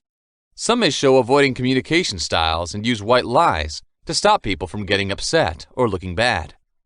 This kind of deception is unfortunate, but it can sometimes be considered inevitable. Some people may be sly, dishonest, or lazy, with weak morals by their traits. When assessing deceptive personal traits, people can disregard the business climate in which they operate, and instead concentrate on providing personal lies. If you have jobs that connect, you should avoid unnecessary interaction with these people and struggle to work with them. In about 20% of their experiences, average people commit some kind of deceit. These can cause them to be disregarded or still recognized, depending on the understanding of their deceit by other people. One study suggested that many people see deceit as an unavoidable feature of relationships, yet lies about maliciously targeting people are seen as more of a problem. Peer deception can cause serious problems if it hinders people's ability to do their job effectively. You can help minimize deception if you work for an organization. There are a number of ways to do this. Employees will need less deception to cover their asses if they are not attacked in any way when admitting errors. If supervisors communicate with their employees openly and effectively, workers may feel more free to seek help with troubleshooting without fear of potential repercussions. Open lines of communication between staff and people in general can prevent errors from becoming large problems. Most people feel that coworkers' deceit is due to survival of the most appropriate style of behavior that makes them feel it is necessary to outperform others for promotions or commissions. 24. People who lie can get angrier faster. In some cases, people who have short fuses usually have them in certain circumstances. When you meet someone who shows road rage, even when they're not in the car, they are likely to have anger problems as well. You're likely to mitigate your life's danger. Most people do. Ignoring or rationalizing such behavior patterns makes it easy for you to postpone further action. The other may want to leave in a relationship where one person is a bully, but be afraid of it. These bullies always have signs to tell you what they really are like. Individuals who are threatened may also underestimate the aggressor's inherent danger. Employees may blame their employers by creating an environment that encourages dishonest people. It can kill employee trust and hinder productivity. Organization leaders may help coworkers avoid fraud by creating an environment that rewards everyone for well-functioning work. 25. People who are dishonest can attempt to lower their heart rate. Maybe when he talks to you, you've seen a man put a hand on his head. This is a clever way of trying to reduce one's heart rate. If for any reason you have ever had to take a polygraph test, these devices will be one of their markers in the heart rate. Polygraphs usually read the pulse, breathing rate, suddenness, and blood pressure of somebody. Some of these devices often track arms and leg motion. The questioner will ask multiple questions, creating an answer to the baseline. Then the questions of investigation will be answered. The person being examined has his or her signals registered on the chart throughout the questioning.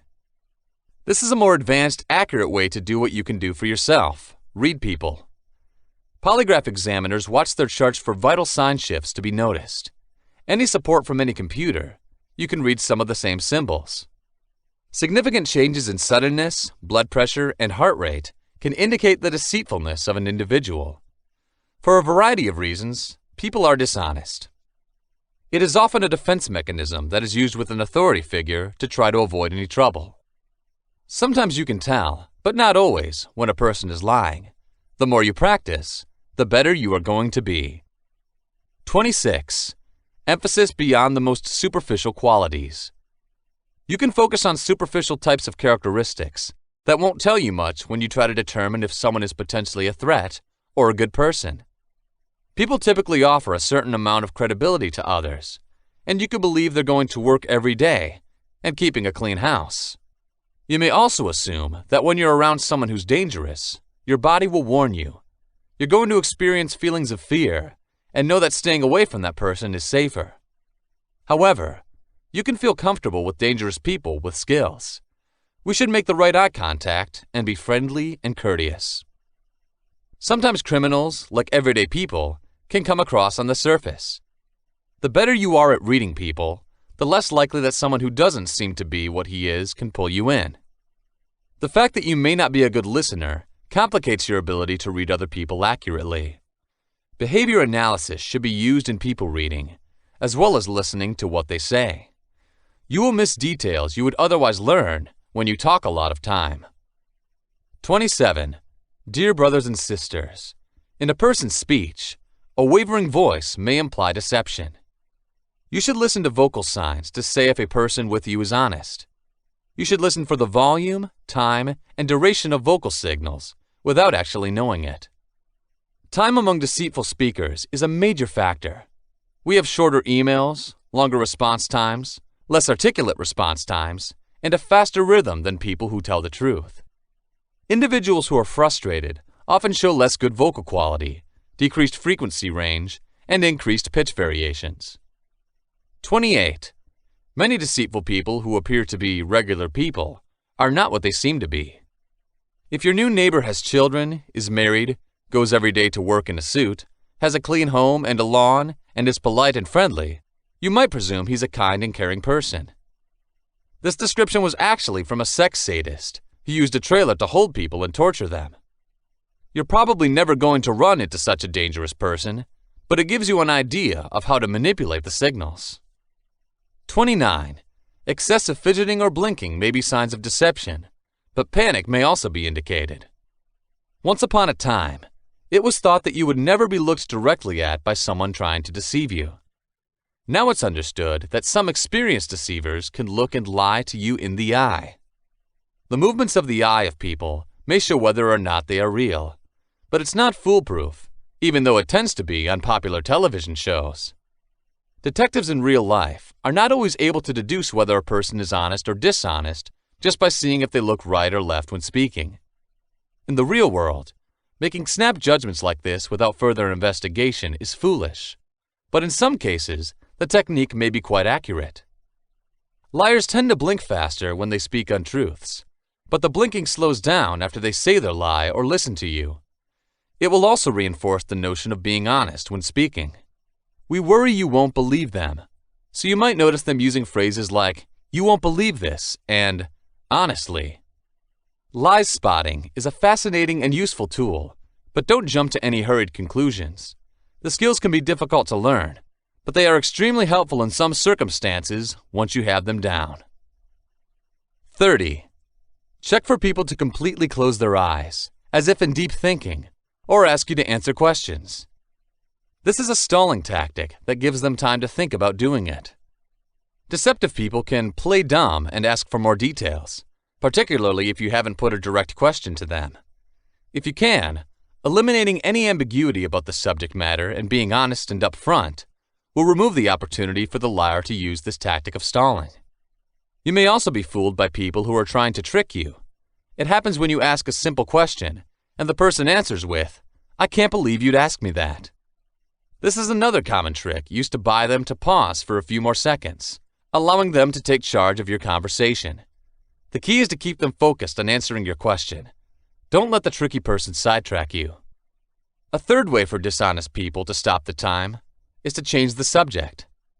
They can give you a complex answer to your question to hide the fact that they don't really answer that question. If you've heard politicians talk, they've perfected that tactic. If someone wants to do this with you, repeat the question and preface it with, "I'm not certain of your response." You'll only read honest people, happily. Their answers are generally clear and simple. When you tell them that they shouldn't have been somewhere, they usually answer with something like, "No, why are you asking?" This is the way a person reacts when they have nothing to hide. You can never presume that if you just happen to show one of the stalling habits that we just talked about, people are lying. Furthermore, if there are several misleading signals, it helps to provide clear proof that people can lie. 31. Dear brothers and sisters, look at the face for signs of distress or discomfort. Looking at people's facial expressions to assess truth or deceit might save you from becoming a victim of fraud.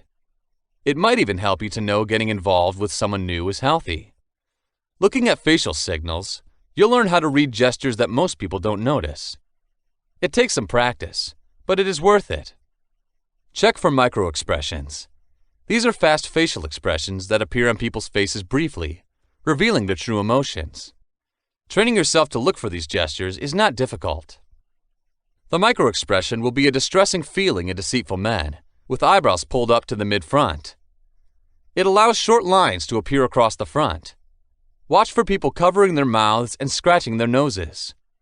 If people tell the truth, they generally don't use either of these movements. This is suggestive of deceit and anxiety if the lips are bent and the mouth looks tight. 32. Word collection provides valuable insight into what people think. For example, when someone mentions winning another reward, it is natural to assume that, in the past, they have won one or more awards. The speaker wanted to make sure everyone knew he was awarded other prizes. To raise his self-esteem, he may need your adulation. 33. People caught in frustration could quickly move their head. If you're asked a direct question and the person you're talking to is making a sudden head movement, he might be lying about something to you. Either side of his head could be turned or cocked, jerked back, removed, or bent. It usually happens just before he is going to give you an answer to your question. Unlike head movement, there may be somebody who wants to be deceitful standing still. He's sitting still instead of fidgeting to calm his nerves. This is believed to be a simple sign of the response of the traditional battle versus flight. His body is planning for a fight. If you talk to people who are honest, their bodies frequently shift in comfortable, subtle ways that are mostly unconscious.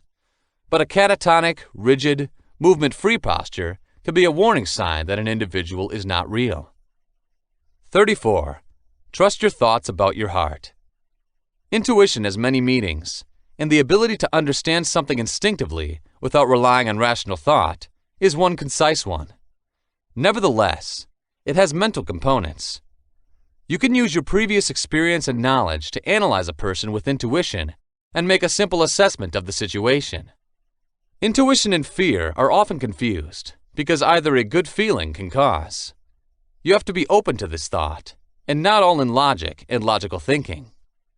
Through learning a few principles, you can differentiate intuitive gut feelings from fear-related gut feelings. Instinct is about now. You don't care about your past or future. Intuition is positive and unemotional. Fear is heavily burdened with emotions. Reliable insight just seems wrong. It has a voice of encouragement, empathy. Intuition suggests you're correct about someone on goal. Fear is high, nervous, and dark very often. It has misleading, cruel, or demeaning substance to yourself or to others. This shows unhealed emotional wounds. Make a list of your fears to show your feelings of fear from instinct easily. Otherwise, you'll know if it's linked to anxiety when you have a gut feeling. Practice knowing the difference between instinct and apprehension in your gut feelings. Intuition is useful and very strong when you isolate it from a sensation of anxiety related to the heart. Immediately, intuition is respected. It is worth the effort to consider the feelings of the heart associated with fear, as compared with the intuitive feelings of the gut. And gut feelings are one of the easiest ways to tell someone who is deceitful to a truthful person. Chapter 8. Understanding what manipulation is. If you ever learned the rules of logic, you would see that manipulating, deceiving, or persuading a person could place you in this rather absurd situation of making a mistake. Fallacies are in themselves absurdities, which means the statement may not always be true because it defies specific laws. If you want your point to always be true, and you want to influence the mind of others by the most rational means, then you might find that there are a lot of mistakes in psychology. While there are some books that would make you think the best way to influence people is to play with their heads according to the laws of logic, this book will teach you how to persuade others by putting yourself in their shoes. It's all about empathizing with others, and then putting a plausible and sound point in their heads that works well for your benefit. That's because the actual world's individuals are more likely to respond to what they think, and not to what the truth in their heads suggests. There are many reasons why somebody else might want to deceive, confuse, or persuade others. Now, the question is your ethical way of thinking manipulating, deceiving, and persuading another person? For the answer, it really relies on you. No one can decide if what you are doing is moral or not, except you. Nevertheless, there are many social situations where you need to perform specific methods of bribery, deceit, and persuasion to achieve your goals. Of example, the target people are your clients and consumers if you're in the business sector. In fact, your goal is to get them to buy your products or use your services. If you're an environmental lawyer, your target people are politicians, lobbyists, and the public. Therefore, in protecting the environment, your goal is to convince them to support your cause. When you look at the topic of mind control closely, it is, undoubtedly, basically a game of persuasion that is practiced every day. It would, of course, be up to you to understand the intention of learning these tricks. As Machiavelli would say, everything becomes a tool for a particular purpose. Nevertheless, the art of mind manipulation does not mean that you refuse to use free will to your goals. Rather, you give them something that they most definitely are searching for, a feeling of positive choice that acts as a guide to their behavior. Basically, the nature of your actions and your set of private beliefs will decide whether or not the methods and techniques you use are moral. Note that the main objective of this chapter is to create a specific shift in the mindset of your target person without being aware of the changes in their thinking. If you're an entrepreneur, your customers are your target audience, and your goal or aim is to get them to buy your products or use your services. In this regard, one of the most successful ways to change the way you think about your customers or your goal is to change your way of talking. In other terms, to build what you sell and what your customers want, you must use the right phrases. If you're watching promotional ads on TV or YouTube right now, you'll know that short business videos are enticing because they use the terms or lingo to address the specific concerns of their target people. Therefore, there is an emotional meaning that only the terminology used by the product or service producers knows the point of view, circumstance, or environment. What are you trying to do exactly? You want to pressure someone to do something that would help you when you try to manipulate others. Understanding deception is one of the hardest skills in this lifetime for some to master, due to the amount of commitment required to make tactics work. Nonetheless, certain people appear to be able to exploit individuals when they walk into a place instantly. Clearly, you can't learn that skill immediately. Manipulation is a technique that involves you bringing the target into the direction you want to go by using several sequential tricks that need to be timed properly. Manipulation methods are also described as violent, meaning that all approaches you use are meant to suit your goals strongly with your thought line, and to do so, you would need to closely follow your objective to see the appropriate sets of techniques that would work. On many occasions, you will never get enough chances to get your aim well understood to test how your tactics will work for them. Make sure that you use the following intimidation techniques to move closer to your objectives, and make sure that, until they are vulnerable, you will wear down their defenses. Not only would they help you to move closer to your chosen objectives, but you would also ensure that you can create a comprehensive array of methods that will allow you to exploit them if you come across them again. Relationship is a link, according to the dictionary, of emotional intimacy or mutual trust. Simply put, the relationship with the other person merely implies synchronizing or strategically harmonizing your feelings and emotions with theirs. Therefore, building relationships with your audience will be one of the most important tools you can use to exploit them. So, what's the useful test to determine if you're having a good relationship with someone else? The question is this: Does this person have a positive reaction to my actions, ideas, and words? If the answer is yes, you have successfully built a relationship without knowing it. If the answer is no, it is important to use certain methods and techniques to create a healthy amount of relationship with your target. This means the need for more research.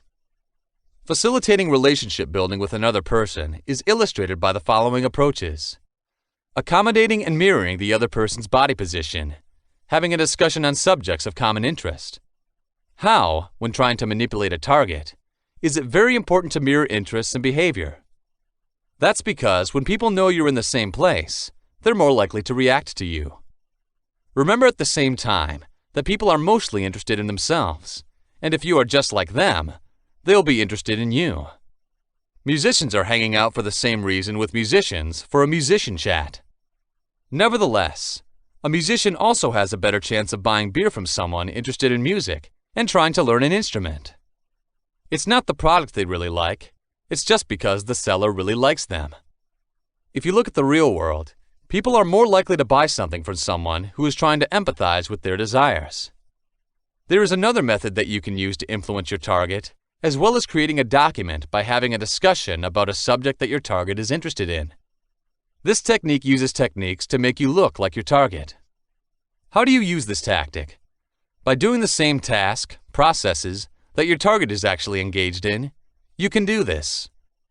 Such procedures include placement or setting of work, type of work, small and medium-sized businesses, families, clubs, sports, societies, hobbies, affiliations, brotherhood, masonry, politics, faith, etc. As you can see, there are many procedures that you can use to create a relationship with your target. Maybe you've both served in the military before and are both Army veterans. People initially don't buy your ideas, goods, political office candidates, causes, or service. Instead, they buy you. Therefore, your first goal is to make your ambition more than anything else as a person like you. One thing you can do is to allow your goal to be reciprocated. Simply put, inducing reciprocity means giving an object, a service, or a favor to your target. Remember, however, that this product, service, or favor must be viewed as valuable by your target. The explanation for this strategy is to give your target person a valuable item, service, or favor. He or she will be motivated to do the same by feeling gratitude to you. Not only in politics, but also everywhere else in life, you see this kind of friendly exploitation. In particular, it works by reminding a person that theoretically, he owes you a favor. If you had been able to meet before, it would work better, and you could dramatically change his circumstances in his favor. Say something simple when you do this, but to the effect of, "You owe me." The person would always associate you with the favor, and whenever he sees you, he would have to give you little favors. Why will this work? Okay, it works because the person who owes you a favor does not really objectivize you as a mere debtor. Because you were able to help him through a difficult moment, he would always want to help. And the best thing is that you don't have to do anything spectacular or risk yourself. The moment someone else realizes that you've gone out of your way to help someone who isn't your family, they're developing a certain connection with you. Then, for another person, it is, of course, deliberate coercion to go out of your way. Every individual with a sense of dignity and honor, as long as they can afford it, would certainly want to pay you back in any kind of favor. The key to getting the most out of reciprocity is to help them feel that the favor you're going to ask them will cost them basically nothing, but one that can generate a mutual profit. It would then seem that you're also doing them a favor by letting them support you. You built a link to make yourself the alpha. So long as you can prove that you are the one who can conceive of a safe plan that will help both of you, he will be happy to assist you. It works because he feels he would be a great addition to your project. He is conscious that you wouldn't be successful if you didn't reach out for his support, which makes him realize that somehow you would also be indebted to him.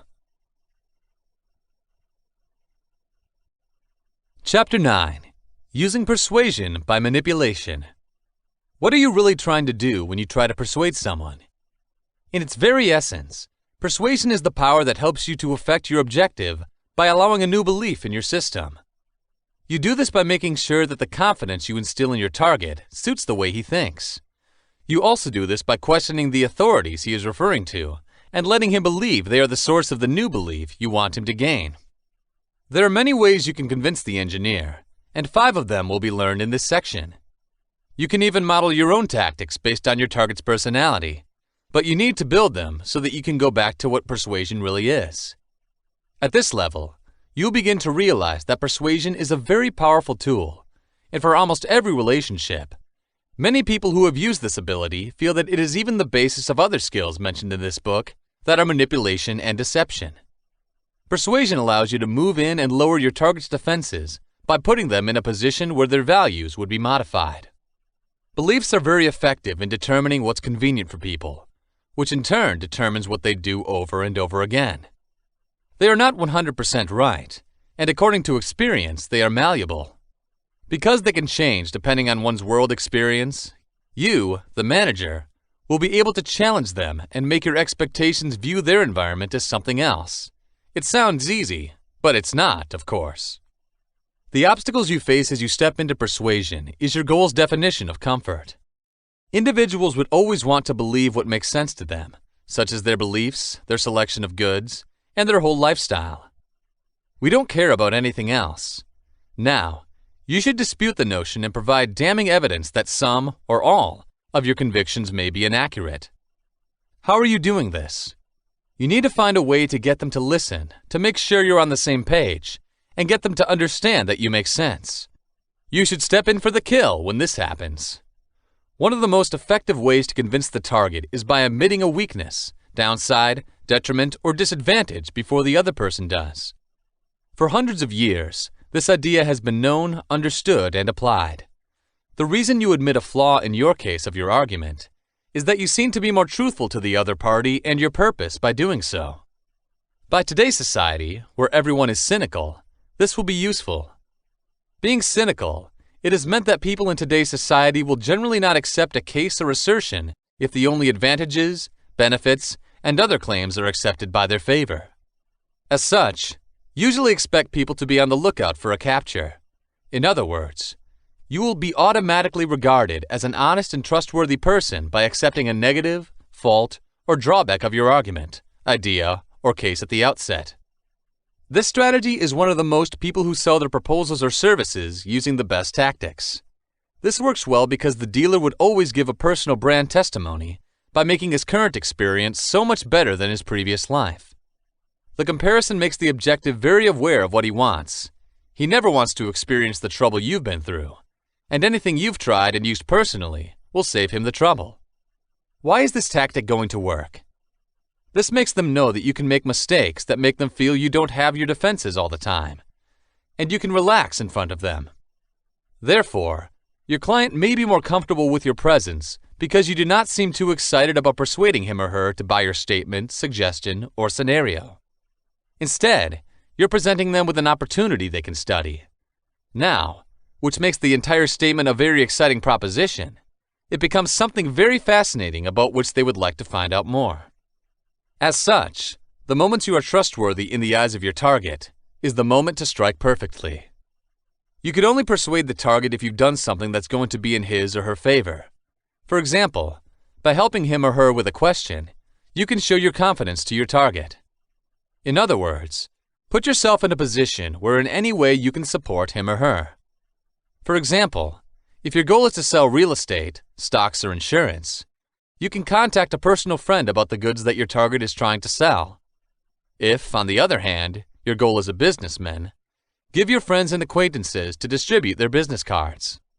If your aim has to be presented to a politician or policymaker, because he or she wants such a politician or policymaker to support a cause for environmental or healthcare, introduce the two people to each other by all means.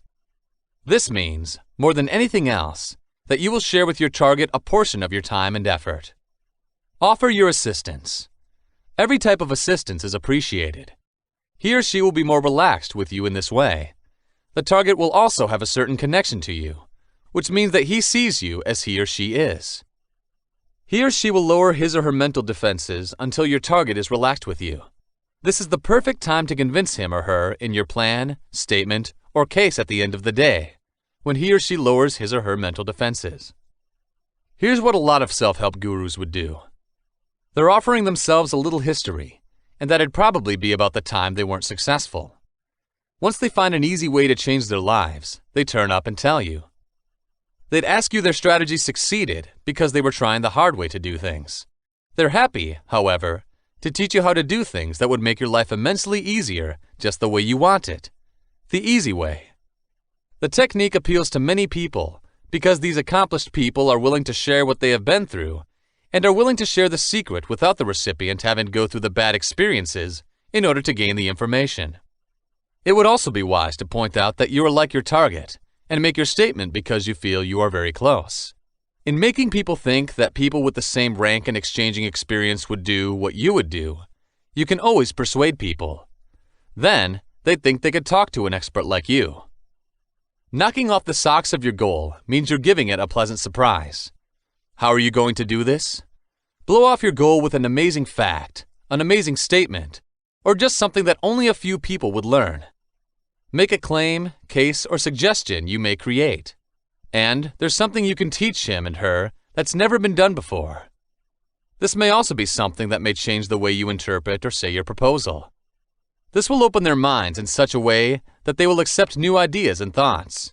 It puts them in a state of relaxation and reception, in other words. The reason behind this is that people enjoy being pleasantly surprised in particular. If your target has been pleasantly surprised, making him or her say yes to your idea, statement, or case will be relatively easy. Why do you know? This is because if you help such a person discover some amazing new reality, making a decision to pursue another person, you, will always be relatively easier. In fact, it will be relatively easy to make a decision to give in to your statement or suggestion because your intention is to feel more comfortable and receptive. There's a reason why people believe in success stories. Everyone tries to always find the easiest way to do things, and they're willing to buy anything that a person used to get out of a terrible situation that's also likely to happen to them. When you sell a parachute, the belt that people usually use is made of strings used to hold a parachute together. Keep in mind that they likely wouldn't find themselves falling out of a plane and using a parachute to save their lives. But when you tell people that a parachute can carry more than 500 kilos of weight so that they can use it and tow their vehicles, and it's the favorite bracelet for hunters and explorers because it can act as a tourniquet, a fishing line, or something to tie up their tents, they'd buy one from you for 3 times the price. That's because these are the information that would make you think the service is much more important than it appears. Another useful tip linked to this technique of persuasion is the last presentation of the plan you want to be accepted or the item you want to purchase. This means that you have to spend a considerable amount of time asking for approval of a plan or to buy an item from your target. Because of your actions, the target would usually have to accept a single item or service after you have been removed from the start of the discussion. As such, putting the most important idea or service at the end of the presentation or discussion would be strategically advantageous. Be concise. You should be clear and thorough when describing specifics to your target audience if you want to add an element of authenticity and validity to your claims. The explanation for this is that your words contain clear and detailed information. It means you know how they affect other things. When you understand how certain issues can be influenced by your plan, argument, or event, your claims are more difficult to attack. Therefore, many people unconsciously feel better when very precise and reliable information is given to them. Why are figures and percentages of all kinds convincing people?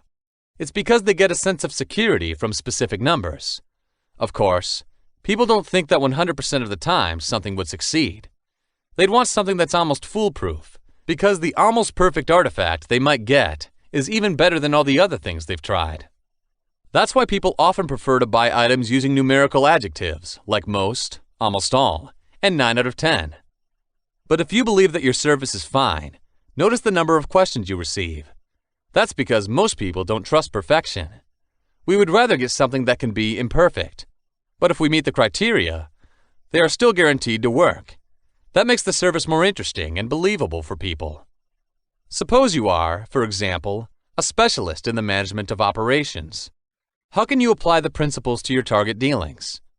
Okay, you can say your target that his or her revenue will increase by 46% in 6 months through the use of your consulting services. That's unique now. But if you tell someone you can promise a 100% increase in this revenue, then your target will be more likely to go away. That's because you don't get your target as a buyer unless you can give him a big-time customer who can back up your story. Benefit offer. What's a good offer? A deal must definitely look like it is, not just for your benefit, for the benefit of your goal. You need to make an offer that would build the same appeal for that reason. Bear in mind that most people are more self-interested, not you. You are more likely to be self-aware, and they would certainly not pursue your wishes. If you're going to make them rely on what you're thinking of, make sure you make it look like they're getting more value than you would. Why are people buying salesmen's goods and becoming convinced that doing so is the right decision? The reason is simple. The seller doesn't think about how much money he'd get from the sale and how that profit would change his life. When considering those, a salesman doesn't have to ask. But when he wants to do it from the viewpoint of his client, he would still be able to enjoy it. All he has to do is make it a point that his service is of superior quality and that in his life the consumer would need it more or less. Of course, the customer knows there's something positive for the dealer. A customer buys without hesitation, however, because he knows that their positions are just the way they go. But if the scene continues with the seller putting his needs first, the customer will probably want to go home. None of them would enjoy the benefit if that happens. So, when it comes to persuading someone that doing you a favor would be to his advantage, make him a good offer to see his advantage first, before you finally get the bonus. What important is your closing game to convince someone? It would be the reputation in the art of making magic, where the highlight takes place. Your initiative is not yet sure to come to fruition without a successful closer.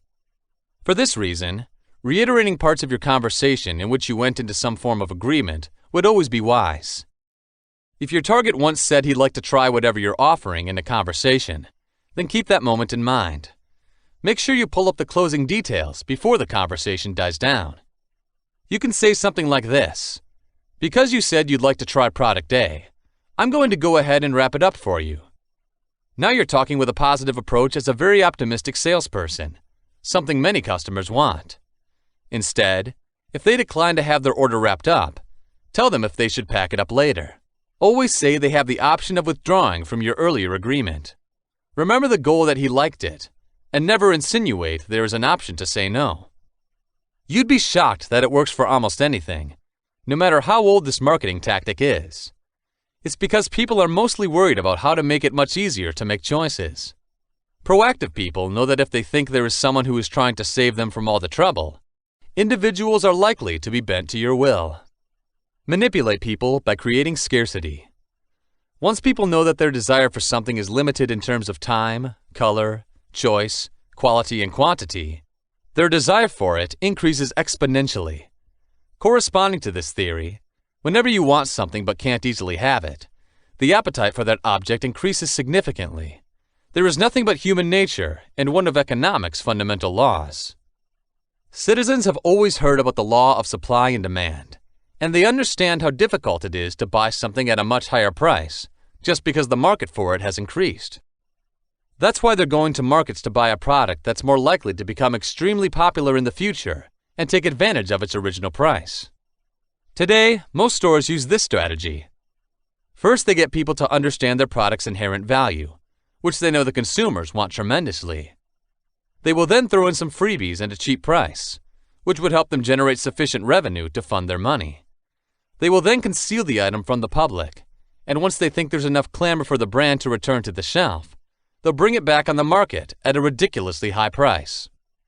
What is this action going to do? Through listening to the people's voice, it makes the store owner look good, and then he gets a lot of extra money to do so. He doesn't need people to know the second advantage he had, however. The first advantage is all that he would need to remind them of. From the point of view of his ambitions, he is simply trying to make his consumers avoid the pain by reintroducing an old product that would most likely be much more costly than the new product his store sells. The customers did not know, however, that the store owner has already guaranteed his personal reward. He definitely knows his old product will be selling no matter what. He did not actually take any risk at all. So, how can you use this principle? The first element of this principle is that your goal must be aware that it will be valuable to him or her for your service, offer, proposal, or product. He or she is going to suffer if he or she loses the chance to have this right now. The second element is the act of scarcity induction. Now, to your target audience, you can cause scarcity. Tell him or her that, in terms of business operations, what you are offering right now will only be available for a limited time, or in limited quantities. The target will know by causing scarcity that there is a real possibility that he or she may not get what they really want because time or stock will run out quickly. As such, telling your target in no uncertain terms how it will lose out in this situation would be essential. Suppose you are a businessman as an illustrative example, and your target is a potential customer. You can say to your target, "I definitely hate to see you miss this latest iPhone. Remember that this model will only have 2,000 iPhone units available. I can give you the chance to reserve one for yourself if you wish." This example would work because it involves a specific number, which justifies the claim of scarcity.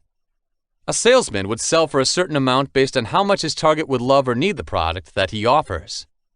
The problem is that soon, because it's that rare, the item will be taken off the shelves. He can make the claim stronger by suggesting that most customers can get it only on a reservation basis because the competition is very difficult. But still, fighting for the service is so worth it. To maximize consumer pressure, a store owner may declare that consumers have a specific deadline to make up their minds. Missing that deadline is the same as missing the entire opportunity to profit from the service. Now, if you were the salesman, you could even boost your pitch by saying you're willing to go out of your way and make sure your target gets a fair fighting chance to get that product. However, it should count on that effort. Insinuating that you go through the trouble of having to fill up the paperwork and stand in line can be frustrating for you. You are now sure to sell, and you would also get a good tip. Chapter 10. Manipulating someone by leading them on. There are two main tactics you have to use as you try to build relationships and get your audience to follow your lead. They are leading and pacing, which helps people to build trust and confidence in you, encouraging them to go on the course you need them to go. In most cases where you need people to agree with you and start seeing things your way, these strategies would be very beneficial. Many people think they don't want to control their emotions and thoughts, but somehow they would really need a person who can influence them in thinking which direction they're many likely willing to go in. Nevertheless, they should accept that they may not always make a conscious decision knowing what is going to do them good, but you can get them in a direction they want at a faster speed. Pacing and leading works like a dance. In order to work, it takes two people in agreement, which requires another important element: negotiation. We will not go anywhere without peace between two individuals that is not mutually beneficial to them. They'd be stuck in a rut, like in any relationship. With this, you'll realize that being able to manipulate people into your thought line is more like agreeing with them and encouraging their subconscious to make perfect sense of their behavior by helping them build a new comfort zone when they're around you. You'll also find that they're much easier to manipulate once they're confident. Mirroring, a method used to build relationships mentioned in an earlier part of this book, is a key activity you need to master to incorporate a relationship in every encounter you have with others.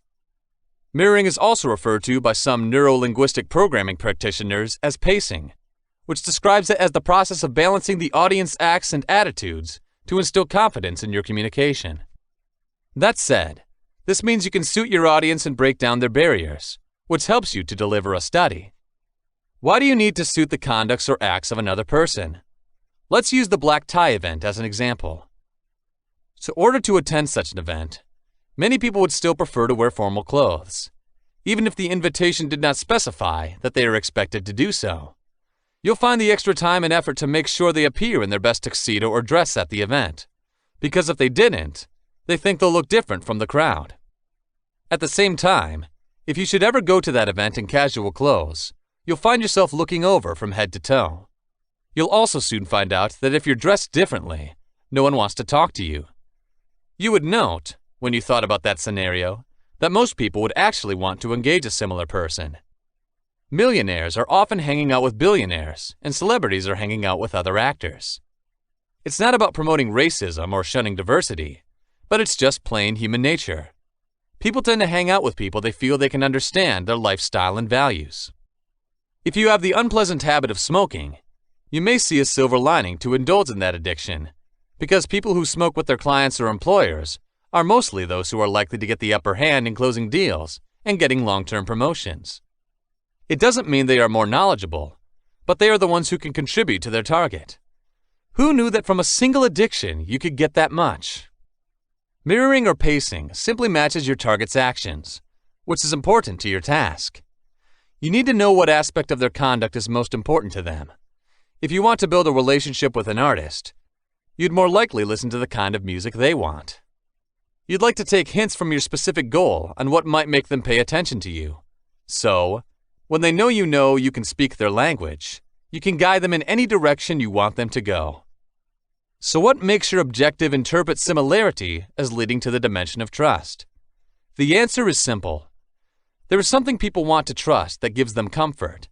The familiarity you're willing to offer them gives them as it helps them escape the complicated relationship with people who have different approaches to life. People usually vote for people who can give them some reason to believe they're one of them. There's something like too much pace, however, which makes the effort to establish a relationship too evident. You'd find, for instance, that trying to talk to people about any common interest you have, or trying to buy the same clothes they wear, will soon make them annoyed by your presence. You can start with being direct to get whatever business you've done, but they may challenge what you want out of them and start raising their defenses around you. With that in mind, note that in your effort to belong, the best kind of timing is being able to get the results you want from your target without being seen as being too obvious. There are many ways to make sure your target doesn't realize you're subconsciously writing. Here are some ways that you can pace with which you can mimic your objective without being too clear that you're trying to win over it. 1. Body posture. Posture is a strong determinant of a person's mood, and being able to mimic the way a person sits or stands you in the empathizer mode. If you're trying to talk to a guy in a bar to give him something, you can sit apart from him in a few seats and order from the bartender what he's drinking. If your target is slouching, slouch too, but you do not seem to pay attention to it. It would make him recognize you from his eye corner and start an empathetic conversation. Maybe he'll tell you how your day goes. That's your start point for a discussion. 2. Figures of speech, metaphors, or phrases. You will find that every person in that room has a different choice of words to explain or name things. Some might like to use the word "that things" to refer to a collection of objects from which the proper term cannot be remembered, or use the word bunch. So, when you want to talk to specific individuals in that group, make sure you use the terms they repeatedly say as well. That would invite them to join your talk. 3. Personal style. Don't you ever wonder why people still tend to say, "I'm going to have what he's got," in a bar to set up a conversation? At the same time, do you find that they are most likely to be told the first word by their target? This does not only happen in the setting of the restaurant. This strategy is also very appropriate in malls and other places where two or more individuals will attempt to establish relationships with each other.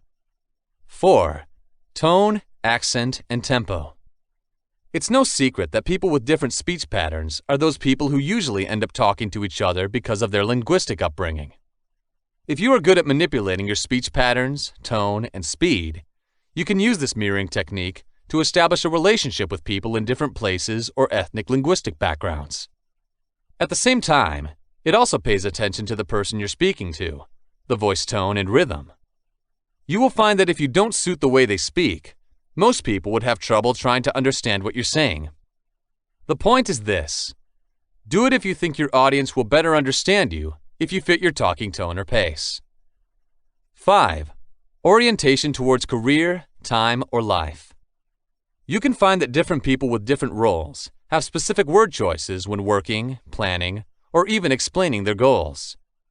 For example, people working in an office are most likely to always discuss potential projects that will belong tomorrow, but most freelancers are likely to think about work that will occur on a daily timetable. You may also note that business owners tend to think about the money they're making, while workers tend to think about the amount of salaries they're getting based on salary cutoffs. With that in mind, In terms of how they usually view money or the form of their sexuality over time, you could sell a product to these people. If you mirror the goal for a considerable amount of time, say 30 minutes, you will find that you are instinctively able to keep pace with it, even if you are separated within a room. You'd find that you're able to inherit some of his characteristics, like his most subtle gestures or his way of speaking, even if they're not the acts or habits you're not trying to keep pace with. Most books of NLP strategies will tell you that this is perfectly normal. There is a major tendency that you would be able to subconsciously mimic his actions by actually locking in on certain action patterns of your target, which makes it very easy for you to build a relationship afterwards. At the same time, research tells us that pacing with a target would also allow one to learn certain things about the subject, and then verifying this information would be much simpler. You may also think that you can develop a connection with your target, even from across the room, after pacing with a person for some time. Leading. Now here's the section you're trying to enjoy the pacing bonuses that's leading. In essence, leading refers to the act in which you can intentionally shift the acts or values of another person to a purpose you have in mind. When you've been pacing with a person for a while, you'll find that when you adjust your movement, your goal starts to follow you as if he's following your lead. You could follow this simple exercise to see if your pacing strategies and attempting to lead work. Walk with your goal and mimic your stance and walking speed. Follow the way he waves his hands, and make sure that most of his simple gestures can be replicated. When you think you're already in sync, change the pace intentionally. E.g., turn the steps walking and walk faster. You'll find that your target will subconsciously mimic your movements, and he'll think he's the one making the move. The good thing is that leadership doesn't just affect the movement of your target. If you pace with his language and the rest of his actions, you may find that you can actually create the decision and action you want him to take, which means you can successfully convince him into your line of thinking after building a relationship and synchronizing with your target. You can find that you can get the results you want from a careful balance of relationships and leadership. You may also see that there are some verbal ways to encourage the individual to facilitate a change in their behavior. For example, the use of verbs provides the mental energy required to facilitate change. By using words of action, the mental energy generated will motivate your target to produce the action you want, because your goal would want to create the physical action that suits their thoughts. As in pacing, however, leading requires a great deal of subtlety to avoid any possible opposition from your target. If that happens, make sure you keep up with them before using stimuli to make the right order of logic for your behavior change. You'll find that as soon as you go back to synchronizing within their individual acts, you'll have the greatest power to convince people to think the way you're doing. Be careful not to make him think you're making fun of him, or you're losing the momentum in your imitation. Conclusion: how to always make people say yes to you. If you manipulate people to do what you want, you might wonder if they will say yes to you the next time you ask them to do something to your advantage. According to therapists, if you manage to make sure you get them straight into that situation, they'll have a big chance. It is called the foot in the door, FITD, and the door in the face, DITF, techniques that often work to accomplish this situation. Such techniques are used to ensure compliance without interference from your target, which is a great skill manipulators have. Using coercion makes the target feel like you're trying to bait him into doing something he doesn't want to do, which makes him build walls, and the second he gets the chance to reject you. That's why these strategies are designed to make your target feel free to say yes or no to any of your requests, making him feel encouraged and secure. After all, he knows that when he knows he doesn't like what you're saying, he can just close the door. You, the manipulator, however, know how to take advantage of the false sense of security you gave through the way you handled your requests. When asking for favors, you may know that someone may want to do you favors because they have the right to choose to do so. You are even going to experience your ambitions too happy to do a favor without even telling them because they think they have the means to do so. Now, without any thought, this is pure coercion. What is the technique of FITD? You may hear the term used by people who say they have a great chance to get what they want because they already have a type of leverage which opens the door to opportunity for them, hence the expression, foot in the door. For manipulators, This is a phenomenon which occurs when they succeed in creating successive demands with successive and favorable results that allow them to do so. For example, if a stranger calls you and asks you if they can come over and look at the stuff you're storing in your garage, you're probably going to say no. You would definitely find this application extremely strange, and you would think this person is just asking for too much, to the extent where you have to go out of the way and do something you just don't want to do. If that stranger is a successful manipulator, however, he may increase the likelihood that you will say yes to his query, no matter how absurd it may be, because manipulators make you feel you want to help.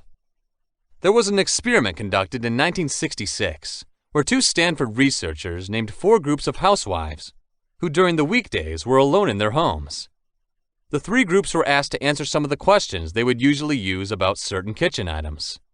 They were contacted again after 3 days and then asked if they could be visited by some stranger at the house and list all the things they have in their kitchen. The second request was received by the 4th group, but not the first. In this study, the 4th group responded the way any person should. They did not agree to have someone come to their home and see their kitchen cabinet's contents. They didn't see any reason. Some 53% of respondents from the 3 groups who chose to respond to the survey also said yes to the second request, however. That's why the study concluded that once you manage to make someone do you a favor, the next time you ask them, there's a higher chance that you get them to do you another favor. You can also make them perform a much more complicated task at the same time, which may be completely unrelated to the first thing you asked them to do. We may be reluctant to do it, but they will still say yes to you. Why FITD works. This strategy has been a great tool in maintaining compliance with a variety of community-based applications, such as seeking donations, placing a sign in people's cars to encourage others to drive carefully, and exercising the right to vote during elections. For these campaigns, the reason it works is because it gives the individual the sense of responsibility while making them feel they are doing something valuable of their own free will.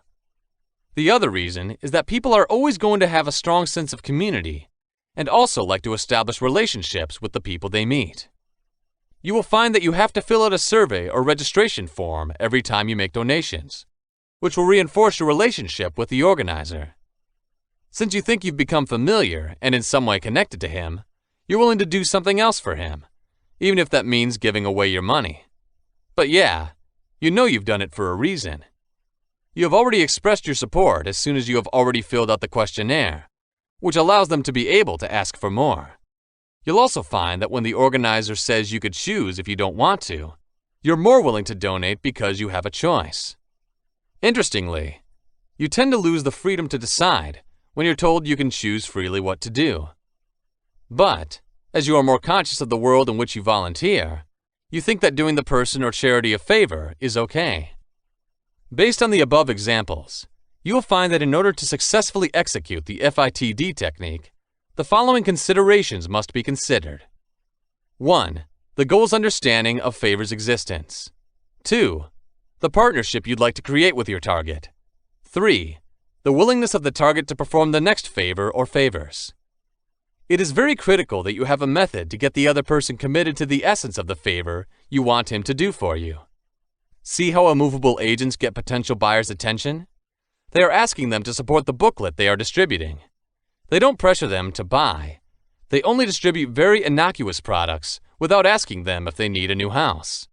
It's very necessary now, that initial contact. This helps the agent to move on to the second stage. The target knows that the agent is just trying to do his job, and there is no harm in getting the flyer to help him out. The agent then begins by asking questions, which in turn produces a report. Instead, he asks for the phone number of the goal. That series of favors, of course, is aimed at making him go into that final favor, or asking the target to buy from him a new house. Looking at this case, you need to establish the notion that this individual is doing you a favor, and it's a simple one that doesn't damage your assets. You're constructing the sequence of favors to build your relationship. It's like bringing him into the trap of just saying yes, and you're tricking him into believing all the demands you're trying to make are simple. Place these strategically favors to make him forget the levels of difficulty that you made him do in executing the tasks. Then, let him do the job you want him to do. Therefore, It's very important to consider the target's ability to accomplish the mission. It should be fair, and he should find it easy to do. You can't ask a man strapped to buy a car from you immediately for cash. Instead, you can rely on how quickly he can get a loan, and if he can do it for you. Note that to make your target feel the demands are fair, give him easy solutions if you think it's hard for him to do the next favor. So all your favors are reasonably easy, and your targets would typically be happy to say yes to your requests and do them. At some point, if FITD does not work, people realize that they are being led to do something they are unaware of.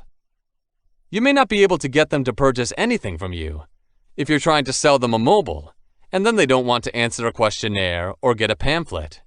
You have to rethink your strategy at this stage. You can do another technique, which is the door-in-the-face technique, if FITD does not work. DITF acts as the reverse of FITD. Instead of trying to build relationships and lower your target's anxiety to allow him to satisfy a set of requests for you, you can ask him to make one request for you by focusing on something beyond his anxiety level. How DITF works. People don't always trust other people, but that doesn't mean they don't want to collaborate with them. The lack of confidence, or the fact that what you are asking them to do is awkward, might lead them to give you a fair favor so you can get your foot out of the door. Remember the housewives listed example? If the fourth group refuses to have someone list all their kitchen cabinet's contents, then what would they think about having to answer a kitchen items questionnaire? You're likely to think they'd agree with that, most likely, because it's more rational and easier to do. If the aim of the researcher is to collect survey data from various housewives, then by adjusting his query, he would still be able to get what he wants. The argument is that the people facing the problem only wants it over and done so that they can close the door on the topic, so they are likely to comply with smaller demands that do not impact their level of anxiety. DITF's main element is the target's desire to get rid of the manipulator. But as they also try to establish a positive relationship with each other, both the target and the manipulator will think they want to do each other a favor. The goal, unable to satisfy the first demand, will say yes to the second request. On the other hand, the manipulator would do his target a favor by eliminating the frustration that he created with his first application. That said, when you use the DITF technique, there are two things you need to consider. 1. Because of anxiety levels. 2. A very fair first query that your target has the means to satisfy, but might not want to. A second demand that is more rational and simpler, which your goal is likely to satisfy. Why do you still want the target to do you a favor? It has to do with their sense of guilt. Anybody would feel guilty for not wanting to meet them when demands are very fair and they are within their means. The more you press the target to do something, reminding him that he has no choice to do or not to do the job, even though he is a perfect candidate to do it, this guilt builds up as anxiety.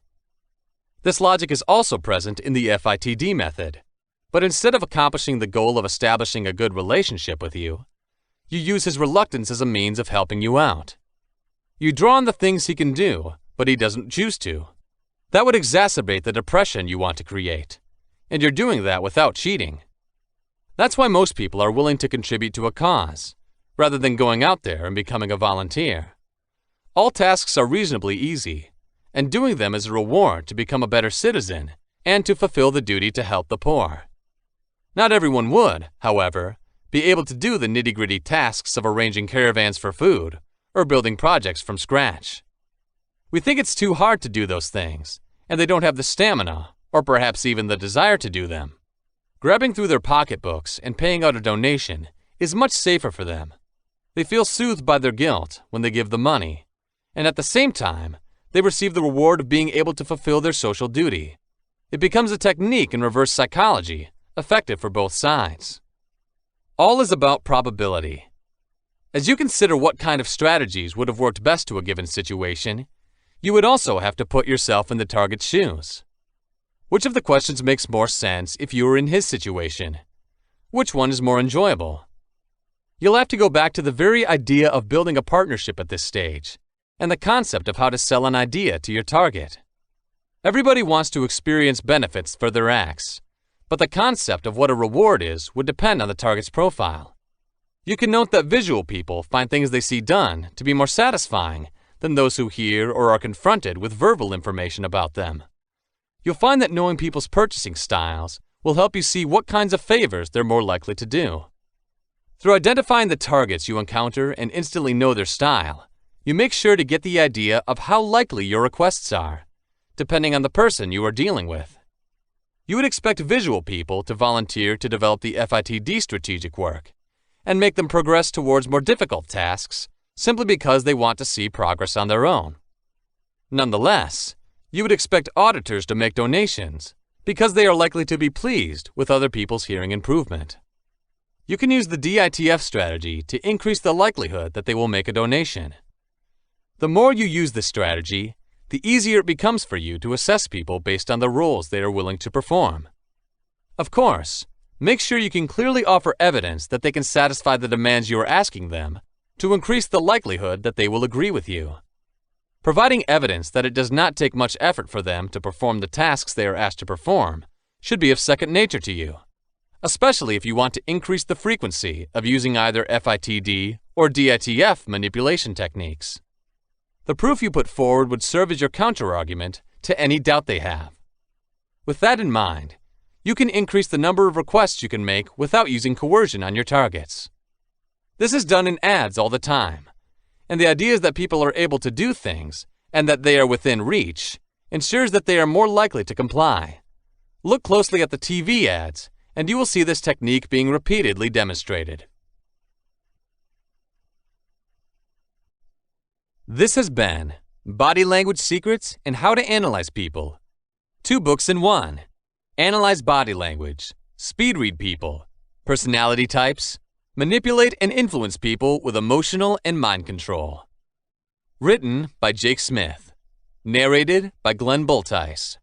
Copyright 2019 by Jake Smith. Production copyright by Jake Smith. The end. This has been Manipulation, Body Language, Dark Psychology, NLP, Mind Control and How to Analyze People. Master your emotions, influence people, brainwashing, hypnotism, stoicism, personality types and persuasion. Written by Jake Smith. Narrated by Jason Spire, Stephen Justice and Glenn Bultice. Copyright 2019 by Jake Smith. Production copyright by Jake Smith.